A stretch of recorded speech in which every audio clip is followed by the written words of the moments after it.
The young man looked to be about 18 to 19 years old. He was strongly built, so much so that he could compete with Lei Chun. In his hands he held a long spear.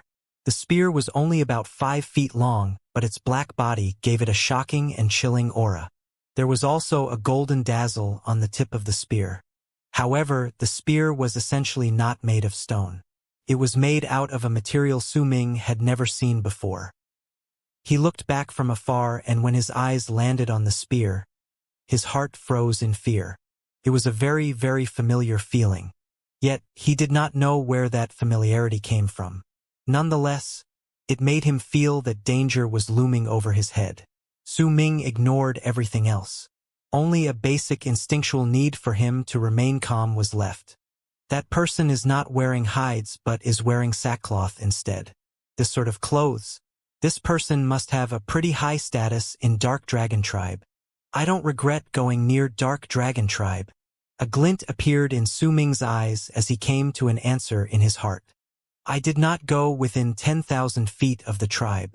According to the rules among the tribes, if a person or a pair stands 10,000 feet outside the area of the tribe, he or she bears no ill will. I bear you no ill will. It's just that one of my friends is within your tribe and I wanted to see her. Su Ming ran at the full speed of a 4th-level berserker of the blood solidification realm.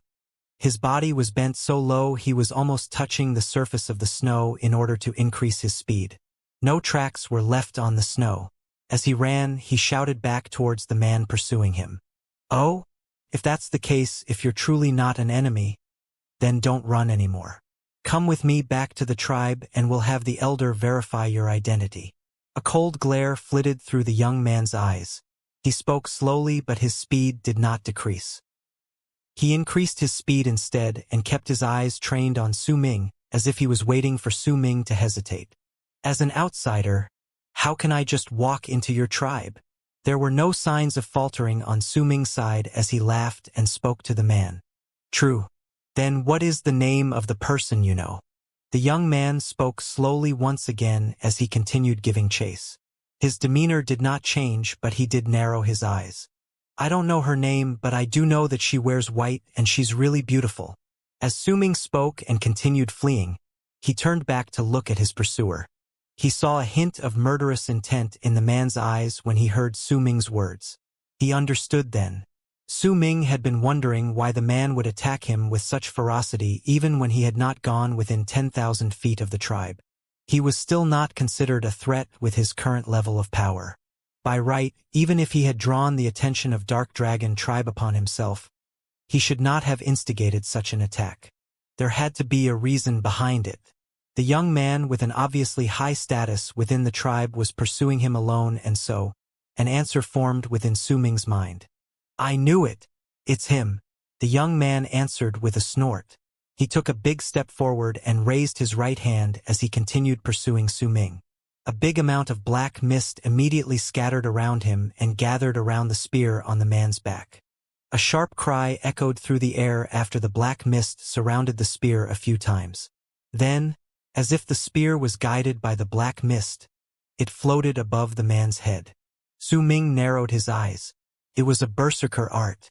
The presence of qi coming out from the man also proved just how powerful he was. He was slightly more powerful than Su Ming. Judging by the looks of it, he should have been at the 5th level of the blood solidification realm but had only reached it not too long ago. He should have just had a few more blood veins than Su Ming. Nonetheless, since he had a berserker vessel, everything was different. You can see her after you die. There was more than 7,000 feet between them. Since the two of them had been running at full speed, they were already some distance away from Dark Dragon Tribe. Even so, the man was still the only one giving chase. As the black mist surrounded the long spear, the sense of danger became even stronger. As the man spoke, his killing intent became even more obvious in his eyes. He pointed at Su Ming with his right hand in one swift motion, and immediately, the black spear rushed towards Su Ming with a piercing trill. As it traveled forward, the golden glow on the tip of the long spear flashed as though it could tear through a void. It came towards Su Ming at an unimaginable speed, and within the blink of an eye, it was already within 3,000 feet away from Su Ming. Berserker vessel. Su Ming narrowed his eyes. He recognized the object. All 49 blood veins within Su Ming immediately appeared. The circulation of blood within his body increased in an instant, causing the qi within Su Ming's body to erupt. The act pushed Su Ming's speed and agility to the peak, and at the very moment the long spear was about to touch him, Su Ming ducked. The wind whistled wildly above his head as the long spear missed the top of his head by about 7 inches. It fell on the ground with a loud thud. The force of the strike was by no means weaker than the one from Dark Dragon Tribe just moments ago. A normal berserker at the 4th level of the blood solidification realm would have found it hard to avoid the attack, but Su Ming specialized in speed and agility. As soon as he avoided the attack, he did not even spare the long spear on the ground a glance. Instead, a cold glare appeared in his eyes as he ran into the distance. Su Ming did not even think about snatching the long spear from the ground. It was written within the beast skin scrolls that only berserkers at the Transcendence realm could make berserker vessels acknowledge them as their masters. Those below the Transcendence realm would not have been able to do it. Yet it was odd that the man threw out the vessel so easily. Could have been taken away by someone else with ease. There had to be something wrong. It was nearly dark. Before long, the young man reached the location where the long spear was. An icy glare appeared in his eyes as he snorted. There was a light crease between his brows. As the son of the tribe leader in Dark Dragon Tribe, Xikong was probably not the strongest among the younger generation, but he was definitely no common berserker. He had the strength of a 5th-level berserker at the blood solidification realm and had with him a berserker vessel. Killing a person who was only at the 4th level of the blood solidification realm was easy. Yet the person avoided the attack. The act alone made Xikong wary and alerted him to the cautiousness of the other person. It's a pity. If he had picked up my berserker vessel, he would have died immediately. Xikong hesitated for a moment, but once he thought of something, he picked up the long spear carefully and gave chase once more. Su Ming ran like the wind in the forest. His speed kept increasing as he ran, but Xikong kept up with him. The long spear would occasionally whisk past him and prevented Su Ming from widening the distance between them. There was still a few hundred feet between them as Su Ming ran into the forest. However, if Su Ming truly wanted to escape, it would not have been hard with his speed and knowledge of the forest. However, he did not have the desire to widen the distance between them. This was the second time he saw a berserker vessel. The fact that he had experienced its might, his desire to obtain the vessel increased. He wanted the vessel. As he ran, he occasionally looked at the sky. When he saw that the sky had gradually darkened and the moon had appeared, a bright glint twinkled in his eyes. Berserker vessels are all rare items. Hence, he must have another trick up his sleeve for him to throw it out so easily. Now, he's not closing the distance between us. If I were him, I would think about increasing the power of the berserker vessel. But looking at how cautious he is, there must be a price for him to pay if he made that move. But I wonder, just how strong is the vessel's true might? Su Ming made a decision. As Xikong continued pursuing Su Ming, he began to grow impatient. He did not expect his opponent to be so agile. It was getting dark and he was getting too far away from the tribe. He had made sure not a lot of people knew of his departure from the tribe. If he went back to the tribe late, it would be hard for him to explain himself. He gritted his teeth and grabbed at the air with his right hand. Then, for the first time, the long spear surrounded by black mist appeared in his hands. At that moment, Su Ming suddenly spoke a few hundred feet ahead. With how fiercely you're chasing me, I can see that you truly want to kill me. There is no hate between us. Even if you want to kill me, at least give me a reason. Why should I bother with idle chatter? You came within the area of my tribe, and for that, anyone from my tribe could kill you. Even if we did kill you and Dark Mountain Tribe wanted to seek revenge for you, it's still your own fault. Xikong laughed coldly. He held onto the long spear tightly as he continued pursuing Su Ming. Cold waves traveled from the long spear into his arm. Xikong's gaze darkened. He snorted and raised his right arm along with the spear. Immediately, countless voices roared from within the forest. A great amount of black mist flowed out of the spear and gathered around it, turning the spear into an impressive black dragon. The dragon had numerous claws and its whiskers moved in the air. It looked incredibly ferocious. "No matter who you are, you must die today." Xikong grinned fiercely. His face was pale. Clearly, calling out the might of the spear had brought upon a great toll to his body. Just as he was about to throw the spear towards Su Ming, Su Ming opened his mouth and spoke. "It's because I saved Bai Ling, right?" Su Ming suddenly said. When Xikong heard the name, he was momentarily stunned. The moment his actions faltered, Su Ming stopped running abruptly and turned around to look at him. He raised his right hand as well and swung it in his direction. A sense of danger he had never felt before arose in Xikong's heart. He narrowed his eyes as his demeanor changed completely. Just as he was about to throw the spear in his hand, he felt his body quivering. It was as if a huge gust of wind blew against him, and also a strong blast of light pierced into his eyes. He saw the shadow of the blood-red moon within Su Ming's eyes. The shadow of the blood-red moon became the only thing he saw. He felt a sudden pain in his entire body and coughed out a mouthful of blood. His eyes expressed confusion, bewilderment and bafflement as he fell onto the snow face down. As he fell, the spear that he did not manage to throw gradually turned back into a common object as the black mist scattered, fell to the side. There was blood coming out from his entire body as it seeped into the snow. There was a faint silvery thread around his body which sank deep into his flesh. It felt like with just a slight tug, his entire body would have been torn apart. He did not die. There was still breath within him. He just became unconscious due to the sudden blast of pain. Su Ming's heart pounded against his chest. He looked at the spear with lingering fear. When the true might of the spear had been brought out by the before him, Su Ming had felt death. When you are fighting against someone, do not let your focus waver. Do not hesitate. If it is possible to kill your enemy with one strike within the shortest amount of time, do not wait till the last moment to do so. Su Ming mumbled as he remembered the words in his head. He had a berserker vessel. It was by pure luck that I won this battle. Su Ming squatted down and looked at the unconscious Xikong. After hesitating briefly, Su Ming chose to bandage his wounds. He did not want Xikong to die or cause trouble to Dark Mountain Tribe. He deduced that Xikong would wake up soon. Soon, a crazed look settled in his eyes as he looked at the long black spear lying by his side. He looked at it carefully and gradually found some clues regarding the spear. On many parts of the spear were tiny thorns that he would have missed if he had not observed the spear carefully. After looking at it for a long time, Su Ming found and held onto the only small part of the spear that was without thorns carefully. He left the area quickly. Before long, Su Ming quickly returned to the spot. He stood beside the unconscious Xikong and paced around him for a while. He lifted his head and looked at the sky as well as the moon. The moonlight looked gentle and soft as it shone on the land. It's not appropriate for me to take such a precious berserker vessel away just like that.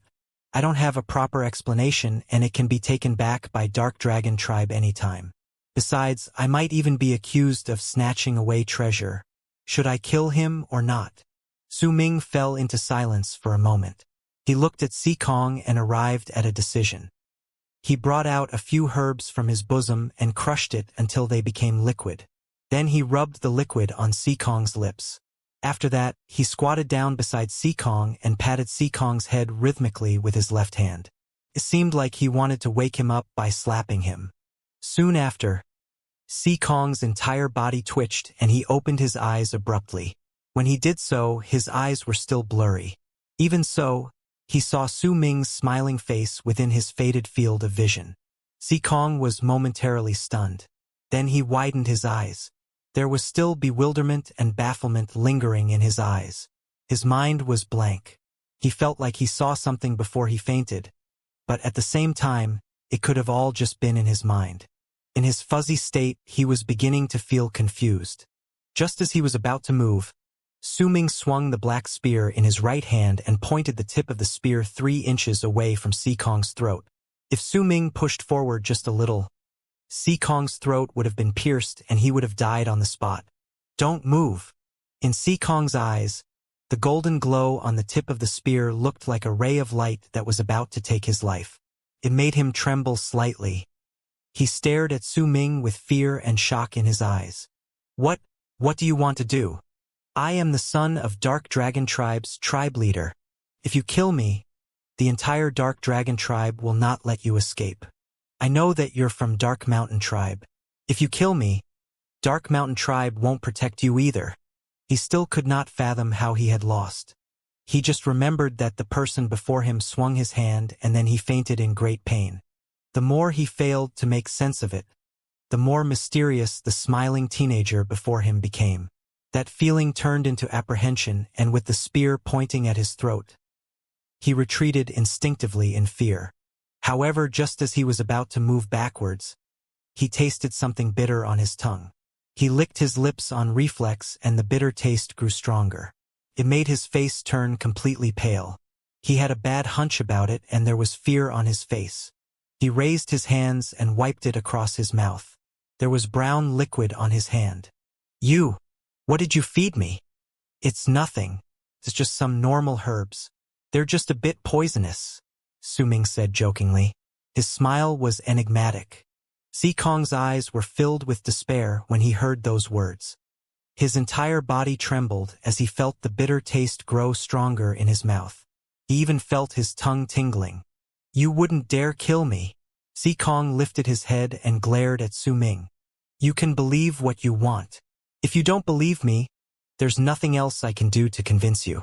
But I do have the antidote. So, you're the son of the tribe leader from Dark Dragon Tribe? What's your name? Su Ming was feeling a bit guilty. Nonetheless, he was the type of person who schooled his face to make sure no one could see through him. The guiltier he felt. He smiled as he spoke to Kong. My name is Kong. You can't kill me or else it'll only bring trouble to your tribe. Kong's eyes were fierce, but he was feeling exceptionally nervous. Not only did he feel his tongue tingling, even his chest was throbbing in pain. This added to the fact that he could not gauge anything from Su Ming's expression. Kong felt even more fearful. Hey Kong, why don't we talk about something? Su Ming raised his head and looked at the moon as he spoke slowly. Kong's face was pale. He could no longer hide the growing fear in his eyes. He immediately nodded his head. I like this stupid spear of yours. How about you sell it to me?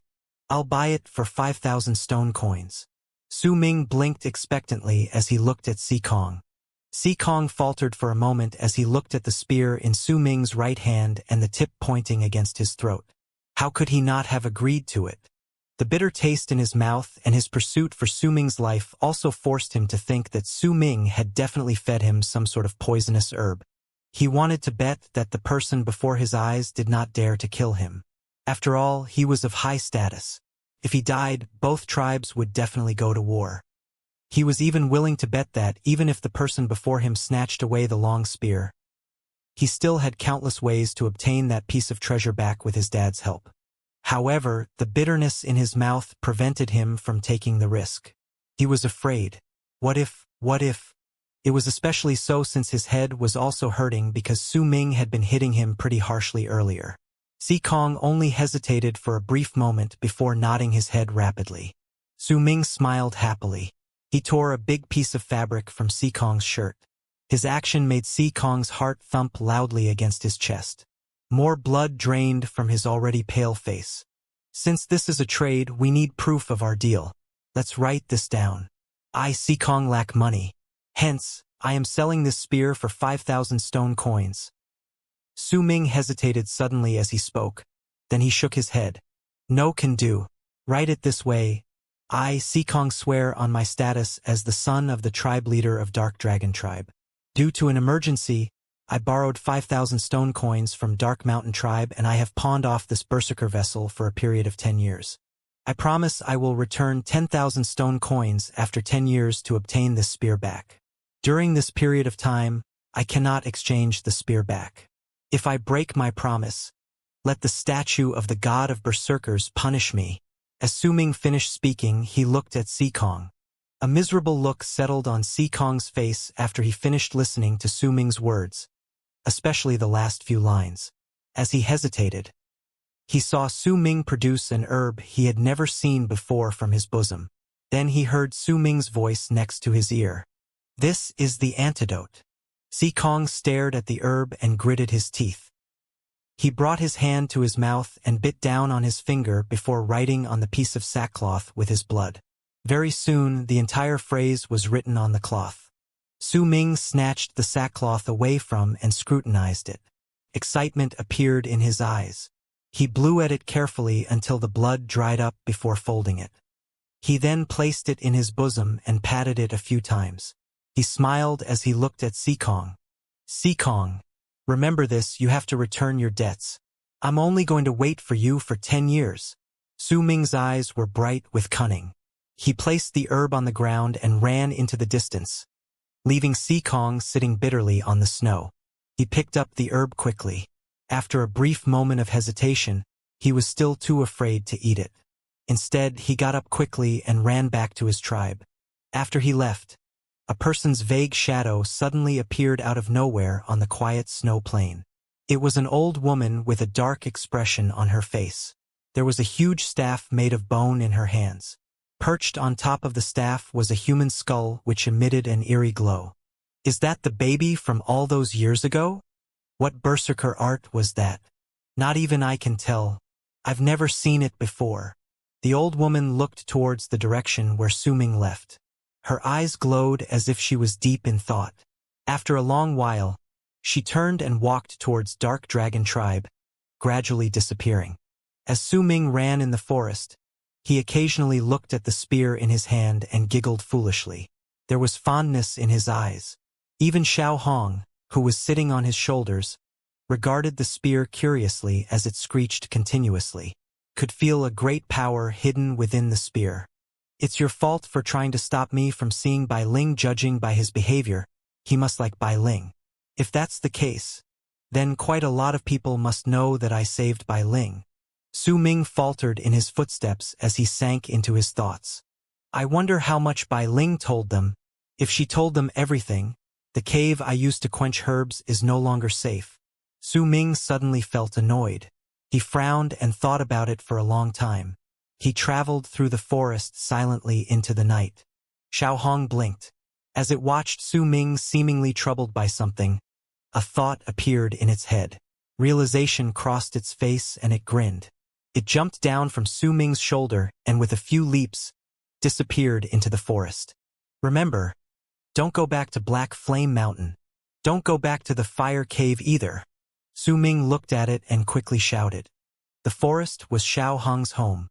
Su Ming was not worried that it would run into danger. He was also not far away from the tribe already. As Su Ming traveled back, he forced himself not to think about the things that troubled him. Instead, he forced himself to be cheerful as he ran back towards the tribe.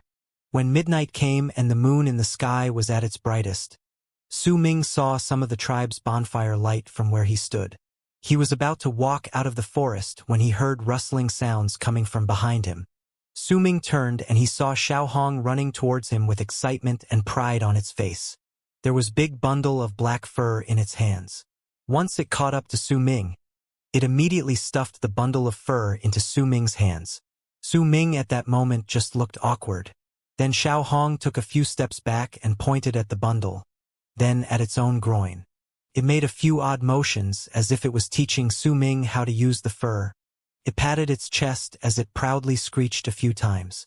It seemed like Xiao Hong was telling Su Ming about the effects of the thing. Su Ming looked at Xiao Hong and began laughing loudly. When Xiao Hong saw that Su Ming was no longer frowning, it grinned thinking that it had made the right guess, and Su Ming was indeed bothered by this. "Xiao Hong." Su Ming squatted down and motioned towards Xiao Hong. The little monkey immediately ran towards him. Su Ming looked at Xiao Hong with a gentle gaze in his eyes. He patted its fur softly as he felt his heart warming up due to the little monkey's actions. "When I'm not around, remember not to go back to Black Flame Mountain. Don't go back to the fire cave either. Go somewhere else. Once I come back, I'll look for you." Also, don't skip those pills I gave you just because you think it tastes bad. You have to eat one every day. Eat them along with the herbs just like how I taught you. Remember that." Su Ming spoke softly as he smiled. He glanced at Xiao Hong, then walked back to the tribe. On the third day of Su Ming's return to the tribe, a group of people led by the elder gathered at the center of the settlement. It was the same place they used for the Berserker's awakening ceremony.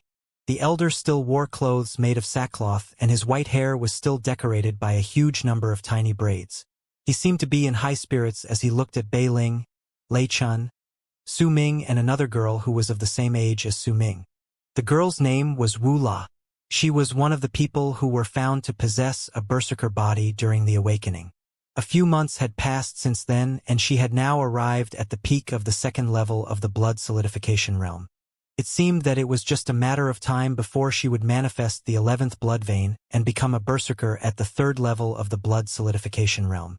There were two people standing beside the elder. One of them was the head of the guards, who also happened to be Bei Ling's father. His strong body made him look like an iron tower, but there was a gentleness within his piercing gaze. The other person was the cold and stoic chief of the hunters, Shan Hen. He looked even more vicious while wearing beast skin. He was never the talkative sort, but most of the berserkers in the tribe respected him. Besides, his hunting team was given the important task of protecting the tribe and providing food, so his status was incredibly high within the tribe. Our tribe is small, and we cannot compare with Windstream tribe. That is why we have to offer tributes to them once every few years to show our acknowledgement of them as our leader. I usually don't go, but this year I must.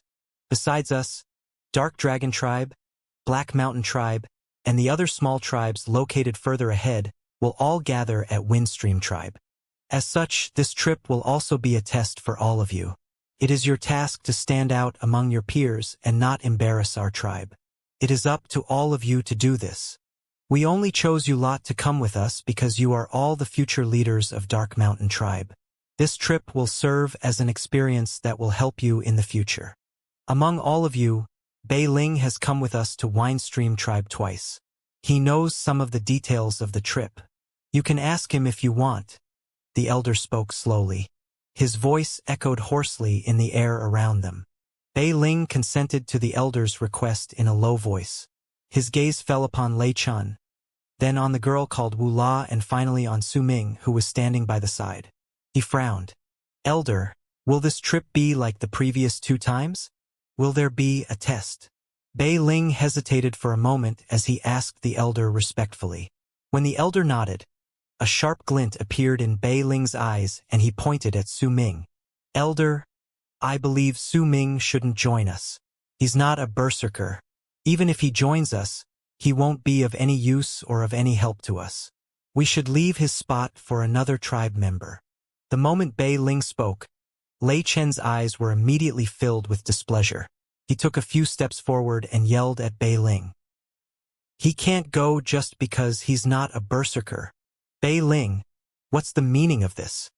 The girl called Wu La retained her composure as she looked at Su Ming, who remained silent. There was disdain in her eyes, but she did not join the argument. "Elder, we can only bring 4 from the younger generation within the tribe every time we join the worship. For the previous tests, I was the only one from Dark Mountain Tribe who was listed as one of the top 50 younger warrior berserkers. Lei Chen's joining us this year, so perhaps he can also get a place. Even Wu La, despite not having reached a high level in her training yet, has activated 9 glows from the statue of the god of berserkers during her awakening. Perhaps she can get into the top 100. Such a result is much better than the previous years. If there's one more person who can get into the top 100, isn't that even better? Su Ming is just wasting space."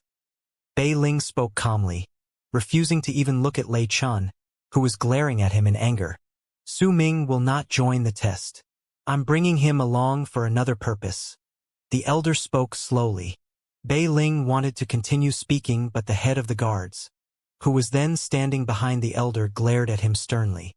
It made Bei Ling swallow whatever words he was about to say. Bei Ling had always been afraid of his father, ever since he was young. "All right, we don't have much time. Let's go." The elder raised his right hand and motioned at the clear sky. Thunder roared instantly and spread to all corners of the earth. The white clouds in the sky started turning dark. At the same time, a berserker mark formed by numerous blood veins appeared clearly on the elder's face. It was a python. Once the berserker mark appeared, the dark clouds in the sky fluctuated as if they were moved by a pair of invisible hands. They gathered together in the blink of an eye and turned abruptly into a gigantic and ferocious black python that was about 100 feet long. The sight shocked both Lei Chun and Wu La. They stood there, stunned. As for Bei Ling, he was barely able to maintain his calm. He was forcing himself to remain cool. Su Ming stood by the side and looked at the gigantic black python. He took a deep breath and a longing look appeared in his eyes. The head of the guards, who was standing behind the elder, looked at the gigantic python with a hint of respect. A fanatic look also briefly flashed across Shan Hen's eyes as he looked at the giant python. Although the python was transfigured from clouds, the scales on its body could be seen clearly. His body's strong presence came crashing on them. The python swung its head. Its red eyes were filled with a vicious glare, but the glare gradually disappeared and was replaced by a gentle look. It descended from the skies and lowered its head as it laid beside the elder submissively. The elder lifted his feet and climbed up the python. He stood on its head. Come. Bei Ling was the first to take a leap and step on the giant python's back. Once he sat down cross-legged, Lei Chun and Wu La also jumped onto the python. Su Ming hesitated for a moment before he also leapt onto its back. Just as he was about to take a few steps back and sit beside Lei Chun, the elder's voice traveled into his ears. Su Ming, come to my side. There was a severe tone in the elder's voice, which made Su Ming walk anxiously towards the elder. The moment he sat down, he saw the elder glaring at him. Elder, I was wrong. I did something really terrible. Su Ming immediately whispered. The elder ignored him. He waited instead for the head of the guards and Shan Hen to get onto the dark python. Then he waved his right hand and the dark python immediately roared at the sky and flew into the clouds. The tribe beneath them rapidly shrank before their eyes until it was just a small dot as the dark python continued climbing up into the sky. The winds blew past furiously like roaring thunder. Turned Su Ming's face pale. It was the same for Lei Chun and the others. However, the head of the guards and the chief of the hunters stood at the middle and on the tail of the python respectively, protecting them. As for Su Ming, his breathing became rapid under the assault of the fierce wind, but soon after, a gentle power surrounded him. It was the might from the elder. It helped Su Ming bear through the discomfort of his first time in the sky. So now you know you did wrong? Pray tell, what did you do wrong? It was that La Su from Dark Dragon Tribe who borrowed 5,000 stone coins from you and pawned off his spear. Wasn't it? There may have been winds bellowing around them, but the elder's voice still made its way into Su Ming's ears clearly. With the might of the elder's chi around them, no one else on the dark python could hear them besides themselves. Su Ming felt really awkward. When he returned to the tribe, he had eagerly gone to the elder to tell him about his exploits. Yet when the elder heard of his tale, his mood darkened and he scolded Su Ming. He even took the long spear away. This caused Su Ming to continuously sigh gloomily in his own house, unable to understand where he went wrong. Elder, I'm sorry. I shouldn't have taken Sikong's berserker vessel. I shouldn't have been greedy. Su Ming said carefully as he continued observing the elder's mood anxiously. I shouldn't have made him write the blood vow either. Elder, I'm really sorry. Su Ming looked at the elder with wide eyes. Oh? Are these your only mistakes? Is there nothing else? Think again. Think carefully about where you did wrong. The elder spoke slowly as he gave Su Ming a look. Su Ming was stunned and unconsciously scratched his head. He thought about the elder's words carefully. There seemed to be an underlying meaning to it. Besides the wrongs he listed, did he commit any other mistakes? Su Ming frowned and thought carefully. Suddenly, a cold glint appeared briefly in his eyes and he lifted his head swiftly. Elder, I understand. I should have killed him and gotten rid of his body before taking his berserker vessel. When he heard Su Ming's words, The elder's pupils very clearly shrank, and he stared at Su Ming in surprise. It did not appear like he was looking at the youth before him, but he was looking and thinking about something that Su Ming did not seem to understand. "Oh? Why do you think you made a mistake there? Why should you have killed him?" The elder looked at Su Ming and asked gently. "Because he was going to kill me. Elder, you didn't know about this, but he really wanted to kill me. If I wasn't careful, you wouldn't be seeing me anymore. But I couldn't bring myself to do it. I thought if I really killed him, I would bring about serious trouble to the tribe," Su Ming explained softly after a moment of hesitation.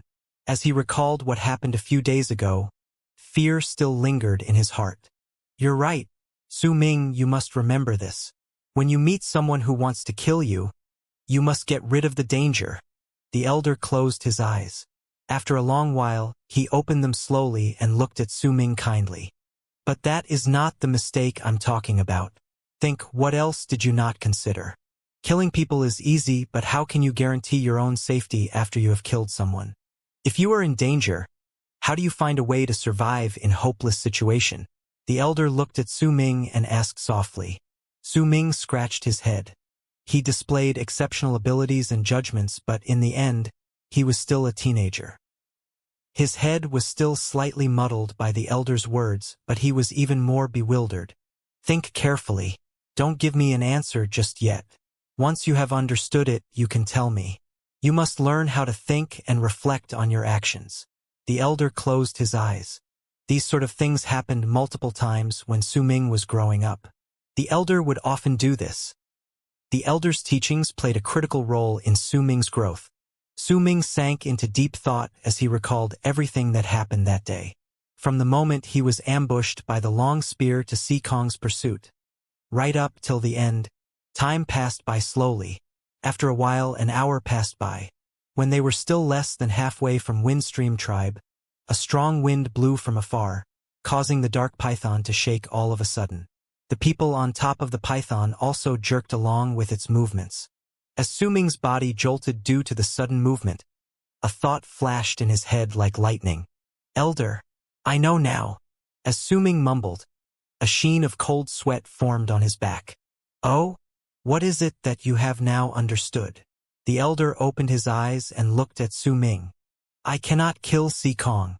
Even if he was the tribe leader's son, he would not have been able to activate the long spear that was defending the tribe. More importantly, he would not have been able to hide the fact that he came out and killed me on his own from the entire Dark Mountain tribe." The more Su Ming spoke, the more shocked and fearful he became. His body was already drenched in cold sweat. "It may have seemed like he came out to chase me on his own, but in reality," Su Ming's pupils shrank in fear. "But in reality, the elder and tribe leader of Dark Dragon Tribe probably knew about him coming out to kill me, but they did not stop him. Instead, they let it happen.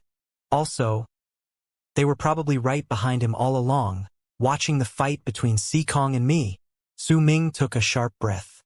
He was not afraid of all that. He was only afraid of someone witnessing him using the power of the moon. The more he analyzed the situation, the more terrified he became. The whole picture was slowly revealing itself right before his eyes. Shortly after, however, Su Ming frowned. His eyes were clouded with bewilderment. "I suppose you don't understand why the elder of Dark Dragon Tribe or the tribe leader allowed you to take the spear so easily even though they were following the two of you?" The elder spoke calmly and revealed Su Ming's biggest doubt at that moment. Su Ming did not speak, but he continued thinking. After a while, he looked at the vast world beyond them far away and spoke slowly. "It could not have been the tribe leader following Xikong and me. If it had been him, he would not have continued hiding when he saw Xikong being wounded. I believe the one who followed us was the elder of Dark Dragon Tribe. But I don't understand. Why did the elder of Dark Dragon Tribe allow me to take away that berserker vessel?" "That's right. The one following you was the elder of Dark Dragon Tribe, Lei Su." The elder's eyes glowed brightly with praise. "Your analysis is correct. If it had been the tribe leader of Dark Dragon Tribe, he would not have stood by as you bullied his son. As for your question, I can give you the answer. This may have seemed like a pursuit after your life, but in reality, Dark Dragon Tribe would not have killed you. After all, you saved Bai Ling. If they killed you after you did them a favor, it would have incited the wrath of Dark Mountain Tribe. They would not do that, especially since we're at such a critical moment right now. The elder's eyes shone with wisdom as he helped Su Ming continue with his analysis. Were they trying to scare me? Su Ming's eyes were filled with understanding, but in a matter of moments, worry replaced it. Haha! They wanted to scare people like you who have eyes on a girl from their tribe. Once you've been scared off, you won't approach Dark Dragon Tribe anymore because you're afraid. Si Kong did not know about this. His killing intent was real.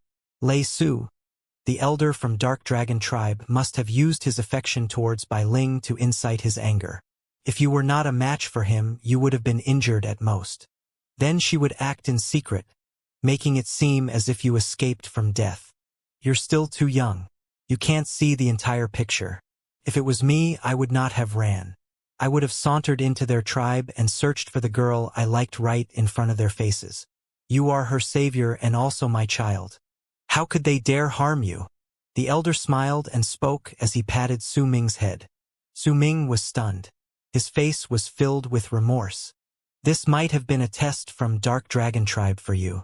After all, the lass you like is Lei Su's granddaughter. The elder was still smiling as he looked at Su Ming. Elder. That elder from Dark Dragon Tribe is too sly. Su Ming's face was bitter. When the elder explained everything to him, he finally understood what happened. Don't feel so disheartened. Besides not understanding their motive, you did pretty well. Lei Su must not have expected this. Not only were you not battered by Si Kong's pursuit, you also managed to win against him. As for why Lei Su allowed you to take that berserker vessel away, the elder's eyes twinkled briefly with understanding. Since you weren't scared off, she must have let you take it on purpose. Letting you take the spear was for the purpose of telling me that they've repaid their debt to you for saving Bai Ling.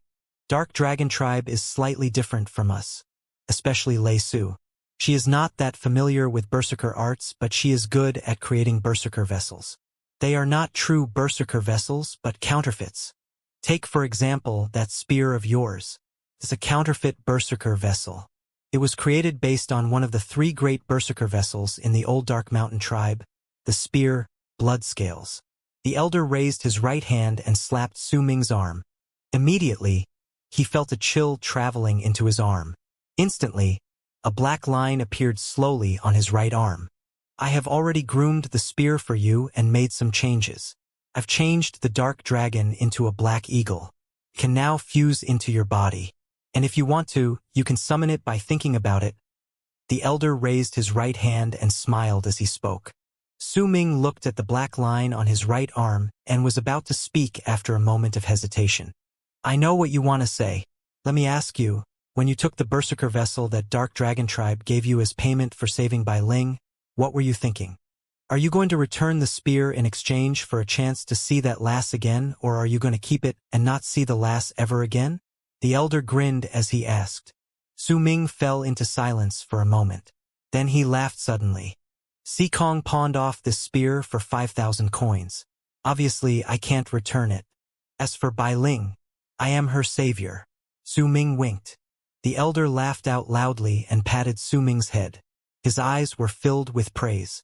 Bai Ling sat cross-legged on the middle section of the dark python. He was facing the elders and Su Ming's backs.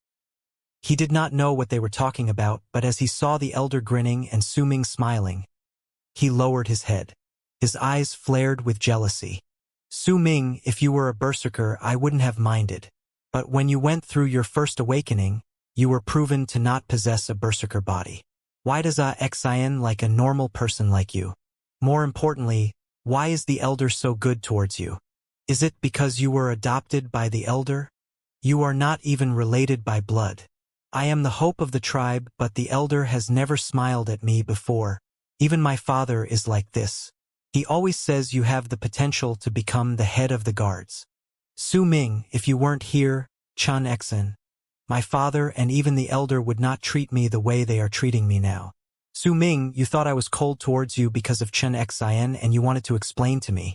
You don't realize that I don't want to hear your explanations. You're just a stray child. You don't even belong to Dark Mountain Tribe. You don't even look like a member of the Berserker tribe. What right do you have to try and explain your situation to me? Why should I even waste my time listening to your explanations? Bei Ling's breathing quickened with rage. Took a long while before recovering. When he lifted his head again, he was just like before, cold and aloof. Bei Ling's father, the head of the guards of Dark Mountain Tribe, who was standing not too far away from Bei Ling, was frowning. He glanced at Bei Ling, then at Su Ming's back and sighed quietly. A strange glow appeared briefly in Shan Hen's eyes. He was standing at the tail of the python right beside Lei Chun. No one knew what he was thinking about. As someone who had always maintained a stoic personality in the tribe, very few could actually see into his thoughts. Time began to pass by quickly as they traveled from Dark Mountain Tribe to Windstream Tribe. If Su Ming had chosen to run on foot, he would have taken almost 2 days to travel from Dark Mountain Tribe to Windstream Tribe. On the Elder's Python, they managed to see the outline of an extremely big tribe far in the distance in less than 2 hours. Right in the middle of the tribe was a giant city made of mudstone. The city did not seem big from the sky, but as the python descended, its entire form was revealed clearly before Su Ming's eyes. The majestic city was filled with many houses made of mudstone. It did not look messy and was very tidy. It could not compare with the ruins of the Fire Berserker tribe Su Ming saw, but it was still much stronger than Dark Mountain Tribe, where he was staying. That moat alone was not something Dark Mountain Tribe could own. The city walls were several feet tall. If a person stood on the ground, he would have needed to lift up his head to see it. Even though Su Ming was in midair, his heart trembled as he looked at the walls of the city. He was not the only one affected. Lei Chun, who was also leaning over the python and looking downwards, was filled with admiration as well as awe. Wuxia was also the same. She looked at the giant city made of mudstone with a dumbfounded expression. She had never seen anything like it before. Only Bei Ling remained calm. Thousands of people could stay within the big city and there would still be space left. In the middle of the city was a humongous pentagon-shaped altar. It was completely black and dozens of feet tall. There was a vague picture of a bird carved on it. It gave off an ancient feeling and was the most striking feature in the city. The Mudstone City alone could not show the might of Windstream Tribe as the ruler of the region and conqueror of the area, capable of receiving tributes from the numerous small tribes around them. It was also the only tribe qualified to communicate with celestial beings. To top it off, there were also 6 other tribes like Dark Mountain Tribe around the Mudstone City. The 6 tribes were originally only affiliated to Windstream Tribe. At that point, they had already become a part of Windstream Tribe. Su Ming stared at the gigantic tribe on the ground with a dumbfounded expression. The might of Windstream Tribe had far surpassed his imaginations. A tribe like this was as powerful as the gods to Su Ming. The tribe could destroy any enemy who came their way. As the python approached the area, Su Ming saw many of the tribe members from Windstream Tribe lifting their heads as if they were looking at them. Su Ming was not sure whether it was just in his imagination, but among the unfamiliar faces, he saw a sort of arrogance in their demeanor. "This is Windstream Tribe," the elder's voice echoed from above the python. "The affiliated tribe from Dark Mountain Tribe in the past has now become the most powerful in the area." "Elder, was Dark Mountain Tribe as powerful as Windstream Tribe in the past?" Wuxia asked. The elder did not speak, but there was a dim look in his eyes. At that moment, a gentle laughter traveled from within Windstream Tribe. Mo sang, "Thank you for coming to Windstream Tribe." At the center of the pentagonal altar was a middle-aged man wearing a purple robe. He lifted his head as he looked at them with a smile on his face. There was some distance between Su Ming and the middle-aged man. Yet for some unknown reason, the moment Su Ming heard his voice and looked at him, he saw the image of the man appearing before his eyes as if he was looking at him at close proximity. The strange sight stunned Su Ming. At the same time, as the man's laughter traveled to his ears, the qi within his body began circulating as though he lost control of it. It felt like just one glance from the man would make the blood in his entire body burst forth and he would die instantly. Su Ming was not the only one who felt that way. Lei Chun, Wuxia, and even Bei Ling felt the same way. Lei Chun shuddered as his eyes were filled with disbelief. Ula too was trembling. It was as though the middle-aged man she could clearly see before her eyes had some sort of incredible strength that made her want to bow down and worship him. Even Bei Ling's father, the head of the guards of Dark Mountain tribe, was trembling slightly. Slowly, he lowered his head before the man who was walking towards them in midair from the altar below. Besides the head of the guards, Shan Hen, the chief of the hunters, was breathing rapidly. A hint of fanaticism and anticipation materialized in his eyes. This was an incredibly rare look for him. He was usually stoic and reserved. Transcendence realm. Su Ming cried out in his heart. At that moment, these two words formed in his head. Those who arrive at the transcendence realm can walk in the skies. They can show their berserker mark to the skies and with their mouths activate their berserker blood. With their chi, they can break through the sky. These were the words written in the beast's skin scroll describing the transcendence realm. Su Ming stared at the man in purple walking towards them on air, with an astounded expression. He seemed to be in his 40s and was on the leaner side of the spectrum. However, he looked extremely handsome. There were not a lot of signs showing that he was a member of the Berserker tribe. The only sign that hinted it was a pair of bone earrings he wore. Su Ming had never seen such a beautiful material as the one his purple robe was made from. Coarse linen and sackcloth could in no way have compared to that, much less beast skin and hides. As he walked towards them, Windstream tribe started twisting behind him. It appeared that, for a moment, everything disappeared from the world and all that was left was him. What was more, the wind stopped howling and the clouds also froze in the sky. The middle-aged man's long hair flowed behind his back. He smiled as he approached them slowly. His smile was like the spring breeze, causing the chi and blood within Su Ming as well as the rest of them to gradually calm down. Yet as the middle-aged man came closer still, they were overwhelmed by a feeling of suffocation. It was like they were too afraid to take a deep breath. His eyes seemed to contain the sky. When other people looked into them, their minds went blank. It was as if all their secrets would be exposed before him, as though they were standing naked right in front of him. The python also appeared to be frozen in midair at that moment. It did not move an inch as though it felt the man's terrifying aura. The elder slowly stood up straight. The expression within his eyes was unreadable when the man appeared. It was carefully hidden. "Greetings, Windstream Berserker Lord." The elder's face was old and wizened as he stood up and bowed before the middle-aged man. Mo sang, "There's no need for this between us." The man's voice was gentle, but he did not stop the elder from bowing. When the elder was done, he swung his right hand through the air like he was going to help the elder up using his chi. Yet instead of standing, the elder's body trembled and he bowed once more under the pressure of the force. After that, the force on the elder's body collapsed. As it dissipated, the elder stood up straight. The man in purple looked at the elder deeply. He smiled and shook his head as he pointed at the elder. "Your temper is still the same as when you were young. So many years have passed. Why did you decide to come see me now? I have thought about your request all those years ago and I have arrived at a decision." The elder looked like he always did as he spoke slowly. When the man in purple heard his words, his demeanor changed. He was sharp with concentration. Su Ming and the rest had already stood up and they were standing at the side respectfully. Su Ming was standing the closest to the elder, and he could somewhat feel how the elder felt as he looked at his former friend. He could also understand why the elder refused to come to Windstream. As he looked at the elder's old and wizened face, he glanced at the man in purple nervously as his heart pounded against his chest. Su Ming recalled what the elder told him some time ago. "The elder from Windstream tribe was not my match before he was 20. When he was 34, he could only barely keep up with me. At that time, my name was known in all the tribes around the region." Su Ming felt his heart twisting.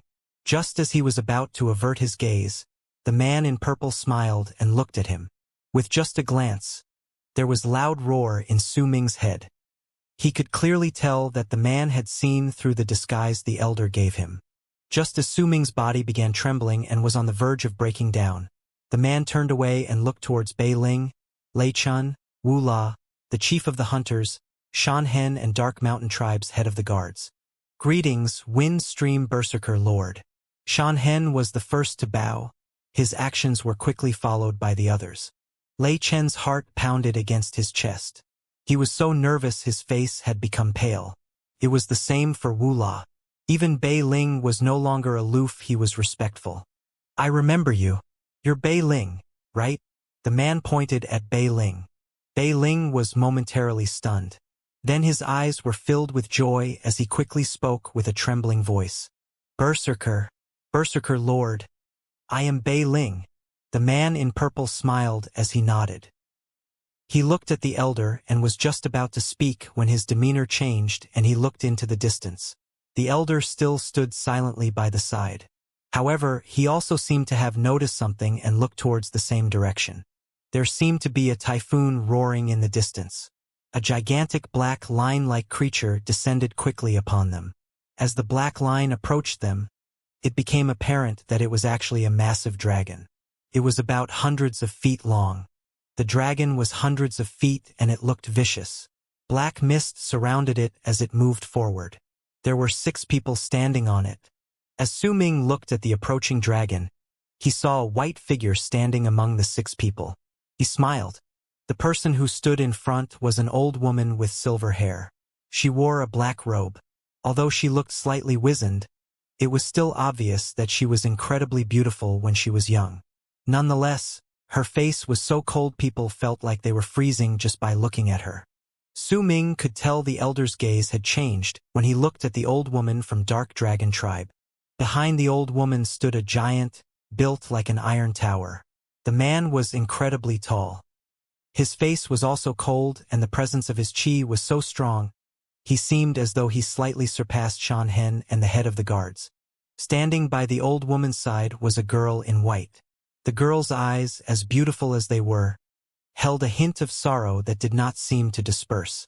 Yet when she saw Su Ming, her sorrow immediately disappeared and it was replaced by shock and joy. She even winked at Su Ming. There was another familiar face among the other 3 people left. It was Sikong. He stood on the dragon's back as he glared at Su Ming. There was hatred in his eyes. The other people were a young boy and a girl about Su Ming's age. From the looks of it, they were siblings. They were both silent. The girl was larger. She looked busty, but she had a beautiful appearance. Once the dragon approached them, the old man and the other people on the dragon bowed towards the man in purple. Their faces were all respectful. Even the dragon underneath them trembled. It seemed terrified of the man.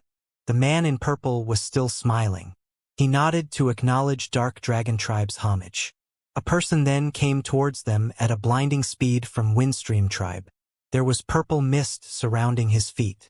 As he appeared in midair, he bowed towards the man in purple. The person was an old man wearing a white robe. He was Hai, who took away Su Ming's pill the other day. Hai, treat our guests well.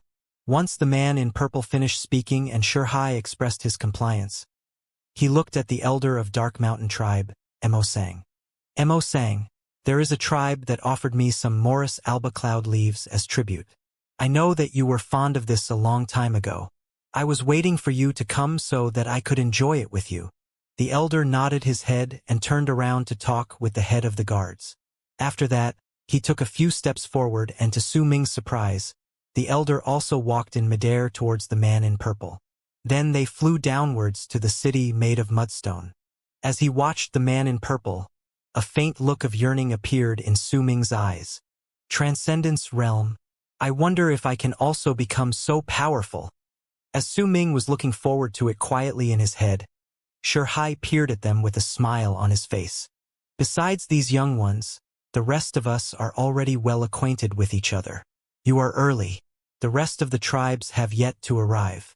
Allow me to guide you into Windstream City. Hai still had other matters on his mind. He quenched those thoughts as he smiled and spoke politely. He guided the people's descent into the city made of mudstone. During that time, Lei Chen moved to stand beside Su Ming. He seemed to remember what happened at the square when he saw Bai Ling and felt slightly guilty about it. He thought that if he stood beside Su Ming, he could perhaps push all the blame on him. Su Ming would occasionally look at Bai Ling. There was also a smile on Bai Ling's face, and she would meet his gaze sometimes. When their gazes met, Su Ming's heartbeat quickened. Not long after, the people from both tribes went into Windstream City and landed on a large square. The dragon's body scattered and transfigured into a large amount of black mist, quickly fusing into the body of the old woman from Dark Dragon tribe. As for the python, it transfigured into white clouds and disappeared into the sky. There were already tribe members from Windstream tribe waiting on the big square. Under Shihai's orders, some people came forward to guide them courteously towards their lodgings during their stay at the city. However, the politeness was only for show. Underneath all that politeness was still arrogance.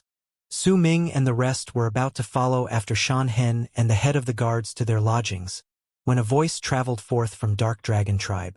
"So, you are Su Ming?" Su Ming stopped.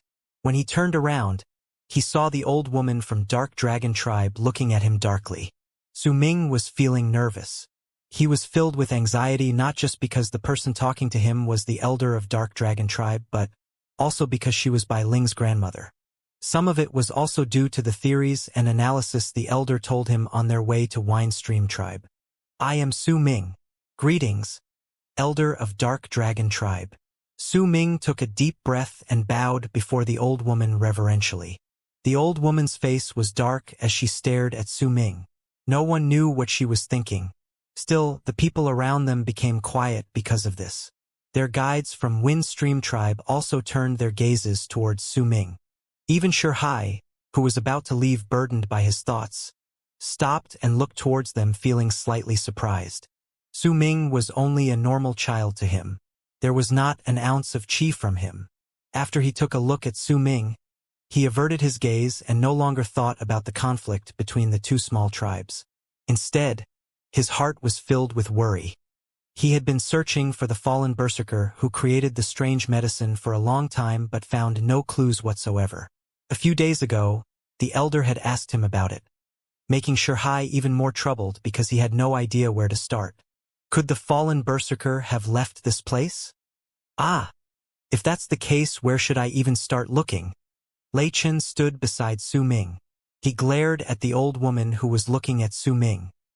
He was respectful towards the elder of Windstream tribe, but there was not an ounce of respect from him towards the old woman. Bai Ling frowned as he looked at Su Ming. A hint of displeasure appeared briefly in his eyes. He could not understand how Su Ming could have possibly offended Dark Dragon tribe. "So many years have passed. You've grown up." The old woman stared at Su Ming for a long time before she spoke slowly. There was no hint of happiness or anger in her tone of voice. Su Ming became even more nervous. He stood there, not knowing what to say. As of then, he could feel everyone's gaze falling upon him. It was something he seldom experienced, and he was incredibly unaccustomed to it. Bai Ling, who was standing behind the old woman, looked pale. She unconsciously held onto the corner of her shirt tightly with both of her hands. As for Si Kong, who was standing beside her, he glared at Su Ming and looked at him mockingly. "It's a pity." The old woman stared at Su Ming and continued speaking slowly. "The elder only brought you up, but he did not teach you how to be civilized. You should at least think about your status." The old woman did not speak much, but there was a hint of mockery in her voice. It was a huge clash against her status as the elder. Su Ming's face immediately grew pale. It was his biggest weakness, and he had it hidden within his heart, but the woman had revealed it before so many people. Su Ming bit his lip and kept his silence. "Elder." When Bai Ling saw the pale look on Su Ming's face, her heart clenched painfully. She immediately spoke up and she looked at the old woman angrily. Lei Chun, who was standing beside Su Ming, immediately glared at the old woman. He did not care who she was. When he saw that Su Ming was being humiliated, he burned with anger and was about to march forward. However, the moment he took a step forward, a strange light appeared in the old woman's eyes. Lei Chen's body suddenly convulsed. That moment, the head of the guards of Dark Mountain tribe, who had been standing quietly by the side, frowned. He immediately took a step forward. Right after, his demeanor changed. A sharp presence erupted from his body and surrounded the area. When it stopped outside Lei Chen's body, a muffled sound echoed in the air. Lei Chen's face was pale as he took a few steps back. Lord Elder, there's no need to do this to the children from my tribe. The face of the head of the guards was dark as he spoke slowly. Just as he was about to take another step forward, the man standing behind the old woman lifted his head abruptly and stepped forward as well. A slightly stronger presence of power than the head of the guards presented itself. Immediately Shan Hen, who had been keeping his silence, narrowed his eyes and a cold glint flashed across his eyes like a poisonous serpent. He glared coldly at the man from Dark Dragon Tribe. The air crackled with tension. Shurhai watched the scene not far away. A mocking smile appeared on his lips. In his eyes, the two small tribes were originally one, but they had become enemies. He fell silent but did not stop them. Instead, he stood by the side and watched as the scene unfolded. Su Ming lowered his head and still remained silent. Lei Chen's anger had yet to disappear. He was afraid, but just as he was about to speak, Su Ming raised his right hand and grabbed Lei Chen's arm. Lei Chen was stunned. Su Ming lifted his head slowly. His face was still pale. His frail body made him look like a lasso who would never grow up. There was still a hint of youthfulness on his face which had not disappeared. This was due to a lack of experiences in life that would eventually come in time. Without experiencing the difficulties and trials of life, he was still a child. His eyes were clear. They were very clean and clear, only tainted by a little bit of impurity. He bit his lower lip. As he looked at the old woman from Dark Dragon Tribe, he let go of his grip on Lei Chen's arm and walked forward. The gazes of all those around were still on him, but he did not mind. Instead, he took one step at a time, walking past Lei Chen and the head of the guards until he was 10 feet away from the old woman. He stood there and looked quietly at the old woman who was still staring at him. I don't have any sense of propriety. I don't have parents. In your eyes, I have neither any right nor status, but my elder once told me that you only see one part of the rain in the world. You will never know how much rain there is when it stops. You can only see the surface of the muddy water on the ground and never the bottom. This year, I am only 16 years old. Su Ming lowered his head and spoke softly. Once he finished speaking, he turned around and walked away slowly. Lei Chen followed Su Ming and turned around to glare at the old woman as he let out a light huff. When the head of the guards and Shan Hen saw that the old woman no longer spoke, they retreated slowly. They left under the guidance of the escorts from Windstream Tribe with Bei Ling and Wu La. The old woman watched Su Ming's retreating back and frowned. There was an unreadable glint in her eyes as she turned around and walked to the back. Bai Ling, come with me. Bai Ling stood there and watched Su Ming's retreating figure. Her heart was in a mess. When she heard her grandmother's words, she left silently with her. Every time each tribe came to pay their respects, they were invited into the Mudstone City and brought to their designated lodgings. There, they stayed until everyone finished paying their respects. Dark Mountain Tribe was allocated to the south of the Mudstone City. It was a giant house made of 9 connecting houses. There were some fences around the house, making it look as if it was isolated from the other parts of the tribe. At that moment, all the members of Dark Mountain Tribe were gathered in one of the house. All of them sat down with their legs crossed as they listened to the head of the guards, who was sitting before them. The amount of people in Windstream Tribe far surpasses the amount of people in Dark Mountain Tribe. As such, the number of berserkers they have also surpasses ours. Besides, with Windstream Tribe as the leader around the area, the tributes they receive when all the other tribes pay homage to them once every few years also allow them to obtain all sorts of herbs. They even have several statues of the god of berserkers. The head of the guards spoke slowly as he swept his gaze across the people around him. Our tribe cannot hope to compare with a middle-sized tribe. I don't know just how many berserkers there are in Windstream Tribe, but there must be at least hundreds of them. These berserkers have enough herbs and all sorts of inheritances from the different statues of the god of berserkers here. Their might is not something a small tribe can compare with. The speed of their training is much faster than ours. Their resources are much better than ours. Even the possibilities of talented people appearing among them is far higher than our tribe. During this time, Xianxia and I will not limit your movements. We brought you here so that you can experience the might of a medium-sized tribe and the power of a strong peer from Windstream tribe. I want all of you to make some friends while you are here. It does not matter whether they are from Windstream tribe or from other tribes.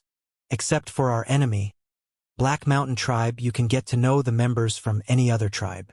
As the head of the guard spoke, his gaze fell upon Su Ming, who remained silent. At the same time, I also want you to meet other outstanding people from the other tribes. Find out just how much different you are from them and also set your own target. But remember this, you are not allowed to fight within Windstream tribe. Don't worry, we are not the only ones who came here for this purpose. The other tribes also came with similar purposes. Additionally, you might be staying for quite some time in Windstream tribe. When we come to pay homage and offer tributes once every few years, Windstream tribe will also organize a test. If you can obtain a good place in the test, it will do you good individually. Bei Ling, you have been visiting Windstream tribe for a couple of years. You know this place well. Come and introduce us to the strong peers in Windstream tribe. Bei Ling, who was sitting by the side, nodded once he heard those words. There are a lot of strong berserkers in Windstream tribe. Among those of the same age, there are 7 people we have to pay attention to, especially the first one, Yuang. He is. As Bei Ling made the introductions, Su Ming sat by the side. He still remained silent. The words spoken by the old woman made him feel miserable. Even on his way to the place, her words still echoed in his head. Su Ming closed his eyes and clenched his fists. Su Ming! A cold voice suddenly made its way into Su Ming's ears. He turned around and saw the chief of the hunters, Xianxia, sitting behind him with his legs crossed. Why did the elder from Dark Dragon tribe speak to you in such a way? Xianxia looked at Su Ming calmly and spoke in a low tone. It's nothing. Su Ming was silent for a moment before he shook his head and spoke. Xianxia frowned slightly. A strange glimmer appeared briefly in his eyes. Just as he was about to speak, he lifted his head abruptly and peered outside the house. At the same time, the head of the guards also looked towards the same direction intently. There was a guide from Windstream tribe, who looked to be in his 30s walking towards their house quickly. Who is Su Ming? The elder has summoned you. Please, come with me. Su Ming was stunned. He stood up and looked at the head of the guards sitting in front to seek his permission. When he gave a small nod, Su Ming walked out of the house and stood before the Windstream tribe member. I am Su Ming, he said calmly. The Windstream tribe member scrutinized Su Ming for a few moments and turned around to leave. Su Ming hesitated for a moment before following him. Just as he was about to walk out of the house, he heard Bei Ling's voice from behind. In the past, the number of people who took the test usually numbered at nearly 100. The ones who usually took the top 50 spots almost entirely belonged to Windstream tribe. It is especially so for the top 10 places. From my knowledge, there has not been a single outsider who has managed to get into the top 10 ranks for the past 50 years. It should be the same for the test this year. Remember this. Cooperate with me to get into one of the top 50. As long as I can get into one of the places in the top 50, even if I'm in the last few ranks, it'll still be a huge accomplishment for Dark Mountain tribe. Su Ming walked quietly within the walls of the Mudstone city belonging to Windstream tribe. In front of him, the tribe member who was serving as his guide walked with an arrogant air that Su Ming could clearly see. He does indeed have the right to be arrogant. Su Ming looked at the city before him and at the mudstone houses. In his mind, he remembered the houses made of wood and hides in his tribe. Compared to them, no, there was in fact no room for comparison. During the journey, Su Ming saw far too many members of Windstream tribe. In fact, he had never even seen so many berserkers in all the 16 years of his life. The city was bustling with activity. Even the beast skins the men and women wore were of much better quality than Su Ming's. There were even a number of them who wore sackcloth that only the elder could wear in their tribe. These people were all berserkers with exceptionally strong presence of qi. A middle-sized tribe. Su Ming looked at his surroundings, then at the walls of the city far into the distance. He remembered seeing 6 other tribes which were like Dark Mountain tribe outside the city walls when he was still in midair. It was obvious that the citizens there did not have the right to live within the city permanently. They could only live outside. On the way, Su Ming saw a lot of houses which were used for trading purposes. There may not have been a lot of people there, but each person who walked in and out of the houses shook Su Ming's heart. The land which he walked on was not made out of dirt either. It was covered by rocks which were pressed flat using some unknown method. When he stepped on it, the ground was hard. Su Ming, who was used to soft terrain, was not used to it. Su Ming also saw several giant bows about hundreds of feet long hanging on the walls of the mudstone city. They were entirely black and gave off a vengeful aura. It made those who looked at them chills down their spines. "Are you done looking?" A piercing voice turned Su Ming's attention away from his surroundings. It was the guide from Windstream tribe. He looked at Su Ming as he smiled. His smile had an air of arrogance which turned it into a mocking smile. He was not laughing at Su Ming alone but jeering at the people who came from smaller tribes and had similar expressions of awe. "You can look around later. You'll be staying here for a while, so you can wander around as much as you like anytime you want. I suggest that you get out of your house at night. You should go out and walk around.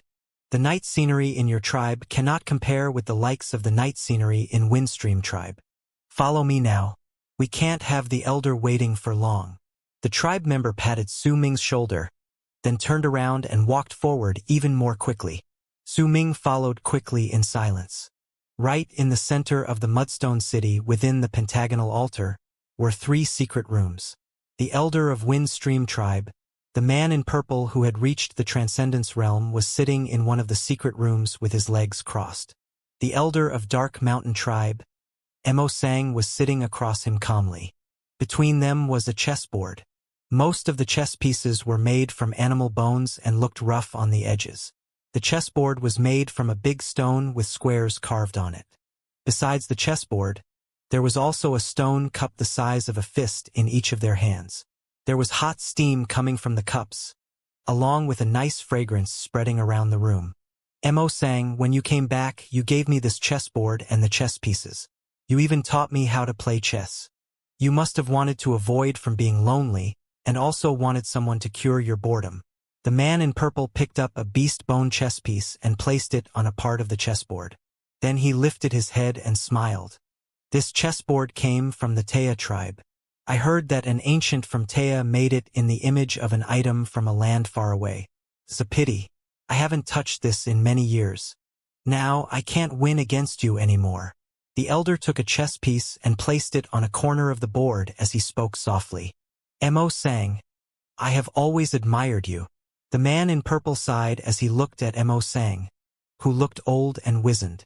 Memories of when they were young appeared in his head.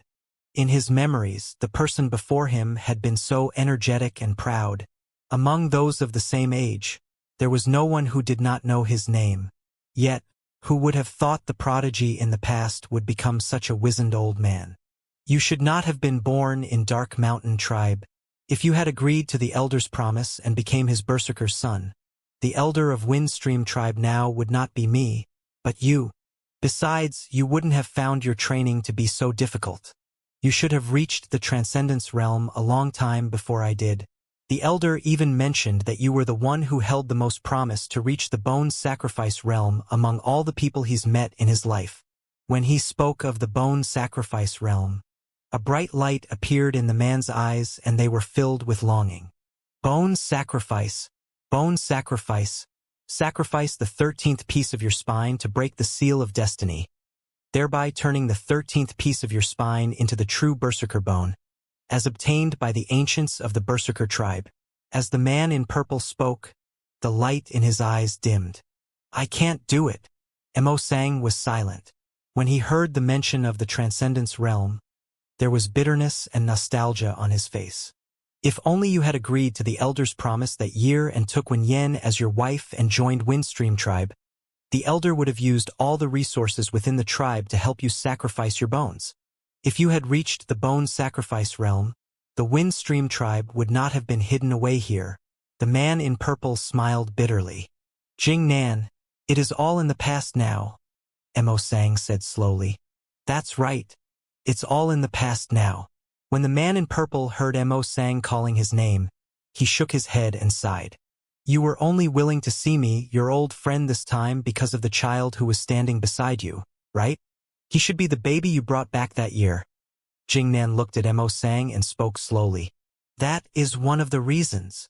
Mo Sang raised the stone cup and blew at the beverage. Once some of the heat went away, he took a gentle sip. I could tell that the blood-red moon from before was related to Black Mountain Tribe. Black Mountain Tribes by two must have found another way. The elder placed the stone cup down. I won't hide from you. He will arrive at the Transcendence Realm any time now. Mo Sang, if you ask me to kill him, then... Jing Nan hesitated for a moment. Then he shook his head. I can't do that.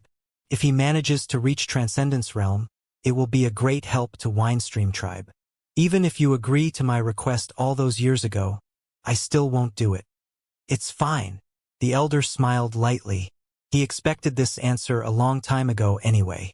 Jing Nan was not as friendly as he seemed. They both knew more than anyone about their dispute. You have your own problems, I understand. This is between me and him. It must come to an end eventually. I came here today to make a trade with you. Oh? Go on. The elder of Windstream Tribe. Jing Nan spoke slowly as a light flashed briefly in his eyes. The elder spoke softly. His voice was faint and only Jing Nan could hear him. Once Jing Nan heard it, his demeanor did not change. However, he closed his eyes and appeared to be deep in thought. The elder did not urge him. Instead, he took the stone cup and sipped his drink slowly. Time passed by slowly and silence filled the room. They had no idea how much time had passed when suddenly, a reverential voice was heard outside the secret room. Elder, I've brought Su Ming here. Send him in. Jing Nan still kept his eyes closed. Footsteps gradually approached from afar amid the silence of the room. Su Ming was very nervous. He walked forward one step at a time. The light was not bright inside the room. It was in fact rather dark. As he moved forward to the end of the corridor, he saw the elder and the man in purple in the secret room. When he saw the elder, Su Ming let out a sigh of relief. Su Ming, come to my side. The elder smiled and waved at Su Ming. Su Ming walked forward quickly and stood behind the elder with his head bowed. He did not speak. Tell me your second request. After a moment, Jing Nan opened his eyes and a brilliant light manifested for a moment in his eyes. He stared at the elder, Mo Sang, and continued to speak slowly.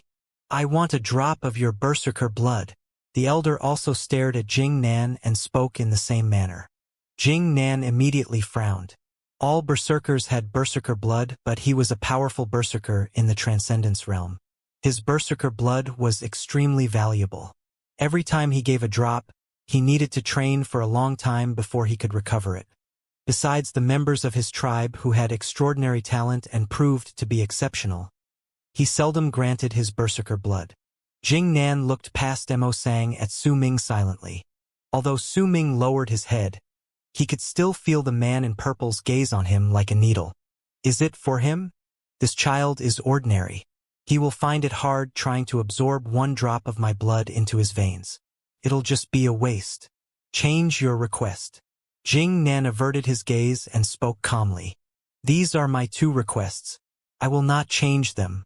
If you agree to it, I will teach you the ancient berserker art, the true awakening.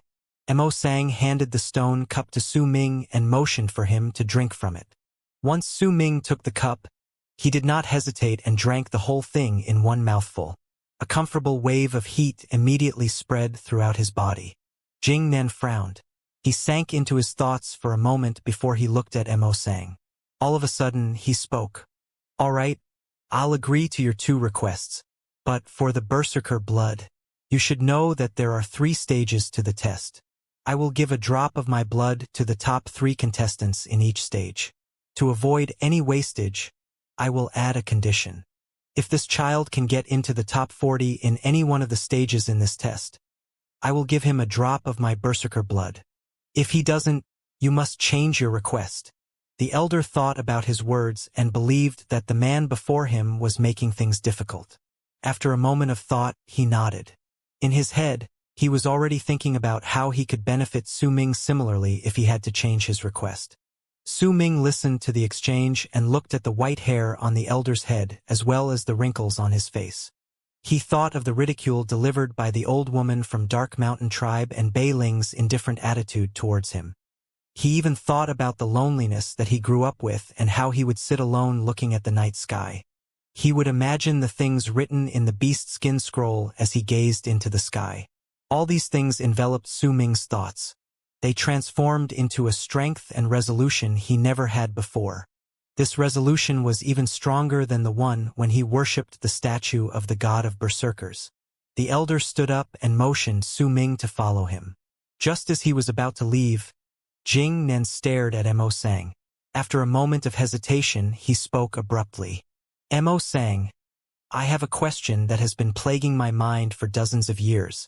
I must ask you, since you're in Windstream tribe now, I hope you will answer my question.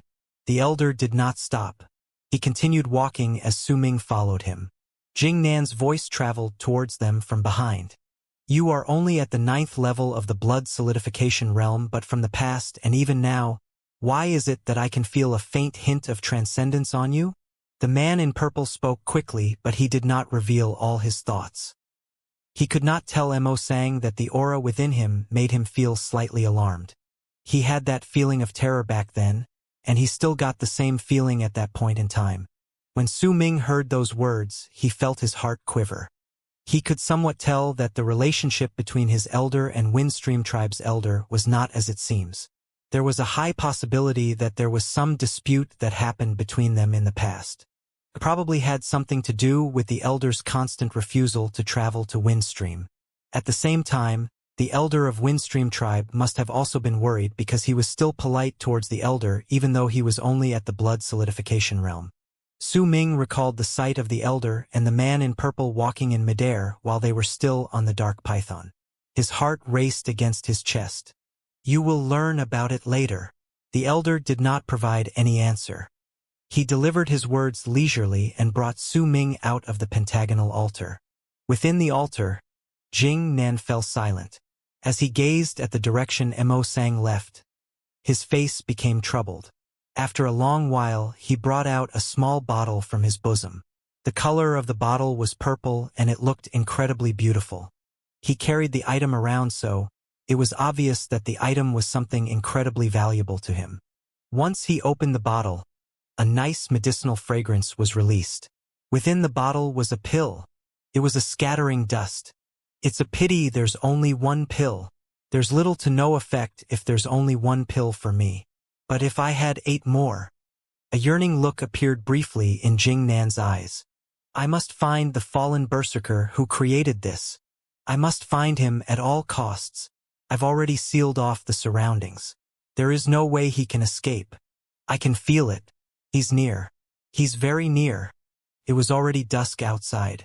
Night was about to arrive in the Mudstone City, but there were still many people wandering about and the city was bustling with activity. There were fires in various parts of the city. They were found in appliances Su Ming had never seen before and they floated in midair, lighting up the entire city. The elder walked forward as Su Ming followed him. The two of them were quiet as they walked. The test held by Windstream Tribe will begin in 7 days. The test is organized by Windstream Tribe and all the small tribes who come here to pay homage have to send representatives to enter the test. It is a grand ceremony held for you young ones. I want you to enter the test. You don't need to worry about your powers being exposed. I have already made arrangements. Take this. Besides Jing Nan, no one will know who you are. Su Ming, I can only help you so much. Everything else is up to you. The elder stroked Su Ming's head and said kindly. He swung his right hand and immediately, a faint presence of qi appeared. It disappeared just as quickly and a black straw hat appeared in the elder's hand. I got this when I was traveling in a big tribe a long time ago. I suppose you can consider it a berserker vessel. If you absorb it into your blood, it can change your figure and appearance slightly. It's not much, but you'll look different. This was something I really liked when I was young. This thing has served me a lot of times, but it's no longer of any use to me. I'll give it to you now." The elder slapped the black straw hat on Su Ming, and Su Ming immediately felt his body lurch. A cold sensation seeped into his body and the straw hat disappeared instantly. Even though it disappeared, Su Ming could still feel that the item had done the same thing as the counterfeit blood scales. It had fused into his body. The elder also told him how to use the straw hat to change his appearance. "During the test, don't follow us. Stay in the house. Once we leave, change your appearance and I'll arrange for someone to take you to the venue of the test." The elder smiled lightly. Su Ming wanted to say something, but after some hesitation, he chose not to speak. Nonetheless, he was determined not to disappoint the elder, even if it meant fighting with everything he had. Top 40. Top 40. Su Ming gritted his teeth. "Su Ming, I've always instructed you to think and analyze since you were young because it would help you a lot. Now I will give you a question. Let's see whether my little La Su can figure it out." The elder looked at Su Ming kindly. He winked as he smiled and spoke. "Listen well, Su Ming.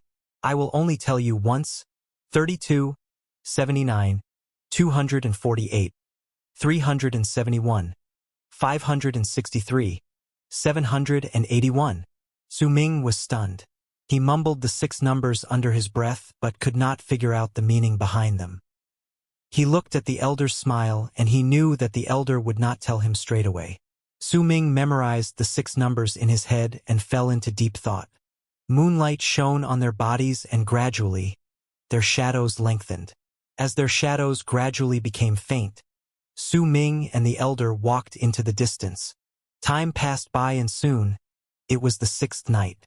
The grand ceremony held by Windstream Tribe would start once morning arrived. During the 6 days there, Su Ming sat within the house given to Dark Mountain Tribe by Windstream Tribe. He meditated as he activated and circulated the qi within his body. As he did so, he would be careful. He always felt like he was being watched, but he could never identify by whom. During the time he was under scrutiny, Su Ming would have to forcefully stop his training. When the strange feeling of being observed was at its strongest, he chose to lie down and give up on training. He would close his eyes and sleep as he thought about the 6 numbers. However, no matter how much he thought about them, he could not find an answer to the riddle. It was not until the 5th day when the feeling of being observed disappeared completely. Su Ming felt rather nervous about it. He had once tried to guess who had been observing him. The figure of a person would appear in his head, but he had never been able to ascertain his guess. During the past few days, Lei Chun went to Su Ming a few times, but the rest of his time was spent with Wu La. Under the elder's guidance, they trained for the last few remaining days before the test. Although with his personality, he would drag Su Ming out and wander about the city of Mudstone after a moment of training. Sometimes if Su Ming was unwilling to go, Lei Chun would go out on his own. Every time he came back, there would be a mysterious look on his face. The look on his face seemed somewhat familiar no matter how Su Ming looked at it. "Su Ming, you don't understand. There's actually such a place within this Mudstone city. I've never seen so many women in my life. Su Ming, there's a type of water here they call wine. Its taste is... Do you want to try it?" "Su Ming, guess what I saw today? I saw Black Mountain Tribe approaching on a black cloud. But the elder from Black Mountain Tribe didn't come. I heard that the one who brought them here was their tribe leader." "Su Ming, stop sleeping. Listen to me. I met a member of Black Mountain Tribe today at the place I drank wine. He's about the same age as us and he's seriously arrogant.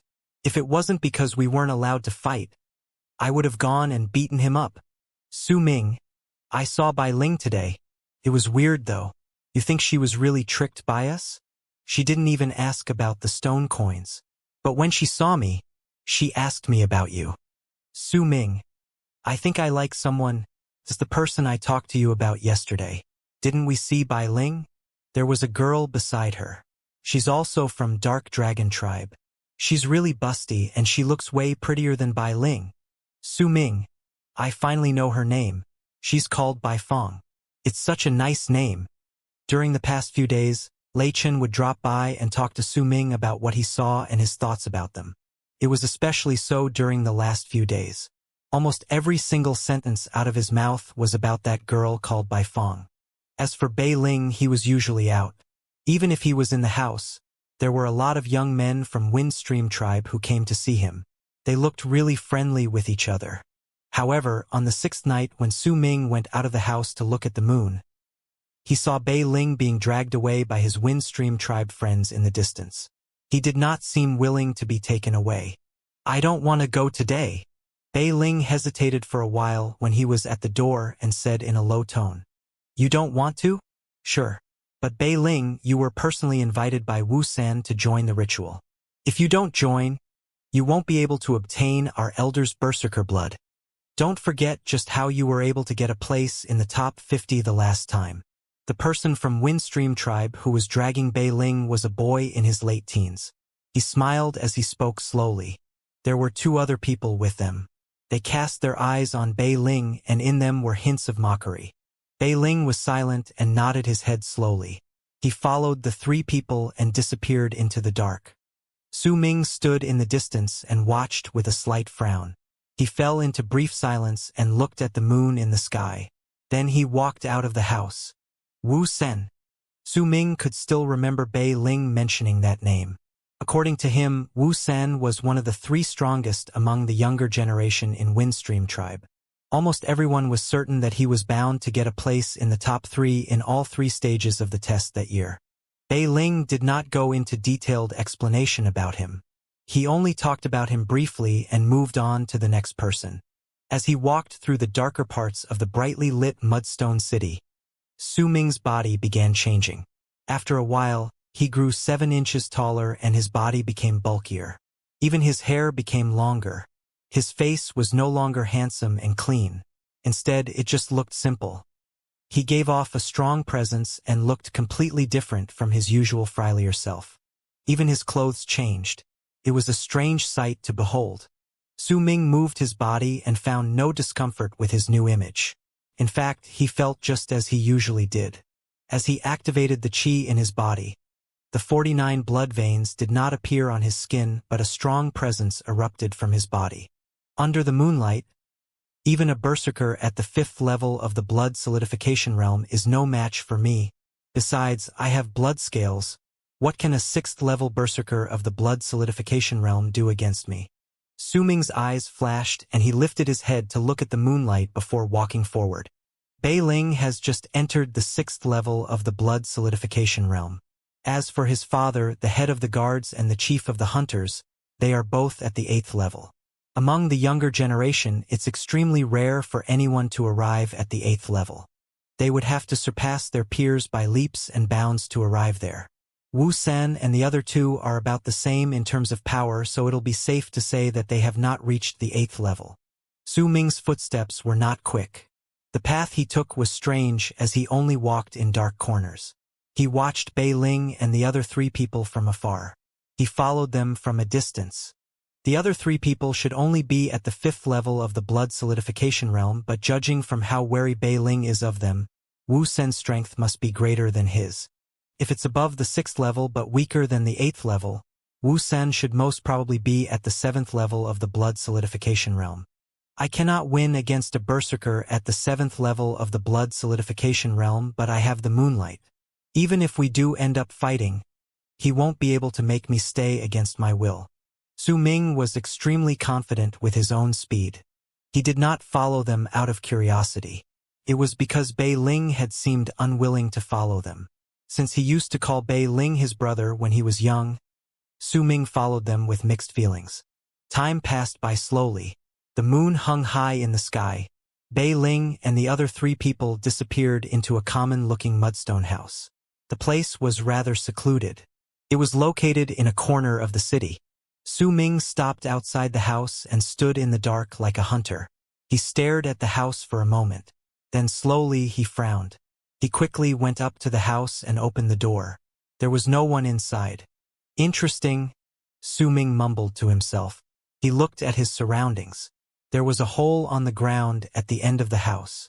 He hesitated for a moment, then squatted down by the hole and observed it for a moment. He also touched the insides of the hole. Its walls were made of dirt and they were dry. It was obvious that the hole had existed for a long time. His eyes gleamed and he jumped into the hole. There was a tunnel in there. Su Ming ran along the tunnel without making a sound. As he moved forward, he began to determine where the tunnel headed. It was not hard to tell that it led outside the Mudstone City. There were messy-looking footprints on the tunnel grounds. Su Ming would stop sometimes to observe them. Once he was done, he calculated the amount of people he expected in his heart. There's about 7 or 8 people. Su Ming thought for a moment and took out his horn. As he moved forward, he dug deep pits into the ground. As it was just soil and the horn was sharp, Su Ming spent no effort in digging the holes into the ground. Su Ming even saw a spot in the tunnel where the ceiling was supported by a thick round log when he lifted his head. It seemed like it was there for fear of the tunnel collapsing. Su Ming looked at it for a while. Then the corners of his lips curled up into a smile. After some time, about 10,000 feet into the tunnel, Su Ming stopped. He saw moonlight nearby, an obvious sign that he had arrived at the exit. He could also hear a faint voice floating about just outside the exit. The voice seemed to be chanting, and there was a certain strangeness to it. The voice did not seem to be too far away. Su Ming kept his head low as he approached the exit. Soon after, he lifted his head to take a quick glance outside. He took a step back immediately. With just a glance and help of the moonlight, he saw a person sitting down with his legs crossed, meditating. It seemed like he was keeping watch of the hole. Judging by his qi, that person keeping watch is only at the 4th level. Su Ming was calm. Once he took a step forward, he jumped. The moment he rushed out, the Wind Stream tribe member sitting cross-legged by the exit opened his eyes as if he was caught by surprise. In the short period that he was stunned, Su Ming lifted his right hand and swung it gently. The young man instantaneously felt sharp pain in his entire body. It felt like firelight spreading right before his eyes, like an uncountable amount of needles. He coughed out a mouthful of blood. Just as he was about to let out a sharp scream, a cold and strong hand reached out from behind his head and covered his mouth. He was unable to scream and could only moan as he struggled. Soon enough, his body twitched and he fainted. Behind him, Su Ming's face remained calm as he placed the person down gently. He squatted down and looked at his surroundings. It was midnight. There was only silence around him. He could see the faint contours of the Mudstone City from a distance and the light from the bonfires of the affiliated tribes. Su Ming also saw another bonfire burning from a different direction. However, the light emitting from the fire was not red but green. There was a certain peculiarity to the green fire, and under the moonlight, it looked ghastly. The chants he heard came from the direction of the green bonfire. Su Ming frowned. He approached the grim location quietly and slowly. As he got nearer, he squatted down. He saw something that made his heart jump. The green fire was burning brightly, sustained by numerous dried branches. Su Ming also saw some corpses within the fire. It was apparent that they had been lifeless since long time ago. As they burned in the fire, light crackling sounds could be heard. There were 7 people sitting around the fire. Among the 7, one of them was sitting right in front of the fire. As for the other 6, they were sitting together in groups of 3 by the fireside. One of them was Bei Ling. The person sitting right in front of the fire was a young man wearing a black robe. He was bald and exceptionally handsome. Under the illumination of the fire, he seemed a bit devilish. Su Ming did not make a sound. He squatted down and watched the scene intently. Gradually, he began to piece together what was happening. Not long after, 6 whiffs of air emerged from the green fire. The air was absorbed through the mouths, noses, eyes, ears, and tongues of the 6 people sitting by the bald man's side. It made their faces even paler and their bodies began to shake. After a while, one of the 6 stood up and went towards the bald young man. He knelt down on one knee and hit his chest hard with both hands. Immediately, his body began trembling even harder. Then, a green drop of fresh blood was forced out from between his brows. It floated towards the bald young man. At the same time, A drop of dark green blood the size of a fingernail was forced out from between the bald young man's brows too. It mixed together with the blood offered by the person before him. Once the green blood fused together, a vast amount of blood veins appeared on the bald young man's body.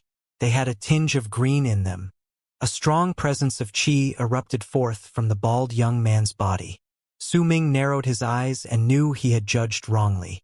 This person was indeed not a berserker at the 8th level of the blood solidification realm or the 7th level, but the 6th. He was already at the peak of the 6th level and was just about to break through into the 7th level. Looks like I've overestimated Windstream Tribe. Su Ming remained unmoved and focused his gaze on Bei Ling. Besides Bei Ling, the rest of them had already stood up and forced out a drop of blood from between their brows. They then returned to their places, exhausted.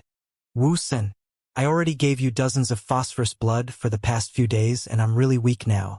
The test is in the morning. Can I just give you a drop today? Bei Ling opened his eyes and looked at the bald young man with a troubled gaze as he spoke in a low tone. The bald young man was Wu Senator. There was a tinge of green in his eyes as he looked at Bei Ling. Do you intend to break your promise? I've said before that if you help me break through the 7th level and I finally obtain the Elder's Berserker blood, I will give you a tiny bit. It was the same in the past. If that's the case, you can choose not to join the first 2 stages of the test. I'll give you some blood for the final stage. Then you'll find no problems getting a place in the top 50. Bei Ling hesitated for a moment as if he was struggling internally. However, shortly after, he gritted his teeth and walked forward. Kneeling on one knee before Wu Senator, he hit his chest with both hands and immediately, his body started trembling. A drop of green blood flew out from between his brows. Bei Ling was in a state of fatigue and he looked like was going to wither. Just as the blood flew out and Bei Ling was about to get up and retreat to recover, Wu Sen's eyes flashed.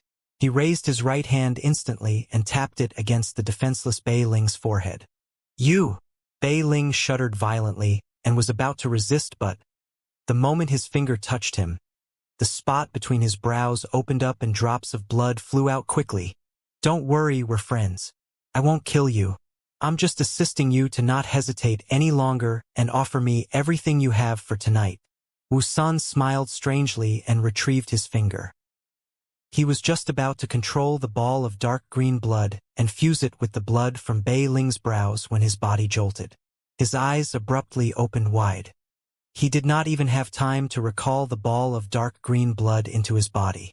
He swiftly retreated a few steps and looked as if he had fused into the green fire. A black light suddenly appeared. As howling sounds echoed in the air, a long black spear rushed towards them like a great black dragon. It bypassed the others in an instant. It went past Bei Ling, who was stunned, and went straight towards Wu Sen. There was a loud, muffled bang. The fire exploded all of a sudden and a large amount of green flames spread around the area. A sturdy-looking person appeared out of nowhere. His speed was so quick he seemingly arrived in front of Bei Ling the moment the explosion occurred. He grabbed the air with his right hand along with Bei Ling's fresh blood and Wu Sen's dark green blood. They fell into the man's hands in an instant. The man was Su Ming, who had earlier changed his appearance. This fresh blood is good. I'll take it. His voice was hoarse. He moved his left hand and the black spear which was stuck on the ground turned into a bundle of black mist that he held in his hand. Su Ming spoke slowly. He looked at Wu Sen, who had retreated the moment the flames scattered. Wu Sen's face was grave and there was a hint of viciousness in him as well. You're just asking for death. Wu Sen roared, and instantly, a large amount of green air gushed forth from his body and surrounded him. It transformed him into a figure of about 30 feet in height. The green figure lifted its head and roared at the sky. It lifted its arms like a zombie and jumped towards Su Ming. At the same time, the others also reacted and activated the qi in their bodies. However, because they had been offering green blood multiple times, they were still in a weakened condition. As they were about to take action, Su Ming smirked coldly and stuck the long spear in his left hand into the ground. The qi within his body immediately rushed into the long spear, causing a large amount of black mist to spew from the spear. The moment the spear pierced the ground, a clamor resounded through the air and the land trembled. A wave of air spread towards their surroundings with Su Ming as the center. It caused the weakened individuals to step back involuntarily. Then almost immediately, Su Ming rushed towards Wu San at lightning speed, lifting the long spear in his left hand simultaneously. The black mist drove into the sky and turned into a faint shape of a black eagle. It opened its wings and created a huge gust of wind as it rushed towards the zombie-like figure. At that moment, no one noticed that the moon had brightened up. A sliver of moonlight appeared out of nowhere and fused into the black eagle to aid it in its fight against the faint green figure. The clash was like a thunderbolt. After a huge bang, Su Ming rolled backwards. He staggered for a few steps and quickly retreated towards the tunnel. The moment he retreated, a furious roar could be heard. The green figure crumbled and Wu Sen's face was twisted with malice. There was a wound on his chest and fresh blood flowed out from the wound. "How dare you hurt me?" The green tint in his eyes grew darker and he rushed forward instantly in pursuit. Su Ming ran forward as Wu Sun chased after him. In the blink of an eye, they disappeared into the tunnel. The people left behind, including Bei Ling, were all dumbstruck with astonishment. They looked at each other and none of them dared to chase after the duo. Before long, a muffled sound came from underground like the tunnel had collapsed. They also heard the remote sounds of a furious bellow. After a long while, Wu Sun came out of the tunnel's exit with a gloomy face. He looked incredibly pathetic and was overcome by anger. However, underneath that anger was also a hint of anxiety that was not easily discovered by the others. "I've already retrieved my blood of corpses, but I won't be refining it tonight. Find that person. You must find him. He's not from Windstream Tribe. Find him. I want to break his neck with my own hands." It was a night where the moon was absent and the winds raged. Within the walls of Windstream Tribe City, winds howled as they rushed by. It was like they were angry. The winds lifted the dust off the land and up into the sky, blurring out the moon. Several figures ran inside the city of Mudstone in the middle of night as though they were looking for something. However, they were in the dark because they had no idea where to start looking. It was not until the first rays of sunlight, which lit up the horizon far into the distance, that the people began leaving. Bei Ling went back to Dark Mountain Tribe's lodgings fatigued and pale. That night, he lost a large amount of blood between his brows, so his body was incredibly weak. He also watched with his own eyes the short but shocking fight. There was the spear that flew towards them like a thunderbolt and caused the earth to tremble. Wu Sen's crazed roar in anger also echoed in his ears. To Bei Ling, Wu Sen was Windstream Tribe's blessed child. They may have both been at the 6th level, but Bei Ling knew that he could not win against him. In fact, he did not even dare challenge him. He did not train in the usual berserker's method. He had worshipped the statue of the god of berserkers when he was young. Yet apparently, there was a mysterious statue among all the statues of the god of berserkers within Windstream Tribe. Those who received its inheritance needed to use the aura of corpses to train and gather their berserker blood to turn into a corpse. If it was successful, the practitioner would practically be invincible. Just who was that person who fought against Wu Sen? I can't gauge his strength, but if he pushed Wu Sen into a corner, he must also be a well-known berserker. Could he be from Black Mountain Tribe? Bei Ling's gaze was dark. He was the most powerful berserker among his peers in Dark Mountain Tribe, but he knew that once he left his tribe, he was a nobody. Bei Ling returned to the lodgings and to his room with these convoluted feelings, as well as uncertainty regarding the test in the morning. However, the moment he opened the door to his room, his body shook and his pupils shrank. The hairs on his body stood up and he breathed in sharply. There was shock and disbelief on his face. There was a ball of fresh blood floating on top of the table in his room. There was a light green tint in that sphere of blood, and it glowed in an incredibly strange manner. It was the refined blood that Wu Sen forced out of Bei Ling's entire body when he tapped Bei Ling's glabella. He was momentarily stunned. Bei Ling immediately turned and looked behind him. There was only darkness, and it was incredibly quiet around him. His heart pounded against his chest. After a moment of silence, He went straight into his room, and as he stared at the ball of familiar fresh blood on the table, his emotions were unstable. Who was that? Why did he help me? After a long while, Bei Ling grabbed the ball of fresh blood. The moment he touched the blood, it melted into his body and turned into a wave of heat. Bei Ling too quickly sat down with his legs crossed and circulate the blood in his veins. At the same time, in another room within Dark Mountain Tribe's lodgings, Su Ming sat with his legs crossed on the floor. His face was pale and there was a trickle of fresh blood at the corner of his lips. However, his eyes were incredibly bright. He lowered his head and looked at the ball of dark green blood in his palm and smiled coldly. So this is the prodigy of Windstream Tribe. No one is allowed to surpass him. He is the only one allowed to surpass others. He's not that great. If I can complete the third burning of my blood along with this spear, even if I can't kill him, I can still heavily injure him. Su Ming lifted one of his hands and wiped away the blood at the corner of his lips. A fierce look flashed briefly in his eyes. I was only lightly injured. I'll be able to recover if I circulate my qi. But that berserker's method he adopted is incredibly strange. The image of the burning corpses and green fire surfaced in Su Ming's head. If I can, I'd like to meet the prodigies. But seeing how crazy Wu San was in the tunnel, this item must be incredibly important to him. Su Ming looked at the dark green blood in his hands and placed it into a small bottle.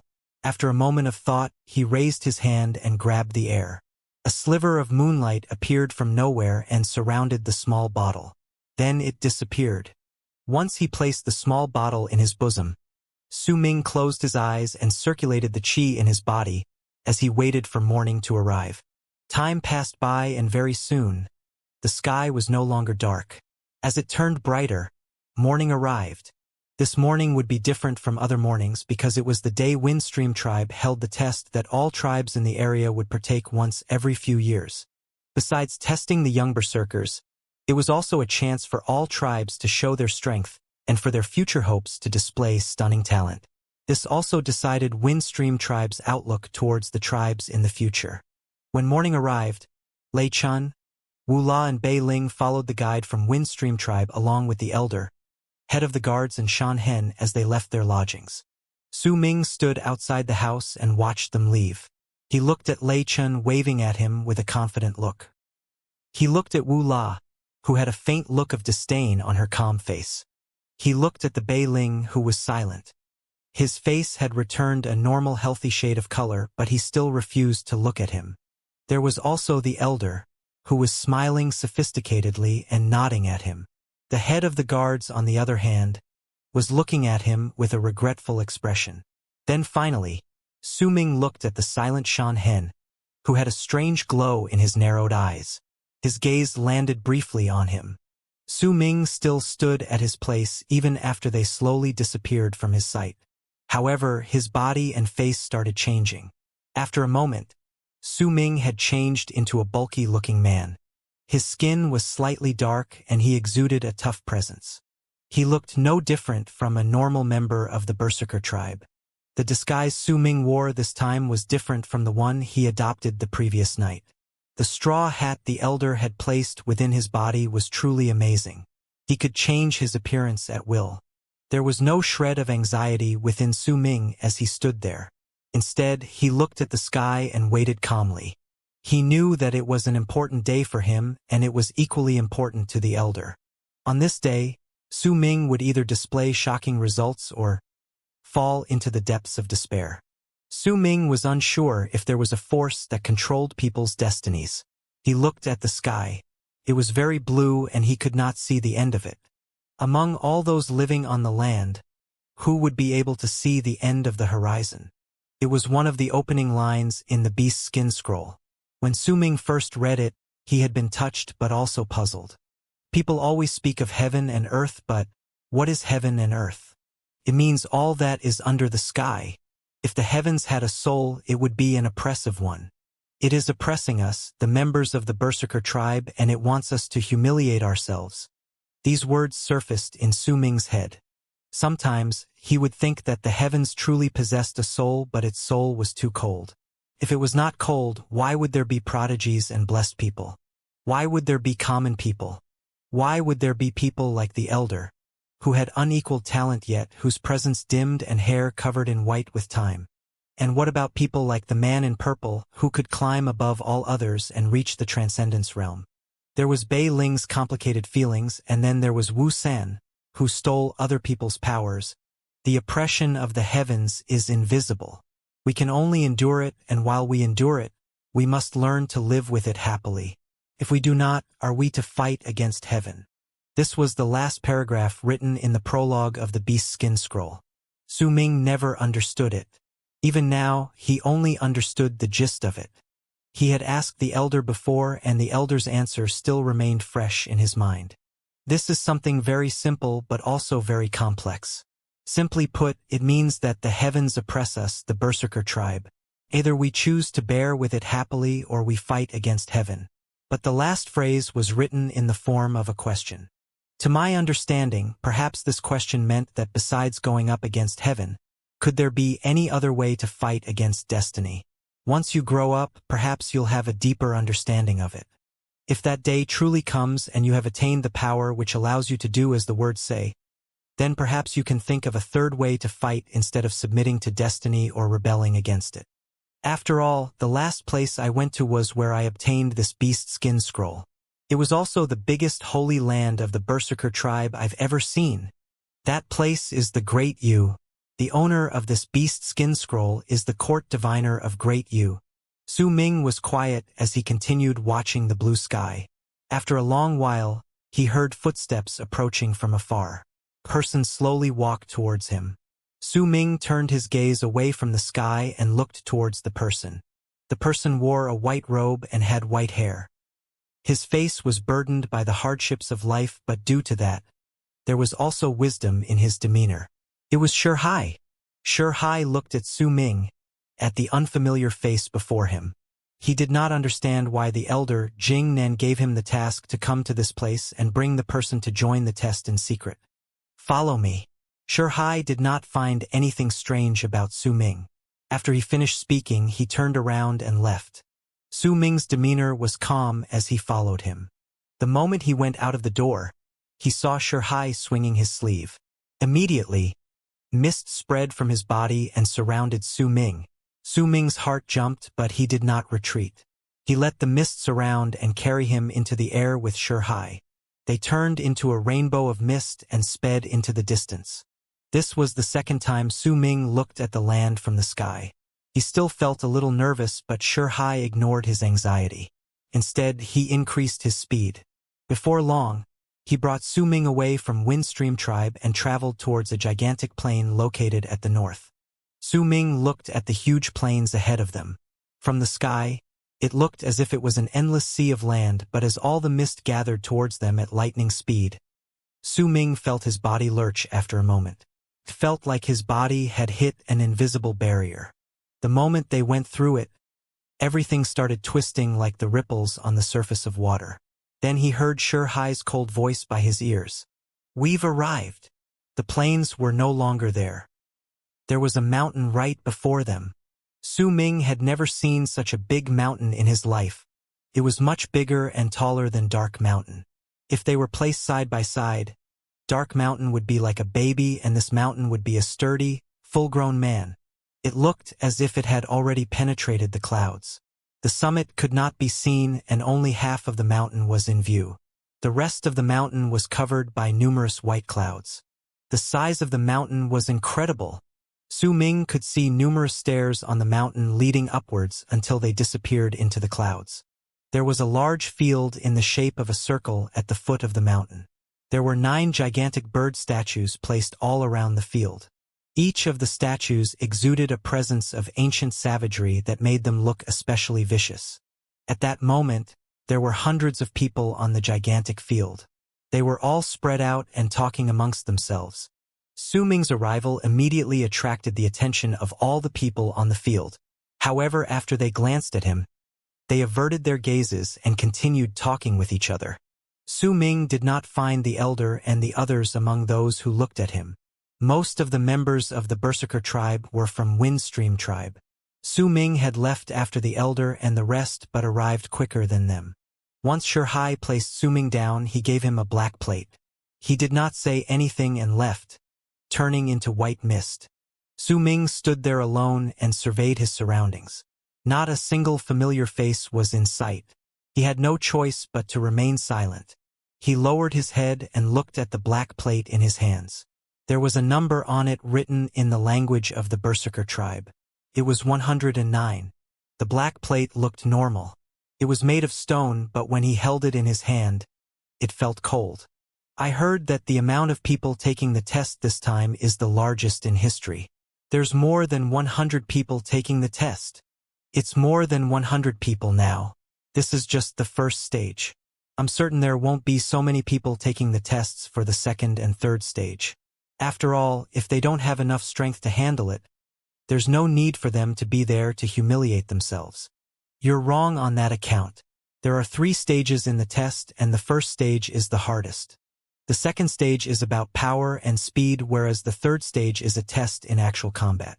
These 2 stages require a certain amount of power, and it also involves luck. This is something that has been proven in the past. The first stage may not seem to require any sort of power, but in reality, this stage is a test of stamina and potential. There's no way to cheat in this, and it's really brutal. No matter how much power you have, once your results in the first stage aren't good, it just means that you don't have enough stamina and potential. The tribe won't pay much attention to these tribe members after that. Su Ming lowered his head and toyed with the black stone plate as voices of discussion from the people around him traveled into his ears. But still, in every single test that was ever held, the top 50 people mostly consisted of us, berserkers from Windstream tribe. The other tribes only barely made it in. This is especially so for the top 10 places. I heard that there has never been an outsider who made it in. Obviously, it'll be the same this time. Honestly, those who will place in the top 10 and top 40 will be the same people, especially the top 10. Besides those monsters in the tribe, no one else will be able to make it. Su Ming listened and gradually heard similar discussions on the same topic. Not all of the people gathered here were going to take the first stage of the test. Most of them were only here to watch. As he listened, he thought about the 6 numbers the elder told him. Suddenly, Su Ming lifted his head towards his side as he felt something. There was an elderly person approaching him quietly. When he saw Su Ming looking at him, the elderly man quickly smiled at him and closed the distance between them in a few brisk steps. The old man wore beast skins and bone earrings. Judging from his attire, he should have been from Windstream tribe. Lad, I am Beseeched. I saw a stone plate in your hands. You must be entering the first stage of the test. That's why I decided to come and talk to you. I have no ill will, promise. The old man looked hilarious. He had a sharp mouth and cheeks that resembled a monkey. When he smiled, his entire face seemed to move, leaving a deep impression on other people. Su Ming's demeanor remained the same. Once he heard the old man's words, he nodded. Lad, I'll say this straight. Don't mind me. The level of my training may not be high, but I've lived a long time. If anything, I've got a pair of good eyes. I see your potential, and well, you're very normal. The old man winked. This test only happens once every few years. I've always come here to watch. With your potential, it'll be difficult for you to get into the top 50. Based on my experience, you'll only get into the top 100, but... The old man took a few steps towards him with a mysterious look. He looked around to check whether there was anyone looking at them. Then he quickly spoke in a low tone. But you're in luck since you have met me, lad.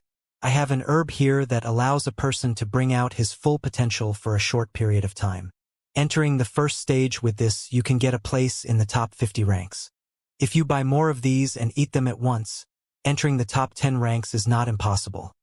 The old man spoke in a low tone. He opened his shirt slightly, quickly revealing some of the herbs he had within before covering it up again. The mysterious air around him became stronger. He seemed afraid that the herbs would be discovered by too many people. Su Ming was momentarily stunned. He looked at the old man and found himself speechless. You don't believe me? The old man saw Su Ming's expression and immediately spoke in a low tone once again. Lad, you're still too young. You can only determine the authenticity of these things after you've tried them. Once your placing increases, treatment towards you in your tribe will be completely different. Looking at you, it seems like you aren't treated well in your tribe. That's enough. If that herb of yours is really that effective, why is it that the top 50 places in the test mostly consisted of Windstream tribe members in the past? No outsider has ever made it into the top 10 ranks either. I won't buy it. Go and sell it to other people. Su Ming frowned and retreated a few steps. The old man widened his eyes and gave a thumbs up to Su Ming with his right hand, praising him. You're good, lad. You're really good. Great of you to think of this so soon. Looks like I've been wrong. You may not have a lot of potential, but at least you have a smart head on your shoulders. But lad, you're wrong on this account. It's not that there have never been any outsiders who made it into the top 10 in the first stage. 50 years ago, there was one person who managed to continuously get first place. Surely you have heard of this person before, Mo Sang, the elder of Dark Mountain Tribe. Do you know how he made it? He bought a lot of these herbs from me that year. There was also someone from Black Mountain Tribe. He too bought my herbs and got a place in the top 40. Then, there was also someone from Dark Dragon Tribe. She also did the same. Hey, don't go. I'll give you a recent example. In the previous test, there was a lad called Bei Ling who got into the top 50 who bought. The old man was like a chatterbox who would not stop talking. Su Ming frowned and took a few more steps back. Lad, we were fated to meet each other. That's why I'm selling this to you. If it were anyone else, I would not be selling it to them. I sell this herb to others for 10 stone coins each. I'll sell this to you for 3 stone coins. How about it? 3 stone coins is extremely cheap. Hey, if I shout out loud that I'm selling this herb for such a cheap price, there will definitely be a lot of people who will surround me to buy it. Since fate has allowed us to meet each other, if you buy one, I'll give you another for free.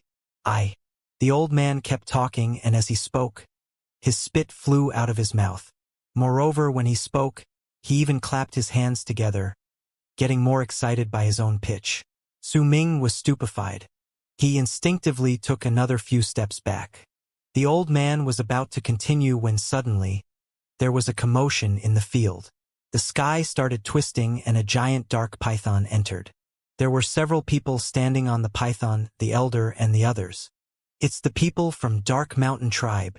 I heard that the elder of Dark Mountain Tribe is extremely powerful, but there is no one in the tribe who can inherit his position.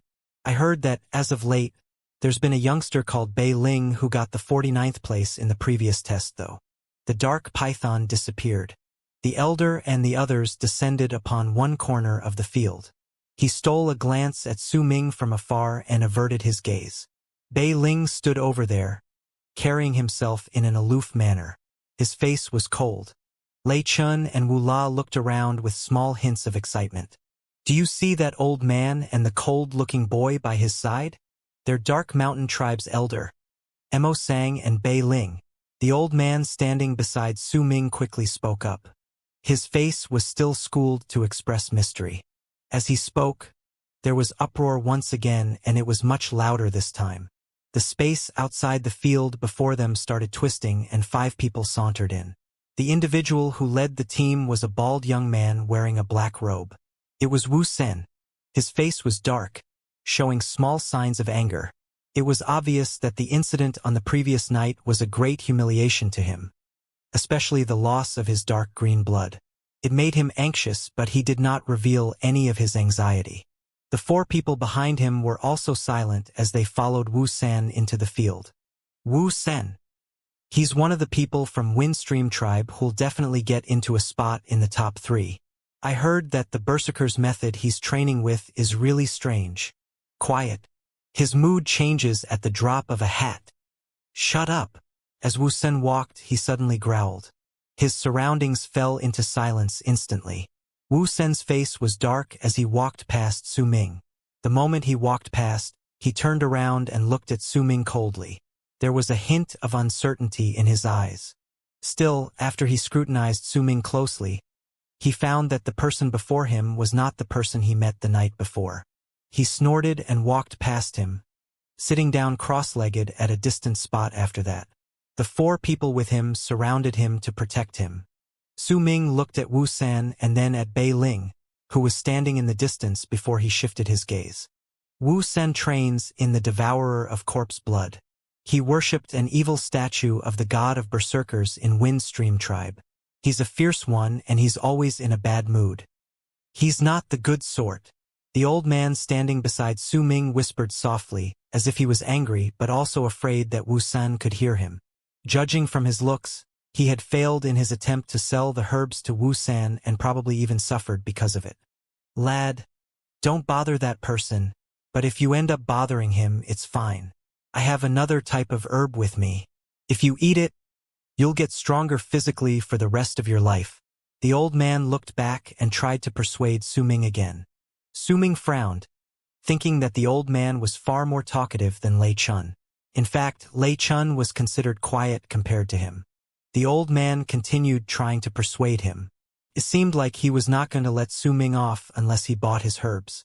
At that moment, the space outside the field twisted once more. This time, dozens of people arrived.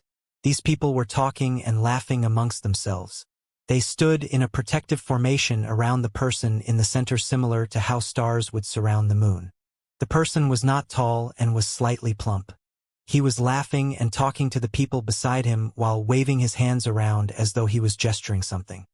He had a vague presence which stood out among the dozens of people. Everyone focused their gazes on him the moment they saw him. Chun Chong. Wu San, who was sitting cross-legged, opened his eyes and stared at the slightly plump person. He narrowed his eyes. Su Ming's gaze also landed on the person. He could feel a faint presence, but it was not qi. It was something else he found hard to describe. Chun Chong is a lad everyone knows in Windstream tribe. He's a good lad, much better than Wu San. The old man quickly whispered, "Don't tell the others about this, but Chun Chong is a huge customer of mine.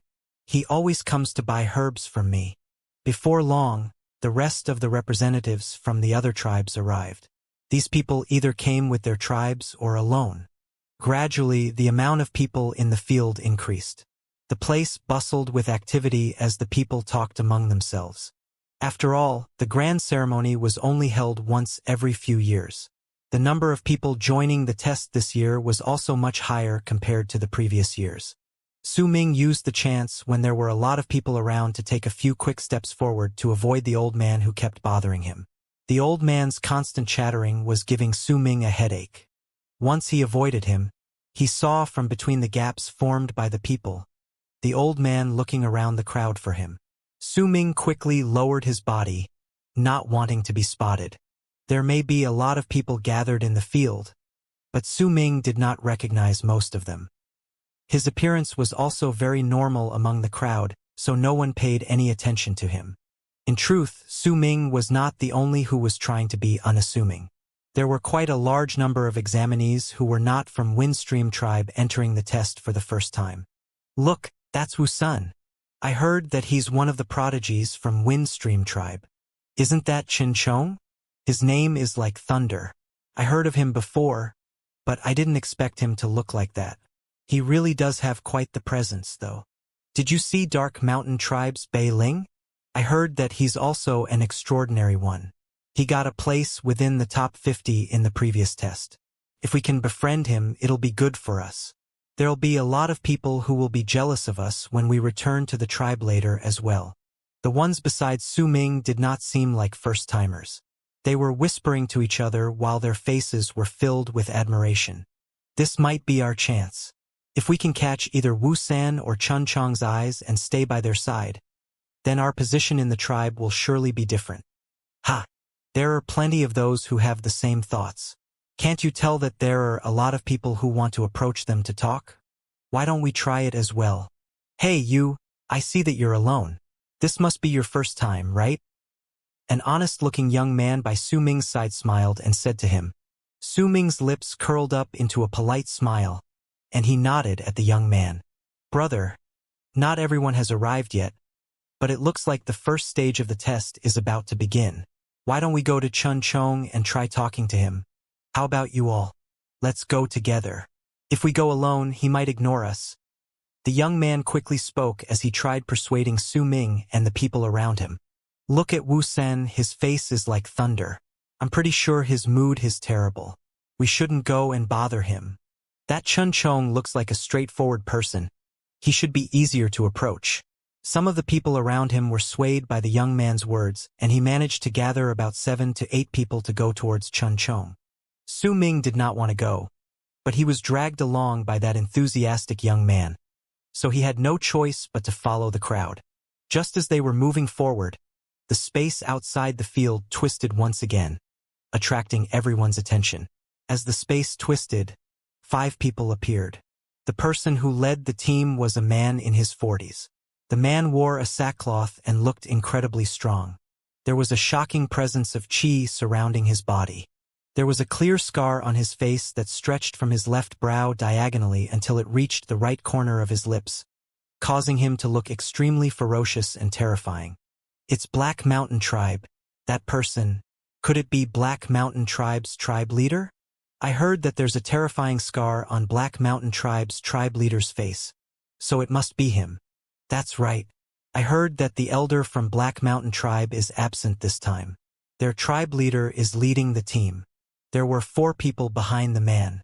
They slowly walked into the field. At first glance, the 4 people seemed normal, but if someone looked closely, then they would easily find that among the 3 were young men about the same age, while the last one was a sturdy-looking man in his 40s. Strangely, the man and the other 2 youths following behind the tribe leader were surrounding one of the young men like they were his subordinates. They even instinctively did not surpass the young man as they walked. That young man was about 18 to 19 years old. He wore a black hide shirt and had long hair. His face could not be clearly seen because the collar of his black shirt was pulled up to cover his entire face besides his eyes. He also had his head lowered, thus preventing anyone from seeing his face clearly.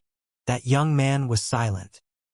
He ignored the gazes that fell upon him and walked towards the crowd with his tribe leader.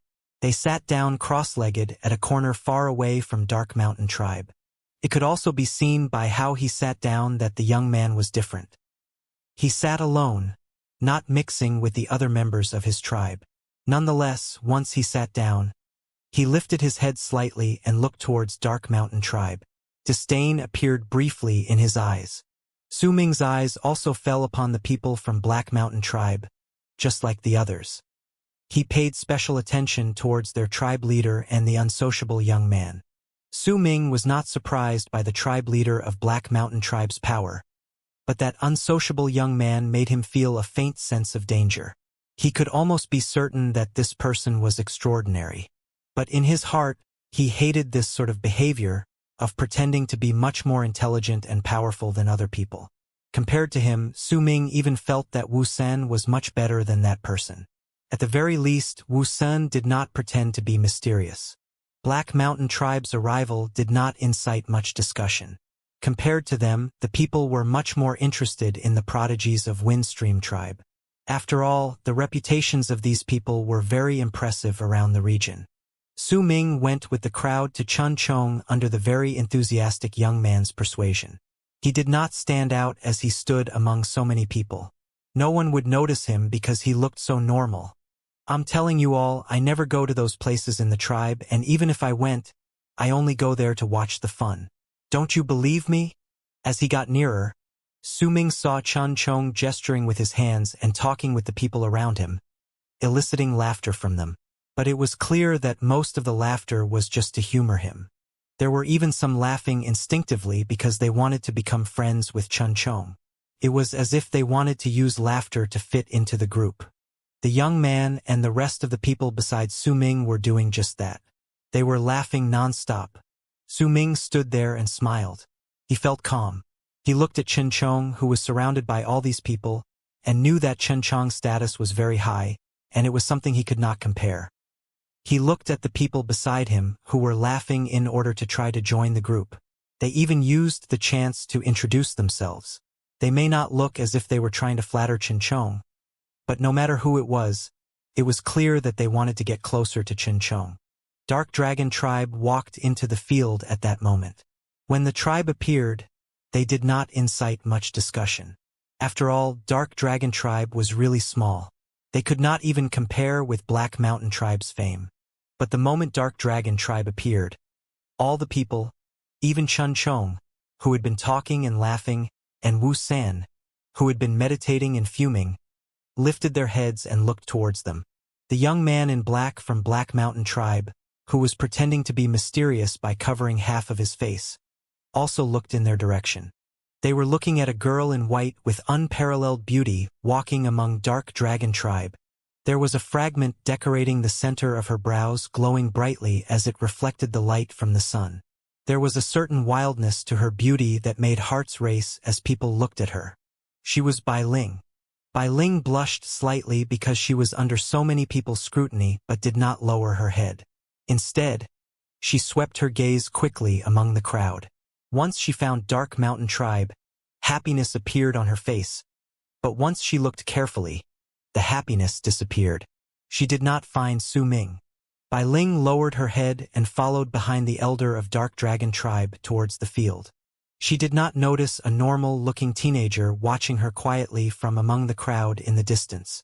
She also did not notice the looks of desire and greed from the young man in black from Black Mountain tribe, who was pretending to be mysterious, once he saw her. Wu San only looked at Bai Ling for a moment before closing his eyes again. Bai Ling may be unparalleled in beauty, but he was completely unmoved. At the moment he was feeling anxious, and he couldn't spare another thought for anything else. Su Ming looked at that beautiful face and stood quietly where he was.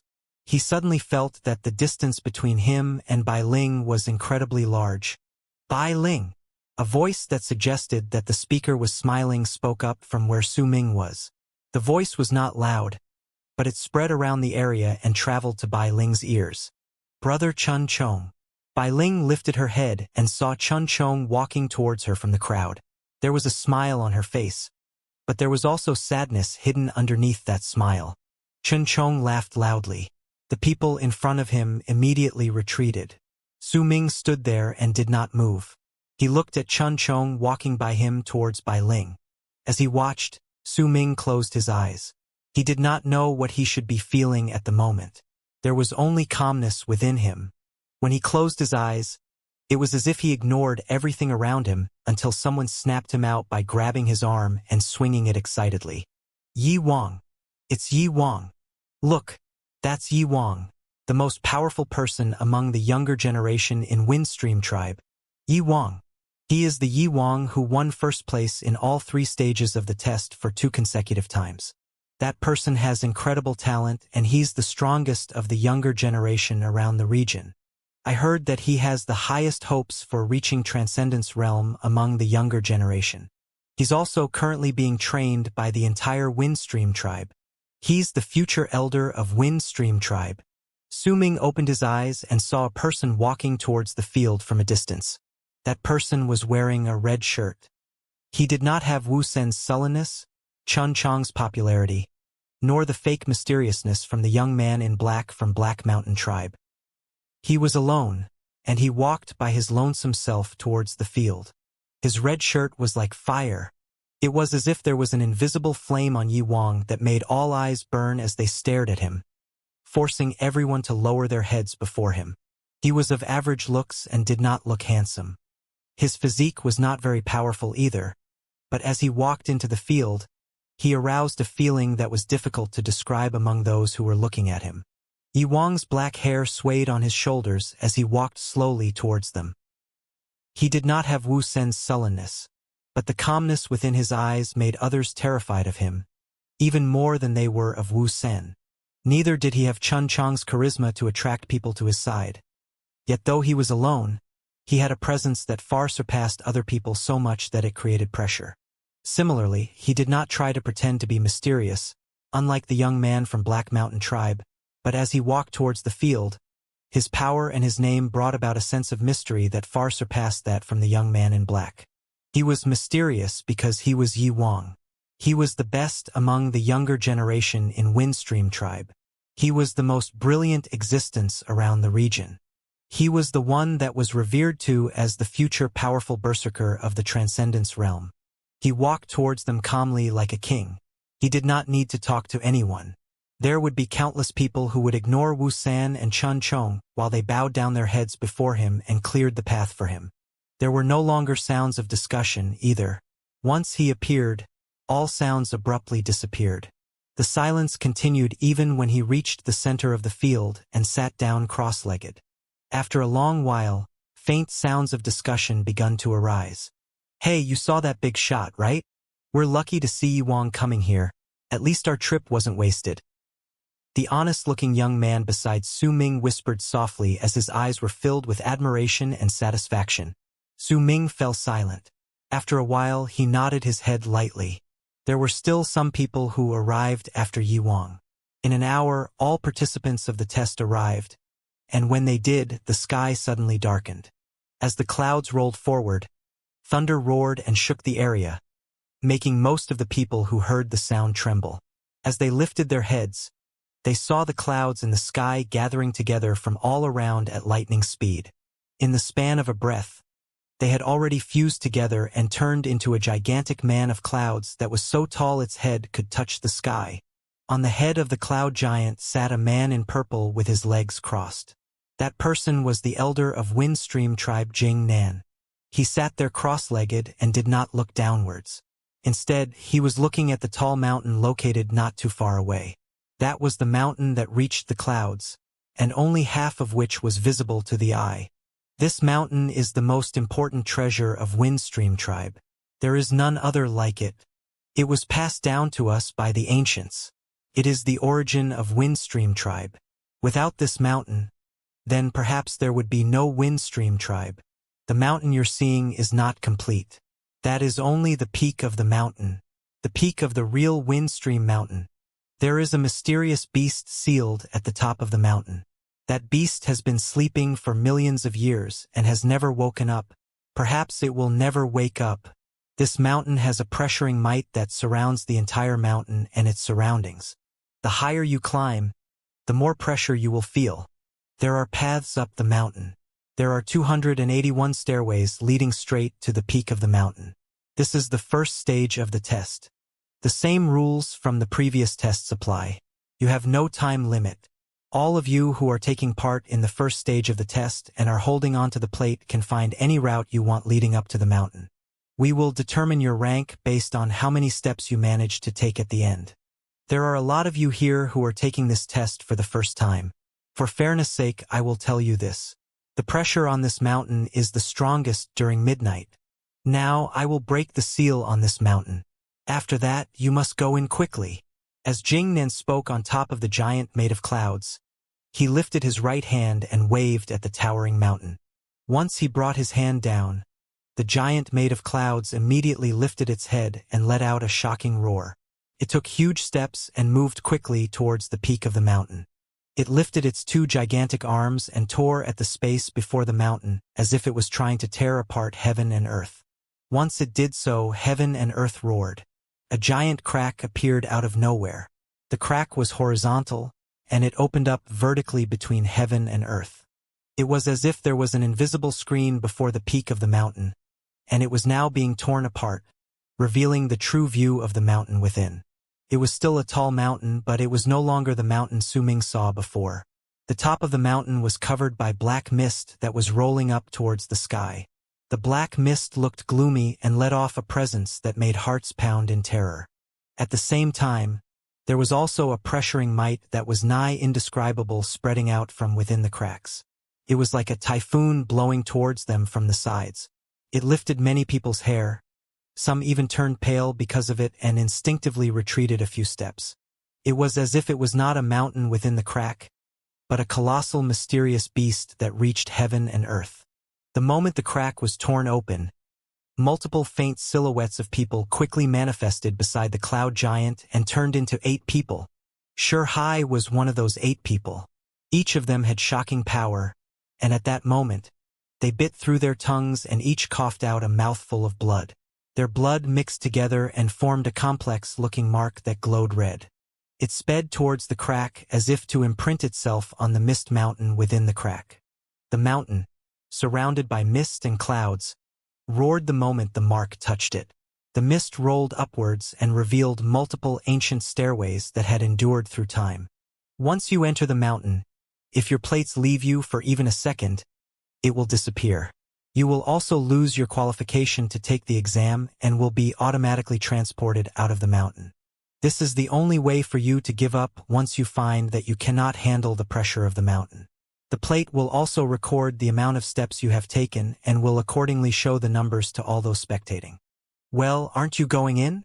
The person who shouted towards the crowd gathered below him was Xianxia, who was standing among the 8 people. A person suddenly turned into a rainbow and sped towards the crack. That person was the young man who wore a red shirt, Yi Wang. Wu San was the second who rushed towards the crack, followed closely by Chen Chong. Gradually, a huge amount of people from all tribes taking the first stage of the test rushed towards the crack. Bei Ling, Lei Chen, Wu La, Si Kong, and even Bai Ling were among the crowd going towards the crack. Once they entered the crack, they went to a stairway that was not taken by anyone and disappeared within it. Once a stairway was taken by someone, a layer of mist would fall down and cover the path from view. Su Ming did not choose to move alone. He chose to move with a huge crowd and walked into the crack. The moment he stepped in, he immediately felt the difference between the place and the world outside. There was a pressure there that felt as if an invisible pair of hands was pressing on his body, causing him discomfort. Many of the paths leading to the stairways were already covered by mist, a clear sign that someone had already taken the path. Su Ming did not worry, but instead ran further away from the entrance. There were plenty of people that were like him, searching for a way into the mountain. However, the shape of the foot of the mountain was uneven. Some of the paths leading to the stairs seemed to be shorter. These paths were usually fought over by people, and whoever took the first step on the stairway would lay claim to it. Su Ming did not join them but went to a place that was further away. There were multiple paths there. He stood at the crossroads and fell into deep thought for a while. Just as he was about to move, he suddenly turned his head and looked to his right. As he did so, his pupils shrank, though it was barely noticeable. He saw the young man wearing black beast skins from Black Mountain Tribe, who loved pretending to be mysterious, walking towards him with his face still covered. He did not even look at Su Ming as he walked towards one of the paths. For a moment, Su Ming watched as mist rolled down from the mountain and covered the path that was taken by the person. Then he looked away. He walked towards a normal-looking stairway. The moment he took the first step, he felt as if the entire mountain trembled. At the same time, a wave of heat spread from the plate hanging over his chest, but it did not spread into Su Ming's body. It just kept giving off heat. Soon, he was surrounded by a large amount of mist. He could not see what was by his side. Neither could he see what was behind him. The only thing he could see was the faint outline of a winding staircase in the mist before him and the dim sun hanging above him in the sky. It was quiet. That silence even gave him the impression that he was the only one on the mountain. Su Ming took a deep breath. He did not move immediately but chose to feel the pressure of the land. Once he was slightly used to it, he moved forward step by step with resolution and persistence in his eyes. He did not know that the moment all of them went in, the crack gradually closed up. Xianxia and the other 7 people all sat down cross-legged at various corners in the field once they descended from the sky. The elder of Windstream tribe, Jing Nan, also made the cloud giant disappear and descended upon the field. He went to Mo Sang's side and an invisible wave of air surrounded them, which prevented anyone from eavesdropping on them. There were still hundreds of people on the field, and their gazes were all focused on the 9 gigantic eagle statues around them. Lines of words gradually appeared on the 9 statues. First place, Yi Wang, 97 steps. Second place, Wu San, 51 steps. Third place, Chen Chong, 47 steps. Fourth place, Bai Su, 46 steps. 103 RD place, Mo Su, 6 steps. The steps taken by all the people taking the first test were clearly displayed for all to see due to the plates they had in hand. I knew it. The first place is Yi Wang. 97 steps, he has such a huge margin over the 2 ND place. Look, it changed again. 115 steps. Didn't the test just start? That's too fast. Who is that Baisu? I've never heard of him before. He's not from Windstream tribe, but he managed to get such a high rank since the start. I heard that during the last test, Yi Wang managed to take 803 steps. I wonder how far he'll go this time. It'll be more difficult the further they go. Since the very first test, no one has ever been able to make it past 930 steps. The elder of Windstream tribe, Jingnan, was also looking at the bird statue by his side with Mo Sang. There was a smile on his face as he glanced at a name called Mo Su. Mo Sang, he should be Su Ming, right? But looking at his rank, it'll be difficult for him to get into the top 40. How about this? I'll make the conditions easier. If he can get into the top 60, then he'll pass. Mo Sang did not speak. He just quietly looked at the name Mo Su on the bird statue. There was a hint of expectation hidden deep within his eyes. There were a few hundred people on the field. At that moment, they were all looking intently at the 9 eagle statues. All of the rankings on it were the same. When they looked at it, they began discussing among themselves. Sometimes they would cheer when a person's name went up the rankings, and at other times they would feel sorry for another person who fell down the rankings. It can even be said that the test within the mountain was secondary in this grand ceremony, and that the most important part of the ceremony was in the field. There were a few hundred people in the field, and while most of them were from Windstream tribe, there were still quite a number of them from other tribes. It would be accurate to say that almost all of the tribes in the region were gathered here.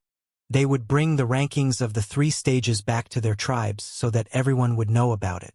That was the tradition, and it had been done in previous tests as well. As time passed, Yi Wang, who was in first place, had taken his 345th step, and he was gradually slowing down. Chen Chong was behind him. He had already taken his 189th step.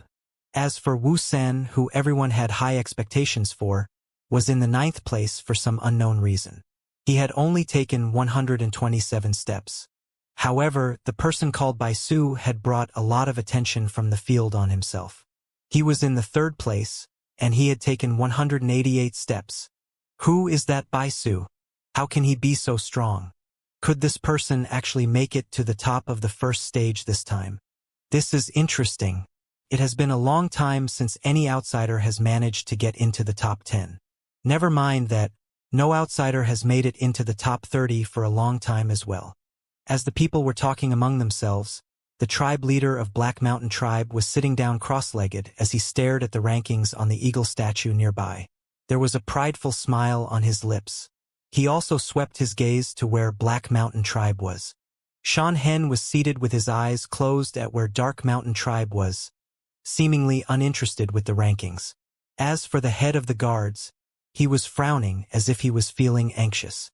He looked at the rankings on the eagle statue beside him and found Bei Ling, who was at the 57th place, Lei Chun, who was at the 73rd place, and Wu La, who was at the 91st place. The old woman from Dark Dragon Tribe and the rest of the tribes were also intently staring at the eagle statues. There were not a lot of changes on their faces. As the leaders of the tribes, they had to learn how to conceal their emotions. Unless there was a great change, they would usually not show strong emotions on their faces. As for the head of the guards from Dark Mountain Tribe, if it were not for Bei Ling, he would not look anxious. The situation in the hundreds of stairways within the mountain was different from the field, which was filled with hundreds of people discussing and staring at the statues. The people taking the first stage of the test felt as if they were the only ones on the peak of the mountain. Not only did the thick mist cover their sight of each other, even the people outside could not see what was happening inside. Even Jing Nan, the elder of Windstream tribe, could not see through the mist which was created as a form of seal. He could not tell for sure what was happening inside. Nonetheless, there would not be any danger in this place. After all, the test had been held far too many times. Bai Ling bit down her bottom lip. Sweat beaded on her forehead as she walked forwards. She could not see the end of the stairs. It seemed like there was no end to it, causing the people who were walking on it to fall into the illusion that it was endless. The increasing pressure as they walked further ahead also made them feel as if they were being repelled by the place. It was as if there were a countless number of voices whispering in their ears to give up. Lei Chun was growling nonstop not too far away from Bai Ling. He had even torn away his hide shirt and revealed a strong upper body. There were beads of sweat trickling down his body, making him look ferocious even though he was tired. He kept walking forward, eyes lit with madness and persistence. Further ahead, Bai Ling's face was pale. He had given too much blood from the center of his brows to Wusan lately. His body was still weak. He would be able to obtain a small drop of berserker blood from Wusan during the third stage of the test according to their promise, but he was worried. He did not know whether the promise still held. Bai Ling gritted his teeth. He did not want to lose completely, so he walked forward with the pride of Dark Mountain tribe on his shoulders one step at a time. Compared to their difficulty, the most brilliant prodigy of Windstream tribe, Yi Wang, was much more at ease. He had his hands behind his back as he walked forward one step at a time at an unhurried pace. This was not the first time he walked these steps, but the third. He remembered clearly that he managed to make it to more than 800 steps during his second time. This time, he would make it to 900. The elder once said that the mountain seemed tall, but there were only 999 steps. The structure had some sort of mysterious power that seemed to change heaven and earth. The amount of steps you could take reflected how many blood veins you would be able to manifest at the end. I have to eat less next time. I definitely have to eat less next time. At another path behind Yi Wang, Chun Chong was panting harshly as he walked forward, mumbling under his breath. He was slightly on the plump side, and as he walked, the flesh on his body seemed to tremble, but there was a sharp glint in his eyes. He looked at the plate in his hands. If he stared at it with the plate in mind, he could see all the rankings in it. He knew that there was a person called Baisu who was right behind him. Located further away was the young man in black hide skin from Black Mountain tribe. His face was calm, as if there was no need for him to be serious about walking these stairs yet. This is the first time I've come here. Since I'm here, then Wu San, Chun Chong, and even Yi Wang will have to stand behind me. This time, I will let everyone know that I, Baisu, am the best of all the prodigies in the region. There was a crazed look on the young man's half-covered face. Compared to these people, Su Ming was far behind them. His footsteps were slow. As of then, he had only taken his 32nd step. In fact, when he was at the 32nd step, Su Ming did not move forward, but lowered his head and fell into deep thought. He stared at the steps underneath his feet, and his eyes began wavering as he fell into his thoughts. The elder mentioned 6 numbers. The first number was 32. Could he have meant the 32nd step on the stairs? As Su Ming was thinking, he slowly lifted his feet and stepped onto the 33rd step. Once he placed his foot down, he did not feel any different. It was the same amount of pressure he felt at the 32nd step. There's nothing strange about it. It's the same. Su Ming frowned, then went to the 34th step. Yet, the moment his right foot landed on it, his body trembled suddenly. Same. No. He closed his eyes and felt the slight increase of pressure as his right foot remained on the 34th step. Then he opened his eyes and quickly retreated to the 31st step. He raised his foot and stood on the 32nd step, then on the 33rd. At that moment, Su Ming's eyes lit up and he took a deep breath. I see. There is an increase of pressure between the 31st and 33rd step, but only the 32nd step retains the same pressure no matter whether I move forward or backwards. It's as if the 32nd step doesn't exist. Even if the 32nd step is not around, everything is still the same. After a moment of thought, Su Ming did not move forward any longer. Instead, he sat down cross-legged at the 32nd step to feel the pressure from both sides as they pressed against his body. It made him feel uncomfortable, but 40-something blood veins manifested on his body. The moment these blood veins appeared, the pressure against Su Ming's body lessened by a great margin. If he did not pay attention to it, he would not have realized it. I can feel 2 sorts of pressure on most of the steps in this mountain. One of them comes from above me, and the other is the residue pressure coming from behind me from the steps I've taken. Only this 32nd step can balance the pressure I feel. The 6 numbers the elder told me must mean that there are 6 similar spots in this mountain. Perhaps this is what the elder experienced when he took the test in Windstream Tribe. It's his secret. As Su Ming sat down, he closed his eyes slowly and activated the blood veins in his body. After a moment, Su Ming opened his eyes and frowned. He did not feel that he benefited from it. Even if he circulated his qi around his body, he felt normal. There were no changes whatsoever. Su Ming could not figure out the answer in his silence, but he knew that the elder would definitely not tell him the numbers because he felt like it. There must be some sort of secret within the elder's words that he had yet to discover. Still, Su Ming scratched his head. The elder had always loved saying these sort of things since he was young to let him think and figure things out on his own. If he understood it, then that was that. If he did not, then the elder would occasionally tell him the answer. After a moment of thought, Su Ming sighed. He looked at the 49 blood veins on his body. With their presence, he could ignore the pressure in this place. Really, elder? Can't you just tell me the answer? Ah! Just what is the secret behind this? Su Ming did not want to give up. He continued sitting there as he thought carefully. Pressure.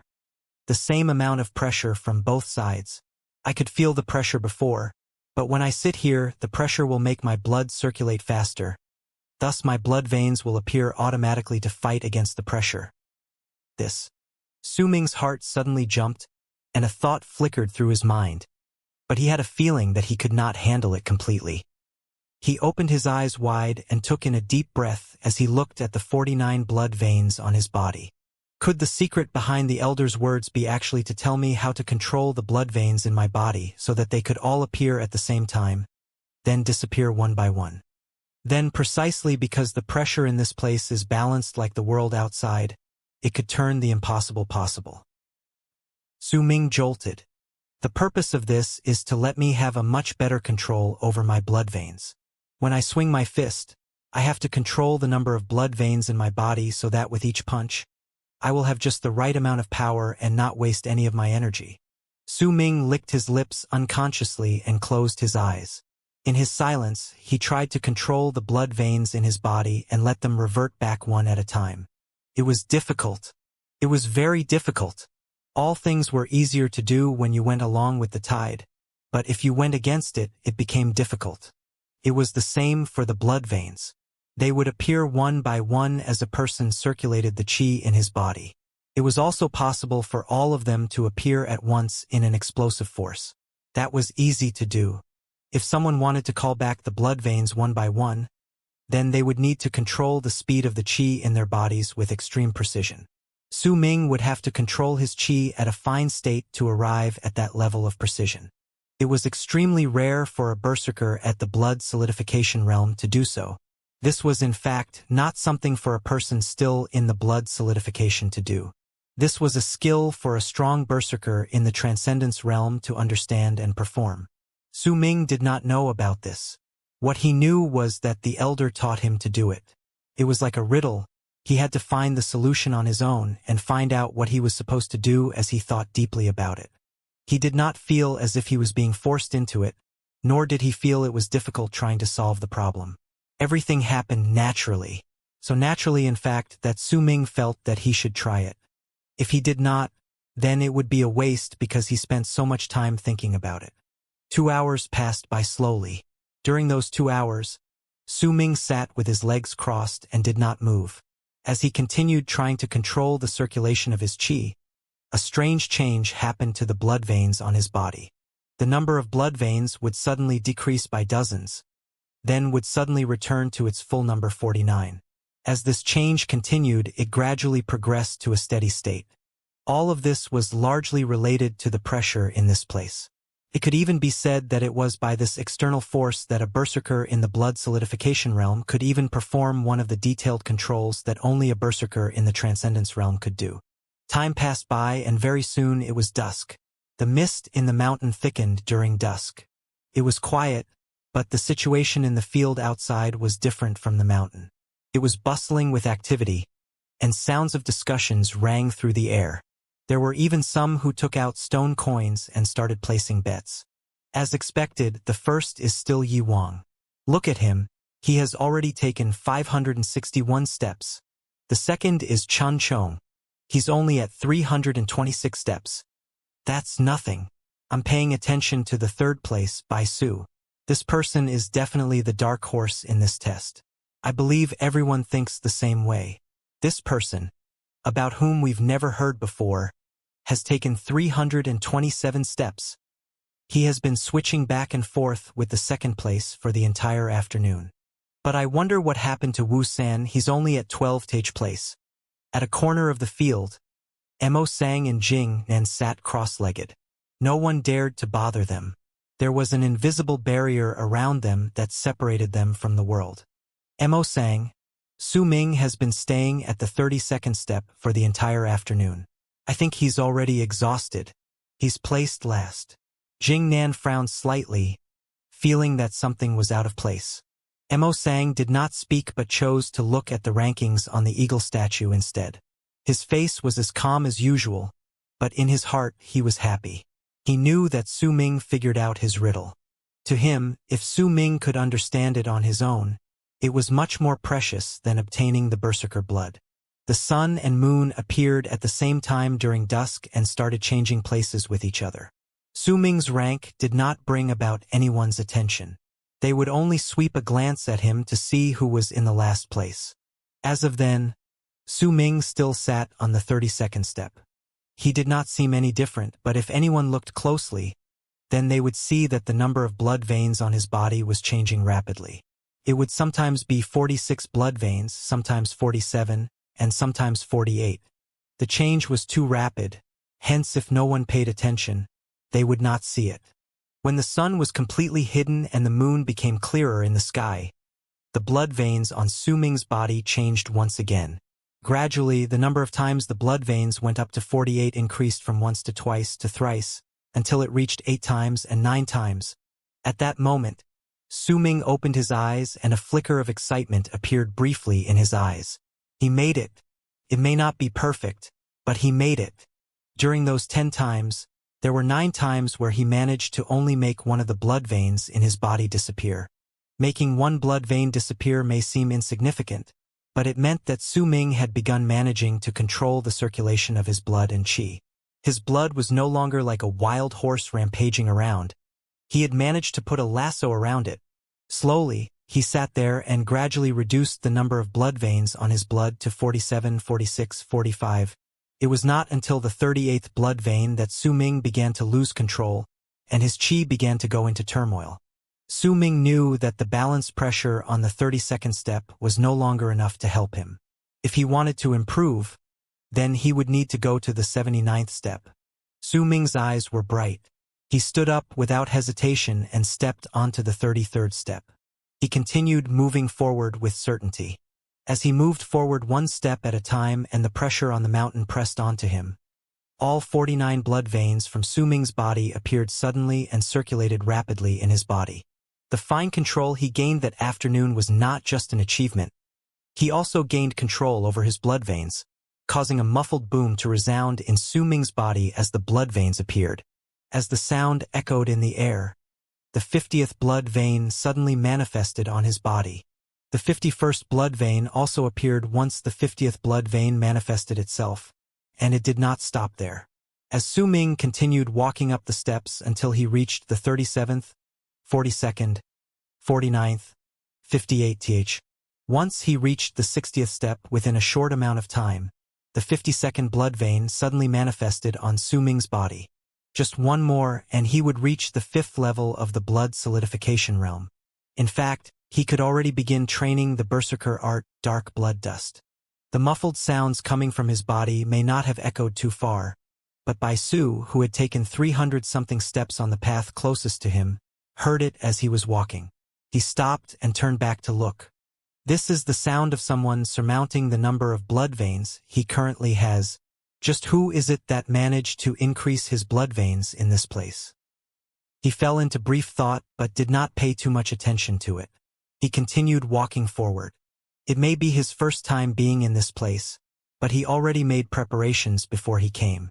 Bai Su knew that the pressure in the mountain would increase by several-fold at night compared to the day. That was why almost all would choose to stop moving when it was night and the moon was hanging high in the sky. After all, if they continued moving forward, then they would have to pay a much higher price, and it was not worth it. It was much better if they rested for a night and continued the next day. If they did that, they would be in the best possible condition. That was why he would continue moving forward as much as possible before midnight arrived, and then would have to rest. When the blood veins in Su Ming's body increased to 52, he continued moving forward. He moved quickly up the stairs towards the peak of the mountain that could not be seen. He did not know that his speed had caused a small commotion in the field outside. The few hundreds of people in the field may only be paying attention to the top 50 rankings in the test, but they would occasionally look at the person called Mo Su who was placed last and mock him in their hearts. To them, the person who stayed an entire afternoon at the 32nd step had already exhausted his strength. But now, when one of the men in the crowd looked at the changes in the top 50 ranks with admiration and stole a glance at the last place unconsciously, he was stunned momentarily, then he widened his eyes. He saw with his own eyes the numbers behind Mo Su's name, who had been stuck at the last place, suddenly increase. 33, 37, 45, 48, up until 61, 63, and it continued increasing. He also looked at the rankings and saw that Mo Su had climbed up dozens of ranks from the last place, and his rank continued increasing. Very soon, he was not the only one who noticed the change. Many people noticed it, and when they looked over, they were all astonished. From that moment, the interest towards the top 50 ranks was no longer as high as the increase in ranks by the person who was previously in the last place. That person called Mo Su has started to rise. Haha! Could it be that he rested for the entire afternoon and just woke up? He's already at 137th place. He climbed up so many ranks from the last place. Is he the type that has sudden explosive power much later into things? Let's see whether he can make it within 120. He's in 119th place, 79 steps. Huh? Why did he stop? He stopped again. The people who were paying attention to Su Ming's rank were looking at Mo Su's name at 119th place. When they saw that there was no longer any change to the number of steps he took, which was 79, they were disappointed. I thought I'd see another miracle, but it looks like he doesn't have enough strength. Looks like he's at his limit at 79 steps. He must have stored up an entire afternoon's worth of power and let it all out. Gradually, no one in the field paid any more attention to the common-looking name. They turned their attention back to the top 50 ranks. Midnight was near. According to tradition, no one would continue climbing the steps at midnight. The ranks at that time would be the final score for the day. At a corner of the field, Mo Sang looked at Su Ming's name as he rose up in ranks until he finally stopped at the 79th step. A smile appeared on his face. As for Jing Nan, who was sitting beside him, he was frowning. When he looked at the eagle statue, the hundreds of names on it seemed to have disappeared in his eyes until there was only one left. 119th. Mo Su, 79 steps. As Su Ming's ranking rose, Wu La, who was at another small stairway in the mountain, grew nervous. She held the plate in her hands as she looked at the rankings on it. 118th. Wu La, 82 steps. After a long while, when Wu La saw the person called Mo Su was still at the 79th step, she let out a sigh of relief and with gritted teeth continued climbing upwards. Su Ming sat on the 79th step. He looked around him and especially at the moon in the sky. There was still some time left before midnight. Even so, night was a comfortable moment for him. Ever since he started training in the fire berserker art, Su Ming fell in love with the night. He especially looked forward to the nights when the moon was full. Yet ever since Su Ming started practicing the fire berserker art, he had never seen the full moon. It may have appeared once, but the moon was covered by dark clouds that day. He could feel restlessness in his body when he was in the fire cave, but there was not much change within him in the end. Su Ming had analyzed it himself. If the moon had not been covered by dark clouds that day, then he may have had some obvious changes. It was a pity that today was not a full moon either, but Su Ming still felt at ease. At the same time, as the pressure increased with each step he took, the pressure also increased as the moon rose into the sky. The elder of Windstream tribe did mention that pressure in the mountain would increase at night. Looks like it's true. Su Ming smiled. He was not bothered by it. To him, as the pressure at night increased, it meant that his power would reach its peak. Su Ming was much more terrifying at night than he was at day. Su Ming averted his gaze from the moon and sat down cross-legged on the 79th step. He took a deep breath and began to quietly feel the difference in this place. It was just as he expected. This was the second place on the stairs where the pressure was balanced. The pressure may be balanced, but it was still much stronger than the pressure on the 32nd step. This place was extremely suitable for him to continue controlling the qi in his body to a profound state and control the amount of blood veins he wanted to manifest on his body to extreme precision. As of then, Su Ming also knew that the additional 3 blood veins that manifested when he walked to the 79th step were due to him being able to control the qi in his body to extreme precision. Just one more, and he would be able to reach the 5th level of the blood solidification realm. This made Su Ming extremely excited with the prospect of just how many blood veins he would be able to manifest once the 79th step was no longer enough for his training and he would have to go higher. Su Ming slowly closed his eyes and began circulating his qi around his body. Once again, he entered into the fine state of controlling his qi and tried to control the speed of his qi reverting into his body, making it slow down according to his will. As time passed by, the 52 blood veins on his body gradually began to reduce at a steady rate from the erratic pace when he first started training at the 79th step as he began to get used to the state. Slowly, he began approaching his previous limit at the 32nd step, but now that he had 3 extra blood veins on his body, there were still 40 blood veins left on his body as the blood veins disappeared one by one. Su Ming was calm. There was not a shred of anxiety on him. He slowly circulated his qi and focused on exercising fine control. Very soon, 2 hours passed by. At that moment, many people had already stopped moving forward in the mountain. They chose to sit down cross-legged on one of the steps to train and observe the rankings on the plate in their hands. They were also waiting for daylight to arrive so that they could continue competing against each other. Wu Sen panted harshly. His face was pale. After he gritted his teeth and arrived at the 295th step, he finally caved under the pressure and sat by the side. His face was dark. As he looked at the mist, there was uncertainty in his eyes. My blood of corpses. Shit, that person stole my blood. Without it, not only will I be unable to use my powers accurately, I'll also weaken rapidly. I can already feel myself becoming weaker. I cannot let the elder know about this. If he learns that I lost my blood, then even if he helps me retrieve it, I'll lose my value in his eyes.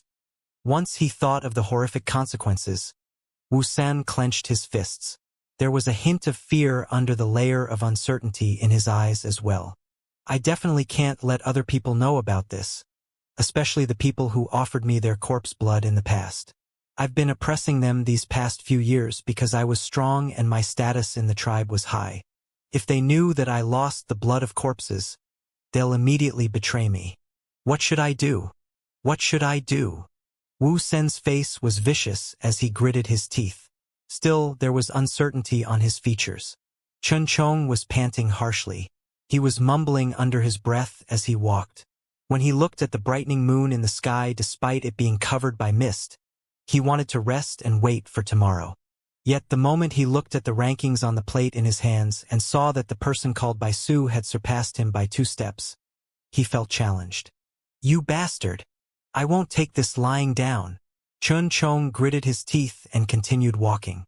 At the same time, Bai Su from Black Mountain Tribe was also panting harshly as he looked at the plate in his hands and continued walking despite the increasing pressure brought by the moon.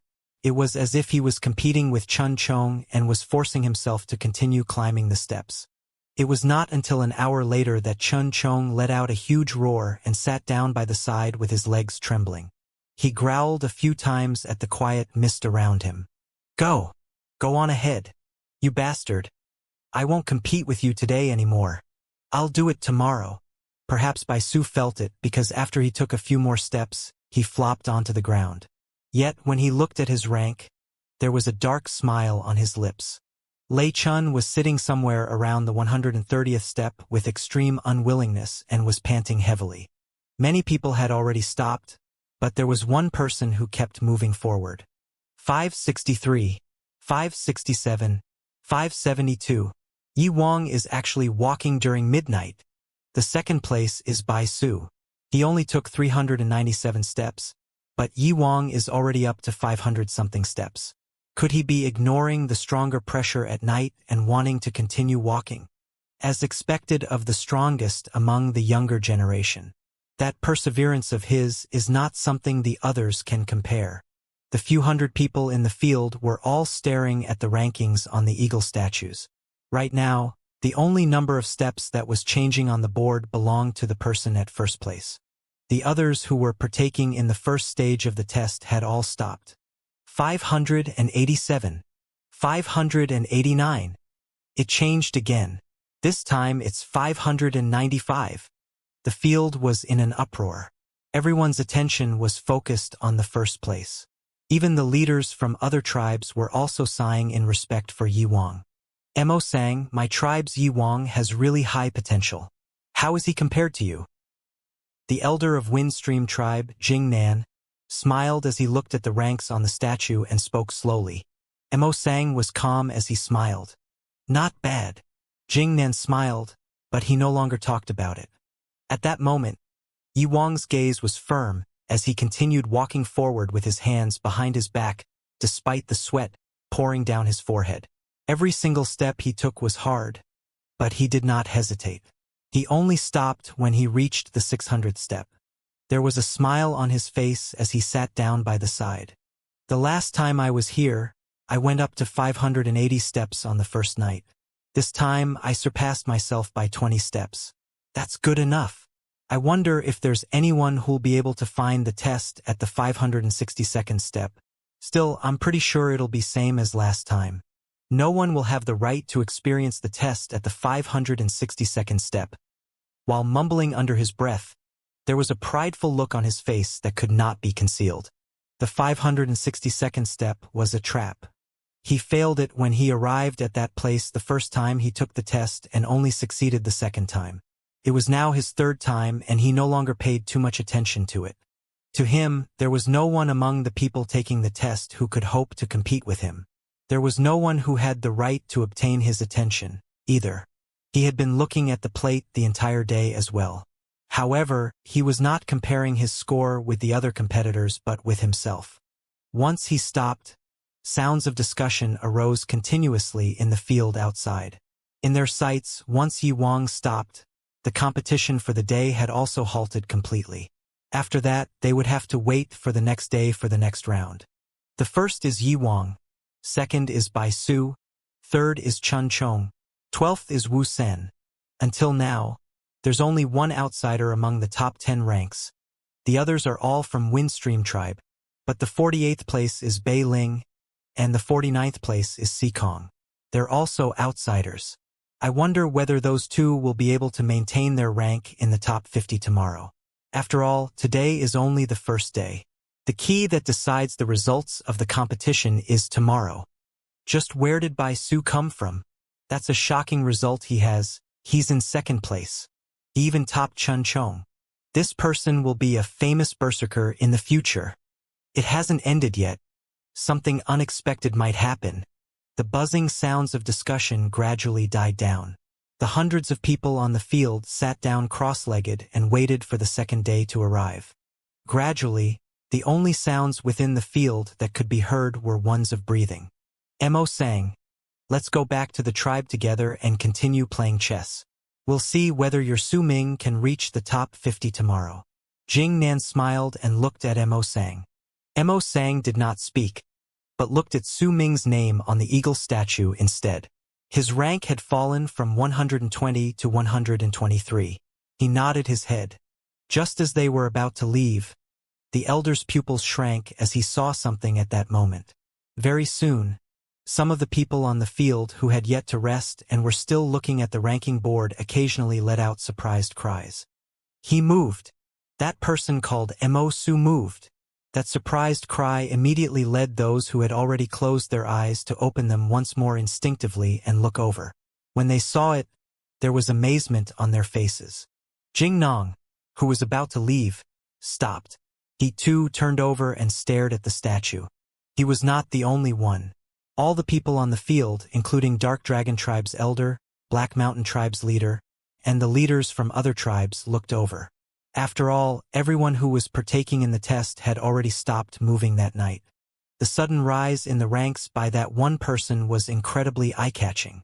Deep in the mountains, Su Ming, who was sitting and meditating on the 79th step, suddenly opened his eyes. His control over the reduction of the blood veins in his body stopped at the 28th blood vein. That was his limit. He could no longer continue. This time it was much easier and smoother than before. The time he spent was also much shorter. The reason was because it was night. There was a faint hint of the red moon in Su Ming's eyes as he sat under the moonlight. He slowly stood up and looked at the winding staircase. A bright flash appeared briefly in his eyes. The next place. Su Ming lifted his right foot. Under the moonlight, there was no other person who would dare continue walking up the mountain besides him. Be it Chun Chong, Bai Su, or even Yi Wang. No one else dared to continue moving forward. Only he, Su Ming, pressed on. The night was his. There was brightness in Su Ming's eyes. Under the moonlight, when no one dared to move an inch in the mountain, he welcomed the incredible pressure brought by the mountain and walked forwards one step at a time. 80th step, 81st, 82 ND. The pressure in the mountain during midnight was much stronger than in the day, and it became even more startling the higher he climbed. The moon shone brightly in the sky, and nothing seemed out of place. Yet it was precisely because it was night, and the night belonged to Su Ming, that as he walked, fine threads of moonlight that were unnoticeable fell onto the land and fused with Su Ming's body, causing the faint shadow of the moon in his eyes to become clearer. Slivers of cold circulated in Su Ming's body, causing the speed of his footsteps to increase as he continued walking. 87. 88. 93. Very soon, Su Ming arrived at the 99th step. Just as his right foot landed on the step, Su Ming trembled. Waves of heat caused by his qi erupted forth from his body, making him shake slightly. Immediately, 52 blood veins appeared on his body. The blood veins seemed to twist around to form a strange picture. Su Ming stopped and roared towards the heavens. The sound was not loud, and it only echoed around his surroundings. Nonetheless, the 53rd blood vein manifested suddenly on his body. The appearance of that blood vein meant that Su Ming broke through the 4th level of the blood solidification realm and reached the 5th level. There was a muffled sound of thunder roaring within his body at that moment, and the sound echoed in his surroundings, causing a string of booming noises. Yet the sounds seemed to be swallowed by the black mist by his side, and he did not know where the sounds went. The moment Su Ming broke through the 4th level of the blood solidification realm and reached the 5th, on another stairway nearby was Chun Chong, who was sitting down exhausted as he was mumbling under his breath and was about to rest. His body suddenly jolted due to shock, and he looked at the black mist by his side instinctively. There was a muffled booming sound echoing in his ears. It was a sound he was familiar with. This is... Damn it! Someone actually managed to break through in this place. Chun Chong was stunned momentarily, and disbelief filled his eyes. The flesh on his face trembled. He had never heard of anyone who managed to break through and reach the next level in the first stage of the test. This was the first time it happened. He rubbed his eyes with force. Then, when he felt that there was something wrong with his actions, he immediately changed to rubbing his ears. He turned his head to listen carefully, and his ears moved strangely before they turned red in the blink of an eye. Chun Chong had been blessed with great talent, and his hearing was especially good. Even if the distance was great and no one else could hear a thing, he could still hear clearly. This was something he was used to since he was young. Now that his powers increased the higher he was in the blood solidification realm, he became even more proud of himself. As he listened, bitterness appeared on Chun Chong's face. He also felt indignant. Damn it! Just what sort of luck is this? How could he break through here of all places? God, why didn't this happen to me? Chun Chong lamented as if he was extremely jealous. Most of the other people besides Chun Chong, who had exceptionally good hearing, did not notice the muffled boom in the air. The only other person who noticed was Black Mountain Tribes by Su, who was extremely close to Su Ming. He was sitting somewhere above Su Ming when he opened his eyes abruptly. He looked surprised as he turned and looked at the mist behind him. Someone broke through to a new level. Bai Su's face was dark. He remembered hearing the sound of blood veins increasing on a person some time ago. Once he connected the dots. There was a flash in his eyes, but he was not too bothered by it. He took out the plate and looked at the change in the rankings. With just one glance, he saw a name suddenly rising through the ranks rapidly as everyone else was staying put. At that moment, there was an uproar in the field outside the mountain due to Su Ming's actions. Almost everyone's focus was on the one line belonging to Mo Su on the ranking board on the eagle statues. In the past, everyone would choose to rest during the night for the first stage of the test. It was the action chosen by those within the mountains, and it was the same in the field. Yet this night was different from those of the past. All of this was because there was a name rapidly rising up the ranks at that moment. He moved 99 steps. He moved from 79 steps to 99 steps. That person has been like that since the beginning. Once he rested enough, he'll start climbing at a mad pace. He's Mo Su. I remember him. He was in the last place previously, then suddenly rushed forward with an explosive force and went up to the 119th place before he stopped. He fell to the 123rd place after that. Look, he's now ranked 113th. No, 109th, 101st. He's ranked 101st now. He's good. Haha. I didn't expect to see such a thing tonight. Very well. Let's see just how far that Mo Su can go. There were multiple discussions as the field went into an uproar. It was even livelier than it was during the day. The people who did not bother looking at the names after the 100th were also looking with their eyes wide open. In the previous tests, almost no one would pay too much attention to those placed at the bottom. Their attention would usually be on the top 50 ranks, or even fixed at the top 30 ranks up till the top 10. Some would even only look at the top 3. But it was different this time. A situation that was rarely seen brought about talk among the people in the field.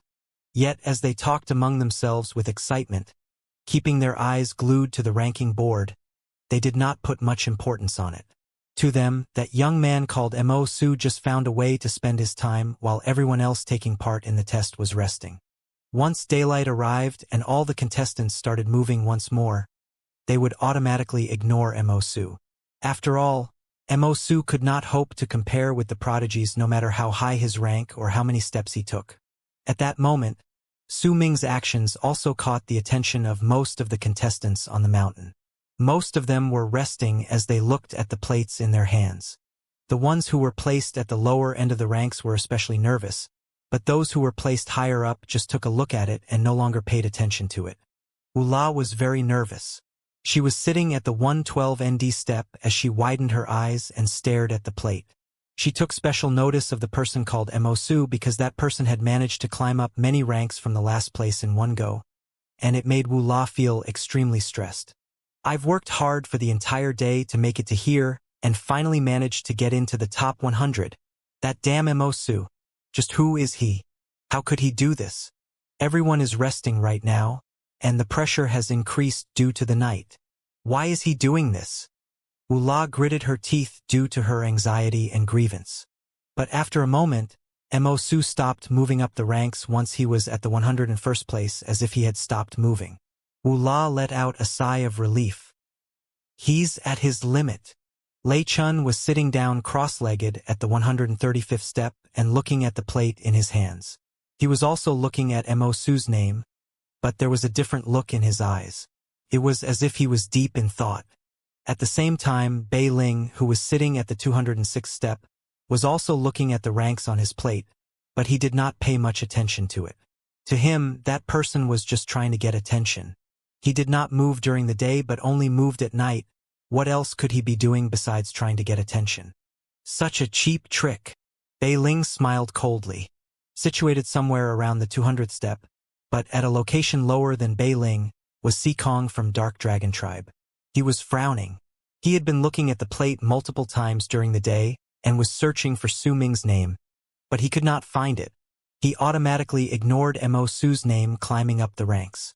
To him, Su Ming's rank should be around his. There was no way he could be in the hundreds. If that was really the case, then he would find it hard to accept that he lost to a weakling. On another staircase was Bai Ling, who was sitting somewhere around the 130th step. She lifted her head and looked at the moon. She did not look at the ranks. There was uncertainty on her face as she thought about something. The people on the field waited for a while.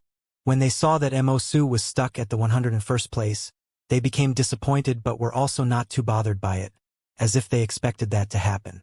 The leaders of the tribes averted their gazes and no longer looked at the ranks.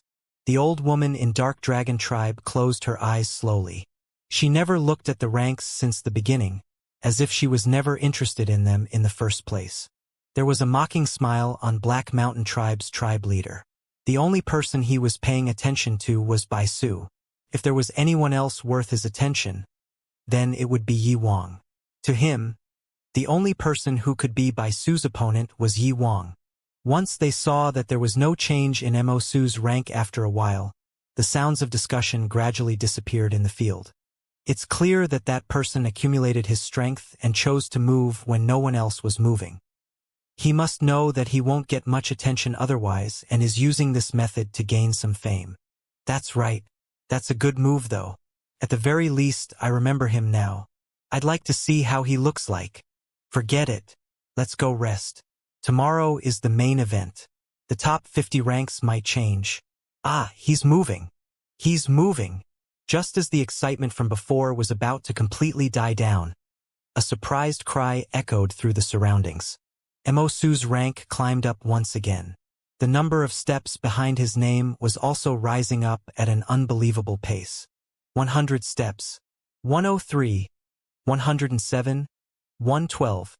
Su Ming started moving again. He lifted his foot and placed it on the 100th step. He stayed on the 99th step for a long time before because the moment the 53rd blood vein manifested, the qi in his body started churning madly and surrounded his body. He needed to get used to the sudden explosive appearance of the blood vein before he could continue onwards. After all, the manifestation of that blood vein meant that he reached a breakthrough. It was not just some normal manifestation of a new blood vein. Once he started moving, Su Ming rushed forward abruptly. His body seemed to continue absorbing the moonlight as he pressed onwards. In the blink of an eye, he reached the 115th step. He did not stop. As he felt the pressure of the mountain increasing on him, Su Ming rushed forward. 120 steps, 130 steps, 150 steps, 160 steps. Within the span of a few breaths, Su Ming took about 60 steps. When he was standing at the 160th step, Su Ming suddenly felt as if there was an abrupt increase in pressure from the mountain. It was as if a sudden force erupted forth and pressed onto his body. Yet at that moment, the bright moonlight surrounded Su Ming's entire body, causing his tied-up hair to move on its own under the moonlight. It would have been fine if he did not move, but now that he did, half of the people in the mountain and the entire field outside fell into dead silence. Ula was stunned momentarily. She had been worried about her own ranking. She originally felt affronted and defensive, but now, as she was stunned, the complicated feeling she had disappeared completely. She understood then that she was not at the same level as the other person. If they were not even in the same level, then why should she compare herself to him? If she did, then she would just be embarrassing herself, nothing more. Lei Chun stood up abruptly and stared dumbly at the plate in his hands. He had been trying to guess the identity behind the person called Mo Su, but now he was beginning to doubt his own guess. He could not say for sure whether what he had been thinking was correct. Bei Ling glared at the plate in his hands as his heart pounded against his chest. There was a brief moment where he felt as if a chill crawled down his spine as he watched the person called Mo Su climb up 60 steps within the span of a few breaths. That speed was unbelievable and he almost forgot to breathe because of it. He originally thought that the person was just trying to gain attention. That was why he chose to travel at night. Yet as he looked at it, there was no way Su was doing it to gain attention. It was clear that he had the ability to do so since the beginning. If that was not the case, it would have been impossible for him to climb up 60 steps within the span of a few breaths. The entire mountain was in silence. Within that silence, Chun Chong blinked rapidly. He did not want to be bothered by it, but his instincts told him that that person called Su was the one who brought about the sudden roar just now. It should be him. It should be. But just who is he? He's not from Windstream Tribe, that's for sure. I wonder whether I saw him on the field just now. Chun Chong still did not know that while he was still on the field surrounded by people, there was one person whose smile was extremely faint as he stood among the crowd, trying to get into his circle of friends by laughing. He was of average looks, so average that people would not notice him. That person was looking at Chun Chong as he laughed and chatted with his friends, surrounded and practically worshipped by the people around him, and watched as he walked towards Bai Ling. Just as Chun Chong was troubled by his thoughts, Bai Su widened his eyes where he sat on the stairway closest to Su Ming. It was as if he was trying to see through the mist and look at the person who was walking on the stairway right beside his. Bai Su was different from Chun Chong. He was too close. He could practically tell that the person called Su was very close to him, and he was right behind him on the other stairway covered by mist. He's just at the 160th step, though.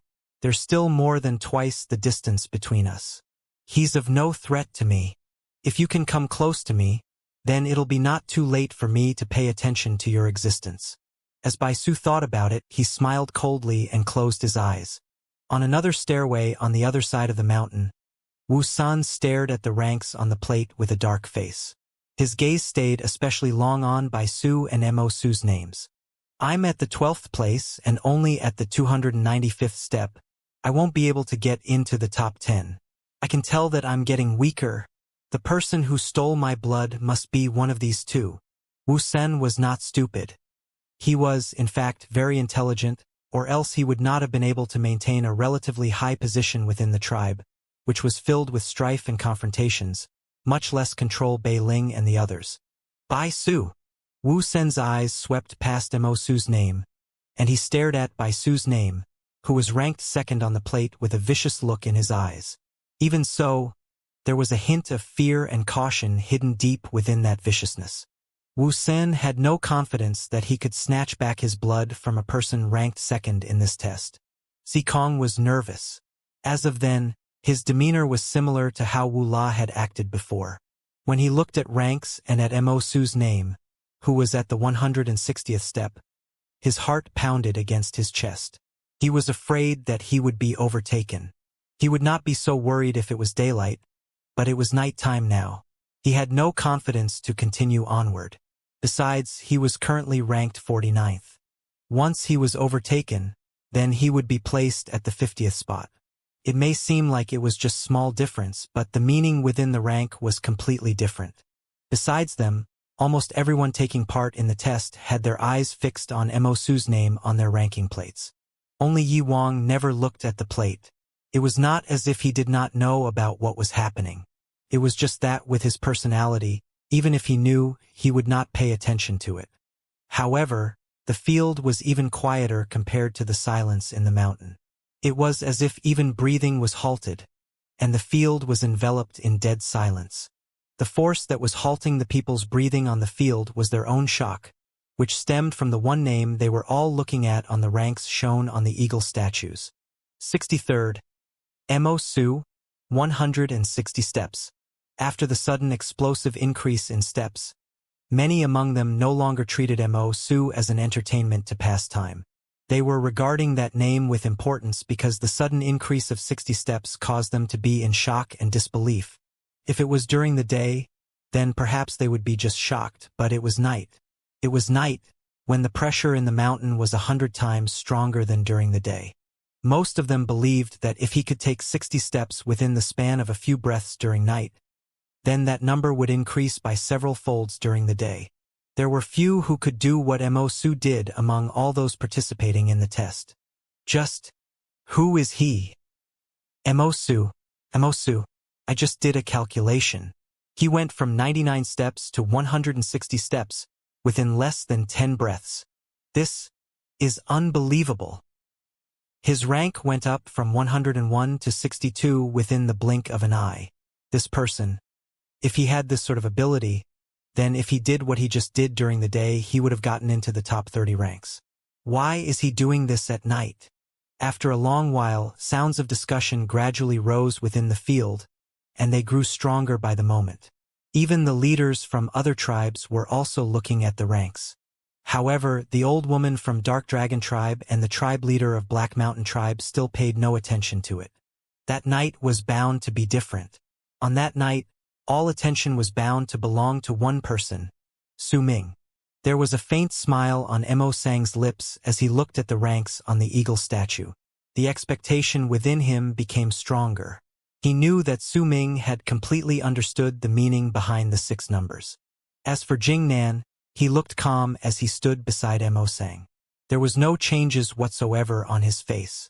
If he could not hide his emotions, then he would not have been able to obtain his current power and status. Not bad, Mo Sang. You taught the child you brought back well. Honestly, I've always been curious about his birth. Jing Nan smiled as he looked at Mo Sang. Curious? Would you believe me if I told you he was the prince of the great Yu dynasty?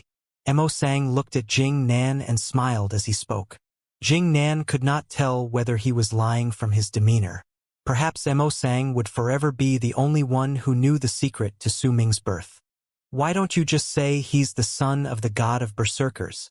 Interesting. How interesting. Jing Nan was momentarily stunned. Then he started laughing out loud. Perhaps he might be. Mo Sang smiled as he spoke. Jing Nan laughed, but in his heart, he was shocked. He was not sure whether he should believe in Mo Sang's words. He did not like that thought. For all the years he had lived, he would always have that sort of feeling whenever he met Mo Sang. At that moment, there was another cry of surprise among the discussions and commotion in the field. He's moving. Just when is he going to stop? Look, 168 steps, 172, 179. This speed. He seems to be slower than before. This should be his last charge. I say he'll only reach 200 steps at most. Nothing more. That's about it. I think the 190s would already be very difficult for him now. This is nighttime after all. The higher he climbs, the stronger the pressure will be. Numerous pairs of eyes were focused on the ranks on the various eagle statues amidst the sounds of discussion. Some of those gazes were cold, some disdainful, some expectant, some admiring, and some filled with jealousy. At that moment, Su Ming's entire body was surrounded by moonlight as he continued walking forward one step at a time on the stairway. As he walked, the 53 blood veins on his body let out a brilliant red glow. As he pressed onwards, the 54th blood vein also manifested suddenly.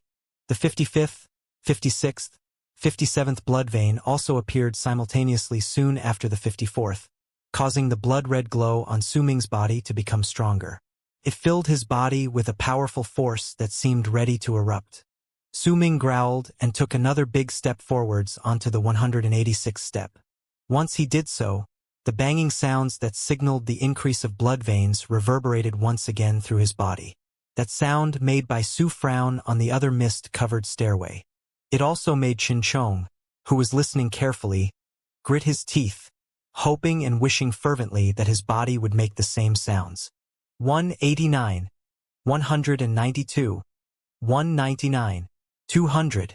The ranks on the eagle statues in the field changed once again. First, Yi Wang, 600 steps. Second, Bai Su, 397 steps. Third, Chun Chong, 391 steps. 48th, Bei Ling, 206 steps. 49th, Si Kong, 201 steps. 50th, Mo Su, 200 steps. The faces of all people who saw that one line on the ranks shown on the eagle statues changed. The previous looks of disdain, scorn, or even amusement were completely gone like the wind. No one treated Mo Su as an entertainment for them to spend their time anymore. They had just witnessed a miracle and saw something unbelievable happening before their own eyes. This person made it from the last into the hundreds, then to the 50th place. There were even some in the field who were in disbelief to what they just saw. They did not imagine that such an incident could occur. Mo Su even did this while everyone was not moving, and he pushed forward from the last place to the top 50 ranks. He even did all this during midnight. This was too shocking, hence most of the people in the field had already ignored the striking results in the top 10 ranks, neglected by Su, who was in second place, and had all their attention drawn to Mo Su's name. Just how far can he go? He'll definitely make it to the top 30. I don't think so. He seemed to not have enough energy during the last charge. But no matter what, if he can enter the top 50, then it means he's very powerful. The sounds of discussions continued like waves and did not stop. The night should have been quiet, but at that moment, it was impossible for the spectators to remain silent when they had just seen something they had never seen before. In fact, the field was even livelier than during the day. Su Ming made it to the 50th place, and all eyes were on him, no matter whether it were the hundreds of people on the field or the participants of the test who were also in the mountain. While those who were below the top 50 were angry that he suddenly surpassed them, they were also filled with respect. As for those within the top 50, they were all staring at the plates within their hands and looking at Su Ming's rank. To them, Su Ming had just become a threat. The threat may yet not be great, but nonetheless, they started placing some importance to his existence. As for those in the top 20 and above, they did not place much importance on him. However, the ones who were the most anxious at that moment would definitely be Xikong and Bei Ling. One of them was placed 49th, and the other 48th. That person who suddenly made it to the top 50 was like a thorn in their side. It was especially so for Xikong, whose face was pale at that moment. He clenched his fist. He was the son of the tribe leader of Dark Dragon Tribe. He had gritted his teeth and made it to this rank after much difficulty. He had felt prideful for his achievements, but as of now, his heart was racing against his chest. Don't go up! Don't go up! Don't go up! He was screaming in his heart while he stared at the rank shown on the plate with bloodshot eyes. On a stairway located further away, Bei Ling stood up. He was also extremely nervous. He widened his eyes and stared at the plate, but did not scream in his heart like Xikong. Instead, he gritted his teeth and turned, walking towards the 207th step. As most of the people were staring at the plate, Su Ming stood at the 200th step and took a deep breath. The persistence in his eyes was as hard as steel. On his body, all 58 blood veins were shining brightly. If there was no mist covering them, then the light would have definitely shone with dazzling brilliance, and even those far away would be able to see it. Yet now, due to the presence of the mist, everything was hidden away deep within the mountain. Su Ming felt a strong power blossoming within his body. He lifted his head and then looked at the night sky and the moon through the thin layer of mist above him. He did not know why, but ever since he started training in the Fire Berserker art, he fell in love with the night. He did not hate the day per se, but he no longer looked forwards to it. Among all those living on the land, who will be able to see the end of the horizon? Su Ming mumbled under his breath as he stared at the dark sky. There was a brilliant flash in his eyes that disappeared as soon as it appeared. If no one was looking into his eyes closely, they would not have discovered it. Su Ming lifted his right foot and went forward once more. He stepped onto the 201st step and the 202nd step. The moment his feet landed, Xikong, who was on a stairway further away from him, stood up with a vicious look and roared towards the sky, then moved forward in a frenzy. He watched with his own eyes as his own ranking fell from 49 to 50. It was just a difference in one place, but that was akin to the difference between heaven and earth. It made Xikong, prideful as he was, unable to accept it. If he had been overtaken since a long time ago, he would not have minded it, but once he had managed to get into an advantageous position from the start and then had his position suddenly taken, he found it hard to accept. He gritted his teeth and walked forward step by step as he growled lowly under the incredible pressure caused by the moon on the mountain with a vicious look on his face. At the same moment, Bei Ling also moved. Their actions were like a butterfly effect. The people placed 47th, 46th, and 45th also could not hold still any longer and stood up, unwilling to give up. All of them began walking once more. Once they started moving, it was as if the few hundred people in the field were given a powerful medicine that made them excited. The sounds of discussion were like the endless waves in the sea. "See Kong's moving. 202, 203. He stopped. Bei Ling won't stay still anymore either. 207, 208, 210. Interesting, with Mo Su getting into the top 50, the rankings are now thrown into chaos. There's bound to be a person who'll fall out of the top 50. If that's the case, then they'll definitely be nervous." The moment the discussions became louder, a sudden silence fell upon them. The sounds of speaking turned into the sounds of sharp intakes of breath. All of their gazes were focused on the one name climbing madly up the ranks. Even the old woman from Dark Dragon Tribe, who was never interested in the ranks, opened her eyes and stared at the name on the eagle statue beside her jumping up the ranks. She looked calm. If there was any change in her thoughts, other people would find it hard to detect. However, the tribe leader of Black Mountain Tribe still did not look at the ranks. 49th, Mo Su, 205 steps. 46th, Mo Su, 213 steps. 42nd, Mo Su, 221 steps. 39th, Mo Su, 232 steps. 37th, Mo Su, 239 steps. 34th, Mo Su, 247 steps. Si Kong stared at the ranks on the plate in his hand. His entire face was pale while his body trembled. It was as if he lost all his strength and fell to the ground. He gritted his teeth, but it turned into a sense of helplessness. He only managed to take 2 steps and could no longer bear the pressure brought about by the night. He had to stop. Bei Ling's face was bitter as he also gave up on continuing. He did not have any more strength to move. The pressure of the night was not something he could withstand. The others also stopped.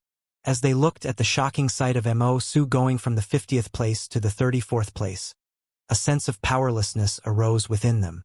Su Ming stood at the 247th step. That was not even half of the mountain.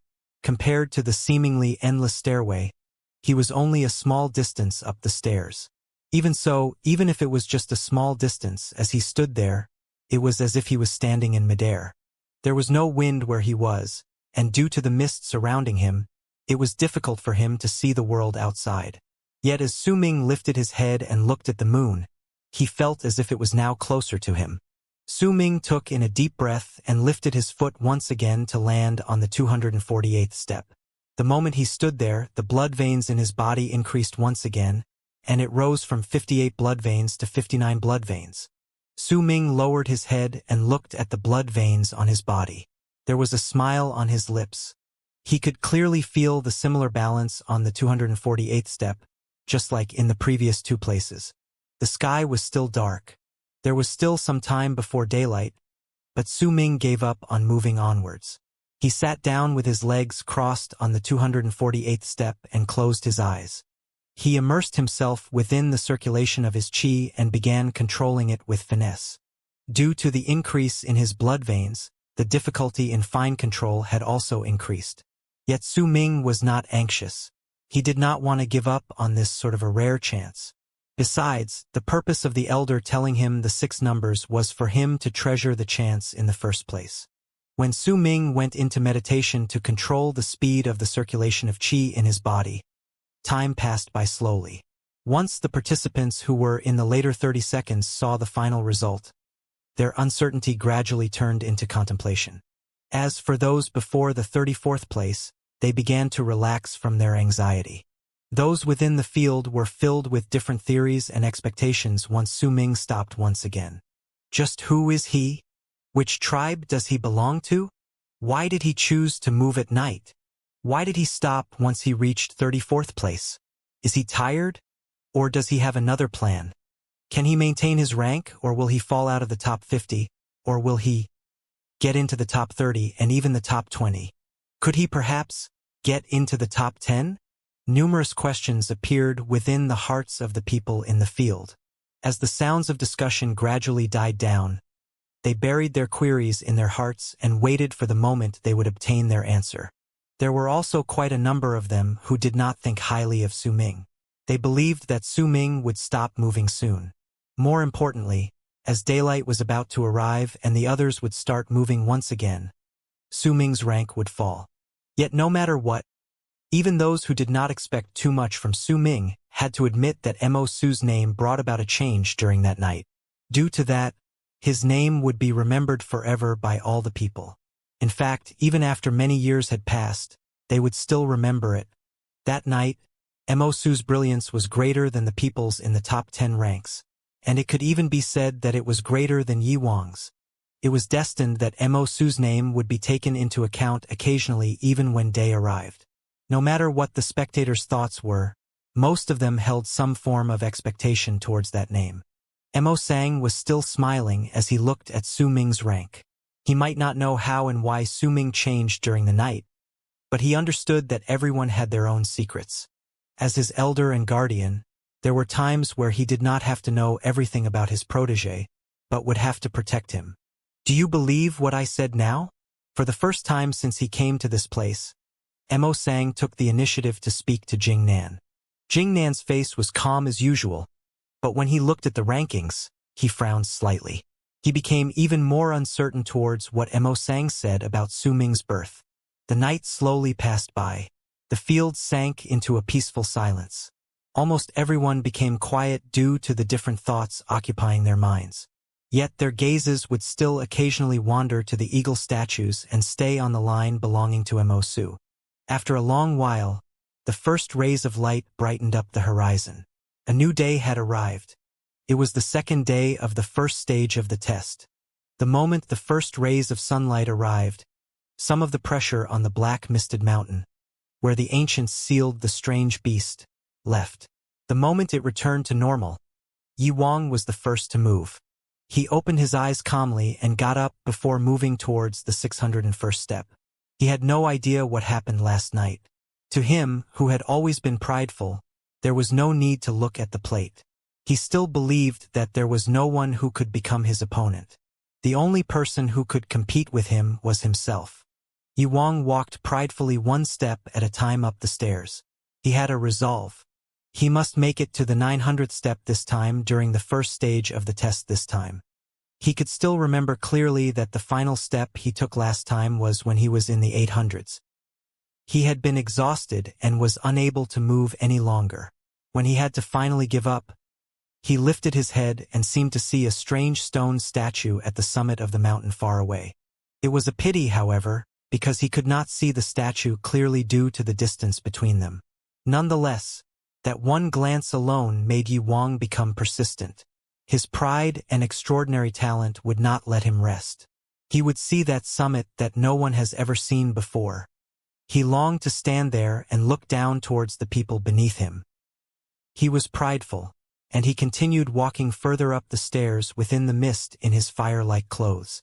He might not have looked at the rankings, but he knew that he was in the first place.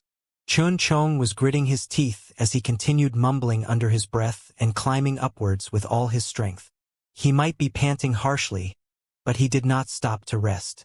Instead, he would occasionally look at the plate in his hands to check Bai Su's rank. Bai Su was still higher than him by 3 steps. Both of them seemed to have made rivals of each other and were constantly competing against each other. In truth, this had already happened since yesterday, and Chun Chong absolutely refused to resign himself to losing. "You bastard! Choose either to walk faster and widen our distance so that I won't be bothered so much, or slow down a few steps. Aren't you tired? Well, if you're tired, I'm tired too." Chun Chong was drenched in sweat. It may be daytime, but he, who was currently in the 400s, could feel the pressure from the mountain beginning to suffocate him. Fatigue rushed forward through his entire body like a tidal wave. Bai Su was also panting harshly. He may have rested for an entire night, but as he continued climbing upwards, and the pressure continued increasing. The arrogance within his heart was gradually stifled. It was especially so when he saw Yuang, who remained in first place, walking steadily up the stairs in the 600s. It made a bit of respect grown in him towards the man. Without the desire to compete for first place any longer, he started directing his attention towards Chen Chong, wanting to win against him. To him, his opponent was only Chen Chong. Once he completely overcame this person, even if he lost first place to Yuang, his name would ring throughout all the tribes around the region. Especially since the elder was now. Baisu smiled coldly. There was a hint of yearning and fantasizing within his eyes. Wu Sen's face was pale. He may have rested for an entire night, but his condition did not become better. As time continued trickling by, the weakness brought by the loss of the blood of corpses from his body began revealing itself. His face was dark as he continued walking forwards. He would occasionally look at the ranks in the plate and at Baisu, who was ranked second. There was a look of discontent on his face. He was still ranked 12th, but Wu Sen knew that he no longer had any hope to enter into the top 10. The people before him were usually no match for him in the tribe, but now, Wu Sen sighed. Compared to them, Su Ming was much calmer. He did not continue climbing up the mountain but was sitting cross-legged on the 249th step, controlling the speed of the qi circulating in his body to a profound state. He was using every ounce of his abilities and the balanced pressure in this place to limit the increase and decrease of his blood veins to only one at a time. To him, exercising fine control was very interesting. This was the same to him as when he was quenching herbs, but this time his body was the cauldron, the qi in his body was the flames, and his body was the herbs. He would control the strength of the fire and refine his body. As time passed by, the hundreds of people in the field outside looked at the ranks on the eagle statues and started talking among themselves again. There's no doubt that Yi Wang will be in the first place. He's in the 680s. No one can catch up to him. The second and third place are definitely Chun Chong and Bai Su. Look at them, those two are chasing after each other. I'm pretty sure they're competing against one another. It's a pity for Wu Senator. I wonder what happened to him. I just can't understand it. It's a pity for Mo Su too. It's already noon, but he hasn't moved at all. Now his rank has been overtaken multiple times, and he's at the 47th place.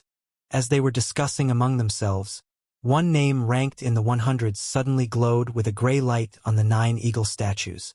As it flickered, the name turned gray.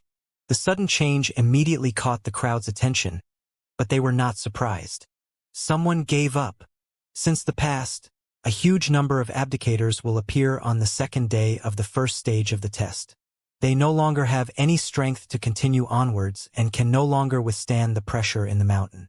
If they don't leave, then they will face the danger of their blood pressure increasing. The air suddenly twisted, soon followed by a wisp of mist coming from the mountain towards the field. Once it disappeared, a young man around 20 years of age staggered and almost fell onto the ground with a pale face. It was clear that he was forcefully transported out. It was as if he felt uncomfortable with the gazes of the people on him. He lowered his head and quickly went to his tribe located in the distance.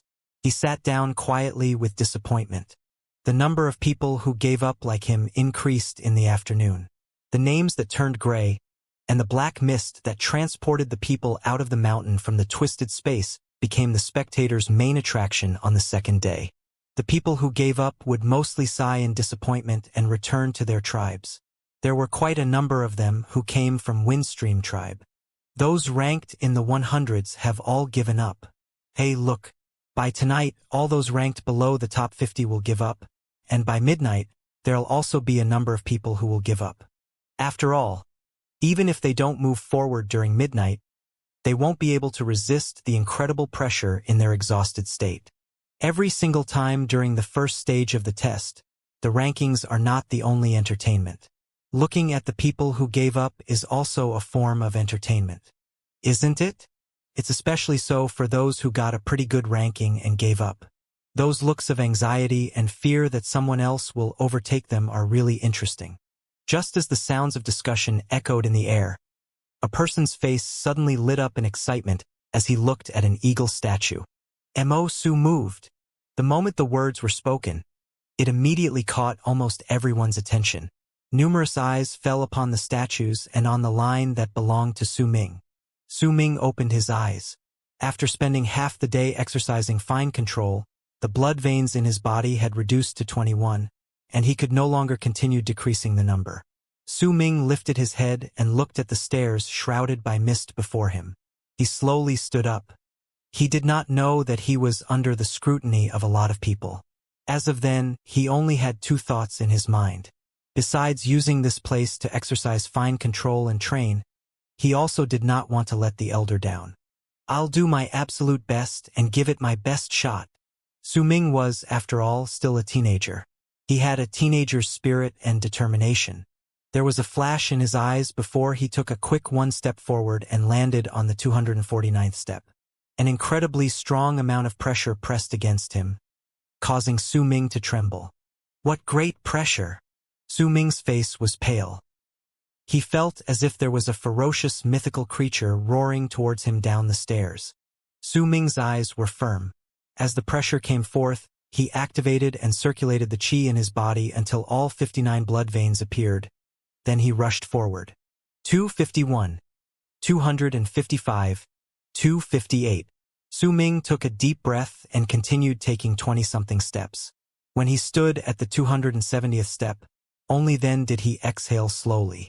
There was sweat beading on his forehead.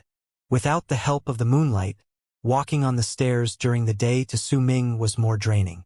Yet the more it was so, the more firm he was in his resolution. More importantly, as the pressure increased on his body and lashed against the 59 blood veins on him, it made Su Ming feel as if his blood veins were about to increase once again. He knew that this was all due to him being able to discover the secret of the 6 numbers and continuing to exercise fine control over the circulation of his qi. Because of this, not only did he gain precise control over his qi, the potential within him was also forced out due to the fine control. It was especially so since the elder used the true awakening on him, and Su Ming obtained a drop of berserker blood from him. Those gifts given to him by the elder were truly absorbed into himself once he practiced fine control multiple times on the mountain and was aided by the pressure as he continued climbing upwards. Su Ming gritted his teeth once more and continued moving forwards quickly. Muffled booming sounds echoed within his body as he continued moving ahead, and the 60th blood vein immediately manifested on his body. 61 blood veins, 62 blood veins. The moment Su Ming landed onto the 301st step, the 67th blood vein manifested itself with an explosive force on his body. The 67 blood veins surrounded Su Ming's entire body and made him feel as if he had an unlimited amount of energy. He may be drenched in sweat, but the unwavering determination in his eyes became even stronger. Su Ming did not know the amount of shock he brought onto the hundreds of people in the field the moment he moved from the 248th step to the 301st step. The tribe leader of Black Mountain Tribe looked towards the statue abruptly. There was a rare serious look on his face. 60 steps again. When that Mo Su doesn't move, he's unassuming. But the moment he does, he shocks the world. Ha! I was waiting for him to move all this while. He didn't let me down. Mo Su, get into the top 30. Even better, get into the top 10. He didn't move for the entire day. Even if he did now, he's only placed 36th, unlike yesterday. There were hints of jealousy within the voice of the person who was pretending to be speaking in disdain among the sounds of discussion. That person who spoke suddenly widened his eyes and swallowed down the words he was just about to speak. The person who was suddenly silenced was not the only one shocked. As of then, the hundreds of spectators on the field and the people who dropped out from the first stage and returned with gloomy faces all widened their eyes. There was astonishment on their faces. Some of them already rose up from their sitting positions unconsciously, and there were some who moved forward instinctively towards the eagle statue located a little further away from them as if they wanted to take a closer look. The old woman from Dark Dragon Tribe was staring at an eagle statue not far away with bright eyes shining with a strange light. She was staring at Mo Su's rank. The leaders of the other tribes were also staring intently at the statues with serious faces. The head of the guards of Dark Mountain Tribe, Bei Ling's father, had kept his gaze trained on the rankings on the eagle statue since the beginning, and most of his attention was on Bei Ling's rank. At that moment, he ignored his son and stared at Mo Su's name and the numbers showing the amount of steps he took behind him increasing at an exponential speed. At that moment, the entire field fell into dead silence. 36th, Mo Su, 301 steps. 34th, Mo Su, 310 steps. 31st, Mo Su, 322 steps. 28th, Mo Su, 335 steps. 26th, Mo Su, 344 steps. 23rd, Mo Su, 351 steps. 19th, Mo Su, 371 steps. It was not until Mo Su stopped and remained at the 19th place and at the 371st step after a long while that there were sounds of sharp breath intakes in the field. That scene made most of the people who saw it to be in disbelief. They may have witnessed a miracle yesterday night, but the change this time was too great compared to last night. If yesterday night was a miracle, then the unbelievable sight that happened right now could only be called a legend. He didn't even take the span of 60 breaths and managed to go from the 248th step to the 371st step. He managed to take more than 120 steps, and all it took was less than 60 breaths. Wu Sun cannot do it. Chun Chong cannot do it. Even Yi Wang took more than 2 hours to take more than 100 steps. Just who is Mo Su? Amidst the sharp sounds of breaths being taken in, the field was enveloped in an uproar. The noise was much greater than it was during the previous night. This is only the afternoon. What will happen when it's evening or night? With the strength that he showed us yesterday, how far will he go? Just what rank will he obtain in the end? Top 10. He'll definitely make it to the top 10. There were people who were jealous of Su Ming's achievements, but there were still plenty of them who were nobodies within the tribe. No matter whether it was Chun Chong, Wu San, or even the people ranked in the top 10, top 20, or even the top 30 or 40, these people were all prodigies way above them who deserved respect. There was also a longing to approach these people within them. Yet at the same time, they also harbored feelings of disgruntlement and helplessness.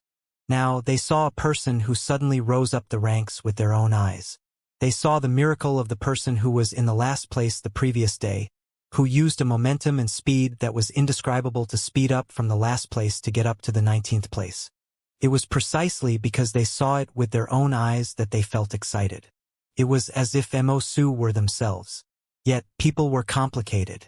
This was not a simple change in attitude. Amidst their excitement, they all had complex feelings along with admiration. Those feelings tangled with each other and formed an emotion that they did not know how to describe. They wanted and hoped that Su Ming would continue to rise up and fulfill their longing to continue seeing the miracle. Yet they were also deeply jealous that a nobody like him could suddenly climb up the ranks. They could only wish that he would be like them and be forever stuck at the bottom. Top 10? I don't think so. He just got lucky and might have used some sort of low-handed trick to get so far. That's right. Look at him. Every single time he walks a distance, he'll have to rest for a long time. I say that's where his secret lies. The discussions were filled with contradictions. The people were excited for one moment and jealous by the next. Yet at that time, there was an old man with a sharp mouth and cheeks of a monkey within the crowd. The old man's eyes moved around as if a thought just crossed his mind.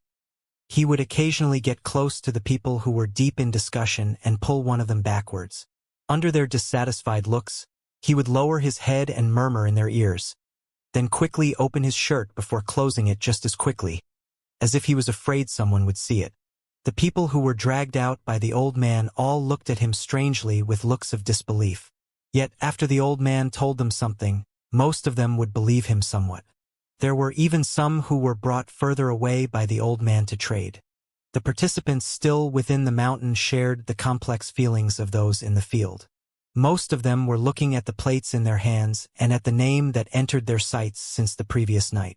They did not know what exactly they were feeling. There were feelings of admiration, jealousy, and perhaps even disbelief within them. Lei Qin looked away from the plate, There was a boyish smile on his lips, but there was still uncertainty in his eyes. As he continued walking, he kept wondering whether Mo Su was Su Ming. Ever since he saw Mo Su's name the previous night, Su Ming's face immediately appeared in his head.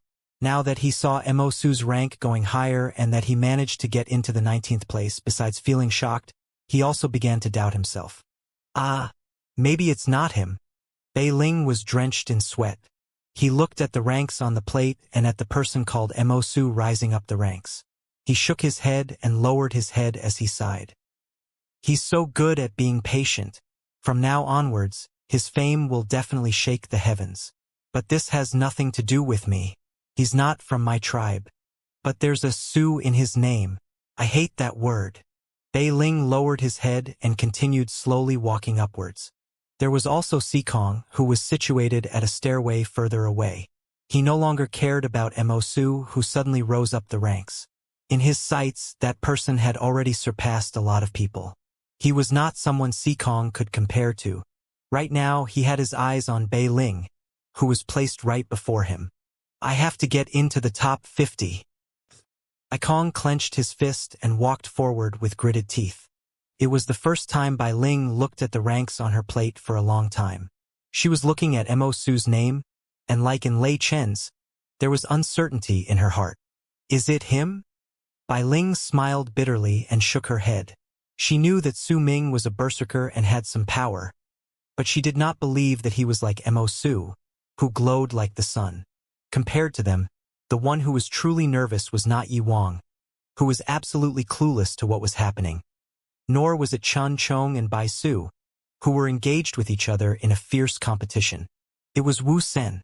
Wu Sen was nervous. He looked at the ranks on his plate and at Mo Su's name, who managed to make it to the 19th place all of a sudden. His face was dark. He was no longer sure now who between Bai Su and Mo Su was the biggest suspect that stole his blood. Yet that wasn't the source of his anxiety. He was panicking over the possibility of being overtaken by not one, but two outsiders. Where could he possibly show his face after that? Damn it! Wu Sun let out a low, vicious growl. His face was pale as he gritted his teeth, but he went forward in a frenzy. It was as if there was a roar in his head telling him to absolutely not be overtaken. All the people within the top 20 ranks were working hard. The moment Su Ming made it into their ranks, it immediately changed the situation within the top 20. It was akin to a stone being thrown into water. While it brought about ripples on the surface of the water, it also caused the fishes within the water to be shocked. Yet they were fortunate that the source of their shock, Mo Su, who was currently placed 19th, stopped when he arrived at the 271st step and did not move for a long period of time. It made them breathe out a sigh of relief and quickly continue upwards, using the chance to increase the distance between them. They were afraid. They were afraid of the strange acts made by the person called Mo Su. They were afraid of him, who would be unassuming when he did not move, yet when he did, he would bring about a shocking change. It was the first time that they were so aware of a person. Even when they were moving forward, they would occasionally look at whether that person was moving. They were also worried because they had the feeling that once this person started moving once again, he would move like thunder and quite possibly make it into the top 10. Su Ming sat on the 371st step.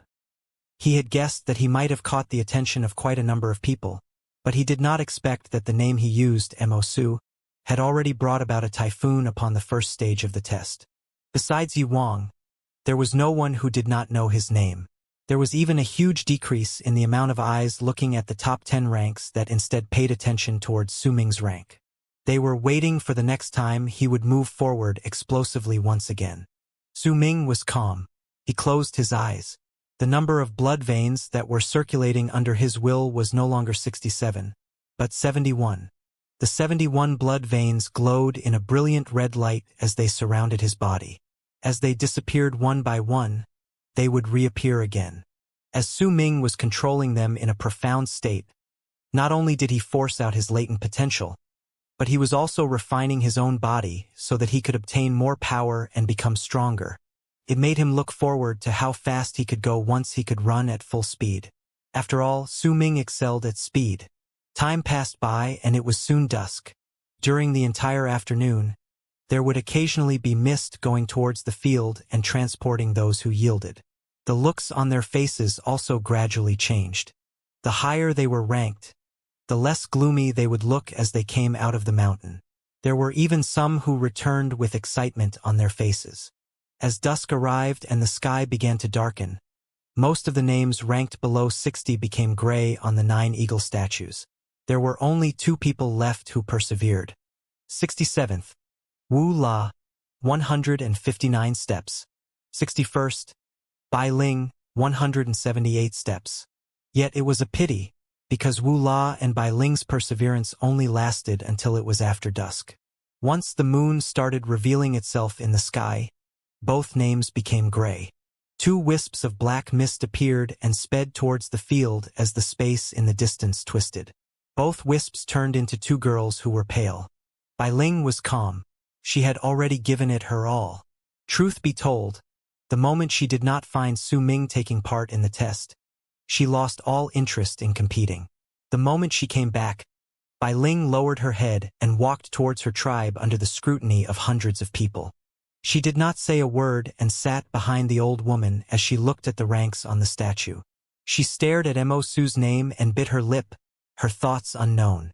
The old woman beside her lowered her head as if she was talking to Bai Ling, but Bai Ling seemed to be ignoring her and pretending not to hear her. She did not speak. Compared to Bai Ling's untroubled manner, Wu La was incredibly discontent. She went to where Dark Mountain Tribe was located and the head of the guards welcomed her with a kind smile and comforting words. Wu La, you did well. This is the first time you participated in the first stage of the test, and yet you managed to get into the top 70. Go back and train more. Next time, try making it into the top 50. Wu La nodded her head slightly. She may not be satisfied with her results, but there was a pride within her that made her think that she achieved a pretty good result. It was just as the head of the guard said. If she could obtain this kind of result the first time she took the test, it was good enough. When Wu La lifted her head and looked at the ranks displayed on the eagle statue, she saw Bai Ling ranked 49th, Lei Chun ranked 53rd, and she looked at Mo Su. Once she saw Mo Su's name, her eyes brightened up. Who could he be? Sometimes time would pass by slowly, yet during the fierce match in the first stage of the test, everyone thought that time was passing by quickly. In the blink of an eye, the moon in the sky was no longer partly hidden in a crescent shape, but was turning brighter, revealing its whole form as it hung high in the sky. There was only a bit of time left before midnight. The pressure in the mountain gradually grew stronger. Lei Chun conceded. His final rank was 52. As he was transported back to the field by the mist, his face was not gloomy. There was still a boyish smile on his face. Once he came back, there were a few people who came up to him to greet him. It was clear that ever since the representatives from Dark Mountain Tribe came to Windstream Tribe, Lei Chun made quite a number of friends. Once he returned to where Dark Mountain Tribe was located, Bai Ling and Xikong also gave up. As they returned with the black mist, Bai Ling came back with his usual aloof demeanor. He was still placed 49th. He had managed to get his wish and made it into the top 50 ranks. It was different this time compared to the previous test. A few years ago, he had only made it with Wu Sen's help. This time, he made it on his own. Bai Ling believed that if he had not given Wu Sen the large amount of blood from the center of his brows a few days prior to the test, then perhaps his rank would be even higher. He walked towards where Dark Mountain Tribe was located pridefully. Wu La, you were pretty good. You might not have been able to make it into the top 50, but this rank is already very good. However, don't be arrogant. There are still 2 stages left. Bai Ling looked at Wu La and spoke slowly. Wu La quickly stood up and nodded her head lightly. There was respect in her eyes as she looked at Bai Ling. Now that she participated in the test, she knew just how hard it was to make it into the top 50. As for you, Lei Chun, you should have been able to make it into the top 50 ranks, but now you're only ranked at 52nd place. It's fine, there are still 2 stages left. You have to work harder. There are only 3 of us representing Dark Mountain Tribe.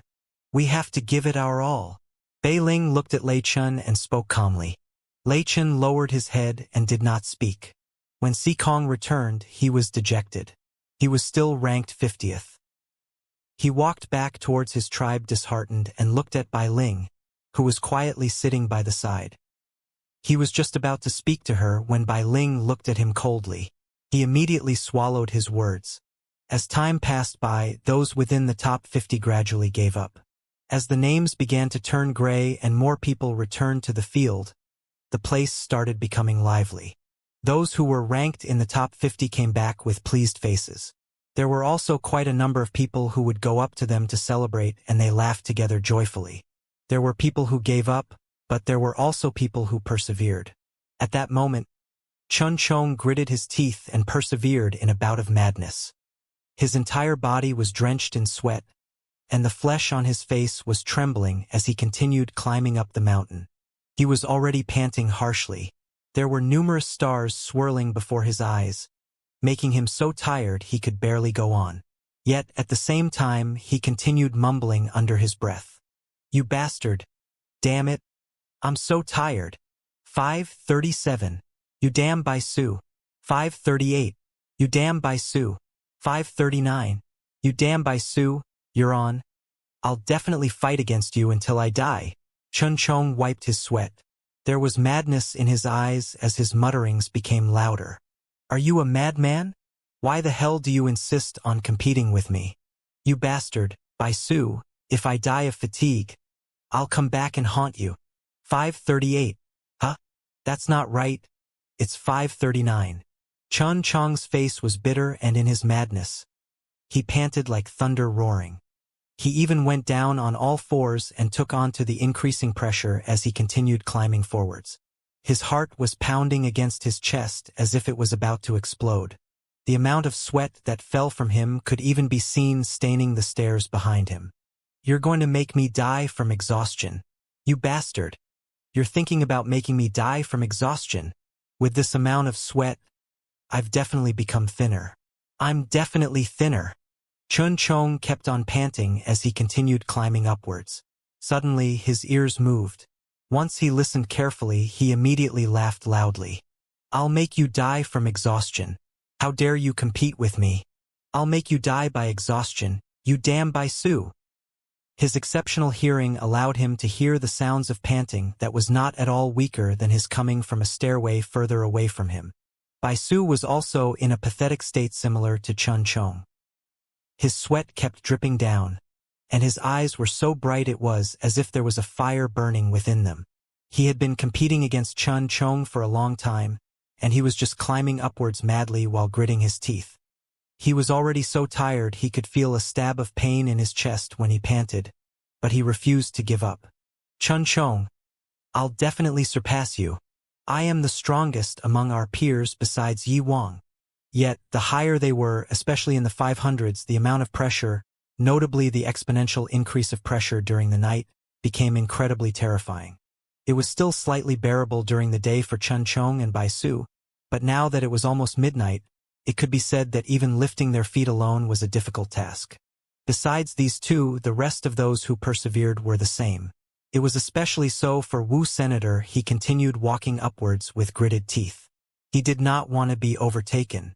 Even if he could not make it into the top 10, at the very least, he had to maintain his current rank. Midnight was about to arrive, and the pressure in the mountain was about to rise to its peak. Some of the people who were still within the mountain had begun to stop. After all, according to the tradition of the first stage of the test, the final battle was tomorrow morning. The moment midnight arrived, Chun Chong's entire body trembled. He could clearly feel the pressure of the mountain reaching to a point where he was terrified by it. 5:47. 5. Damn it. I quit. Baisu, if you want to be number 2, I'll give it to you.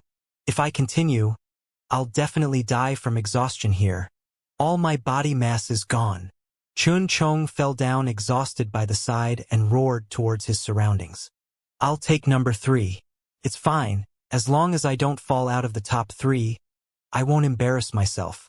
Wu Sun is still at the back anyway. Baisu, continue if you can. Take a few more steps. Better yet, just drop dead.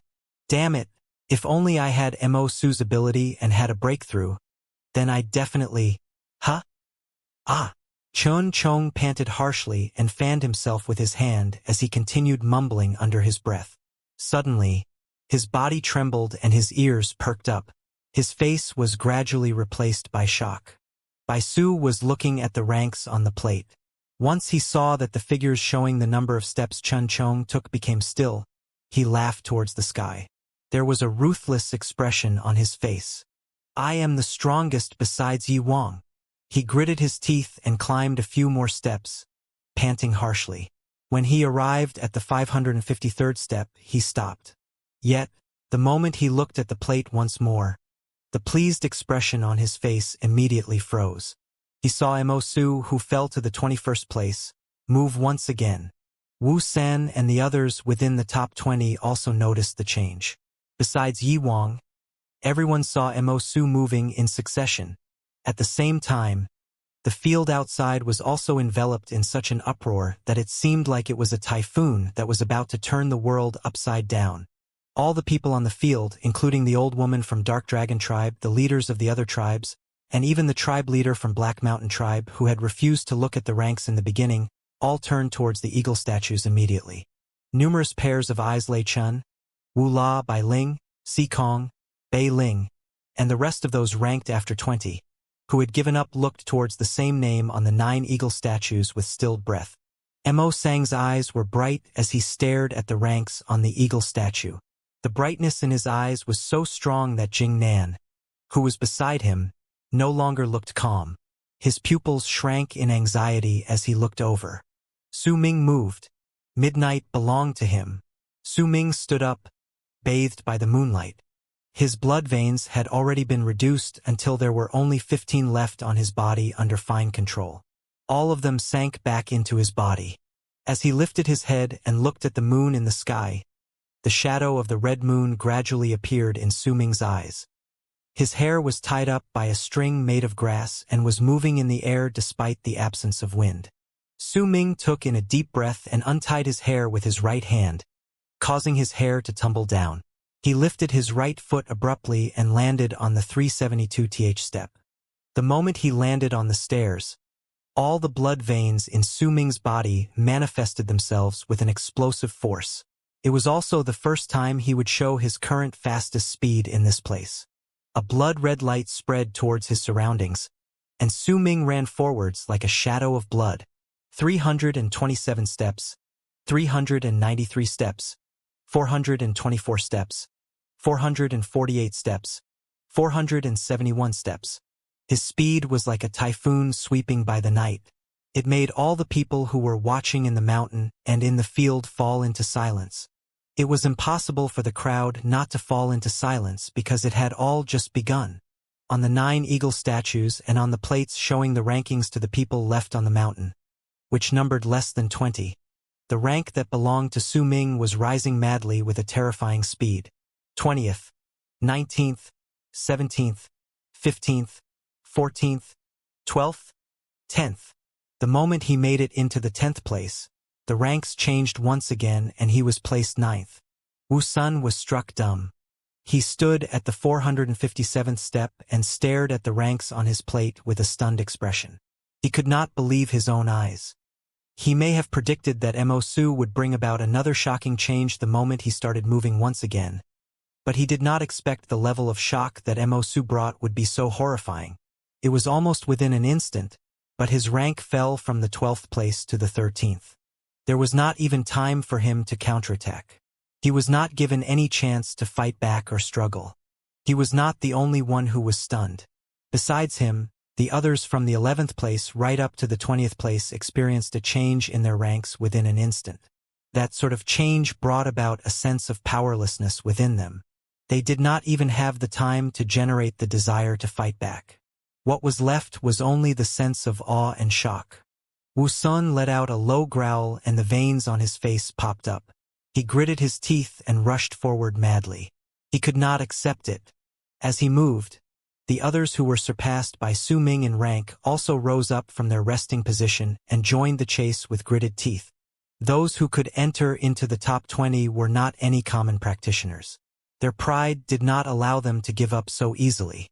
At that moment, they did not care about the increased pressure during midnight. All of them moved. Even Chun Chong, who was resting on the 547th step, trembled in shock. He stared at the plate in his hands with a dumbfounded expression and took in a sharp breath. He heard a muffled boom just now that signaled the increase of blood veins. It was the sound that he had longed for and envied just moments ago. Bai Su, who was at the 553rd step, could hear the sound even clearer. There was only a layer of thick mist separating him from Su Ming. He could hear the sound of the muffled boom clearly and distinctly feel the person called Mo Su climbing up the stairs on the stairway by his side at a terrifyingly maddening speed. It was not just them. The ones who were the most anxious at that moment were the 5 people ranked from 4th to the 8th place. These 5 people were all from Windstream tribe. They might not be as famous as Chun Chong and Wu San, but they were definitely extraordinary. Yet at that moment, their anxiety caused their hearts to pound against their chests, and they all stood up to continue climbing. Nonetheless, it was night. It was midnight, when the pressure of Windstream Mountain was at its strongest.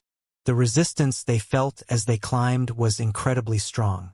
That sort of pressure that seemed like the might of heavens pressing onto them could make a normal person's spirit break. It was especially so when all of them stood up, yet before they even took a few steps forward, they checked the ranks on their plates once again, and the shock they felt turned into dumbfounded astonishment. All of them began to stop in succession. Su Ming's hair floated behind his back. Without the string made of grass tying his hair, they moved in the air even in the absence of wind. His eyes were blood red, and there was a moon burning within his eyes. He did not stop. Once he arrived at the 471st step, his entire body started roaring nonstop as the blood veins manifested increased one by one on his body. He did not even bother to count how many blood veins had appeared, but simply continued pressing onwards. The pressure from the mountain fell onto his body like one from numerous mountains, almost making Su Ming cave under it. He circulated his qi around his body and surrounded it with moonlight, then continued firmly at a quick speed under the pressure. 472, 483, 494, 506, 523, 537, 546. Su Ming only stopped when he was standing on the 546th step. He was drenched in sweat and was breathing heavily, but his eyes were filled with determination. The booming sounds in his body continued. Once he stopped, all 87 blood veins manifested on his body. They were scattered in a disorderly manner on his body, which enveloped Su Ming with a strong presence. 4th, Mo Su, 546 steps. There were only 3 people before him. Behind him were all the rest of the people left taking part in the first stage of the test. He may not be at the top of the mountain looking down on the others, nor could he climb right to the top in one go. But at that moment, Su Ming was already standing among the crowd of the most powerful people of his generation. Chun Chong shuddered. He may not be looking at Su Ming, but he could feel a strong presence rushing towards him from the plate in his hands. He could even hear the booming sounds that made him dumbfounded in his ears. He could not see Su Ming, but the latter had a force that made him even more shocking compared to Bai Su. Perhaps it was precisely because he could not see him that the mysterious feeling around Su Ming caused Chun Chong to feel a rare sense of fear and caution. Chun Chong may seem like an easygoing person, but in reality, there was still a sense of pride within his heart. He looked on to Bai Su with disdain. He only gave up because he was too tired and decided to let it be. He did not want to compete too much for that rank. Why should he make himself so tired? More importantly, Bai Su was not even considered an opponent in his eyes. So what if he surpassed him? Without that sort of presence that would make people shiver, it was all empty talk. To Chun Chong, only one person had that sort of presence, and that person was Yi Wang. Yet now, he was shocked as he found that same presence that was supposed to be unique to Yi Wang on Mo Su's name. Chun Chong became serious. He no longer continued to mumble, but instead gradually revealed the presence of a powerful berserker on his person. He stood up and looked towards the deeper parts of the mist. It was faint, but he saw the silhouette of a person standing on the 546th step on a stairway somewhere with his head tilted towards the sky. There was an oppressive might on that person that caused Chun Chong to pay extreme attention towards him. Compared to Chun Chong, it was obvious that Bai Su could not compare to him in that field. There was a vicious look on his face at that moment, which caused him to look ruthless. He was glaring at the mist. He could even hear the faint sounds of the person breathing behind the mist. No matter who you are, it's impossible for you to overtake me. Bai Su growled lowly towards the mist. His words spread into the mist and scattered gradually into nothingness. At that moment, the tribe member of Windstream tribe placed last among those still left within the mountain fell into a brief silence and chose to give up. He chose to leave. He knew that there was no need to wait for daylight. The final battle for the first stage of the test had begun. Yet he did not have the ability to participate in this battle. The mountain only belonged to a limited amount of people. He did not want to become a mere useless decoration for them. That was why he would rather leave than stay. Understanding their own limits and knowing when to step down was something that was not seen on most people. Still, most of the prodigies within the top 20 still understood that concept. Most of those who were powerful would usually respect each other, even if they were not within the same tribe. As the person left, besides Wu San and another 2 people, those ranked after the 4th place gave up and left the mountain for the 4 people who stood at the top. They left the place for them so that they could have the battleground for themselves. Wu San struggled for a moment, then let out a long sigh. He chose to surrender and left as well. The other 2 seemed to not want to surrender, but when they saw the rest leaving, after a slight hesitation, they chose to yield as well. As the wisps of black smoke appeared in succession in the quiet field in the middle of the night, no one spared a glance for them. At that moment, all the people on the field were looking at the ranks on the eagle statues with rapid breathing.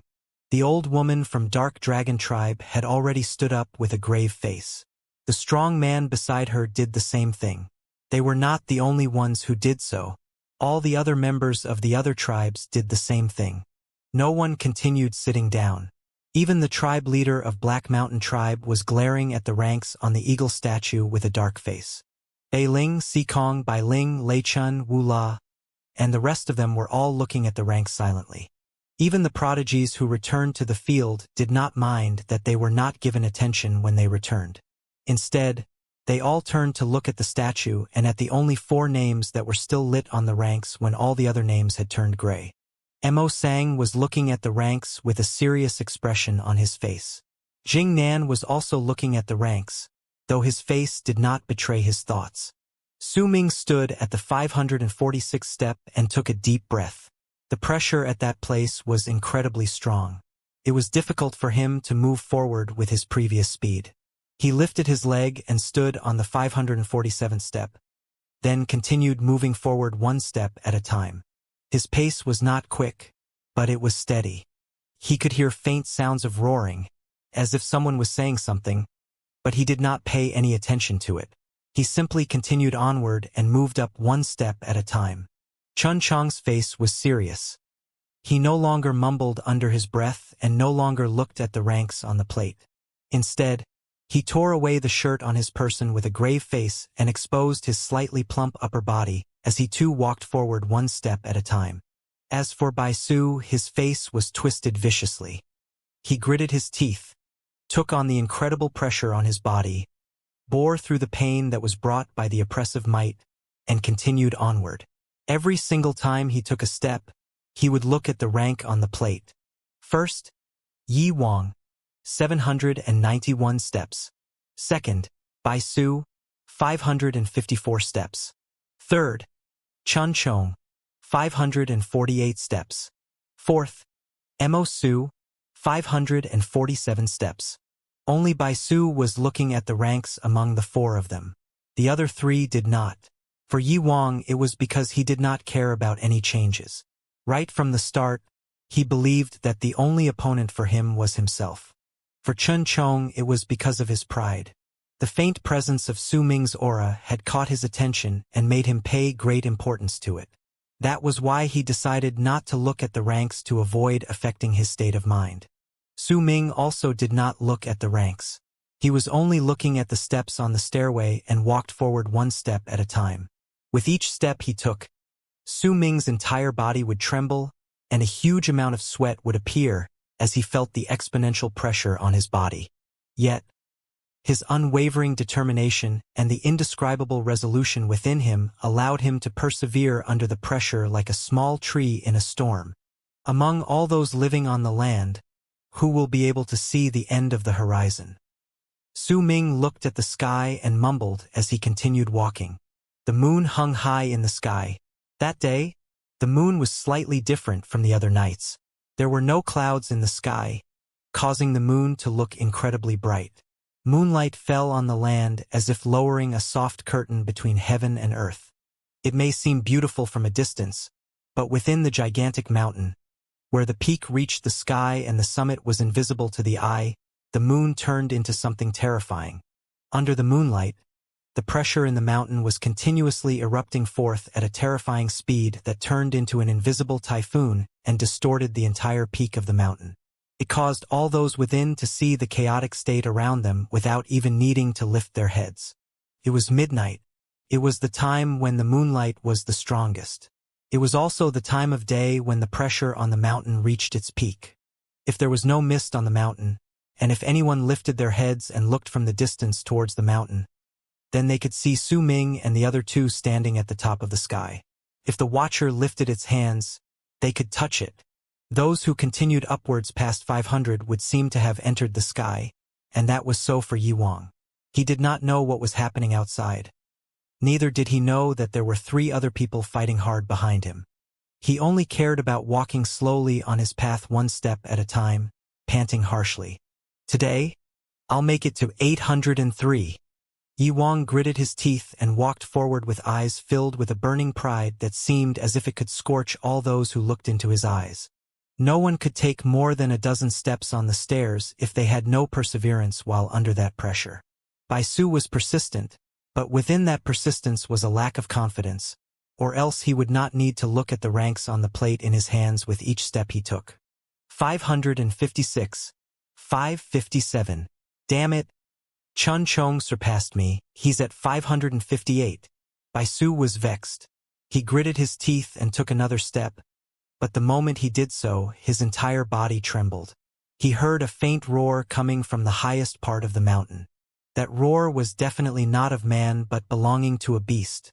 As the roar echoed through the air, Bai Su trembled.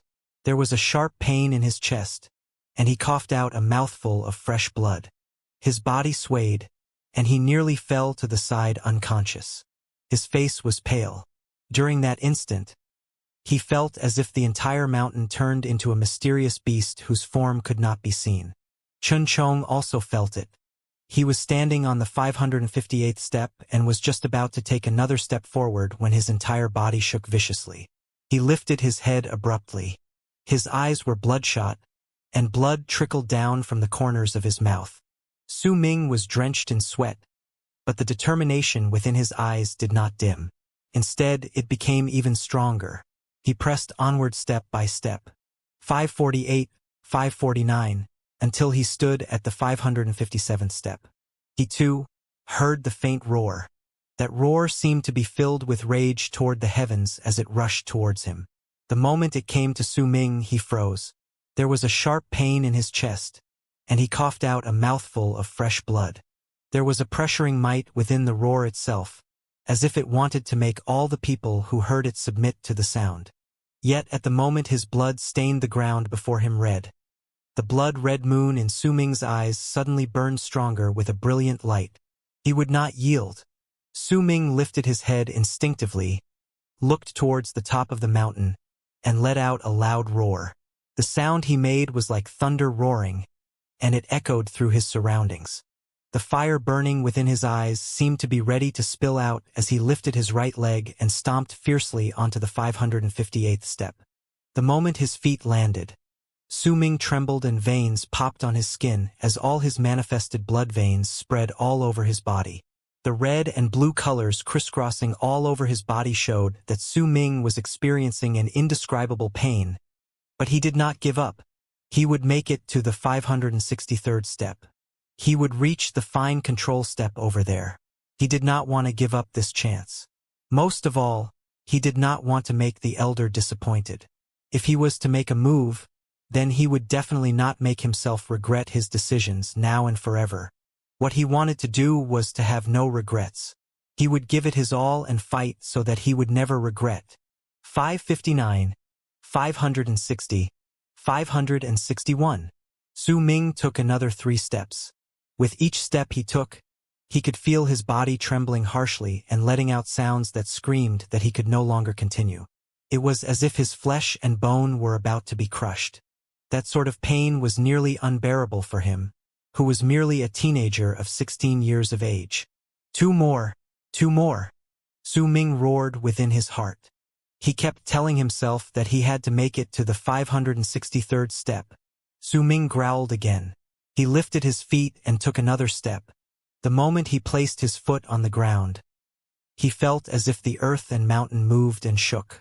However, he knew clearly that the earth did not move, neither did the mountain shake. It was he himself that moved. The feeling as if the earth and mountain moved made Su Ming's face void of color instantly. He lifted his head and looked at the sky. It seemed to gradually move away from him, as if the sky itself was moving before his eyes. At that moment, time seemed to have slowed down.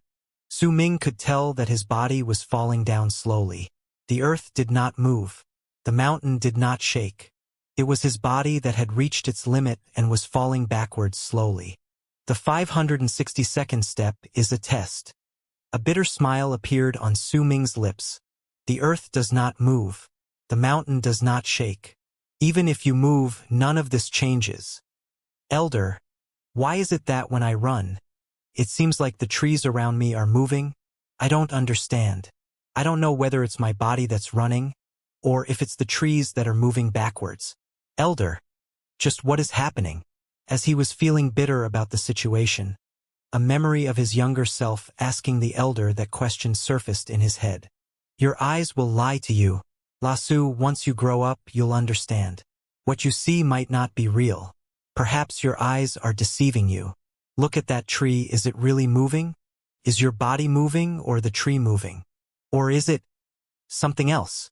Su Ming remembered that he was still slightly confused and could not truly understand the elder's words when he heard the answer. Yet now, as he recalled it, he was stunned. The one that changed is not the earth, nor the mountain. Because the body moved, that's why everything seemed to have moved. But in truth, the earth did not move, neither did the mountain move. The one that moved. Su Ming widened his eyes. He felt that he had grasped onto a line of thought. The one that moved is my mind. When I ran, my body moved, but the trees didn't move. Yet what my eyes saw were the trees moving. That's because my mind was tricked by my eyes, and it's my mind that moved. Even if my body moved, but if my mind didn't move, then the land, the mountains, the trees, everything wouldn't move. Even my body might be deceived. My eyes, my body, everything can trick my mind and make it seem like I'm moving. Su Ming shivered. Once he understood the concept, there was a roar in his head. The strength of the roar made him feel faint. When the dizziness gradually disappeared, Su Ming stood there, stunned. He lowered his head and looked at the steps underneath his feet, then looked at his surroundings. He was still standing on the steps. His right foot was on the 562nd step, and his left foot on the 561st step. In reality, his body never experienced any change. Su Ming silently lifted his left foot and went to the 562nd step. Once he did so, he took a deep breath and understanding appeared in his eyes. I get it. If my mind doesn't move, then nothing will move. This is the meaning of fine control. Su Ming mumbled as he walked towards the 563rd step. He stood there, and a faint smile appeared on his pale face. He slowly sat down in a meditative position and began the first true fine control after he understood the meaning behind it. It was different from the previous 4 times. Before, he had only performed it with ignorance. All his strength was placed in controlling the speed of his qi. This was just relying on external strength. Now that he finally understood, he knew that true fine control did not rely on external strength to control the speed of qi circulation, but on the mind. Qi will only move when the mind moves. If the mind does not move, then Qi will also remain still. At the same time Su Ming sat down, Bai Su let out a frustrated roar. His right leg trembled and hung above the 562nd step. Yet no matter what, he could not place it down. He had a strong feeling that if he placed his foot down on the step, his body would not be able to bear it. The feeling was extremely powerful. It was so real that he had no choice but to believe in it. Slowly, he chose to stop with a pained expression. He did not dare to take the risk. Chen Chong had a grave expression. It was an expression that was rare on him. He stood at the 561st step and looked at the 562nd step. He was silent for a long time. Some time ago, he had heard of the story regarding this step. After a moment, Chen Chong gritted his teeth and walked towards it. Yet the moment his feet landed on the step, his entire body seemed to freeze and he stood there, dumbstruck. His eyes were empty and blank. Time passed by, and after 7 breaths, Chen Chong coughed out a huge mouthful of blood and fell between the 561st and 562nd step. In the end, he did not manage to pass the test of the heart that existed on that step. Yet compared to Bai Su, Chen Chong had the heart and mind that could turn him into a powerful berserker. The field was in dead silence. There were no discussions, no commotion. All of the people were breathing rapidly as they looked at the ranks on the eagle statues. The shock in their hearts replaced all thoughts in their minds. First, Yi Wang, 803 steps. Second, Mo Su, 563 steps. Those 2 lines garnered all their attention. Mo Su was just a normal name that no one had heard before the test. Yet now his name was famous. Time passed by gradually. That night was bound to be extraordinary. It was bound to be even more stunning than the previous night. That night was bound to belong to the 2 people in the mountain for their final battle. There was no one who was growing impatient in the field. In the midst of their silence, they waited. They waited for the moment that the both of them would move. When midnight passed by and there was only a small amount of time left before dawn, the number of steps behind Mo Su's name on the 9 eagle statues changed. The weather did not change, neither did the wind blow once he moved. Yet the moment he did so, his movements turned into a storm that raged within the hearts of all those who were watching. Su Ming opened his eyes. There were only 3 blood veins left on his body. He lowered his head and looked at the 3 blood veins on his chest before standing up.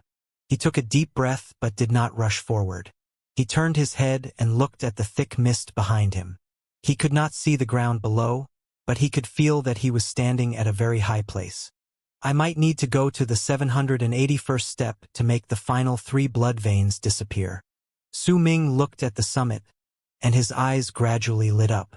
Also, I want to see just how far can I go. Su Ming raised his foot and moved towards the 564th step. Once he stood there, he walked further upwards 1 step at a time without hesitation. He moved forwards 1 step at a time.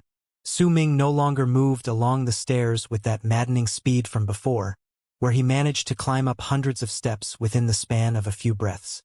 Yet there was no hint of stopping within him as he walked forward steadily at a moderate pace. He was calm, and he exuded an air of calmness that seemed like he was the water within an ancient well that would not ripple even when stones were thrown into it. Gradually and slowly, he moved towards the 573th step, 578th, 582th, and he continued onward. As he pressed onward, all his blood veins surfaced on his skin. A great presence of qi exploded from his body. At the same time, as he continued steadily onward, another blood vein manifested. This path was the path of a strong berserker that belonged to Su Ming. It was an incredibly important stage of metamorphosis in his life. It was a change in his training and understanding of his soul. Every step Su Ming took was turned into figures shown on the number of steps he took on the eagle statues in the field. Every single time the numbers jumped, the people who were watching would feel as if their hearts jumped along with it. 597, 598, 599, 600. He's at the 600th step. That was Yi Wang's limit yesterday. He's still going on. 601, 602. Could Yi Wang not have noticed him? He may be further away, but if this continues, then before long, Mo Su will catch up to him. Due to Mo Su's movements, the quiet field was gradually filled with sounds of discussion. Yet compared to the commotion on the previous night, most of the discussions were held in low voices and whispers. Compared to the crowd that had been watching the first stage since the beginning, there were still some people in the field made up of those who were ranked within the top 50. There were also some people who were ranked within the top 10, and they had formed their own cliques. Yi Wang must be feeling prideful.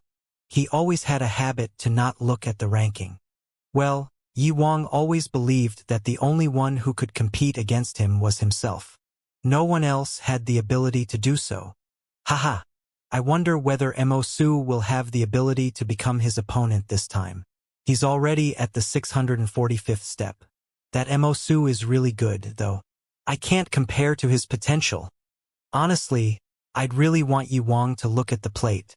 I'd like to see his reaction once he knows about Mo Su following close behind his back. Would he turn his nose against him? Or will he become slightly excited? The two different crowds in the field talked about different things. Compared to them, there was a crowd in the field that was formed of people of even higher statuses. They were all the leaders of different tribes. Their status and power determined their social standing. The old woman from Dark Dragon tribe looked at Mo Su's name on the eagle statue. Her eyes were gradually clouded with seriousness and mindfulness. She did not know who that person was, but she admired him nonetheless. From what she could presume, no matter which tribe Mo Su belonged to, it could not be from Windstream. If that was the case, then it would be interesting once that person appeared in the field. It's a pity he's not from Dark Dragon tribe, or else I'd do everything I can to aid him in his training. The old woman lamented, looking at Bai Ling and Si Kong beside her. Si Kong isn't the type who can take on large responsibilities. Dark Dragon tribe is falling. As for Bai Ling, she only has a passing fancy towards that Su Ming. She still can't differentiate between gratitude and affection. But as long as she doesn't mingle around that rascal, then time will naturally make her forget about him. What right does that Su Ming have to approach my granddaughter? Unless, of course, he is that mysterious Mo Su. The old woman gave a self-depreciating laugh, and a hint of mockery appeared in her eyes. Located further away was the tribe leader from Black Mountain tribe. His face was dark as he stared at Mo Su's name on the eagle statue. His gaze was cold, yet at the same time, there was mindfulness and shock within his eyes. Bai Su was taught by the elder since he was young and has surpassed those among his generation by leaps and bounds. If it wasn't because the elder had reached a breakthrough and could now stand at the same position as Windstream's Jing Nan, then he wouldn't have let Bai Su appear. But where did that Mo Su come from? Which tribe does he belong to? I must bring him to the tribe, or else I'll just have to kill him. If anyone were to compare social ranking, then no one else's status was higher than Jing Nan's in the field. He stood there and looked at the ranking on the eagle statue. He watched as the figures showing the number of steps taken increased continuously behind Mo Su's name. The number had now reached 677. His pupils shrank in anticipation, but his face remained passive.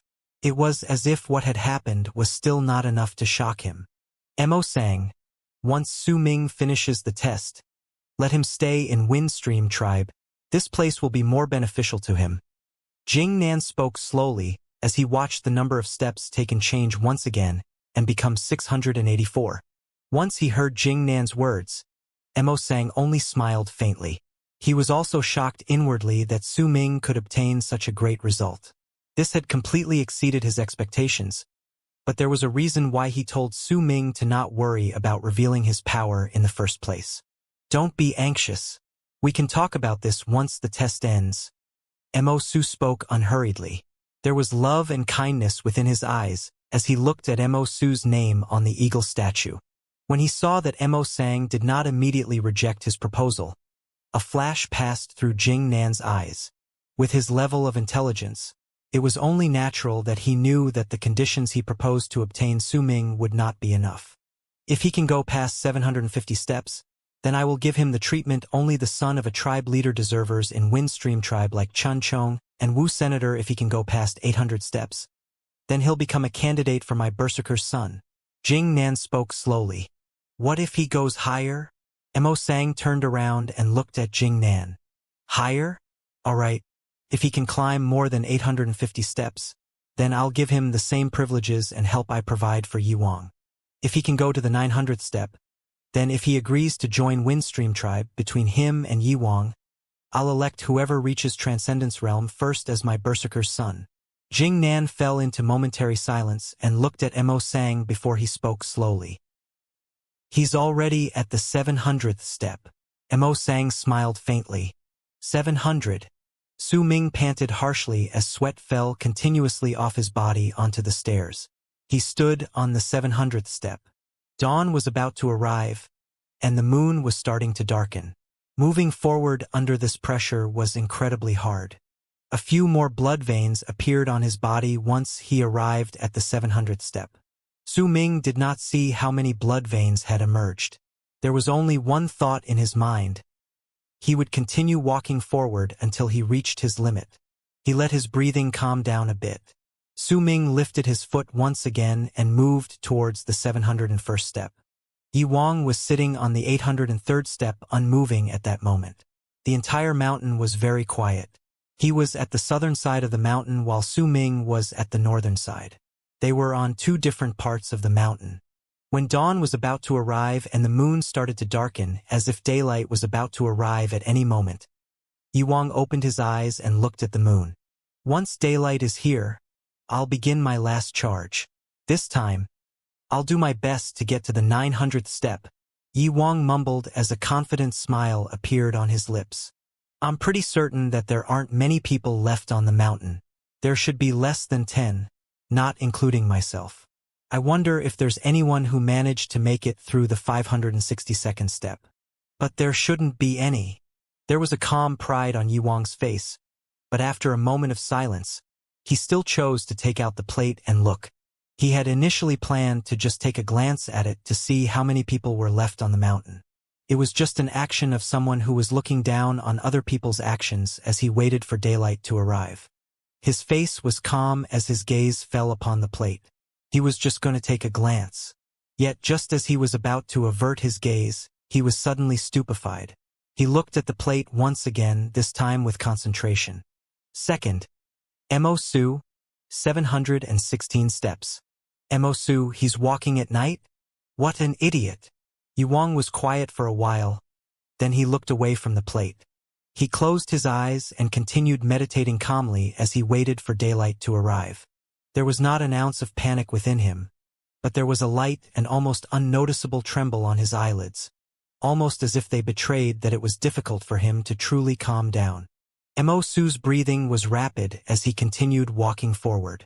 His mind was blank, and there was only a sort of willpower pushing his body forward, making him continue to walk forth. The blood veins on his body gradually increased. With the addition of each blood vein, he would have additional strength to go on. With that frenzied pace he put on, he walked past the 725th step, 738th step, 751st step, 763rd step, 779th step. The thunderous roars continued with no signs of stopping in his body, but his legs were trembling, and his body seemed to be swaying. It was especially so for his feet, which seemed to have gotten glued to the mountain. Every single time he lifted his legs, pain would shoot through his entire body. He gritted his teeth and let out a low growl. Su Ming lifted his leg once again and moved towards the 780th step. There was only one more step away from his target this time, the 781st step. His eyes were bloodshot. The red within his eyes was like a fire burning and crackling, as if it was about to burn Su Ming's entire body to ashes. There was only one more step left right before his eyes.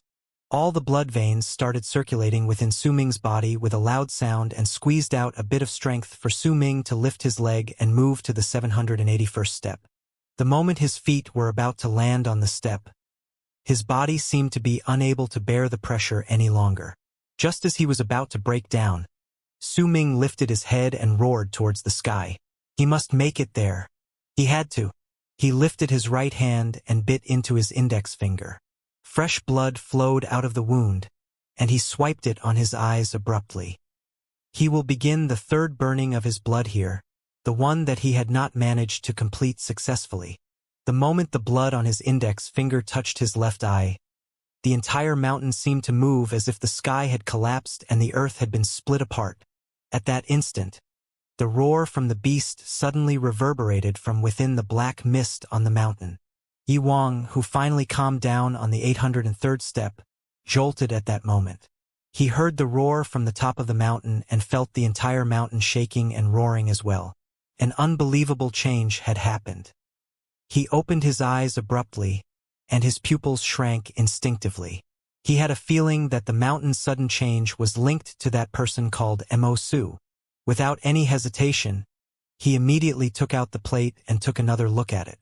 The moment he read that Mo Su had taken 781 steps, Yi Wang's expression changed and he stood up abruptly. Second, Mo Su, 781 steps. There was a serious expression on Yi Wang's face that was never seen before. He had his own dignity and pride. To him, there was no one who could be his opponent. The one that he wanted to compete against was himself. Yet all his pride was shaken the moment the mountain roared and shook. It was as if at that instant a strong and unimaginable presence surged from the surroundings, shaking Yi Wang's heart. He could not remain steady, but neither could he ignore it. He stared at the plate in his hands. Never in his life had he been so aware and taken so much notice of someone. This person had far surpassed Wu San, Chun Chong, and everyone else besides Yi Wang himself. Now he was only 20-odd steps away from him. This sort of distance had aroused a sense of pressure and anxiety that was rarely seen and nearly non-existent within Yi Wang. Mo Su, can you qualify to be my rival? There was a cold glint within Yi Wang's eyes. Anyone who would meet that cold look would feel the pride of one not allowing anyone to surpass him. Yi Wang was prideful and aloof. Since young, he surpassed all his peers with his incredible talent and stood at the top. He was also the berserker's son within Windstream tribe. His status within the tribe could be seen by how people treated him when they saw him. He did not need to form cliques with other people, nor did he need to be enigmatic or be surrounded by other people and revered, because no matter where he went, he would automatically destroy all those cliques. As long as he was there, he would become the brightest existence within the crowd. If he was in the area, then his brilliance would outshine even the most admired person. He was Yi Wang. He looked down on all his peers, or perhaps more accurately speaking, he did not look down on them. He was simply indifferent towards them, ignoring their existence. He was indifferent towards all his peers because he believed that no one had the right to make him notice them and become his opponent. Yet now, with Su Ming's appearance, for the first time in his life, Yi Wang had the feeling that he found his opponent, and the rare sight of him paying attention to something came to be. Then, let's compete against each other. Yi Wang took in a deep breath. He may have looked as if he was gradually returning to his normal state of mind, but he was unable to calm down. If he was truly calm, then he could have waited until daylight before he started moving towards the top of the mountain. This was his plan beforehand. Yet, with Su Ming's appearance, this plan changed. This was the first time in Yi Wang's life that he changed his original plans due to someone around his age. With a swing of his sleeve, Yi Wang lifted his feet with a serious look on his face as he walked towards the 804th step. The moment his footsteps landed, his body trembled and his breathing became a bit swifter. Yet he did not stop. He continued onwards. At that moment, Su Ming stood on the 781st step. His right hand was trembling. The moment his blood touched his right eye, he felt the entire mountain trembling. He felt the strange aura that came from all around Black Flame Mountain expand by leaps and bounds in this place. This was not something that the tiny Black Flame Mountain could compare. It was just a tiny bit of blood, but the aura that erupted forth far surpassed the amount when he finished covering his eyes with blood the second time in Black Flame Mountain. The black mist in the entire mountain started rolling forth violently at that instant. The moment it seemed like a wild beast roared towards the sky from the top of the mountain, and the thunderous roars echoed madly within the mountain. The mist started rolling even more furiously, causing the entire mountain to seem to be alive with excitement. Wisps of air quickly surged into Su Ming's body, causing him to tremble violently, and the sensation as if he was about to explode surged forward once again. Su Ming had once felt the force of the sensation when he previously tried the third burning of his blood. Yet the force had become much stronger than before. A trickle of blood appeared at the corner of his mouth. His right hand trembled, and he had no choice but to put it down. The moment he placed his hand down, the roars from within the mountain stopped, and the mist returned to its calm state. The strange aura coming from all around him also disappeared without a trace. Everything returned to a state of calmness. It was as if that scene had only been an illusion, and it had never happened. Su Ming panted harshly and stood on the 781st step. He looked at the summit before him but did not sit down. He chose to close his eyes while standing instead, and used the very last step with the balanced pressure among the numbers the elder told him to begin refining his body. At that moment, an incredible uproar stirred up a wave of discussions within the field located under the foot of the mountain. Due to the seal, they did not sense the incredible sight that happened within the mountain just moments ago. They only saw the rankings on the 9 eagle statues. They saw the person called Mo Su reach the 781st step, and there was only 20-something steps left between him and Yi Wang, who was in first place. The shock they felt stemming from within their hearts, and the looks filled with disbelief and dazedness in their eyes lashed against their bodies, causing their minds to become blank. They were reduced to a state where they could only let out cries of shock. They even saw Yi Wang moving. Among the hundreds of people in the field, there were a large portion of them who did not think too much into why Yi Wang decided to continue moving up the mountain. They only thought that Yi Wang should have been moving in the first place. If they were in his place, then they would surely get up from their rest and continue moving. However, the small circle that consisted of all the prodigies from Windstream tribe ranked within the top 50 were familiar with Yi Wang. Their understanding towards Yi Wang was much better than the rest of the peoples in the field. Once they saw the number behind Yi Wang's name change, the shock they felt in their hearts was much greater than of those who were not familiar with him. Yi Wang looked at the plate. He must have looked at the place. With his personality, once he looked at the plate, he should have felt indifferent towards him, but Mo Su is just too amazing. Even Yi Wang can't remain calm because of him. He changed his rhythm. Once Yi Wang makes a decision, he won't change it easily. He must have been thinking about waiting until daylight before he started moving. But now, because of Mo Su, he changed his plans. Wu Sen's face was pale as he sat far away in a corner. He looked at Mo Su's name on the eagle statue and remained silent. He had been treating Bai Su as his main suspect earlier, but now, he felt that Mo Su might be the real person he should be suspecting. But this is just the first stage. We don't compete on our strengths in this stage, but our potential. From what I can tell, it's not as if I don't have a way to get a definite answer as to who stole my blood either. Wu Sun clenched his fists. There were also the leaders of all the other tribes on the field who were staring at the eagle statues and the ranking. They all had their own thoughts, but the only thing that was similar was how they had similar looks of cold detachment as they watched Windstream make a fool of themselves. After all, since the past, forget the top 3, there had never been any outsider who managed to make it into the top 30, much less the top 10 ranks in the test. Yet now, not only were there 2 outsiders who made it into the top 10, but by the looks of it, that person called Mo Su might very well have the ability to compete for first place. While this made them shocked, it also made them laugh within their hearts. Mo Su. Mo Su. Just which tribe do you belong to? Why is it that there has never been such a person that appeared in my tribe?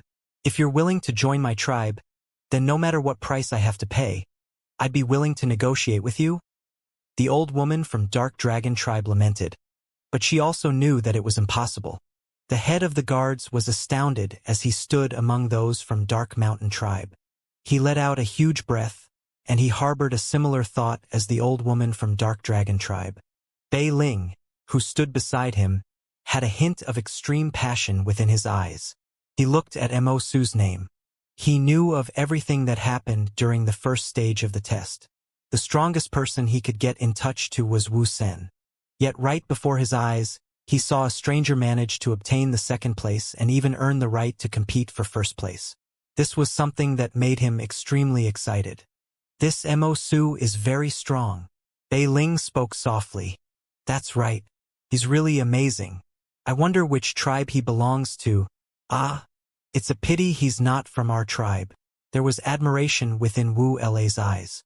She admired powerful people, especially Mo Su. She saw him rise since the beginning. That sort of feeling, as if she saw the scene personally, made her addicted with it. Don't you think? This Mo Su's name is a bit familiar? Lei Chun hesitated for a moment and spoke since the first time he came back. Familiar? Lei Chun, what do you mean? Wu La was momentarily taken aback and turned to look at him. Perhaps I'm thinking too much. I just thought that the elder's name is Mo Sang, and this person's name is Mo Su. No matter how I look at it, it seems like it's the combination of the elder and Su Ming's names. Lei Chun scratched his head and there was uncertainty in his eyes. You're thinking too much. There was a hint of scorn in Wu La's eyes, and she turned her head away to ignore Lei Chun, choosing instead to look at the ranking on the eagle statues. Mo Su, why aren't you moving? Yi Wang is already at the 827th step. Bei Ling did not speak, but the faint hint of disdain in his eyes showed his thoughts towards what Lei Chun had said. Lei Chun fell silent. As the people were discussing and looking at the ranks, the air twisted and suddenly two wisps of black mist appeared and traveled to the field before turning into Chun Chong and Bai Su. They arrived almost simultaneously on the field, and they immediately glared at each other when they saw the other. When they returned, the people around them immediately cast their eyes on them. They also caught the attention of Windstream tribes Jing, Nan and Mo Sang, who were located at the further end of the field. Chun Chong is pretty good, Mo Sang spoke, smiling faintly. Compared to Su Ming, he's not much. Jing Nan still looked calm, but he had been inwardly astounded since a long time ago. He may have been somewhat expecting this for some time now, but he did not expect Su Ming to surpass his expectations so much and manage to reach this point. Mo Sang, let me take care of Su Ming. Jing Nan turned his head and looked at Mo Sang as he spoke seriously. Let's continue watching. We can talk later, Mo Su smiled and said. At that moment, a cry of surprise rose abruptly. At the very instant someone shouted within the field, everyone noticed the change. Mo Su's finally moving. This is the final battle. Within the mountain shrouded by black mist, Su Ming stood on the 781st step with his eyes closed. He opened them suddenly, and a bright glint flashed briefly through his eyes. There were only 2 blood veins left on his body. Using the state of mind to move into fine control becomes much harder later. This is the limit of the 781st step. I have 2 blood veins left. The 2 blood veins seem to be stuck together. I can't make them disappear separately. Su Ming muttered softly. But this is the last number. This mountain can be said to be a holy training ground. Once I leave, it'll be very difficult to find a chance like this again. Su Ming's brows gradually creased. 32, 79, 248, 371, 563, 781. These are the 6 numbers the Elder told me. This should be the secret the Elder discovered during his time here. But perhaps after the 781st step, there is another or maybe multiple places like these. Those are the places that even the Elder didn't discover. Determination gradually appeared in Su Ming's eyes. After falling into momentarily silence, Su Ming looked at the plate in his hands and at the rank he got. That rank made him so excited it seemed as if his chi was about to start circulating around his body then and there. Second. He retrieved his gaze from the plate and lowered his head. After eventually calming down, a thoughtful look appeared in his eyes. I've already attained my wish now. I can give up. As Su Ming mumbled, there was hesitation in his eyes. But once I give up, then the training with fine control will be stuck in this state, and I will never complete it. There must be a similar stage up there that has the same balanced pressure. Su Ming did not hesitate for long. He did not want to give up this chance. He knew that the tribe was in danger and felt the elders' worry. He had to become stronger. I cannot miss this chance. I have to find the place that the elder did not discover. The hesitation in Su Ming's eyes immediately turned into determination and resolution. He lifted his legs and abruptly moved towards the 782nd step. The moment his foot landed, Su Ming immediately trembled. A strong and great pressure fell upon his body. As he trembled, a large amount of blood veins appeared on his body with a force akin to an explosion. The light from the blood veins scattered everywhere and seemed to resonate with the dimming moon in the sky. It caused Su Ming to growl, and he gritted his teeth as he continued onwards. 783, 784, 785. When he reached the 796th step, Su Ming's hair was in a mess, and his body trembled in a manner akin to convulsing. Each step he took seemed to take all his strength. His entire body was in extreme pain, as if he was about to break under the incredible pressure. The feeling that he was about to break was completely different from the sensation of the burning of his blood. The burning of blood was a force that burst forth from within his body, as if he could no longer contain the energy. Yet now, the pressure from the mountain was a force pressing against him from outside, as if it was trying to crush his body. The blood veins were fighting against the pressure non-stop as the qi in his body circulated, supporting his body so that he would not be crushed to pieces. His resistance towards the pressure also increased due to the nourishment provided by the moonlight. With each step he took, a trickle of blood began leaking out from the corner of his mouth. His face began twisting into a furious expression, but within that viciousness was a shocking amount of resolution and determination. I have to find that spot. I have to complete fine control. Su Ming took another step and arrived at the 799th step. At this moment, his vision was beginning to become fuzzy, and he seemed to be unable to take another step.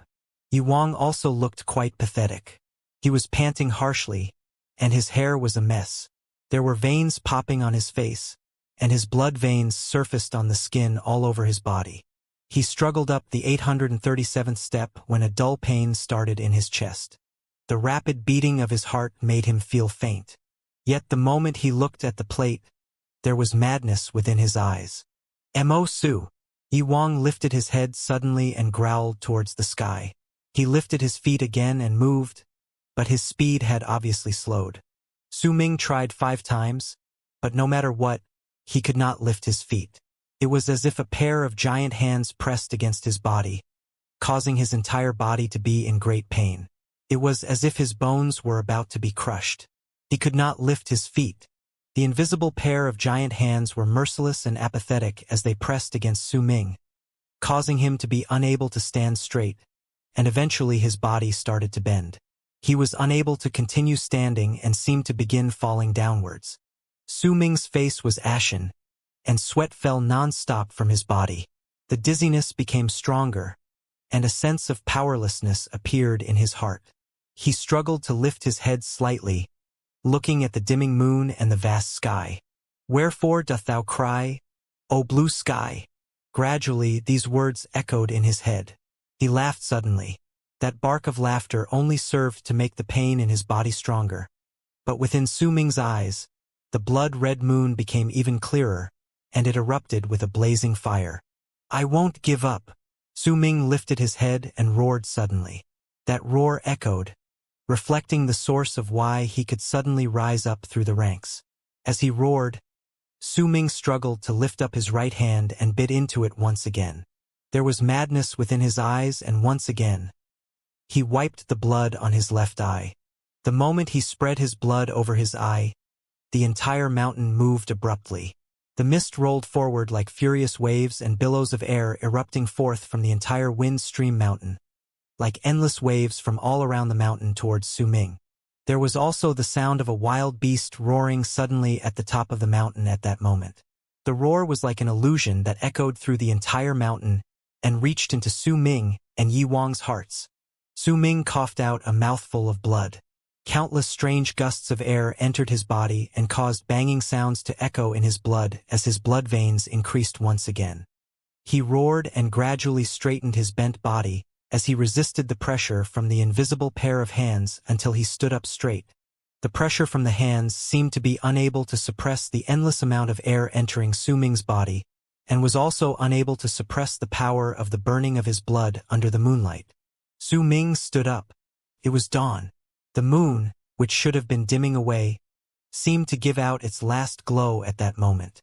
It suddenly looked clear in the sky, and as Su Ming stood up, he took a step forward abruptly and moved towards the 800th step, then took another few steps forward without stopping. 802, 805, 811, 814, 817. He stood on the 817th step with bloodshot eyes. The blood in his veins seemed to be burning. He was halfway through the third burning of his blood. He had only managed to smear half of his left eye with blood. There was an explosive force within his body that was bursting forth. His entire body seemed to be on the verge of breaking down and exploding. Su Ming knew that if he used external strength and forcefully commenced with the third burning of his blood, he would definitely be unable to take it. Yet within this mountain there was a great pressure, and it aided him. With his body as the center, there was an explosive force coming from within his body, and there was an oppressive force pressing against his body, causing him to obtain a chance to complete the third burning that he had been unable to finish. Su Ming's right index finger trembled. He let out a roar as he did so and smeared his entire left eye with fresh blood, and the burning of blood started. The entire mountain trembled. More strange gusts of air rushed forward maddeningly and entered into Su Ming from every pore of his body rapidly, causing the number of blood veins on his body to increase at an incredible pace. I have to go up. Su Ming lifted his feet and moved forward once again.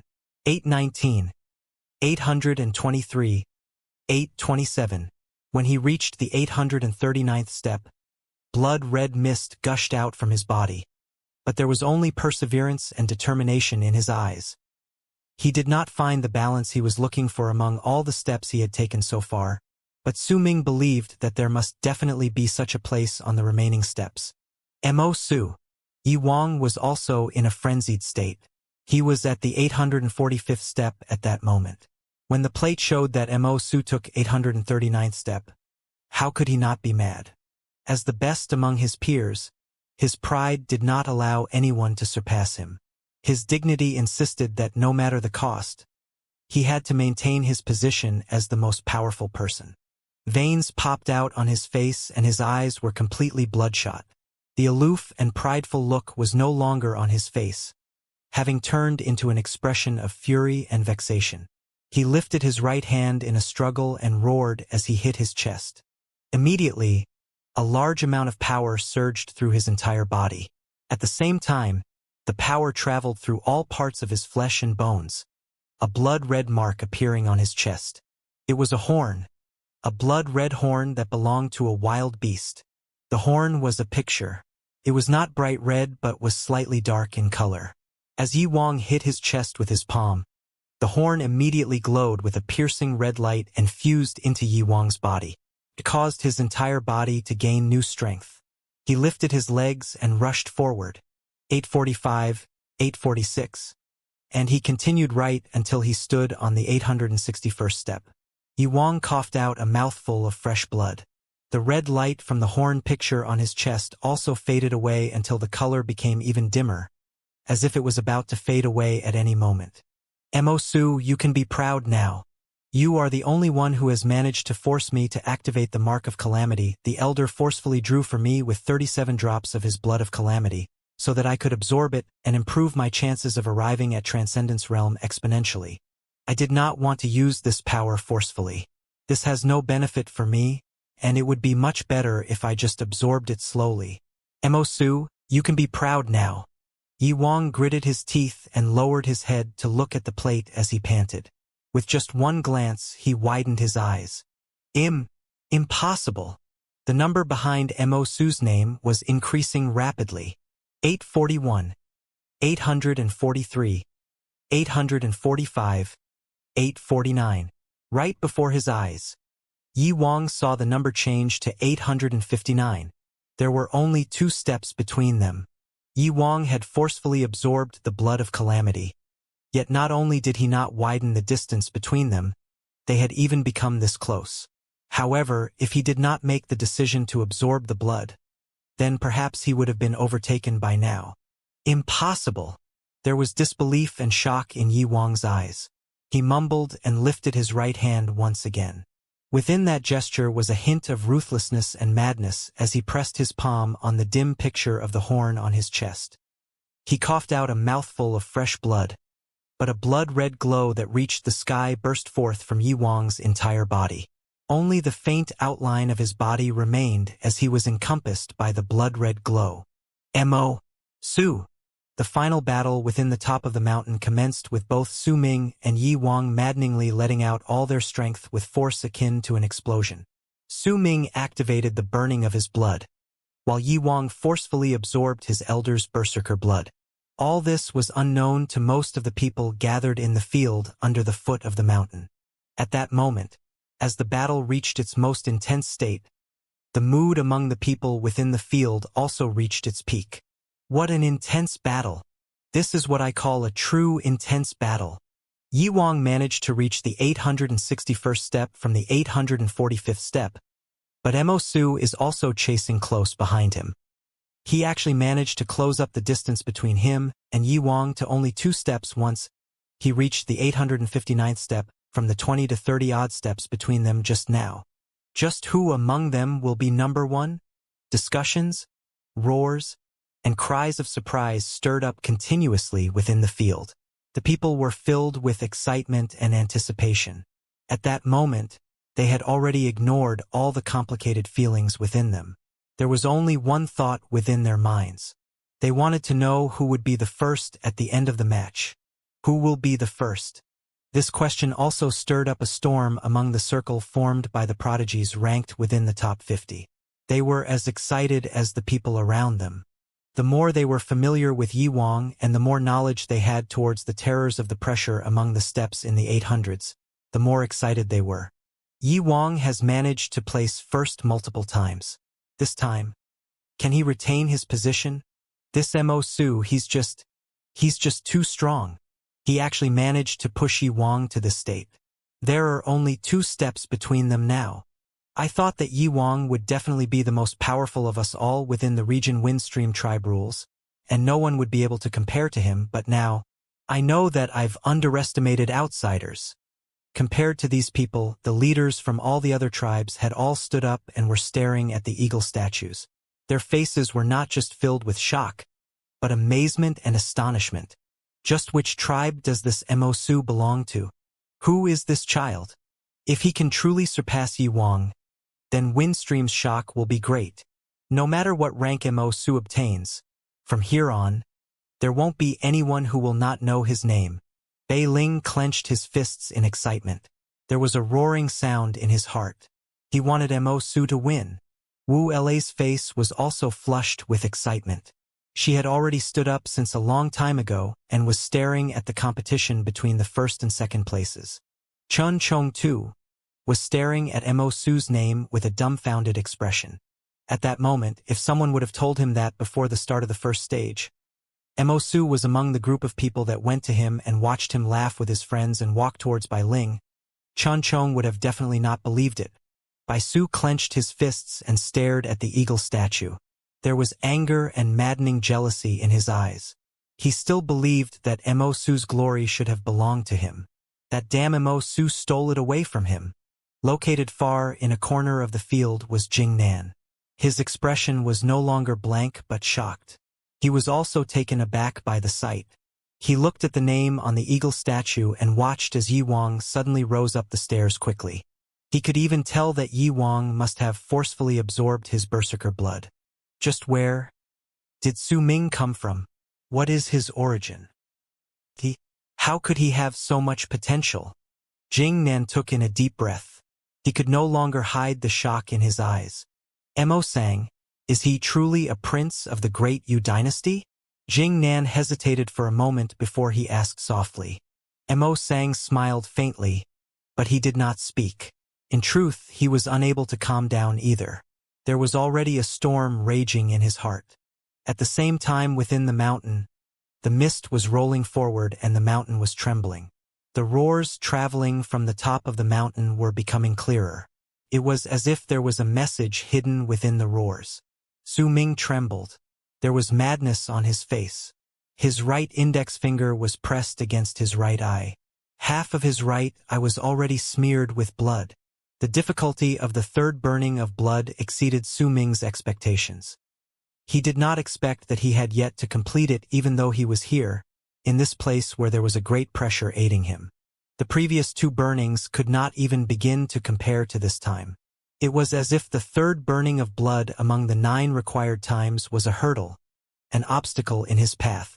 He stood at the 859th step. This was still not the place he was looking for. As he was going through the ritual of burning his blood, Su Ming felt as if his entire body had just gone up in flames. The blood in his body seemed to be experiencing some sort of change. It was as if it was changing rapidly from normal blood to fire. Su Ming had even considered giving up due to the pain in his body and the oppression from the external world. But the moment he remembered the danger that loomed over the tribe and the worry on the elder's old and wizened face, Su Ming was willing to bear through all the pain. He had to become stronger. He wanted to help the elder. He wanted to protect his own home and his tribe. He wanted to help the tribe to kill its enemies. He would use his blood and tell his enemies that no one was allowed to touch Dark Mountain Tribe. Su Ming let out a roar as if letting out all his pain and suffering. While shouting, he continued sweeping his right index finger across his right eye slowly but surely, and resolutely. At that moment, no matter who it was that might want to stop Su Ming from protecting his tribe and his people, they would become his mortal enemy. His eyes felt as if there was a fire burning inside of them.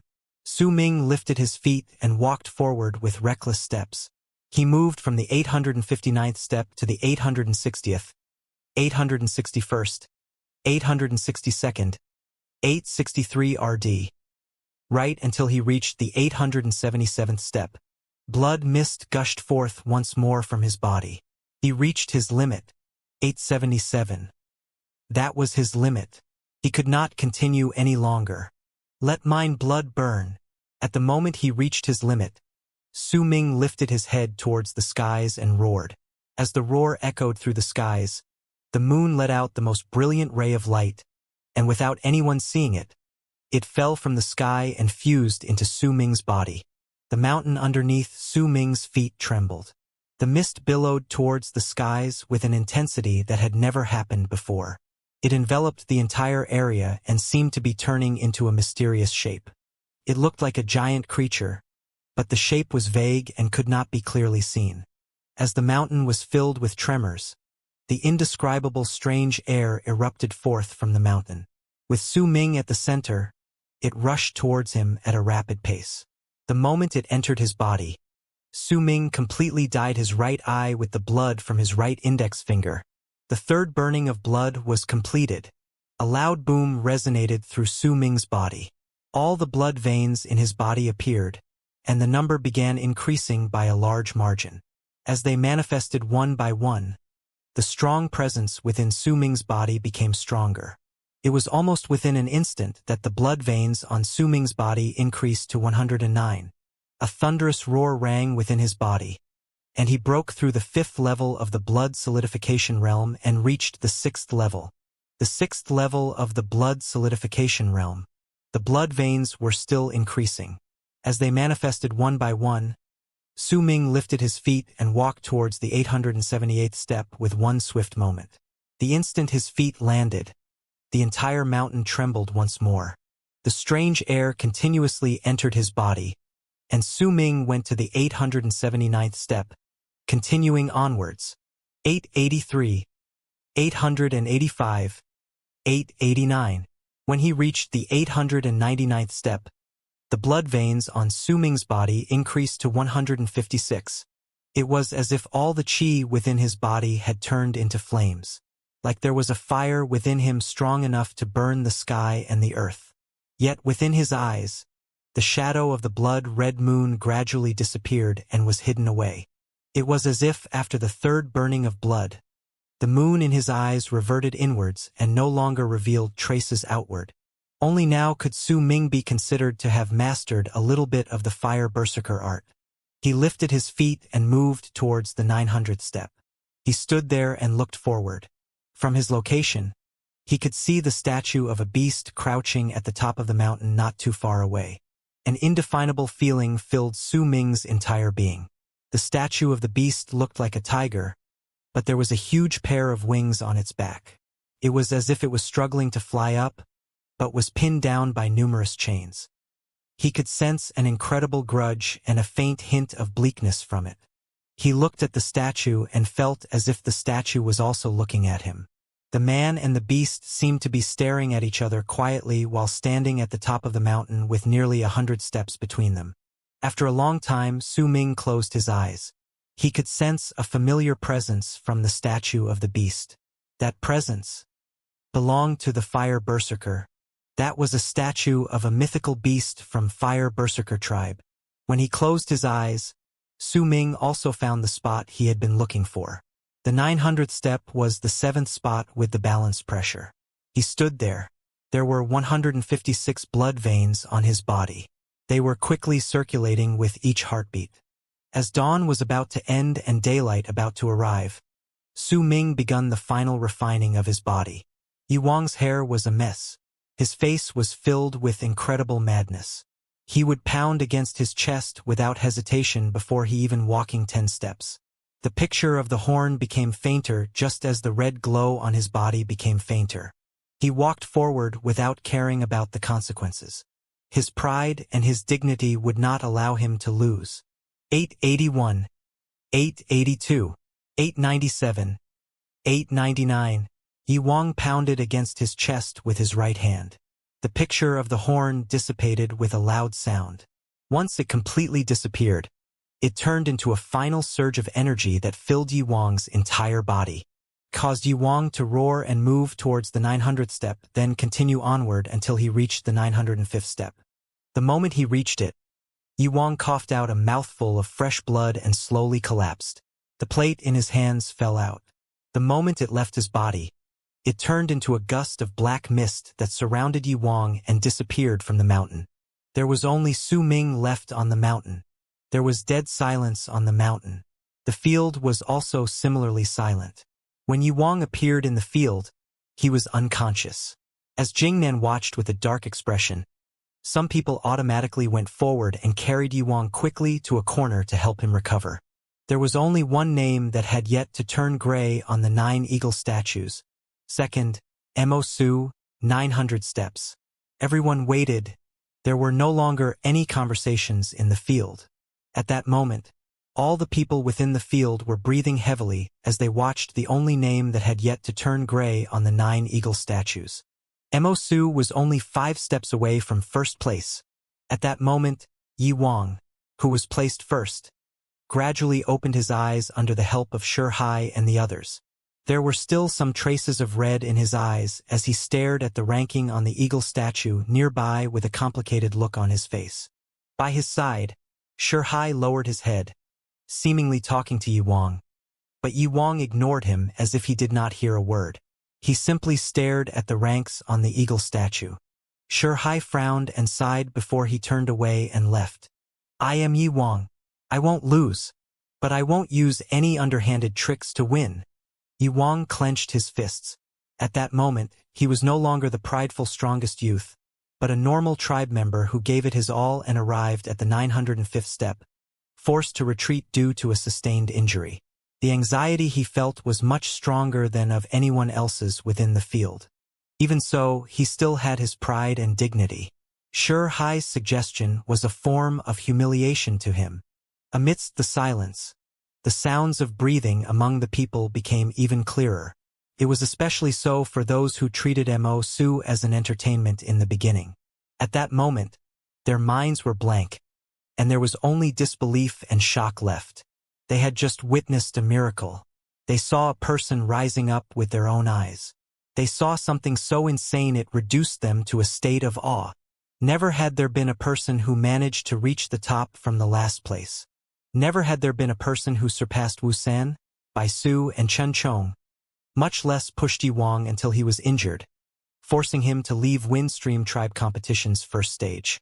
Because of that, as of then, the mountain belonged to one person only, Mo Su. The prodigies who entered the top 50 ranks were now in a state of dead silence. They looked at Mo Su's name on the 9 eagle statues silently with complicated expressions on their faces. Admiration, jealousy, expectancy, and other emotions. The leaders from all the tribes were in the same state. There was nothing different in what they felt. Mo Su now held a very high position within their hearts. This person was bound to create a storm the moment he returned. Too many people wanted to know just who he was, how did he look like.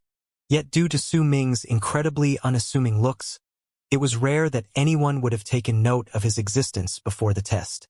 Even the man who pulled him along to meet Chen Chong was looking at the name on the eagle statue anxiously with excitement and anticipation.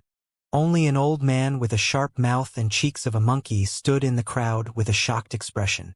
He was certain that every single time someone gave up and returned, he would be the first to see them. Yet at that moment, when everyone except Mo Su returned to the field, he discovered belatedly that among these people who came back, none of them were the young fellow he first approached. Impossible, Bei Qing muttered. He looked at Mo Su's name on the eagle statue, still finding it hard within him to believe it. Could it really be him? Mo Sang and Jing Nan did not speak to each other where they were at the corner located further away. They were quietly looking at the eagle statue. Mo Sang still had a blank expression on his face, but his heart was pounding rapidly against his chest. Jing Nan had witnessed Su Ming's entire progress. At that moment, the shock on his face could no longer be hidden. He did not expect that Su Ming, whose existence was akin to an ant earlier, who he did not think too highly of, and who he thought would be lucky to even get into the top 50, had time and again exceeded his expectations and delivered multiple surprises to him. Now he had even reduced Jing Nan to a state of shock. Jing Nan thought about Su Ming's origins seriously. Mo Sang's words once again echoed in his head and made him more uncertain. A long time passed by, but there was no hint of impatience among the people in the field. They were all waiting. When the first rays of light appeared at the horizon and morning arrived, Su Ming opened his eyes where he stood on the 900th step. There was only one blood vein left on his body. As he opened his eyes, that blood vein disappeared. He lifted his head and looked at the top of the mountain, which was lit up by sunlight. It was a pity that it was shrouded by mist and was not clear as it had been during the night. Su Ming fell into momentary silence and looked at the plate in his hand. 905, Su Ming mumbled.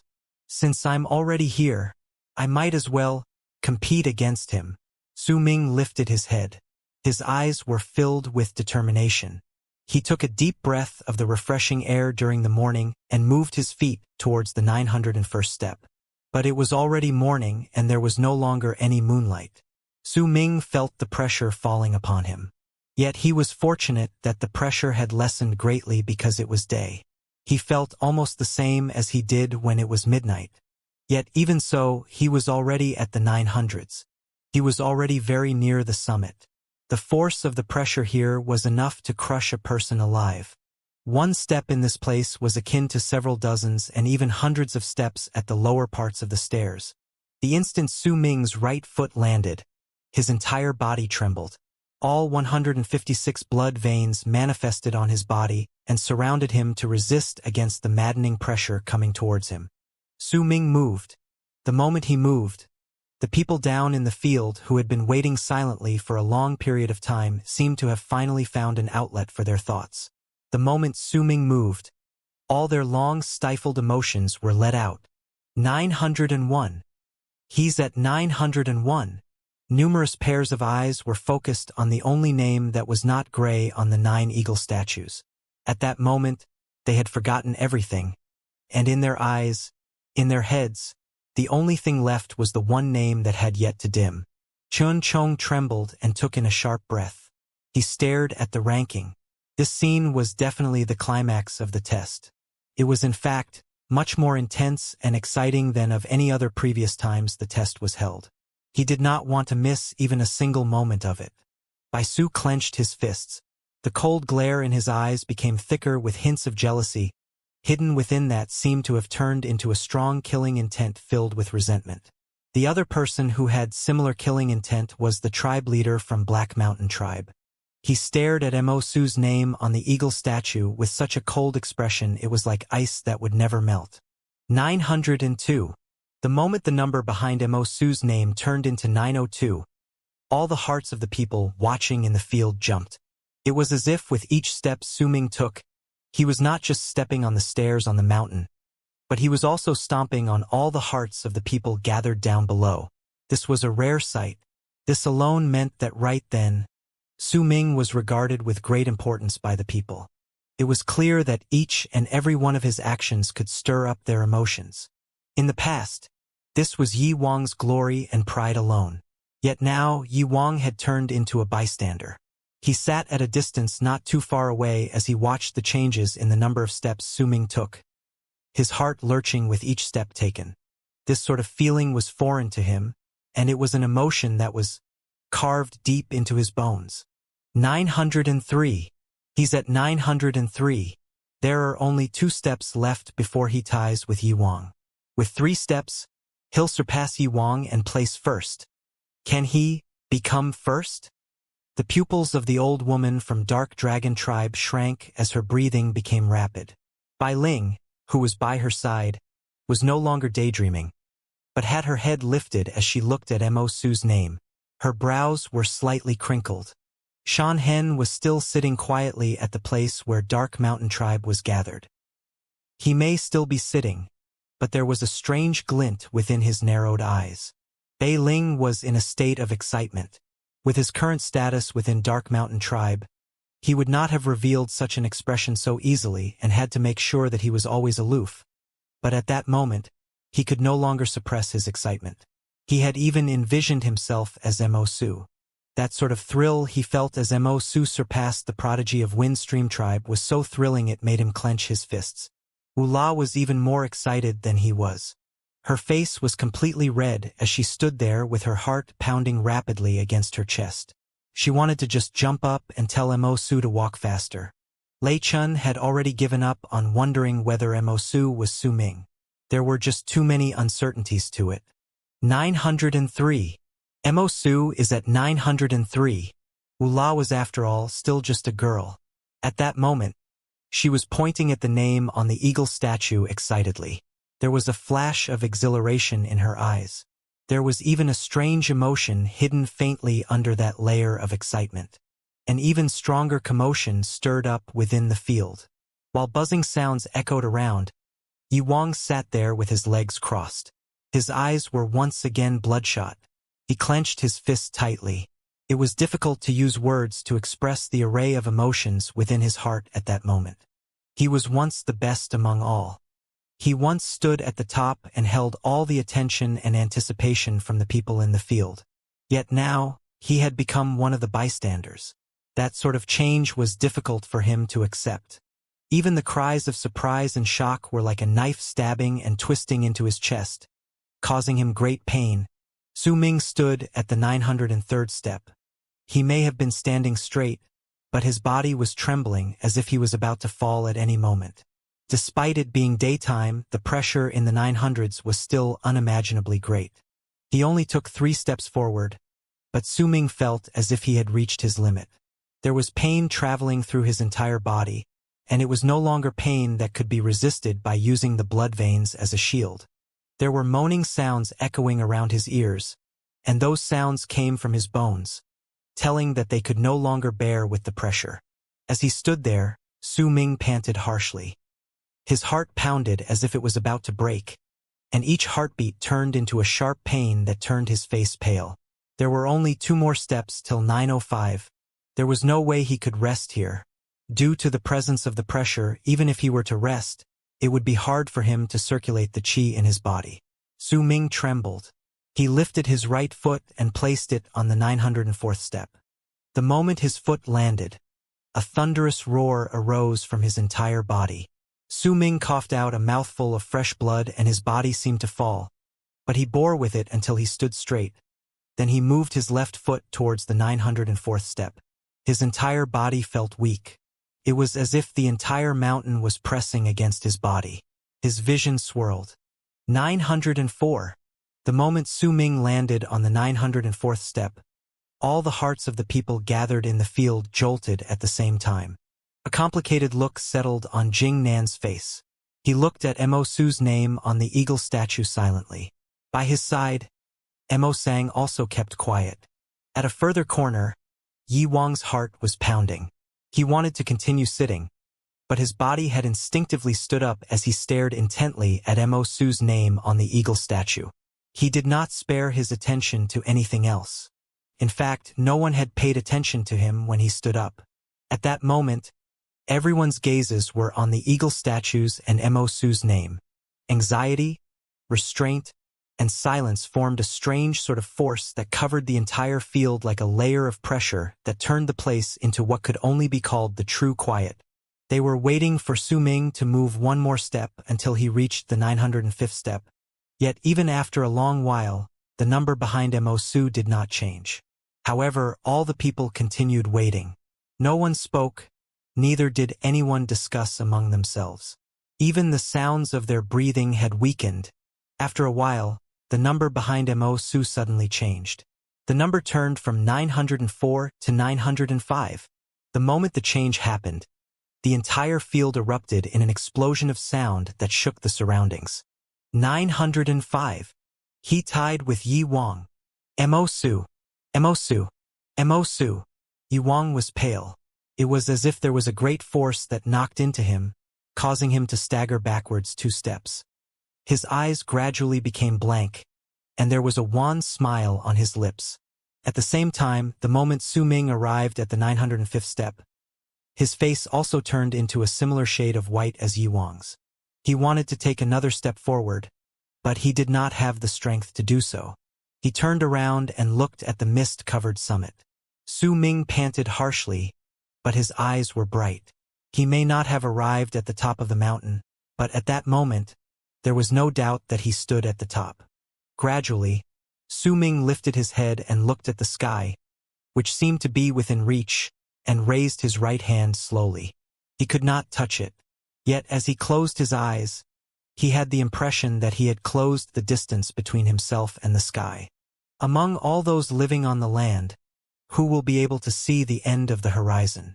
Su Ming mumbled. He opened his eyes and no longer looked at the sky. Instead, he cast his gaze into the distance towards the horizon, the point that seemed like the end of the sky. He saw the land in the distance through the mist. There was only an indistinct vast mass of ground beyond. He did not know what that place was. He did not even know whether there was another tribe there. That place was so far away. After a long while, the smile on Su Ming's face became wider. He seemed to have forgotten his fatigue as he took in a deep breath of the refreshing air in the mountain.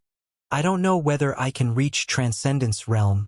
I don't know whether I can fly in the sky with my own strength like a bird. But now, I'm standing here. I can fly here. There was wind blowing at the moment, lifting up Su Ming's long hair and blowing away the sweat on his body. Su Ming brought out the plate and threw it down towards the foot of the mountain. The plate quickly fell and turned into a gust of black mist, rushing towards Su Ming as if it was going to surround him and bring him away from the mountain. The moment the black mist arrived, Su Ming jumped towards the vast land before him. It was a crazy move. Su Ming's body was entirely suspended in air like he was standing in midair. It was as if he was flying in the sky with his own power. Flying may not seem hard, but in truth it was a right only reserved for the berserkers who had reached the Transcendence Realm. Those who had not transcended could not hope to do so. Su Ming wanted to become stronger. He longed to transcend, he yearned to fly in the sky even if this sort of flying was only for a short moment. Yet as long as he did it without any help, and did it entirely on his own, then it was fine. The moment he jumped and his feet left the top of the mountain, Su Ming stood in midair. The wind bellowed as it came from an unknown direction and made his hair even messier, as if the heavens themselves were angered. The moment he jumped, there was the sound of roaring waves in Su Ming's head. Yet it was not chaotic but clear, as if time became much slower. Su Ming could clearly feel that he was flying. He saw the sky, the earth. He saw the incredibly tall Windstream mountain.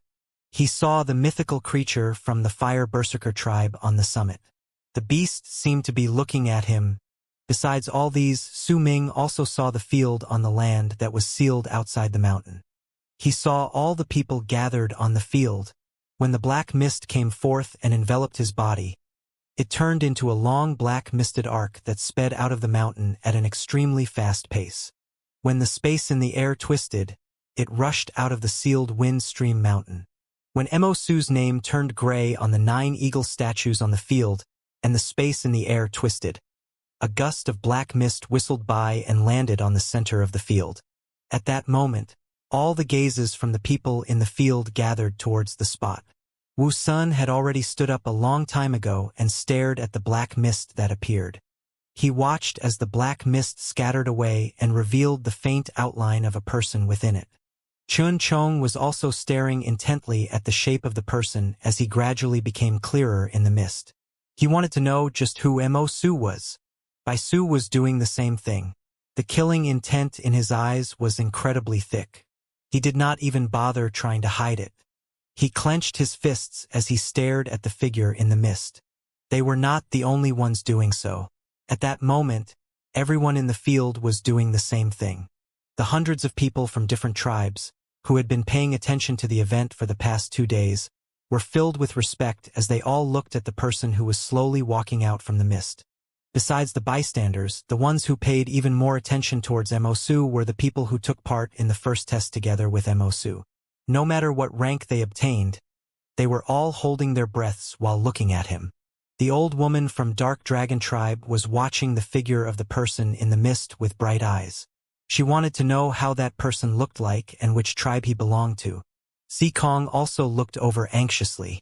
Bai Ling was affected by the serious atmosphere brought by Mo-Su's return and could not help herself but to look over. Bei Ling, Wu La, Lei Chun, the head of the guards, Shan Hen, and the other people from the other tribes were also staring at the rapidly dissipating mist.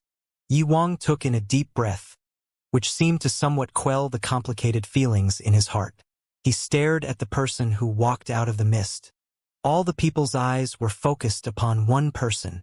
As the mist scattered away and Su Ming walked out, a countless number of gazes were trained on him. When the mist was completely gone and his face was clearly revealed to all the eyes in the field, the entire field fell into dead silence. He had a normal face and wore a normal shirt made of beast skin. He did not have Wu Sen's sullen attitude, Chun Chong's charisma, which allowed him to be surrounded and revered by people, nor did he have Bai Su's mysteriousness, and he most certainly did not have Yi Wang's prideful aloofness. If he stood in a crowd, it would be difficult for anyone to take note of him. That was how normal he was. Yet now, everyone knew that this person might have been normal before the test, but after the test, he was a definitely extraordinary presence. He was just like the sun, and he shocked the world even though he was previously unassuming. When Chen Chong saw Su Ming, he was stunned. He did not think he would be such a normal-looking person. He looked so normal it was difficult for anyone to remember him, but somewhere on his mind, he had a vague recollection that this person had been among the crowd of people who surrounded him before the test. Yet at that time he hadn't cared about that person. Chun Chong had completely ignored him. Bai Su also saw Su Ming. He remembered nothing about him. Even if he had seen Su Ming before, he had immediately ignored him. Thus, upon seeing him, he was also stunned. When Wu Sen's gaze fell upon Su Ming, his pupils shrank. His instincts were screaming at him that there was a high chance that this was the person who had stolen his blood of corpses. But Wu Sen's face became bitter. He did not dare ask for it. This Mo-Su was just as prodigious as Yi Wang. From now on, his name would travel to all parts of the region. Praise gradually appeared in the eyes of the old woman from Dark Dragon Tribe when she saw the average-looking Su Ming. The first impression was very important to decide whether a person would like or hate another. It was just like how she had looked down on Su Ming, and now approved of Mo-Su. It was a wonder what would be her level of shock and conflict in her heart when she learned that both people were actually one and the same. Si Kong's heart pounded against his chest. There was admiration in his eyes. He admired the strong, and it was especially so for this person before him. He was at the same level as Yi Wang. Bai Ling stared at Mo Su with a dumbfounded expression. She was shaking slightly. She saw Mo Su's eyes. Those eyes were somehow familiar to her, but she did not know that those pair of eyes had appeared just 2 days ago and were looking at her. Bai Ling, Wu La, Lei Chun, and all the other people from Dark Mountain Tribe looked at Su Ming as he walked over one step at a time. The entire area was still silent. At that moment, Su Ming's heart pounded hard against his chest. He might have seemed calm on the outside, but he was extremely nervous. He had never been the center of attention of so many people before. After all, he was still just a child. As Su Ming moved forward, the crowd started opening a path for him. It was as if there was a piercing glow that could burn other people on the average-looking Su Ming, causing them to have no choice but to retreat. He might not have Wu Sen's sullenness, but his face, normal as it seemed, brought in people the feeling of serenity and terror akin to the calm before a storm. He might not have Chun Chang's charisma that allowed him to be surrounded by other people like the moon with the stars, but on his average body, it seemed as if there was a resolution that could knock aside all the stars and the moon. He did not need to be surrounded by people. He might not have Yi Wang's prideful aloofness, but he had earned the right for even Yi Wang, prideful as he may be, to have to look at him. It's him. There was a man among the crowd who retreated to open up a path with an awestruck face. He was the one who had pulled Su Ming along to find Qin Chong. He hadn't expected that the person he had dragged with him was Mo Su. Standing further in the distance was an old man with a sharp mouth and cheeks of a monkey. He also widened his eyes. He might have had some guesses earlier, but when he saw it with his own eyes, he was still in a state of disbelief. Before the first stage of the test, there were 3 people who were the center of attention in the field: Chun Chong, Bai Ling, and Yi Wang. These 3 people were like centers of attention that attracted a lot of gazes upon themselves. Yet now, there was only one center of attention in the field: Mo Su. As Su Ming was walking forward, a voice traveled out from within the silent crowd. That voice belonged to Yi Wang. Su Ming stopped. He turned around and looked at Yi Wang standing not far into the distance. This was the first time they had equal contact. It was completely different from the first time Su Ming had looked at him from among the crowd. Mo Su, let's compete again during the second stage. Yi Wang spoke slowly. There was persistence on his face. Even if the match ended with a tie, and they were both placed first, his pride did not allow him to accept that result. He wanted to compete again, even if it was for the second time or the third. I won't enter the second stage of the test. Su Ming fell silent for a while before he spoke calmly. He respected Yi Wang as his opponent. Once he finished speaking, Su Ming turned away and his gaze fell upon Mo Sang sitting in the distance. He saw a smile on the elder's face and saw within his eyes the message that told him not to reveal his identity. Su Ming turned away. This time, he looked at Dark Dragon Tribe and at Bai Ling, who was standing beside the old woman. He smiled faintly and walked towards Bai Ling with the anxiety stemmed from being the center of attention ever since he came back. Care to walk in circles with me tomorrow night? When Su Ming walked towards her, he ignored the dumbstruck old woman and the excited Si Kong, and looked into Bai Ling's eyes, winking as he whispered to her. Bai Ling was stunned. She did not know what to say, but the moment she heard the 3 words walk in circles, saw Su Ming wink at her, and remembered those familiar eyes, she trembled slightly, a soft blush coloring her cheeks. She nodded her head. Su Ming left. Once he left, the crowd in the field also gradually dispersed as the people went to the leaders of their tribes and went back to their lodgings in Windstream City. The first stage of the test was over. There would be a night of rest before the start of the next part of the test the next day. The second stage may not be a test of actual combat, but it held a lot of importance by showing the participants' power. In the past, there would be a lot of people who entered the first stage of the test and did not participate in the other 2 stages, but these people were mostly ranked below the top 50. There had never been someone who had managed to place in the top 10 ranks and bowed out of the other 2 tests. That was why Su Ming and Yi Wang's conversation caused a storm to rage within the hearts of the people in the field. However, they did not talk about it. They only watched silently as Su Ming left. The participants who were getting ready for the test next morning left especially quickly. They had to hurry up and use the night to train to make sure their bodies were in top condition while getting rid of the injuries they sustained due to the pressure from the mountain in the first stage.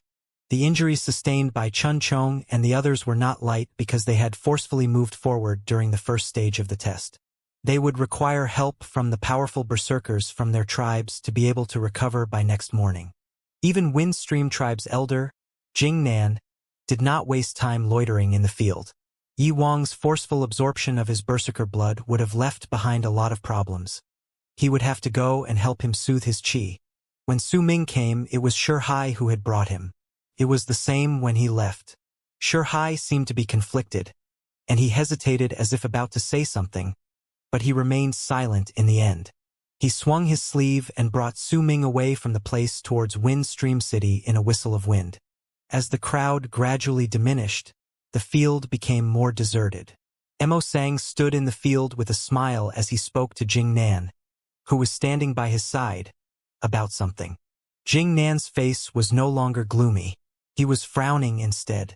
After a long moment of silence, he looked towards Mo Sang. The first request you had regarding giving me the ancient berserker art was to let Dark Mountain Tribe become a part of Windstream Tribe when you believed the time was right so as to receive Windstream's protection. Your purpose for doing that was definitely to give Black Mountain Tribes by 2 a chance. You will take away 3 of the strongest berserkers in Dark Mountain Tribe and greatly reduce the defense of your tribe. If by 2 comes to Windstream, then you will use the chance to observe his power. If he doesn't, then it means something unknown has happened to his training. This move of yours, where you kill 2 birds with 1 stone, is ruthless indeed. Jing Nan looked at Mo Sang and gritted out each word. I never intended to hide it from you. Mo Sang spoke, smiling. If Bai Tu had come, you could then have made changes according to your judgment. If he didn't, then you'd be leaving behind a weakened tribe to tempt him into attacking it. I can tell that you have a backup plan within the tribe. If Bai Tu was to really attack Dark Mountain Tribe, then due to my promise to you, Dark Mountain Tribe would become part of Windstream, which would make Bai Tu wary. Due to your understanding of Bai Tu, if he had just arrived at a breakthrough, then his powers would still be wild and hard to control. I would definitely need to lend a hand or else Windstream would lose all their esteem in the region since they couldn't even defend an affiliated tribe. It would make others think that I'm afraid of Bai Tu. Jing Nan slowly spoke about these things. In truth, when Mo Sang had mentioned that to him in the secret room, he had already thought about all this but did not say it. He wanted to keep those thoughts to himself and think about it later so that he could make Mo Sang pay a greater price. Now he found the price. Not bad. That's what I've been thinking. It's a pity Bai Tu didn't make a move. Mo Sang frowned slightly as he looked towards Jing Nan. Jing Nan's gaze was complicated as he looked into Mo Sang's eyes. After a long while he sighed. If it weren't because that child looked so different from you, I'd truly think that he is of your blood. Jing Nan lifted his head and looked towards the direction Su Ming had disappeared. To me, he is of my blood. There was a hint of nostalgia in Mo Sang's eyes as he spoke softly. Mo Sang, in terms of intelligence, I cannot compare to you. This has nothing to do with our cultivation. I knew that since I was young. You knew since a long time ago that I would figure out the hidden meaning within your request. And you knew that with my personality, I would not immediately reject you, but would find the chance to reap even more benefits from you. All this you have predicted. That was why you pushed this benefit right in front of my face, so that I would have no choice but to be attracted to it. All of this was not just for your tribe but also for the child, perhaps even more for him. You knew since a long time ago how outstanding Su Ming is. Jing Nan spoke slowly. Mo Sang looked at Jing Nan with a smile. He did not speak. You made him hide his identity and use another appearance in this place to show off his potential so that I would see all of that. With this move, even if Dark Mountain Tribe becomes affiliated to Windstream Tribe, he would not be affected by this. You gave him another path. A path that you did not choose that year. Jingnan's face became even more complicated as he looked at Mo Sang. You know that Windstream does not mind prodigies appearing in the tribes around the region. In fact, we even hope that there would be other young prodigies appearing in other tribes. Because the moment they appear, we would receive them the moment we find them and make them part of Windstream. We would also give a lot of benefits to their original tribes. Many people don't understand why we do this, thinking that Windstream is jealous of those who have talent. Even if we explain ourselves, no one would believe us, only you know the truth. You know the truth, and you asked him to disguise himself for his own good. After all, if he's too outstanding, then it would be far too easy for others to be jealous of him. Putting him under a layer of disguise is a form of protection for him. At the same time, he won't be burdened by the fate of being one of the members of an affiliated tribe. He can be independent. If he grows up and reveals his identity later, it would still be fine. At that time, he would already have the power to let others look up to him.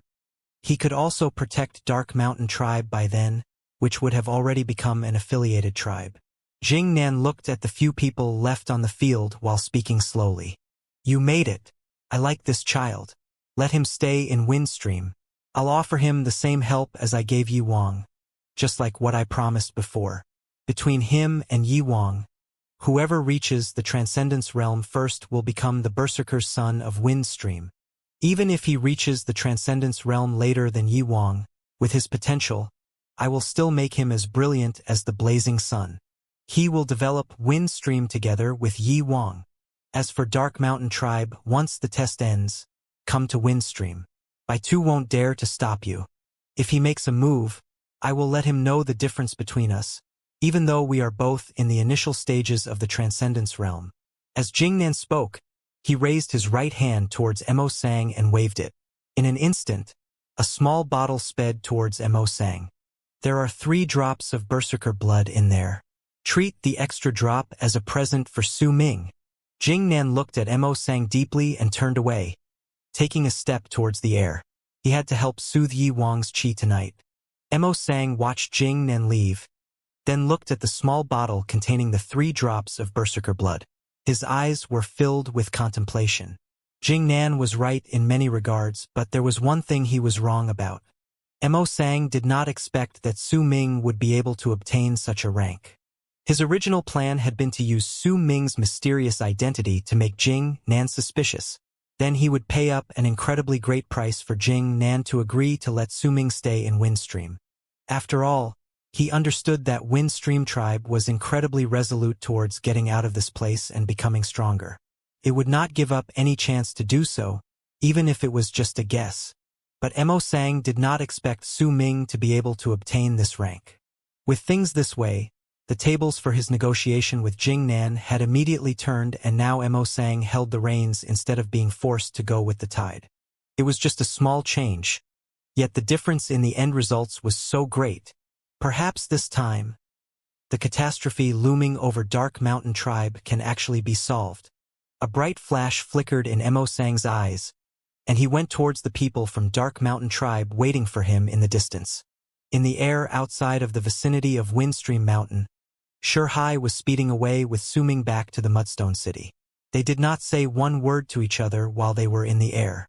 Su Ming was just quiet, but Hai was feeling conflicted. He would occasionally look at Su Ming. The person before him looked incredibly normal, and Hai had been the one who bring him to the field. Back then, he'd not taken much notice of this person. Yet now, after he had seen Su Ming's unbelievable raise up the stairs during the previous few days, Hai's attitude was forced to change. This is a prodigy that can compete with Yi Wang. Hai marveled in his heart. Before long, the contours of Windstream tribe gradually appeared on the land far into the distance.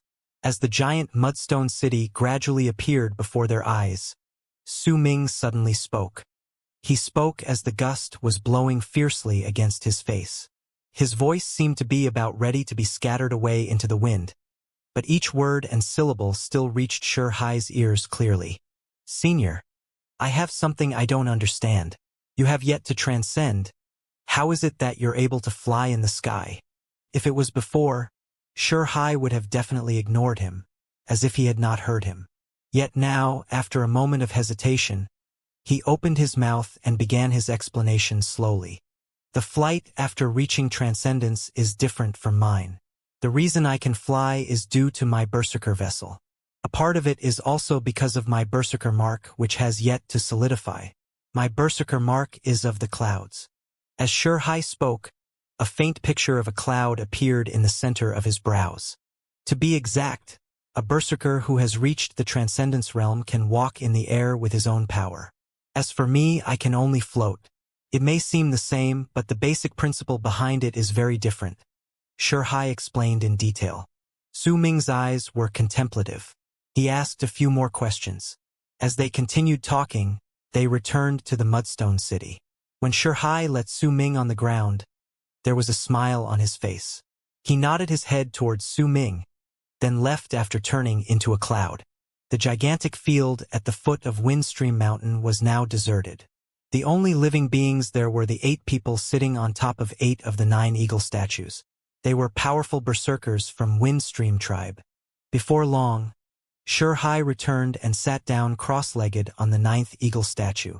Since the seal on Windstream Mountain was broken, some time would be required to seal it again.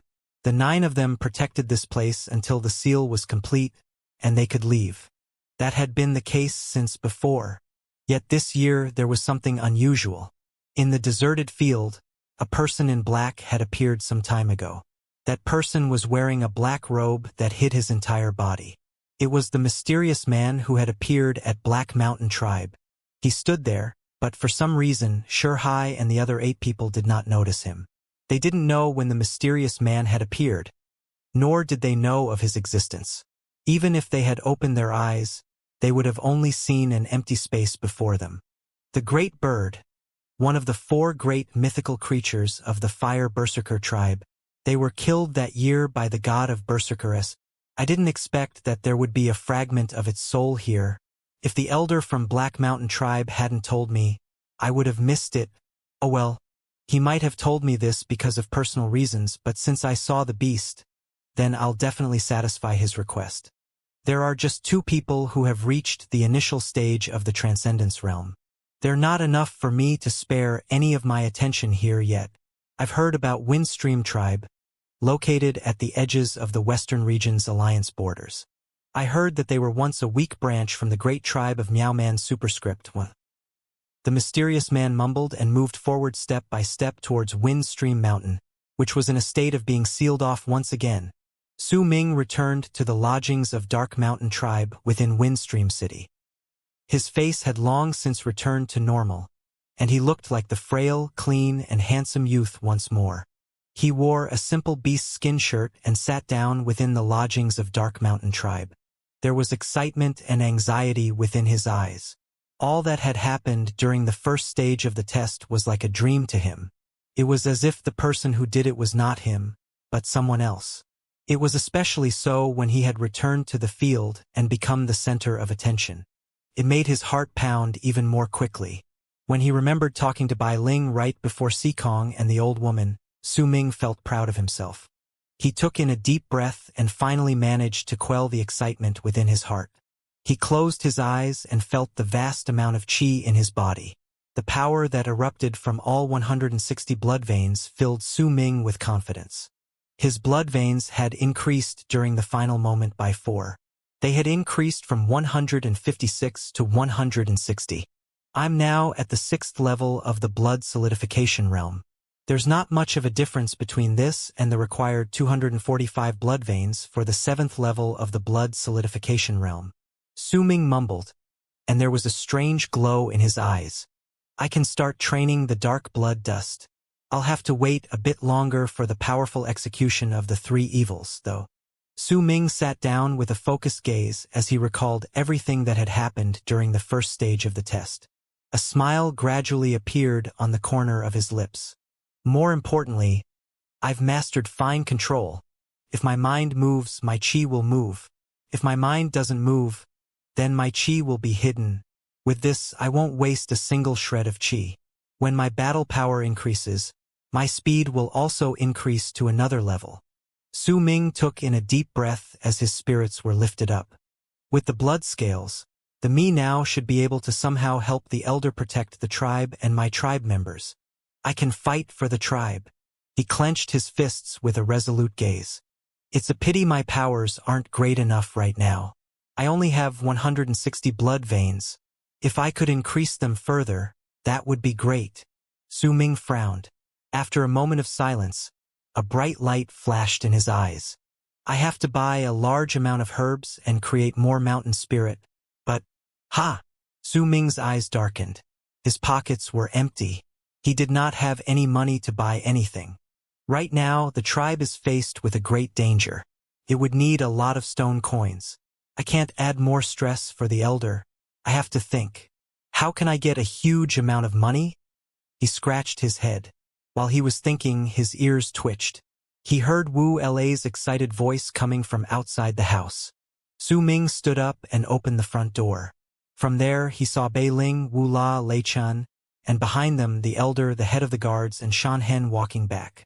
Mo Su has a really great presence. You saw it, right? The moment he came back, he immediately attracted everyone's attention. Even Yi Wang spoke to him. I heard from the others that this is something that is incredibly rare. Wu La's face was lit with excitement. Her eyes were bright with enthusiasm as she walked and continued speaking to Bei Ling and Lei Chun. Mo Su may look average, but he attracts a lot of attention. I think that powerful people are all supposed to be like this. He reached the top from the last place. When he came back, he was really calm. The presence of a powerful person was incredibly strong on him. I can still remember the words he spoke to Yi Wang. He said, I won't enter the second stage of the test. It made so many people shocked. Wu La gestured excitedly. It was clear that Mo Su held a great position within her heart, and she practically worshipped him. Su Ming stood outside the house and looked at the crowd coming back. He watched Wu La's excitement and touched his nose. He remembered being very nervous. He found it hard to adapt to the feeling of being the center of attention. He absolutely did not have the calmness Wu La was talking about. Mo Su had been unknown, but now he's famous. His name has already traveled to the entire Windstream tribe. Before long, all the tribes around the region will know his name. Bei Ling's face was no longer aloof but was filled with exhilaration and excitement, which was a rare sight. It's a pity he doesn't belong to Dark Mountain Tribe. It'd be great if there was such a prodigy in Dark Mountain Tribe. Bei Ling sighed. There was no hint of jealousy within him. That was the nature of human beings. They would only compete with those who were around their level. They would find it hard to be jealous of those who had surpassed them by too much. Unless they were people who they grew up with and thus had no sense of mysteriousness because both parties knew each other too well. They would still be jealous of those people then. That's right. If only he was from Dark Mountain Tribe. Mo Su, Mo Sang, their names match so well. Mo Su. There was a look of awe in Wu La's eyes, and her face was flushed. As she continued mumbling, she saw Su Ming standing at the house and frowned. Disdain appeared on her face. She remembered what Lei Chun had said. He had actually suspected that the Mo Su she admired was Su Ming. It only made her think that it was a form of humiliation towards Mo Su. Lei Chun did not speak. When he saw Su Ming, he trained his eyes on him. After a few moments of scrutiny, his eyes darkened. It was clear that he did not believe that Su Ming and Mo Su had any form of connection either. As for Bei Ling, he had seen Su Ming standing there a long time ago, but he had immediately ignored Su Ming's existence. The aloofness in his eyes was so thick, it seemed that it would not go away. Mo Su is incredibly mysterious. Up till now, we still don't know which tribe he belongs to. Maybe we'll know in a few more days. When that time comes, I'll represent Dark Mountain Tribe and get to know him. Bei Ling no longer looked at Su Ming. When he spoke of Mo Su, there was respect in his eyes. You have to get to know him. Mo Su. I think his powers have to be really great. It's a pity he's not joining the second or the third stage of the test. Su Ming saw Wu La's excitement and could not help but touch his nose again. Maybe his powers aren't really that great. That's why he's not taking part. Su Ming could no longer keep it in and mumbled instinctively. Su Ming, what did you say? When Wu La heard it, a fierce look immediately appeared in her eyes. She looked at Su Ming furiously. You have no right to talk about Mo Su. His powers must be really great. He must have something else to do. Or because he has no interest in competing, that's why he's not taking part in the test. Su Ming smiled bitterly and quickly kept his silence.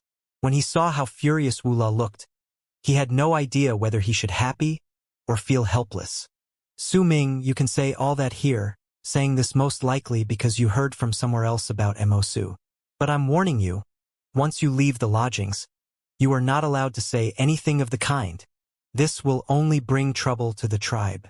That Mo Su is not someone who we can talk about this way. Bei Ling spoke slowly while staring at Su Ming with a serious face. He was the strongest among the youths in Dark Mountain tribe. It was not out of bounds for him to say that. Su Ming, I don't think you should say that either. That Mo Su, you didn't see him with your own eyes. He's just too strong. So strong that even Yi Wang had to pay attention to him. That person is not someone we can discuss. He's really strong, Lei Chen whispered, too. Once he finished speaking, he hesitated for a moment and looked at Su Ming with a complicated look. It was as if he wanted to say something else, but could not continue. Su Ming smiled bitterly again. All right, you three have another test tomorrow. Go back to your rooms to recover. The head of the guards frowned and spoke with a stern voice. Bei Ling and the other two immediately kept quiet and went back to their rooms. Mo Sang nodded towards Su Ming. The praise in his eyes was incredibly strong. He did not say anything but went back to his room. The head of the guards and Shan Hen followed close behind him. It was clear that they were going to discuss something. When they went away, Su Ming returned to his room. He knew that there was a high possibility of the elder coming over later. That was why he chose to sit here and wait quietly. He waited for a long while, but the elder did not come. Lei Chen hesitantly came instead. He went into Su Ming's room and sat in front of him, looking at him with a dumbfounded expression. What is it? Su Ming looked at the stupidly honest expression on Lei Chen's face and smiled. No, it's nothing. Su Ming, you. Lei Chen hesitated, gritted his teeth, then whispered, Do you like Bai Ling? Su Ming was thrown off guard. Ah, Su Ming, it doesn't matter whether you like her.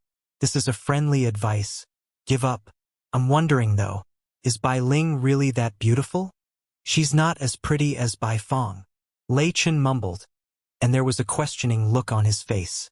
Su Ming, you didn't go to the field at the foot of Windstream Mountain. You didn't see how Mo Su went to Bai Ling and spoke about walking in circles before everyone's eyes right at the end. Circles, my ass. I don't like him. Lei Chun quickly stole a look at Su Ming's expression and spoke just as quickly. Worse still, that Bai Ling agreed to it while blushing. Ah, you didn't see that scene. It's clear that she likes Mo Su. That Bai Ling is disappointing. Lei Chen spoke once again. There was an odd expression on Su Ming's face. He hesitated for a moment before opening his mouth and whispering, Lei Chun, let me tell you a secret. I'm actually Mo Su. Lei Chun was stunned. Then he lifted his hand to touch Su Ming's forehead, which Su Ming dodged. Lei Chun quickly advised him against it and was just about to say something again when they heard the elder letting out a cough outside the room.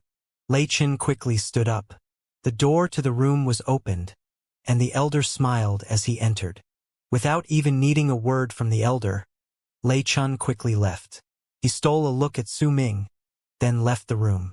There was still worry on his face, however. Su Ming's words just now had given him a shock.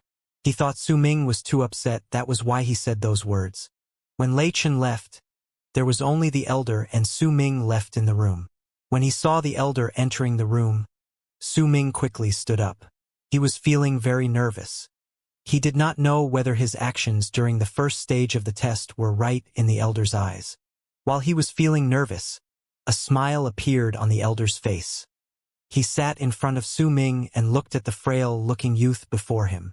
There was a hint of nostalgia within his eyes as he looked at the traces of youthfulness still left on that clean and handsome face. You've grown up. Come, sit by my side. the elder said softly after a long while. Elder. Su Ming sat down.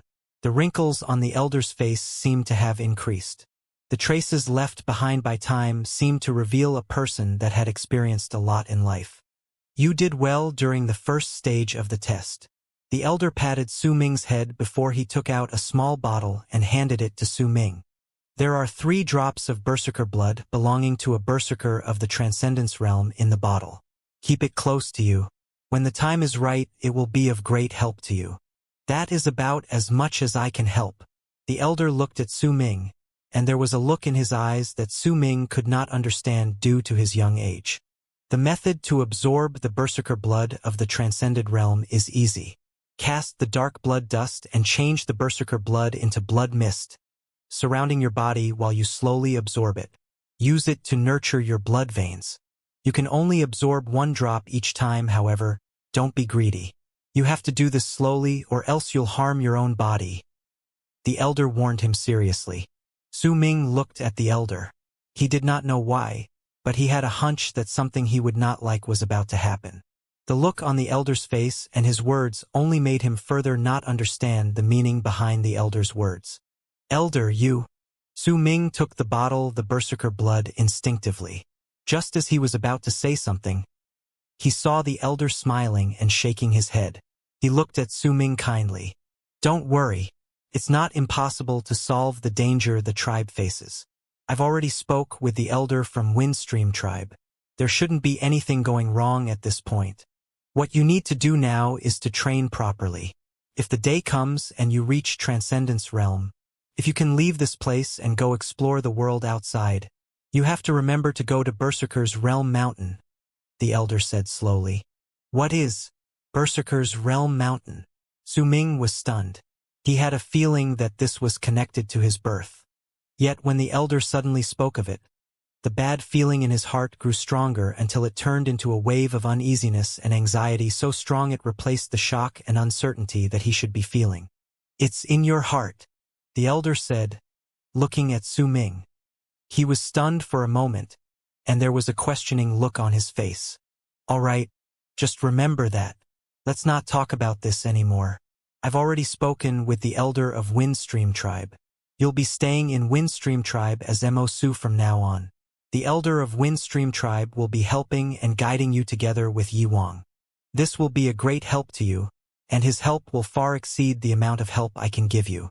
The chances of you transcending will also increase. The elder's face was serious as he looked at Su Ming.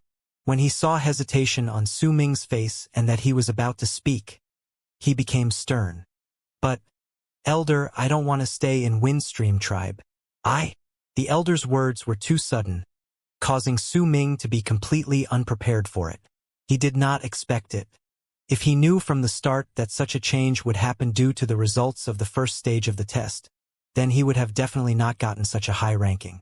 Yet before he could even finish speaking in his alarm, the elder's eyes became fierce.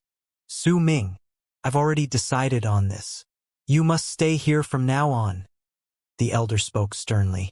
Su Ming fell silent, but the unyielding look in his eyes was clear. When he saw the stubborn look in Su Ming's eyes, the elder sighed and his expression softened. He looked at Su Ming and spoke slowly. Su Ming, Dark Mountain Tribe is not far from Windstream. You can come back any time you want. Su Ming bit into his lip. He did not know what to say. Besides, I've already decided. Dark Mountain Tribe will join Windstream Tribe and leave Dark Mountain. We will build a new tribe outside the Mudstone City. Truth be told, you'll be really close to the tribe. The elder continued saying, But elder, I don't want to become part of Windstream Tribe. I'm a member of Dark Mountain Tribe, Su Ming said in a low voice after hesitating for a moment. The elder looked quietly at Su Ming. After a long while, he spoke again. Su Ming, besides doing it for your own good, I'm asking you to join Windstream Tribe for another reason. Your status will rise just as your powers will rise. Once you're at the same level as Yi Wang, then you can protect Dark Mountain Tribe from your side. Don't you want to take care of Dark Mountain Tribe? Su Ming was stunned. How about this? This isn't a matter of urgency. You don't have to think too much about it. Once all this ends and Dark Mountain Tribe migrates here, you can make your decision. When that time comes, I'll send you here. You don't even have to stay in the city, you can continue staying in Dark Mountain Tribe. How does that sound? The elder smiled and ruffled Su Ming's hair. Su Ming let out a sigh of relief. After a moment of thought, he nodded his head obediently. If that was the case, he could accept it. Within Su Ming's heart, he only belonged to one tribe, and that was Dark Mountain Tribe. All right, since you're not taking part in the next 2 tests, stay in Windstream Tribe for the next few days and get yourself familiar with the place. Once Bei Ling and the others are done with the tests, we'll be returning to the tribe. The elder smiled and stood up. He did not ask how Su Ming managed to obtain his rank. Neither did he ask Su Ming to explain his understanding towards the 6 numbers. He only smiled and looked deeply at Su Ming before he turned and left. Su Ming looked at the elder's back as he left. It was burdened by his experiences in life, and as Su Ming watched, his heart twisted for an unknown reason. Right up till the moment the elder left and Su Ming was the only one left in the room. He sat in his spot quietly and thought of each and every one of the elder's words. Worry gnawed at his heart. I don't have enough power. I have to become stronger. After a long while, Su Ming clenched his teeth tightly. He might not fully understand the look in the elder's eyes, but he could tell that things were not as the elder said. The danger looming over the tribe might not be as easily resolved as he said.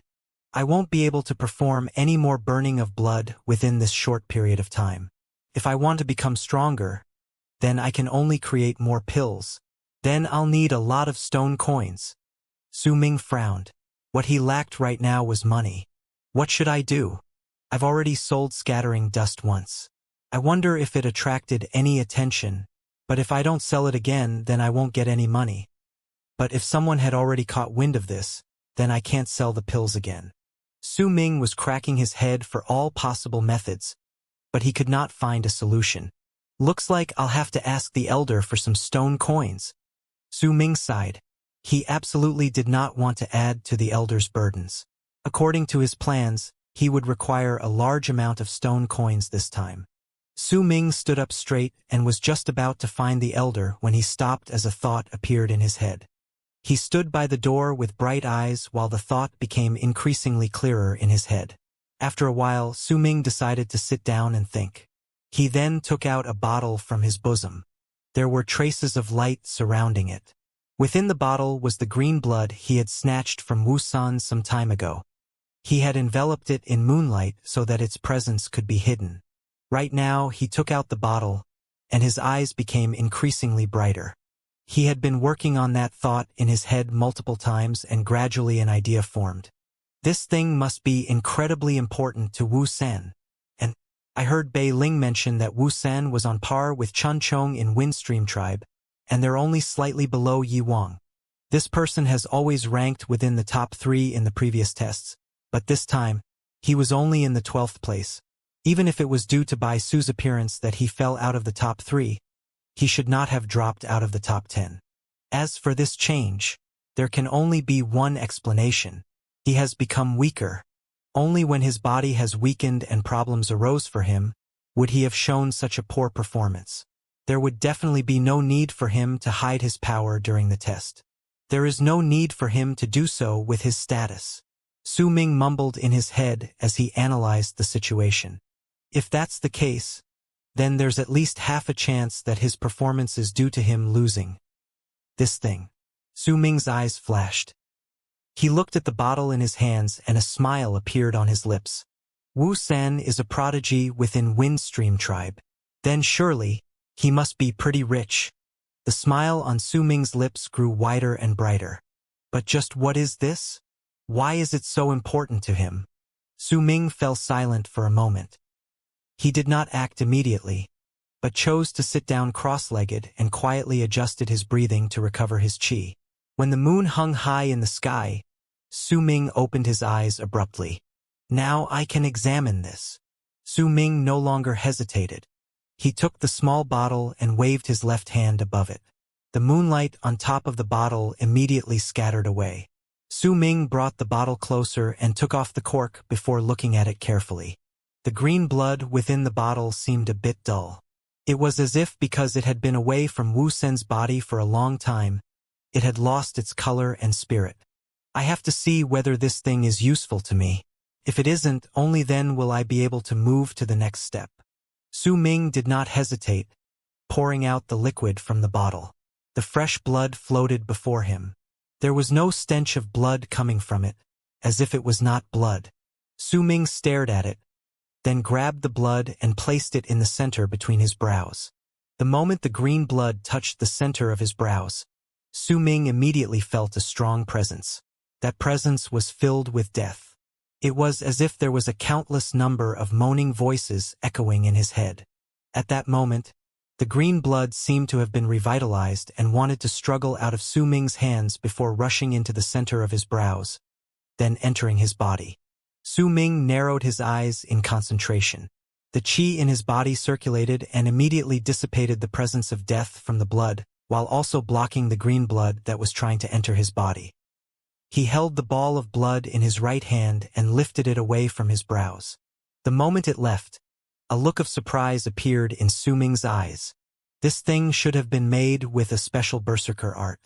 It's incredibly important to the practitioner, but to those who don't practice it, it would only cause them harm. Su Ming was silent, sinking into his thoughts and making his decision.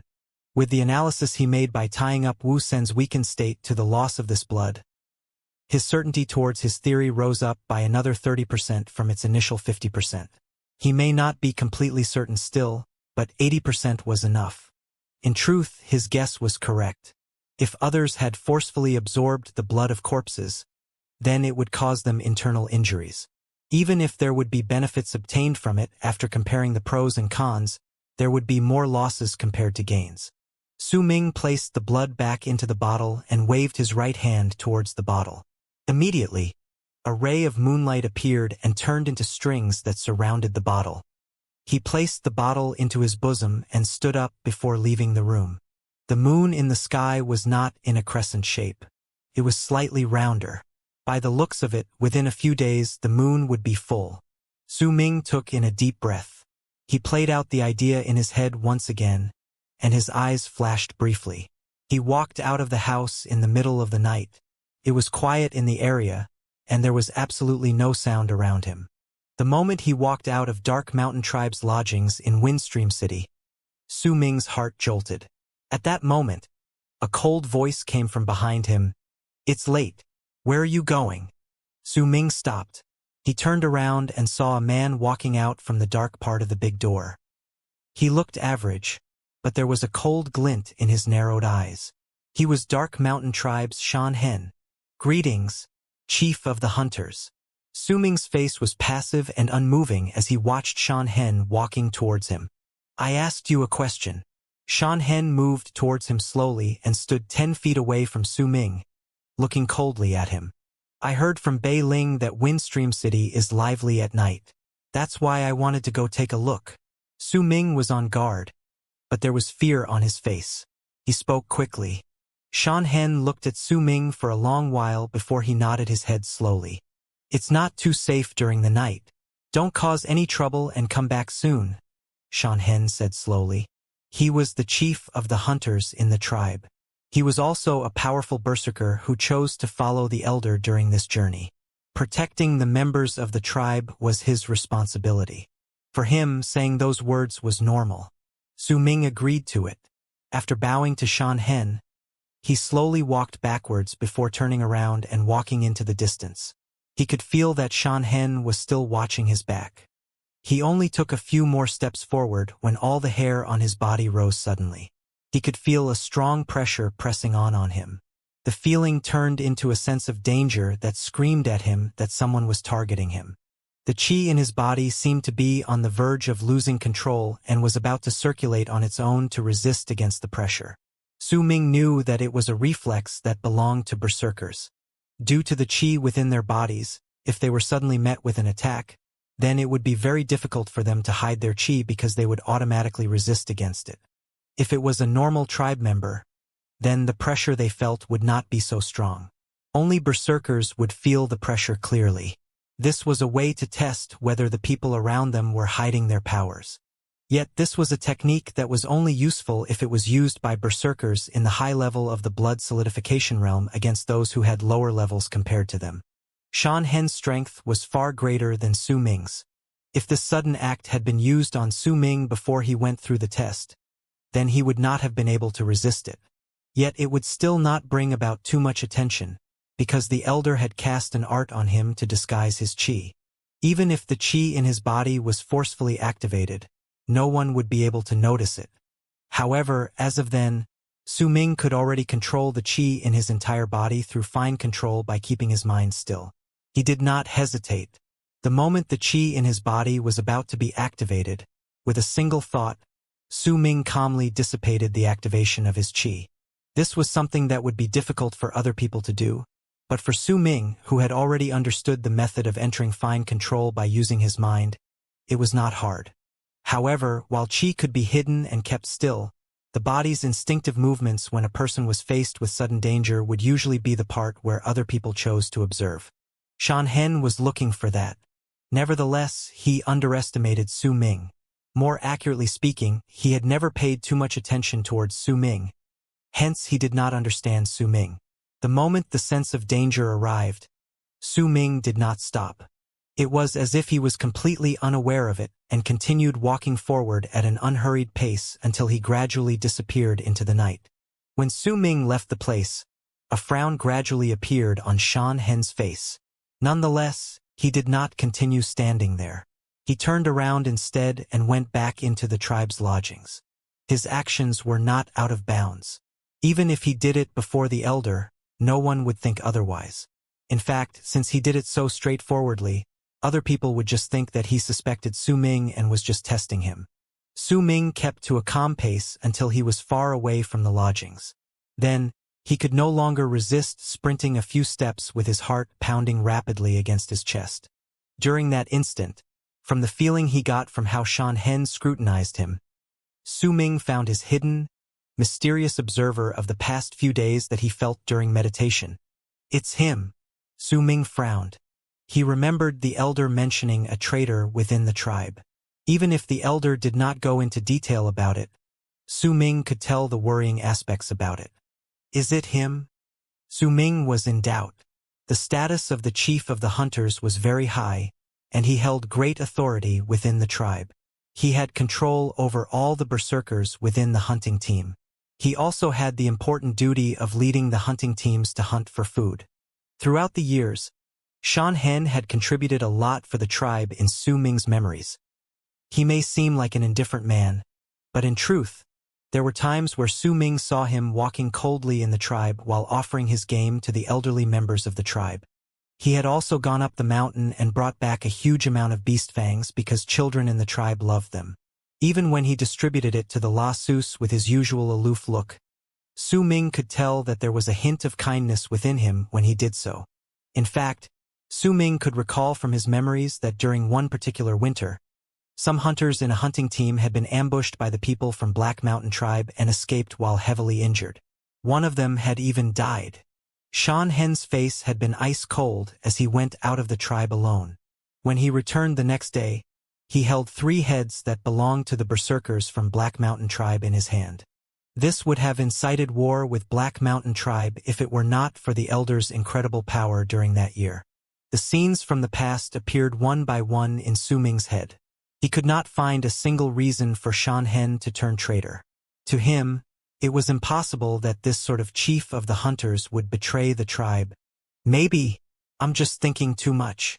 Su Ming continued to think in silence, then sighed in relief before quietly walking forward. Gradually, his face changed, and his body became stronger. His clothes too changed. Very soon, when he came out of the darkness, Su Ming had turned into the incredibly mysterious Mo Su, whose name now rang through all the corners of Wind Stream City. Su Ming blasted forth into the deeper parts of Wind Stream City with shocking speed. Wu Sen's house was very easy to find. Once Su Ming turned into Mo Su, he would know where Wu Sun stayed once he asked around. Besides, even if he was well known in Windstream Tribe, only a few hundred people had seen his face, Hence he did not attract too much attention. The Windstream tribe member who had told Su Ming where Wu Sun stayed also did not know that the person before him was the Mo Su, who had been unassuming until he shocked everyone.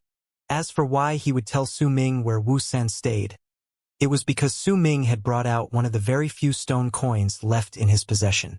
Besides, the members of Windstream tribe were used to it during these last days.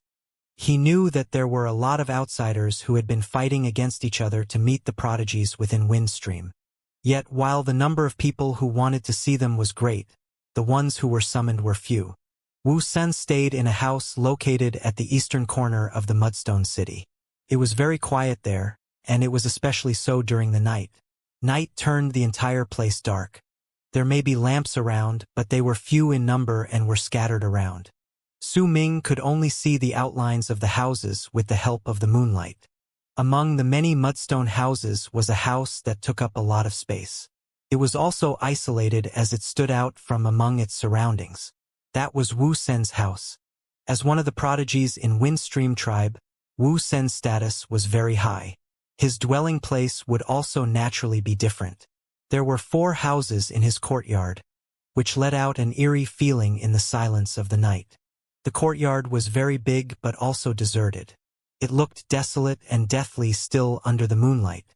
The 4 houses were dark, as if there was no one within them. In the past, it was not so. Wu Sen's followers would usually guard this place at all times to show just how unique and special he was. Now, there was no one in them. There was no way of telling whether those people had left because Wu Sen's rank fell, or because he did not want others to find out that he had weakened and chased them all out. Su Ming stood hundreds of feet away from the courtyard. He remained silent, his shadow lengthened by the moonlight until it seemed to fuse together with the darkness around him. He looked at the courtyard before him. After a while, he slowly walked forward until he was near the door to the courtyard. Without any hesitation, he pushed it open. The moment the wooden door swung open, it made a creaking sound in the silence that spread around him. The 4 houses in the courtyard were still silent, as if no one had noticed him. Felt like no one was here. Nonetheless, when Su Ming stood outside, he felt a presence of qi from the second house. From the strength of the qi, Su Ming could tell that the person was around the 5th level of the blood solidification realm. It may have been slightly weaker than what he had sensed when he'd returned and cast a glance at Wu San. But once he thought about it, Wu San's weakening might be continuous. This then would be understandable. He stood at the deserted courtyard and looked at the closed door of the second house. He moved towards it step by step without any hesitation. When he was just outside the house, he pushed open the door. The moment the door was open, Su Ming heard a muffled growl, followed quickly by 2 green arms with an air of slaughter and death rushing towards him abruptly. A light flickered through Su Ming's eyes. His face was blank. He had already dared to destroy whatever Wu San sent his way when his power had been weaker than his. Adding to the fact that it was night now and his strength was much greater than Wu San's, who was constantly weakening at that, there was no reason for Su Ming to be afraid. The moment the green figure charged towards him, he lifted his right foot and stomped on the ground. The 160 blood veins manifested explosively on his body, creating an incredible force. He did not retreat even 1 step. With just the formidable force coming from him, he faced the green figure launching towards him. The green figure flinched due to the force coming from Su Ming's qi and broke down abruptly, turning into green bits of glittering light that scattered around the room, causing the originally dark room to be cast in green light. Wu San was a mess. His face was pale as he sat down cross-legged in the house. He glared at Su Ming, a trickle of blood running down the corner of his mouth. It was clear that the moment Su Ming came in, he forcefully cast a berserker art, but it could not even touch Su Ming.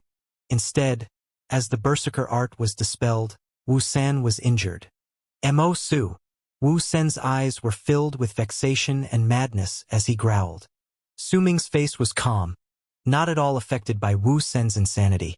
He lifted his foot and walked into the house. He stood a few dozens of feet away from Wu San and looked at him coldly. Looks like you've truly become weaker. Even those followers of yours who have been offering you the blood from the center of their brows are gone without a trace. Su Ming said, opening his mouth slowly and speaking unhurriedly. Veins popped on Wu Sen's face, but there was also bitterness. He had heard the sound of the courtyard door opening and felt shocked and fearful.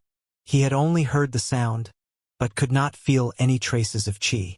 It was as if the door to the courtyard opened by itself. Nonetheless, he had felt a sense of danger. It was especially so when the door to his house was pushed open. At that moment, that sense of danger reached its peak. He casted the berserker art without a care for consequences. Yet it failed. When he was just about to dash out of the house, he saw the face of the person standing outside his house. Once he saw him, Wu Sen gave up on charging out because the person who came was Mo Su. It was the Mo Su who he highly suspected, but did not dare to offend. He was tied to Yi Wang, and Wu Sen saw with his own eyes what it meant to be a person who could shock the world. This sort of prodigy could only make Wu Sen feel bitter. Nevertheless, Wu Sen was not dumb. He was incredibly smart, in fact. He had a hunch as to why this person came, but he could not find it within himself to believe it. You stole my blood of corpses, causing me to continue weakening as time passes. With my status and how I've oppressed them in the past, once they know that I've become weaker, it won't be good for me. Wu Sen closed his eyes and took in a deep breath. When he opened his eyes again, the veins on his face had already faded away, and his expression was back to normal. When Su Ming saw how quickly Wu Sen returned to his usual state and the traces of his anger and dissatisfaction could no longer be found, and that he had also chosen not to hide the fact that he was weakening, Su Ming grew to admire him a little. I have offended you previously. I hope you don't mind. While speaking, Wu Sen stood up and bowed towards Su Ming. Su Ming's face was schooled to a blank look, but his impression of Wu Sen improved even more. He looked at Wu Sen just as Wu Sen met his gaze squarely. They both stared at each other for a long while before Su Ming laughed suddenly. It's indeed much easier negotiating with smart people. Name a price. Wu Sen forcefully quelled his excitement. He no longer harbored any thoughts of fighting against this person. In his mind, he no longer had the right to do so. He was not as powerful as Mo Su. Neither was his fame as great as his. According to his own analysis, this person might very soon be received by the Elder and would accept guidance within Windstream Tribe. He did not wish to become enemies with this sort of person. His only hope was to retrieve his blood of corpses and recover his power as quickly as possible. After all, once morning arrived, the second test would start, and that stage was incredibly important to him. What do you want of me? I only have one berserker vessel, and it is one that matches with my berserker art. The Elder gave it to me, so I cannot exchange it with you. Wu Sen spoke up after hesitating for a while. The blood of corpses was much more important than the berserker vessel to him. Even so, he did not dare exchange the vessel for his blood. After all berserker vessels belonged to the tribe and were not owned by anyone. I don't want any berserker vessel. Let's use stone coins to exchange it. 5,000 coins and it's yours. As Su Ming spoke, he took out a small bottle from his bosom. The threads of moonlight surrounding the bottle disappeared the moment his hand touched the bottle, though no one noticed it. Wu Sen's heart pounded against his chest when he saw the small bottle. Yet the moment he heard Su Ming's words, he could only smile bitterly. Brother Mo, I only have 3,000 something. Su Ming did not speak. He only looked at Wu Sen quietly. After a while, he put the bottle back into his bosom silently and said, If that's the case, then once you have enough stone coins, come find me. Anxiety immediately appeared on Wu Sen's face. If he could get the blood of corpses tonight, then he would have hoped to win tomorrow. Yet if he could not get it back today, then when he entered the second stage of the test tomorrow, his results would pummel to the ground. Besides, he had no idea how he could even look for the mysterious Mo Su. If he left now, then even if he gathered enough stone coins, it would be difficult for him to regain his blood of corpses. Wait, Brother Mo. How about this? Please wait here for a while. I'll go and gather some stone coins now. It'll take at most 2 hours and then I'll return. Can you? Can you wait for me for 2 hours? Wu Sen immediately said.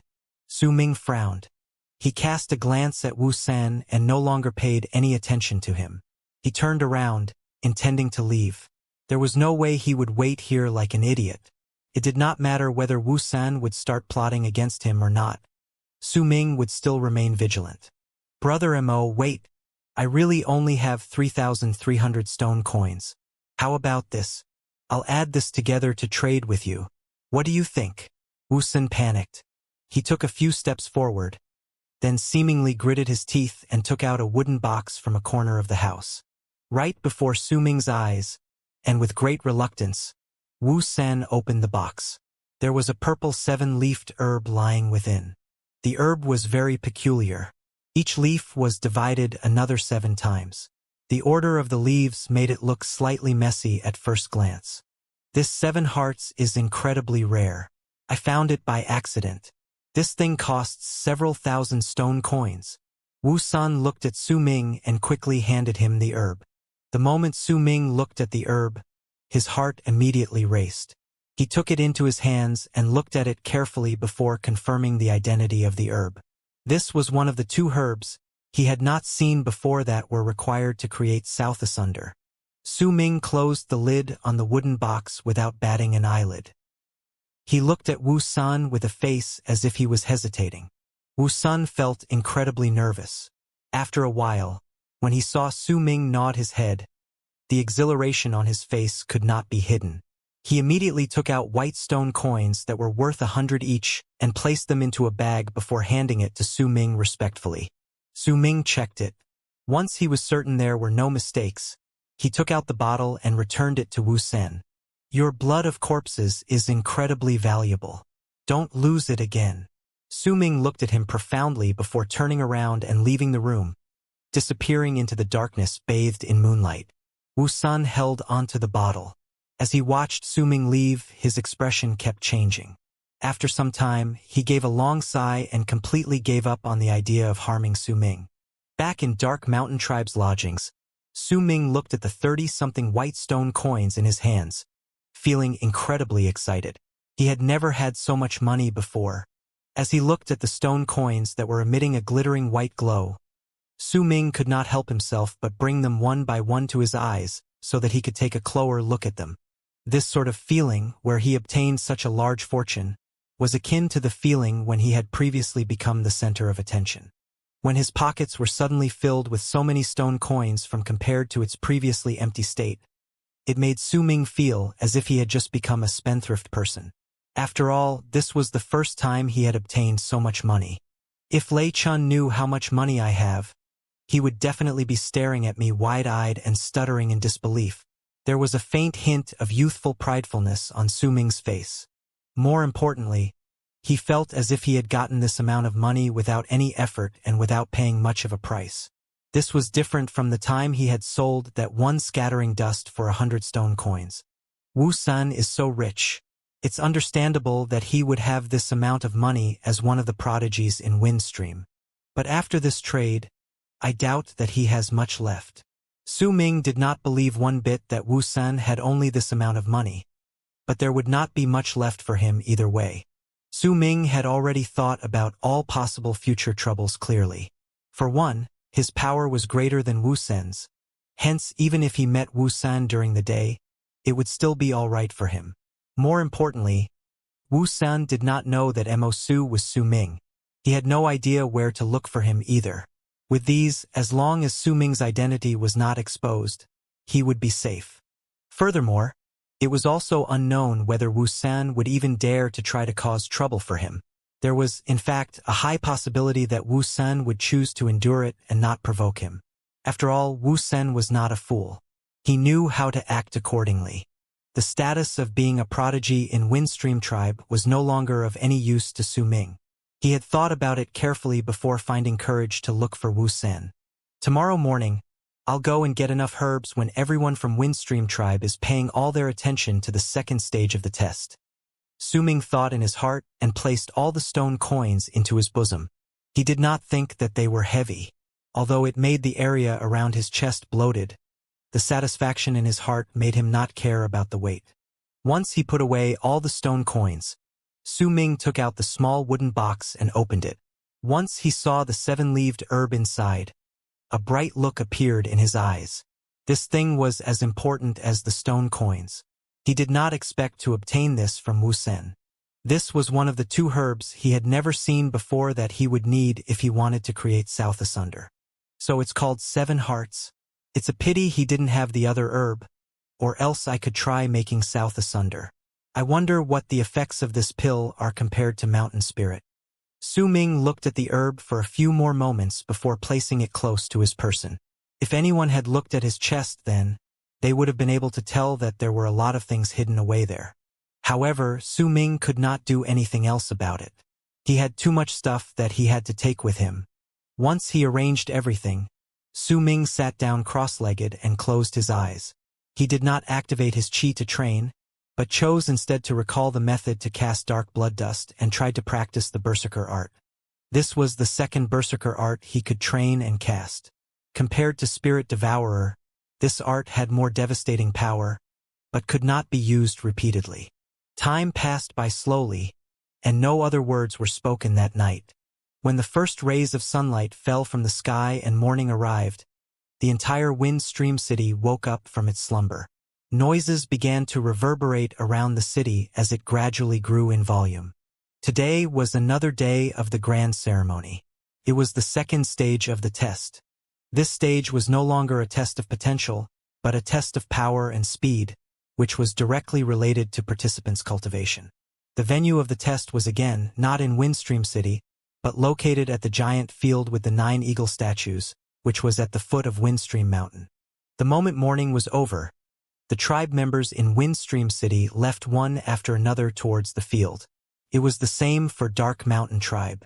With the head of the guards and Shanhen guiding them, Bei Ling, Lei Chun, and Wu La walked out of their lodgings. However, the elder did not follow them this time. Even after everyone had left and Su Ming came out of his room, he did not see the elder. He did not know where the elder had went, but once he thought about it, he did not pay too much attention to it. The elder should be with Windstream Tribe's elder at the moment. When he walked out of the lodgings, Su Ming did not change his appearance. He had discovered that the berserker vessel that the elder had given him could not alter his appearance as completely as he pleased.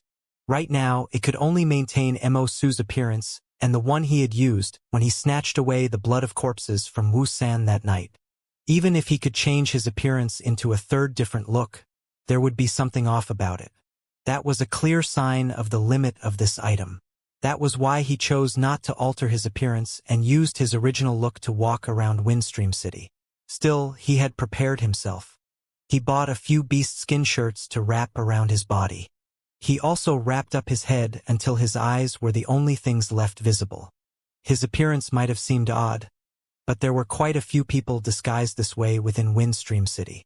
It was clear that they did not want anyone remembering how they looked like when they were buying things. There were fewer people walking in Windstream City.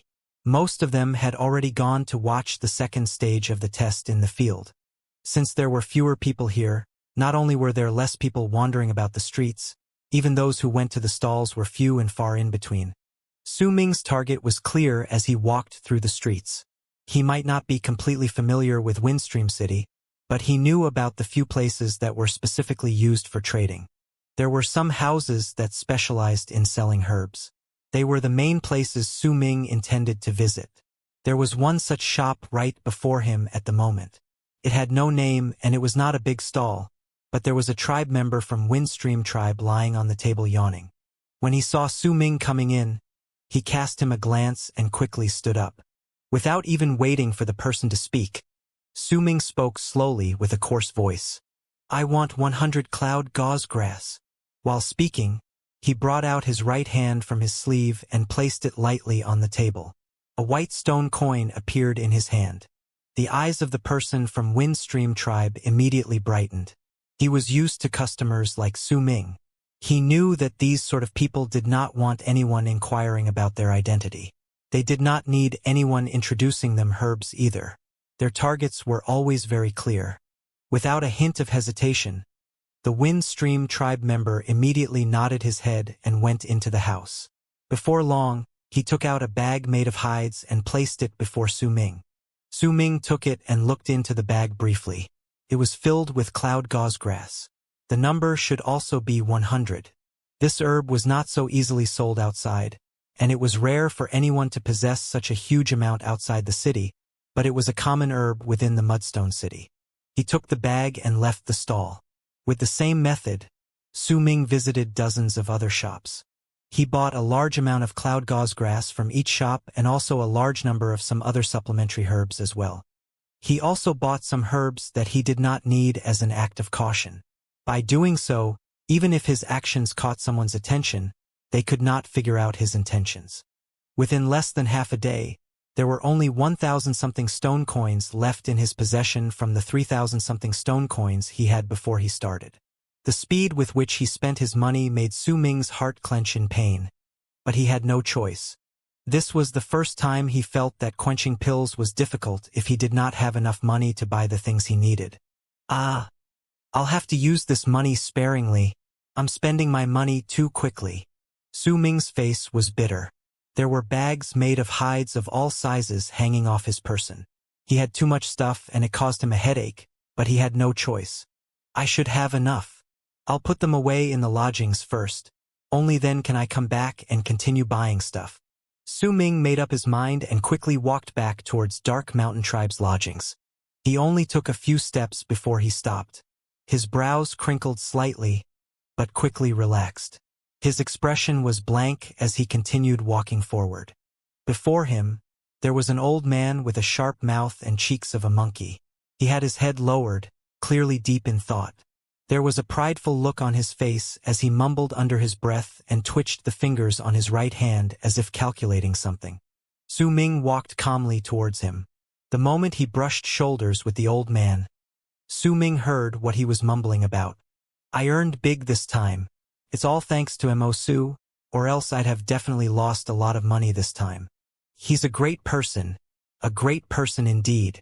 Su Ming's heart did not waver. He continued walking forward once he passed by the old man. However, the old man only took a few steps forward before he suddenly turned around and looked at Su Ming's back. His eyes flashed brightly as he looked at the number of bags hanging off Su Ming's body. Friend, please hold back. The old man immediately spoke. Su Ming frowned. He pretended he did not hear him. Not only did he not stop, he walked faster. Friend, stop. The old man quickly ran after him and blocked Su Ming's way. There was a familiar smile on his face, a smile Su Ming had seen before. A cold flash appeared briefly in Su Ming's eyes. He did not speak, but chose to walk around him. The old man quickly took a few steps back. The smile did not disappear from his face as he quickly spoke. Friend, listen to me. I see that you've bought a lot of stuff. You must have gone to a lot of stalls. But I have with me something good that those stalls don't have. Su Ming ignored him and continued walking forward. But the old man did not mind his attitude. He just followed Su Ming and continued chattering away. Friend, don't be so indifferent. I really have something good with me. Look at this herb. It may seem normal, but you know Mo Su, right? Let me tell you, it's only because Mo Su took this herb of mine that he became so famous during the first stage. While speaking, the old man took out a herb from his bosom and waved it beside Su Ming. Su Ming was getting increasingly annoyed by the old man's constant chattering. The old man seemed to have stuck himself on him and continued following him with an air of one who would continue pestering Su Ming until he relented and bought something. This was something Su Ming had prior experience of. Now that he experienced it again, it gave him a massive headache. You don't believe me? Haha. It's fine if you don't, but let me tell you I have something else. Look at this herb, it's so colorful and pretty, right? Let me tell you, Yi Wang used this during the final moment of the test. This one too. You've heard of Bai Su, right? This person was previously unknown, but do you know how he placed fourth? I'm telling you, it's because the old man's bosom seemed to be an endless pit that stored a countless number of herbs. He brought them out one by one as if he was worried Su Ming would not buy them and continued introducing new ones to him. Because he ate that herb of yours, right? Su Ming felt as if his ears were buzzing when he interrupted the old man's words coldly. Friend, you're really smart. You're right. It's precisely because of this herb. Akam, I haven't introduced myself. I'm Beseeched. I specialize in selling mysterious and rare herbs in Windstream Tribe. Let me tell you, Yi Wang is a good friend of mine. Chun Chong is a great customer of mine. Wusan regularly comes to buy herbs from me. And that Mo Su, I'm not lying to you, I really know Mo Su. The old man quickly took a large number of herbs and waved them before Su Ming's eyes. Yi Wang regularly buys these. Chun Chong regularly needs these. Wusan always keeps these in store when he trains. Mo Su already reserved these. I can't sell too much to you. The old man's hands were moving quickly, and he would bring out a large number of herbs every single time. The rapid change could make anyone confused. I'm not interested. If you continue following me, then don't blame me for taking drastic action.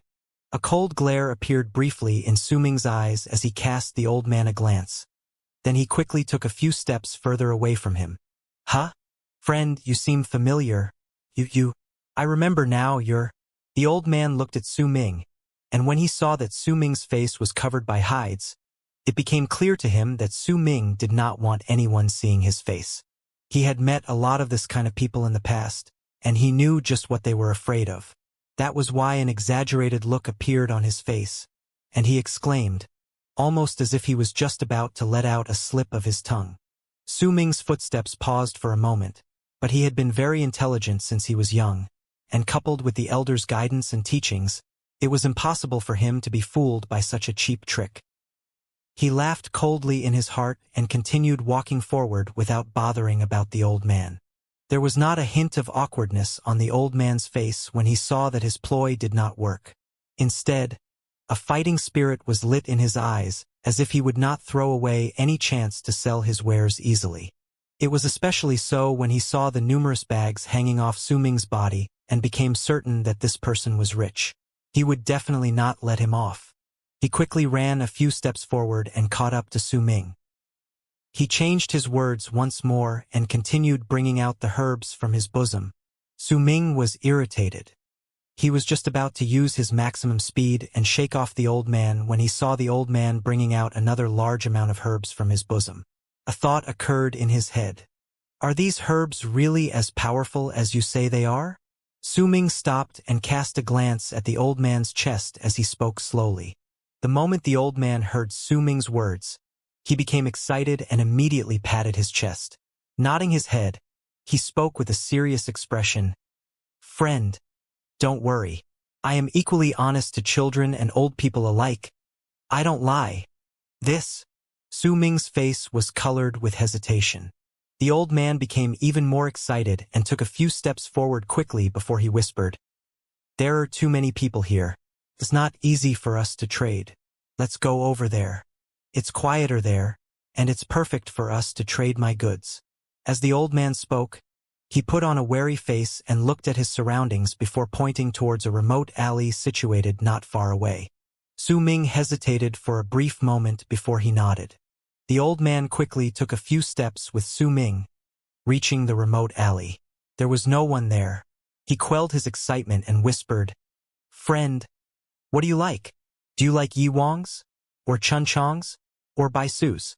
But friend, I can't sell too much of Mo Su's herbs to you. I didn't see them clearly just now, so I don't know what is good. If they're as great as you say, then I will consider buying some of all from you, Su Ming said, with hesitation still evident on his face as he cast a glance at the old man. Don't worry, I can let you see them.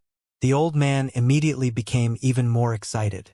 A smile also appeared on his face, and he quickly took out various types of herbs from his bosom. He brought out 2 to 3 herbs of each type. Just these? That's too little. Su Ming swept his gaze over the herbs and shook his head. That's already a lot. These are all rare herbs. It's impossible that there would be a lot around. The old man was momentarily shocked before he quickly explained. Su Ming did not speak, but instead reached into his bosom with his right hand and took out a small bag. He opened it before the old man and revealed nearly 10 white stone coins inside. The old man stared at the stone coins with brilliant eyes. After a few deep breaths, His face became incredibly grave and he looked around before stepping closer towards Su Ming and whispered, "Friend, since you're so sincere, I'll tell you the truth. I have 100-something of each type of herb in stock. It's not that they're not precious, but I have my own method of obtaining them. Since you really want to buy them, I'll take all of them out for you to see." As the old man spoke, he took out handfuls upon handfuls of herbs and placed them all on the ground. Before long, the ground was filled with more than 1,000 herbs. "That's all I have. I've placed all my herbs here. 1,000 stone coins and it's all yours." The old man was very nervous while looking at Su Ming. If these herbs were all placed together, then a very large sack would be needed. It was impossible to place them all within his bosom. Su Ming's heart pounded against his chest. He stared at the old man's chest, and something flashed through his eyes. "How did you manage to place all those herbs within your bosom? What's hanging on your chest?" The moment the old man heard his words, his face became wary. He quickly took a few steps back and covered his chest, a fearful and shocked expression appearing on his face. "Stop pretending. I won't buy these herbs, but if you have a bag that can place all these herbs inside, then I might consider buying one of your bags." Su Ming spoke slowly. "I won't sell it," the old man said immediately, letting out a loud harumph after. Su Ming held the bag containing the stone coins and swung it lightly. The sound of stone coins knocking against each other could be heard from within. The sound was very clear and melodious, causing the old man's face to become conflicted. 5,000 stone coins. Give me 5,000 stone coins and I'll sell it to you." While speaking, the old man brought out a small bag the size of a palm from his bosom. The appearance of the thing was very peculiar. There was a round picture drawn on it by some unknown method. It seemed like it was drawn onto it, but if anyone looked closely, they would find that the picture was not drawn, but printed on the bag. It was a pity that there was a torn part on a corner of the cloth bag. "This is a treasure. It's rare even within Windstream tribe. You can store a lot of items in here. Without 5,000 stone coins, don't even think about buying it from me," the old man stated while holding tightly onto the cloth bag. "There's a ripped part on the bag," Su Ming calmly pointed out. "Of course, if it was in perfect shape, forget 5,000 stone coins. Even if it was for 10,000 stone coins, I wouldn't sell it," the old man said proudly. 500 stone coins. If you're not selling it, then forget it," Su Ming said after thinking for a moment. What did you say? 500 stone coins? Impossible." The old man's expression changed incredibly quickly. His face was now twisted in fury, as if the price given by Su Ming was a form of humiliation to him. "You've said that you've been selling herbs in Windstream tribe for many years and have met a lot of prodigies. I don't believe that no one has seen through this as well. If you still have this bag with you, then it's clear that this isn't the only one you have. 500 stone coins. If you're not selling it, forget it," Su Ming told him calmly and turned around to leave. The old man stood there, wavering, and struggled with his thoughts. When he saw that Su Ming was really going to leave and was about to reach the end of the alley, the old man quickly yelled at him. 800 stone coins. Ah, fine, 500 stone coins. 500 stone coins and it's yours." Su Ming stopped and turned his head, gesturing with his right hand. The old man went up to him with extreme reluctance. He handed the bag to Su Ming. Once Su Ming took it, he could immediately feel that the bag was light. In fact, the moment he touched the bag, a picture appeared in his head. It was a space that was about 30 feet in size. However, only half the space could be used. There were crack-like marks on the other half of the space. "Humph. You earned big this time, I'm telling you. You can keep your items here once you pat them on the bag. If you want to take them out, all you need is just to think about it." The old man explained how to use the item, all the while grumbling under his breath. Su Ming was very curious. He took out an herb from one of his numerous bags and tried to place it in the bag using the method the old man just told him. Once he saw that what the old man told him was true, he could not help but smile. "It's good, right? I have a lot of good things with me, You got a great deal buying this for only 500 stone coins. Don't go out telling other people about it. Give me the money quickly." The old man looked dispirited as he held out his hand for the money. "Half of the space in there is torn. Is it due to the damage on the bag?" Su Ming did not hand him the money immediately but asked instead. "I don't know about that. I only have this with me, and I've used it for many years. It's always been like this. Hurry up and give me the money." The old man quickly avoided the question. Su Ming looked at the old man with a profound look. He threw the torn bag to the old man and shook his head. "What do you mean? You don't want it anymore?" The old man was immediately stunned. "No matter how amazing it is, it's still a torn bag. It's not worth 500 stone coins. More importantly, I believe that before long, the crack within will slowly spread until I can no longer use it. In fact, there's even a possibility that I won't be able to take out the things from within. What's the use of this to me then? No way. I've been using this for many years. It definitely won't happen," the old man quickly guaranteed. "I can't be certain about it. If I buy it, then I'll only give you 200 stone coins. After a few months, if it's truly as you say, then I'll give you the rest of the stone coins," Su Ming said with a casual tone. "That won't do. How am I supposed to find you then?" The old man quickly shook his head. "If you don't want it, then forget it." Su Ming did not show any reluctance and turned around to leave. "Ah, fine. I'll sell it to you for 200 stone coins. 3 months later, you have to give me the remainder of the money. There aren't a lot of tribes around the region, and there are only so many people around. If you don't pay up, I'll still be able to find you," the old man said with a pained face as he handed the cloth bag to Su Ming once again. This time, Su Ming no longer pondered around and hesitated. He took out 2 white stone coins and took the cloth bag, completing the trade before he left the remote alley. The old man waited until Su Ming was long gone before the pained look on his face completely disappeared, replaced by a look of satisfaction. He took out another torn cloth bag from his bosom and placed all the herbs on the ground inside it. Then he let out a sigh. "That child is bright. He's much harder to fool compared to Yi Wang. Even Yi Wang spent 500 stone coins on this. He's even better, he only spent 200 and bought it. Humph. Once I sell a few more of these and they're used to it, then I'll start reaping my profits." The old man mumbled under his breath as excitement and anticipation appeared on his face. The weather may be clear during winter, but it was still cold. However, to berserkers this sort of cold was bearable. Besides, winter season was about to be over. Snow was falling from the sky as if winter refused to leave and wanted to remind all the living beings on Earth that it was still around. The snow was not heavy initially, but before long, vast amounts of it fell from the sky. It swept through the land as a strong blast of wind suddenly stirred up in the region. As the wind moaned, the snow danced. It was snowing heavily by noon. It may not have covered everything, but as the wind swept away the snow, it obscured the sky, like a layer of darkness suddenly falling on the land. Su Ming walked through the streets of the mudstone city. Snow was falling on him. His shirt, hair, and some even crept into the beast's skins covering his head, falling on the tip of his nose. The snow had come suddenly.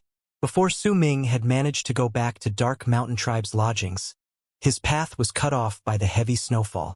Su Ming walked briskly in the snow and left behind a trail of footprints, but they were soon covered by falling snowflakes and gone without a trace. This was perhaps the last snowfall this winter. As Su Ming exhaled, his breath turned into white fog. After a while, once he was certain no one was following him, he took a few turns and returned to his lodgings. The wind was stronger, and the snow fell heavier.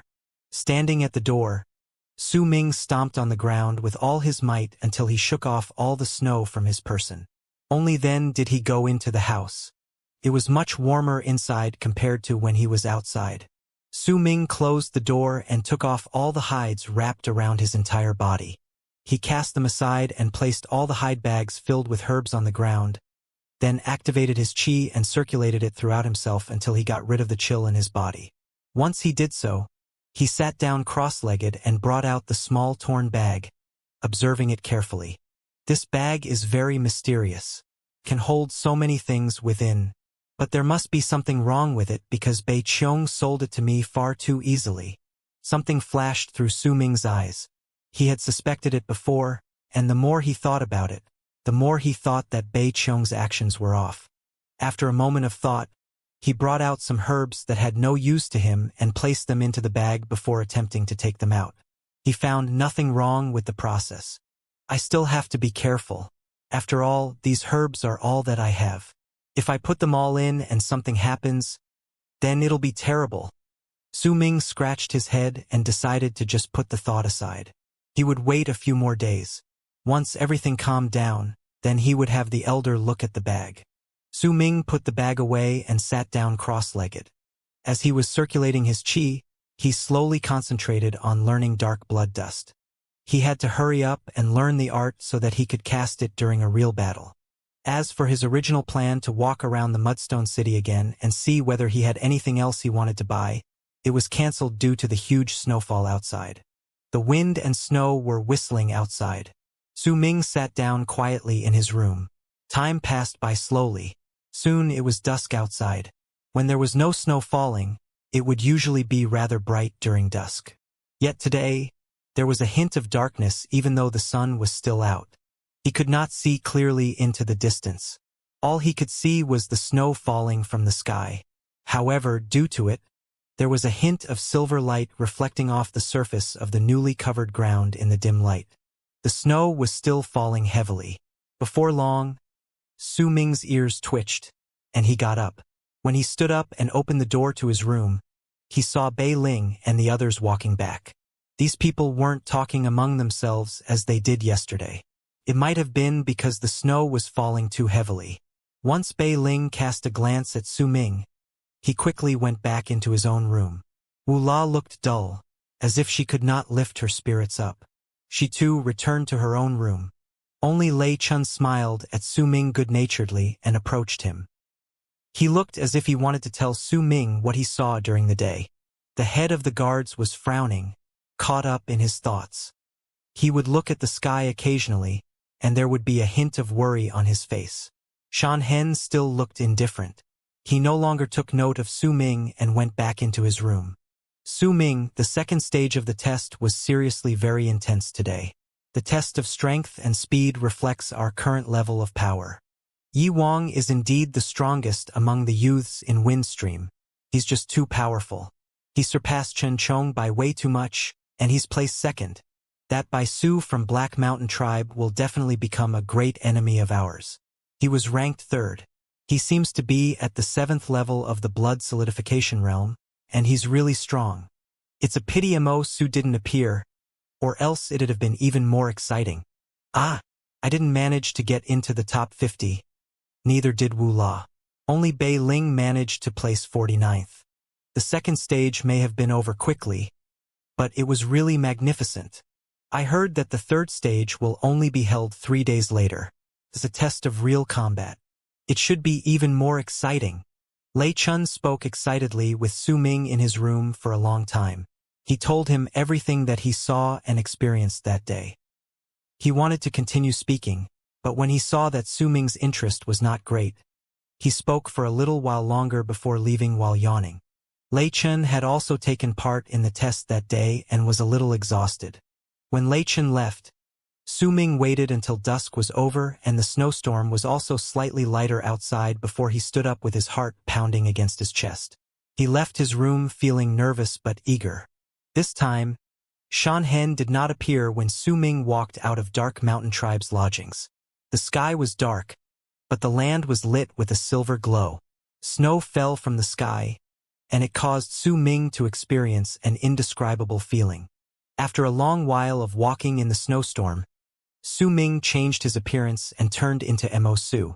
He approached Dark Dragon Tribe's lodgings and stood there, waiting.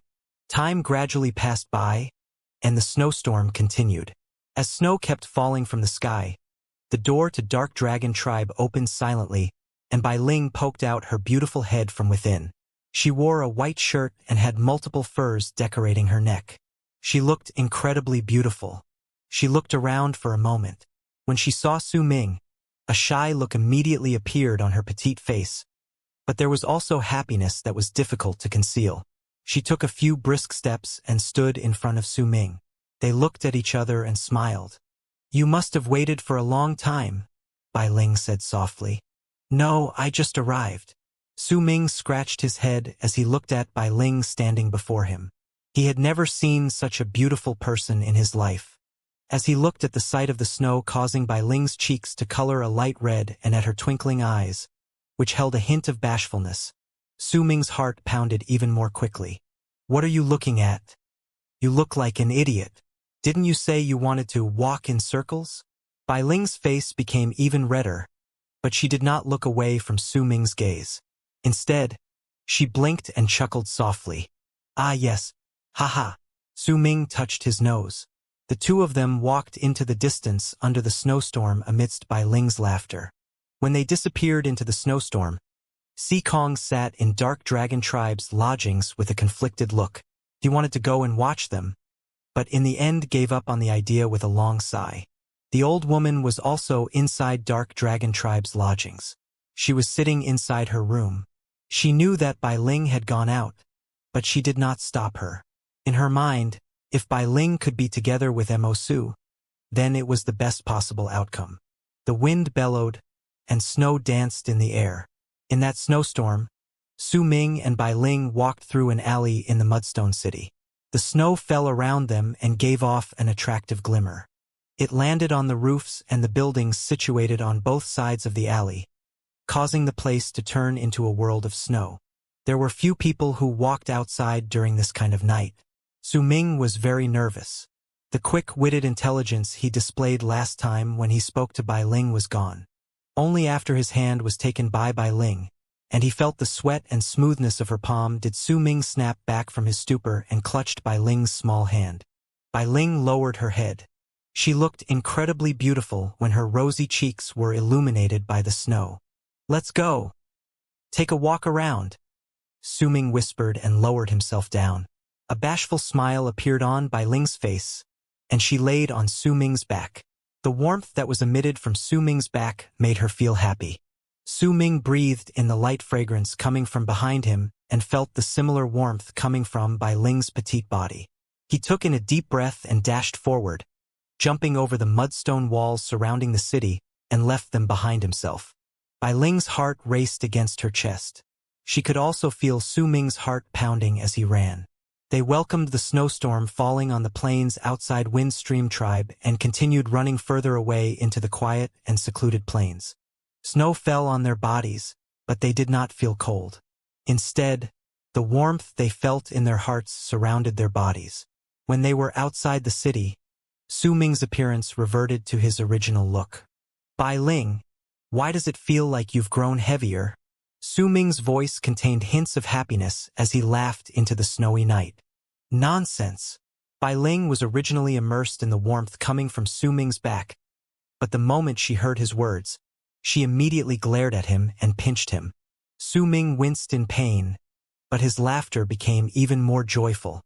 He jumped abruptly, causing Bai Ling to yelp in surprise, and continued running forward. His laughter and Bai Ling's rebukes overlapped with each other and created a beautiful noise. Happy moments always went by too quickly. It was already midnight before they even noticed it. Su Ming and Bai Ling walked in the snow, holding hands and whispering to each other like they would never run out of topics to talk to about.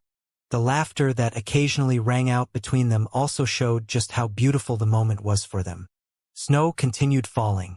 It landed on their bodies and their heads. If anyone looked at them from a distance, they would think Su Ming and Bai Ling's hair was almost entirely white. They wondered whether they could continue walking like this until their heads turned white, or perhaps they would look back at these days and sigh because they've lost them. "Do you still remember the night when we were at Dark Mountain? It was also snowing." "I do. I remember your hair was dyed white by snow. You're the same. You turned into an old woman. Say, if we continue walking in the snow like this, will we walk until our heads eventually turn white?" Bai Ling whispered, holding Su Ming's hand, and there was a hint of fragility in her voice. Snow continued falling like a beautiful silver curtain draped on the land. It connected the heavens and earth, turning it into a timeless and unforgettable sight. The snow swayed in the air and fell before Su Ming. As wind blew and whistled by, the white coating would be lifted from the ground and dance with the snowflakes falling from the sky. There were some snow that floated before Bai Ling in the wind and passed by both of her bone earrings, falling on her neck, which was covered by her thick shirt, and melting.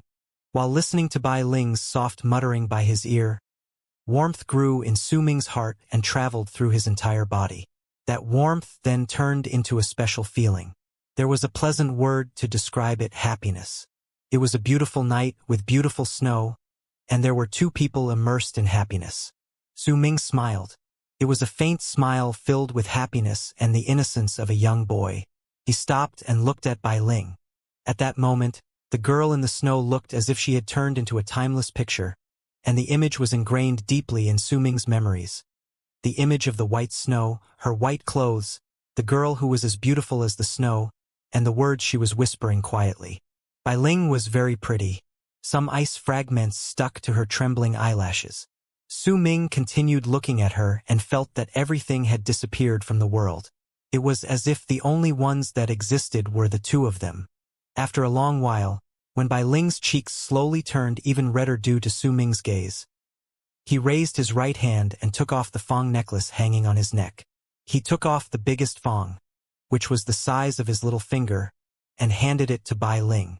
The Fong was completely white.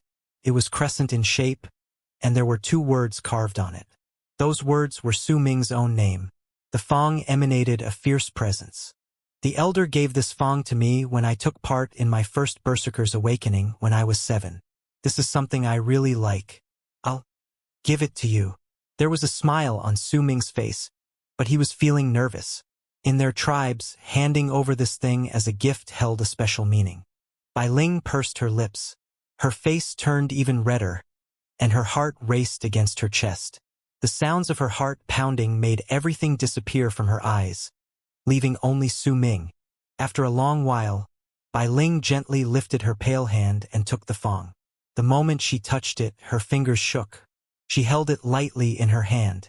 Su Ming was nervous. When he saw that Bai Ling was only looking at the Fong and had no intention to do anything else after a while, he scratched his head, causing some of the snow on his hair to fall. Bai Ling cast a glance at Su Ming. When she saw his silly act, she covered her mouth and smiled. There was a mischievous look in her eyes and an indescribable warmth that could make others melt. That, aren't you forgetting something? The moment Bai Ling laughed at him, Su Ming's face also turned red. What is it? Bai Ling was still smiling. Her smile was really beautiful, and surrounded by the snow in the snowstorm, it created an unforgettable sight. Su Ming's face turned even redder, but very soon, he gritted his teeth and took a deep breath and looked at Bai Ling. He spoke seriously. Bai Ling, I'm your savior. I know that you're my savior, but what does that have to do with me forgetting something? Bai Ling blinked. Of course it does. But let's not talk about this. That bone earring of yours is really beautiful. Let me have a look at one of them.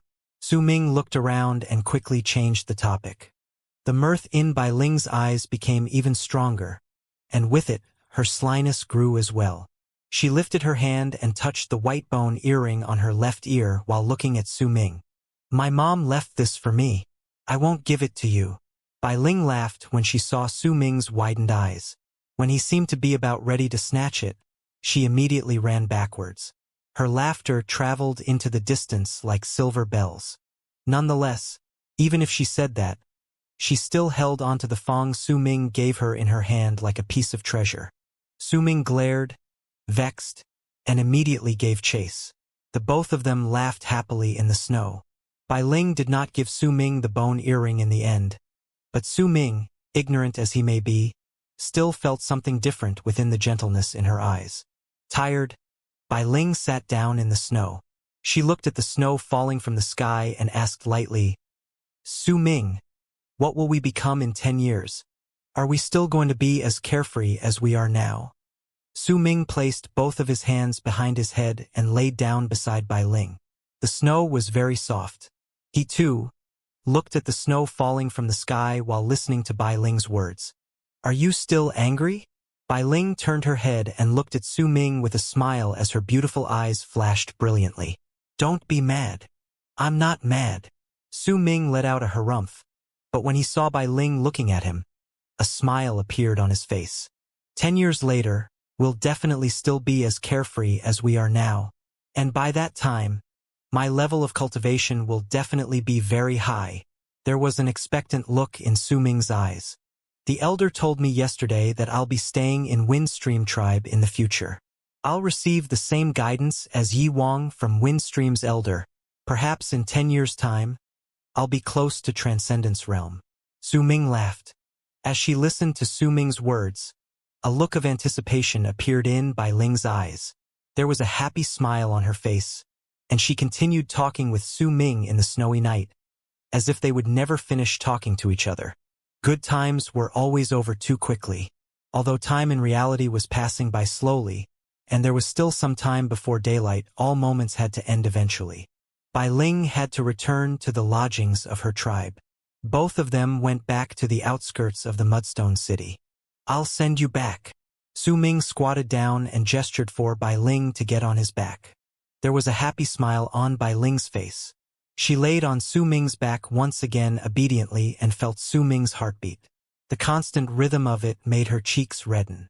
"It's so stupid," she whispered in a soft voice, lying on Su Ming's back while he ran. Su Ming continued running through the snowstorm with Bai Ling on his back and jumped over a remote section of the wall into the Mudstone City. He also changed his appearance to that of Mo Su's. Su Ming stopped right outside Dark Dragon Tribe's lodgings, and Bai Ling climbed down from his back with a hint of reluctance. She looked at Su Ming, at the boy before her eyes. His face may have turned unfamiliar, but she would never forget his eyes. Su Ming also looked at Bai Ling. They gazed into each other's eyes as they stood on the snowy street. "Come now, don't be angry anymore." Bai Ling raised her hand, and just like the last time they parted, she arranged Su Ming's clothes and patted away some of the snow off his person. There was a gentle smile on her face. "Those bone earrings of yours are really pretty." Su Ming laughed. When she saw Su Ming behaving that way, Bai Ling laughed, too. As she continued laughing, she looked deeply at Su Ming. The bashful look became even more distinct on her delicate face, and she lowered her head gently. "Su Ming, it'll be an important day for me 7 days later. I've always spent that day with my grandma in the past. This year I want to spend that day with you." "All right," Bai Ling said after gathering all her courage. Her voice was weak, but Su Ming still heard every word she said. Happiness appeared in his eyes, and he gave a huge nod without moving his eyes away from Bai Ling. "That's a promise." Bai Ling smiled shyly, gazing into Su Ming's eyes. "That's a promise. 7 days later, no matter where I am, no matter what I'm doing, I'll definitely come and find you." Su Ming swore. The snow was still falling from the sky as if it was serving as a witness for the two people standing there. Still, it was unknown whether their promise would turn into a beautiful memory or into a regretful sigh. "I'll definitely wait for you in the tribe that day. I'll give you the bone earring then," Bai Ling whispered, touching the bone earring, and her ears also turned red. "I'll definitely come." Su Ming smiled happily. Incredibly happily. Bai Ling bit her lip. The bashful look was still on her face when she turned around and walked back towards the lodgings of her tribe. When she pushed open the door to the courtyard and walked in, she turned back and looked at Su Ming for a moment before disappearing into her lodgings. Su Ming stood where he was with happiness filling his entire heart. He also grew expectant towards the promise he made with Bai Ling of meeting 7 days later. 7 days. Su Ming smiled with happiness. He turned around and ran into the snowstorm, back towards where his tribe was located. The snowflakes also seemed to know about Su Ming's joy and danced around him. The snow from the ground was also lifted by the wind and seemed to have become a part of the space between the sky and the earth. Su Ming ran quickly. The bliss he felt in his heart had turned into warmth that surrounded his whole body. It made him forget all his troubles and worries. Very soon, he arrived at Dark Mountain Tribe's lodgings. The moment he got back, Su Ming reverted to his original look. He looked at Dark Mountain Tribe's lodgings, located not too far into the distance of the snowy night, and took a deep breath. He walked towards the lodgings cheerfully. It was quiet inside. It may have been night, but due to the snow falling from the sky, the night was glowing with a silvery night. Hence it was not completely dark. Within the snowstorm, the door to Dark Mountain Tribe's lodgings was shut tight, as if there was a depressing feeling coming from within. The moment Su Ming got closer, he sensed it. When he opened the door and saw the sight within the courtyard, he trembled. The happiness in his heart immediately disappeared, replaced with a panicked look on his face. The head of the guards, Shan Hen, Bei Ling, Lei Chun, and Wu La were all gathered in the courtyard. They had varying faces of panic that showed how frightened and anxious they were. Before them, the elder was sitting cross-legged with a pale face, panting harshly. Before him was a shocking pool of black blood staining the white snow on the ground. The moment Su Ming pushed open the door, all gazes were trained onto him. Elder! Su Ming's mind went blank. He dashed madly forward until he arrived before the elder. For the first time in his life, he saw weakness on the elder's wizened face. Some of the black blood on the snow even stained the elder's clothes. Su Ming trembled. "You're back." The elder opened his eyes. There was no hint of color on his face, but he still looked at Su Ming with a gentle and loving smile. "Elder, what happened? Elder, you?" There was a roaring in Su Ming's head. When he saw how weakened the elder was, tears fell down his face. He was terrified. He did not know what to do. His mind was in a state of panic. Even his voice trembled. "Elder, Lei Chun, what happened?" Su Ming lifted his head abruptly and looked at Lei Chun. At that moment, he no longer cared about hiding his powers or his identity. There was only scorching anger raging in his heart. He wanted to know who injured the elder. Even if he was powerless to take revenge for him, he had to know. He did not speak loudly, but there was an indescribable might within his voice. The moment he looked at Lei Chun, tears also escaped from Lei Chen's eyes. "I don't know either. The elder just came back. All right now, listen to me."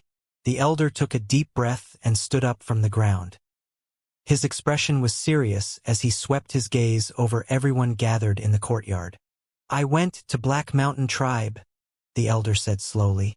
His tone was low, but each syllable that fell into their ears sounded like thunder roaring. The head of the guard's expression immediately changed. Beside him, a brief flash that was easily missed appeared in Shan Hen's eyes. As for Bei Ling, he took a sharp breath, and Wu Lei's face immediately turned pale. Su Ming was the same. They knew that the tribe was in danger, and the source of the threat was Black Mountain Tribe. They may not know the whole picture, but the depressing atmosphere within the tribe these past few days had made them see some hints. "When you took part in the second stage, I went to Black Mountain Tribe. I wanted to see Black Mountain Tribes by 2's level of cultivation," the elder explained calmly. Everything was in dead silence, and there was only the sound of the elder speaking. It was as if even the sounds of the wind disappeared at that moment. "He has indeed transcended." A bitter look appeared on the elder's face. The head of the guards fell silent, and a dark look settled on his face. He hesitated, as if he was thinking about what to say, but then the elder shaking his head. It seemed like the elder knew what the head of the guards was about to say. "I had to go. Without knowing his real strength, I didn't want to make all of us leave our homes and become affiliated to Winestream. Who would want to leave their home? The one which they and their ancestors have lived in for hundreds of years." The elder's face was gloomy. "Time is limited. I've already recovered. I'll take you all back to the tribe now. Bai-Tu may have transcended, but he has not stabilized his power yet. I may be injured, but he can't make a move either. We will migrate." A determined look settled on the elder's face, and his eyes shone with resolution. He swung his right hand, and the snow in the courtyard scattered as if burst apart. As the sound reverberated around them, the white carpet rose up into the air and knocked against the snow falling from the sky, forming a string of echoes. Glittering light appeared in the sky soon after and abruptly gathered together to form a gigantic dark python. The python looked fierce, and the moment it appeared, it descended to Dark Mountain Tribe's lodgings. As it descended, a great pressure immediately pressed on their bodies, causing Lei Chun and Wu Lei's bodies to shiver slightly. Even Bei Ling looked as if he could not handle the pressure. Bei Ling, Lei Chun, Wu La, the three of you can choose to stay here or to come back with me to the tribe. If you go back, it'll be dangerous. The elder looked at Bei Ling and the other two people. Elder, I'll go. Bei Ling did not hesitate and took a step forward with an unwavering look appearing in his eyes. Elder, I'm not staying here. Lei Chun clenched his fists. A murderous look appeared on his face. He wanted to go back and protect his tribe. Elder, I'm not staying here either. Wu La gritted her teeth and looked at the elder resolutely. The elder looked at the three of them and nodded his head before swinging his arm. A huge gust of wind suddenly appeared out of nowhere, lifting Bei Ling and the other two onto the dark python. Once they were on the python, the head of the guards and Shan Hen jumped on as well. There was only Su Ming and the elder left in the courtyard. The elder looked at Su Ming. The affection in his eyes was very strong, incredibly strong. Su Ming's heart pounded. He had a feeling that something bad was about to happen. Without waiting for the elder to speak, he immediately said, Elder, I'm going back too. Let's go. The elder closed his eyes and opened them after a while, saying firmly, You can't go back. Su Ming was stunned. His body trembled, and he lifted his head, looking at the elder. It's useless even if you go back. There might be dangers lurking around while we're migrating here. Stay here and wait for us to come back. The moment the elder finished speaking, his body turned into a long arc and flew towards the python, leaving Su Ming alone in the courtyard with his body trembling furiously. Elder! Su Ming lifted his head abruptly. There was great determination on his face, the kind of which he'd never showed before. This was the first time he did not obey the elder's words. I want to go back to the tribe. Elder, I want to go back. Su Ming's voice was hoarse as he screamed as loud as he could towards the elder, who stood on the dark python in the sky. Elder, Bei Ling can go back. Lei Chun can, Wu La can as well. And here am I, also a member of the tribe. I want to go back. I want to protect the tribe. I want to fight for the tribe. Elder. Su Ming's eyes were red. His body was trembling as he roared, his body moving to ready itself for a jump. No!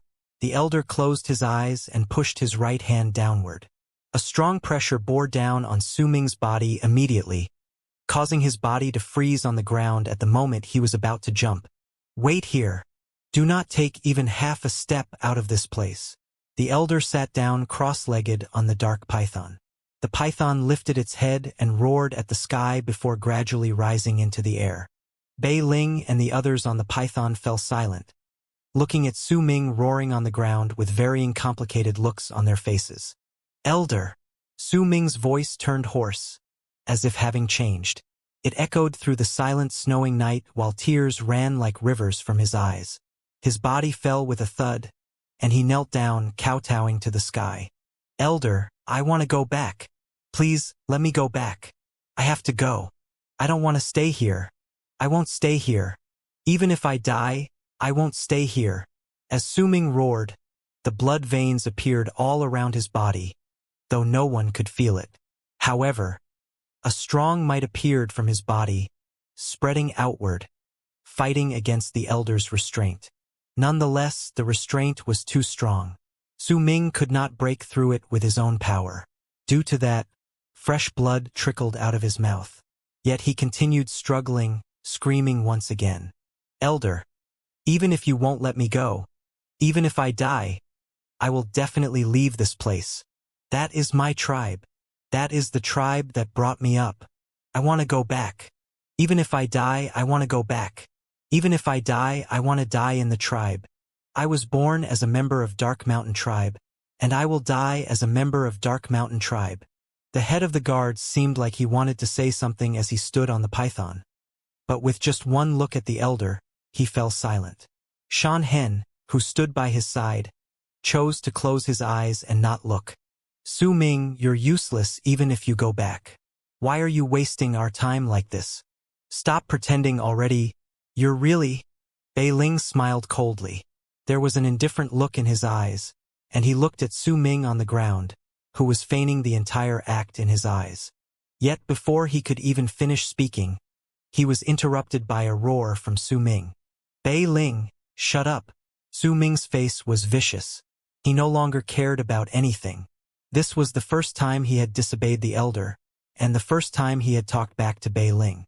After all, Su Ming had always decided to keep his silence no matter what Bei Ling said due to the relationship they had when they were still children. Nevertheless, he had his limits. There were things that he absolutely refused to be subjected to, and Bei Ling had just crossed the line. The moment Su Ming roared, Bei Ling was about to speak. But when he saw the bloodshot eyes on Su Ming's face, his heart trembled, and he swallowed his words. The dark python rose into the air. The elder opened his eyes, and there was sadness within. He looked at Su Ming, refusing to let him go in order to protect him. He did not want Su Ming to get into any harm. After all, the migration this time was definitely dangerous. It contained dangers that perhaps even he could not fend off. No! The elder looked at the blood trickling down the corner of Su Ming's lips, and his heart clenched in pain. He swung his right hand once again. The snowstorm bellowed and moved towards Su Ming, who was still struggling to break through the pressure, instantly enveloping his entire body and pushing him into the house. Su Ming was swept into the house in an instant. When the door was shut with a bang, the snowstorm spread and surrounded the entire house, turning it into a giant prison. There was also a strange picture drawn with snow on the house's door. That picture was formed in the image of the statue of the god of berserkers of Dark Mountain tribe. The moment the seal and the imprisonment was formed, Su Ming's roars were also cut off. The snowstorm continued. The dark python rose into the sky and soon disappeared, dashing towards Dark Mountain tribe at an incredible speed. Su Ming, this is the last thing I can do for you. From now on, you have to take good care of yourself. Mo Sang sat cross-legged on the dark python with a dismal face. Yet underneath his gloom, there was a fighting spirit burning within, a fighting spirit that screamed at him to fight till death stopped him. Bye too. As the dark python left, snow continued falling down from the sky and landed on the ground within the Mudstone City, the building's roofs, and Dark Mountain Tribe's lodgings. It was quiet. There was only the echoes of the wind moaning in the area, as if there was no other sound around. But within Dark Mountain Tribe's lodgings, in the sealed house, there was a roaring voice that could rip through hearts. Yet it could not travel outward. I want to go. I want to go back to the tribe. I want to protect the tribe members. Elder, even if I die, I want to go back. Inside the room, Su Ming's hair was a mess. His eyes were bloodshot, and he was overcome by complete madness. He used all his strength and speed and rammed into the door. Every single time he did so, the entire structure of the room would shake, but due to the seal, it did not budge even an inch.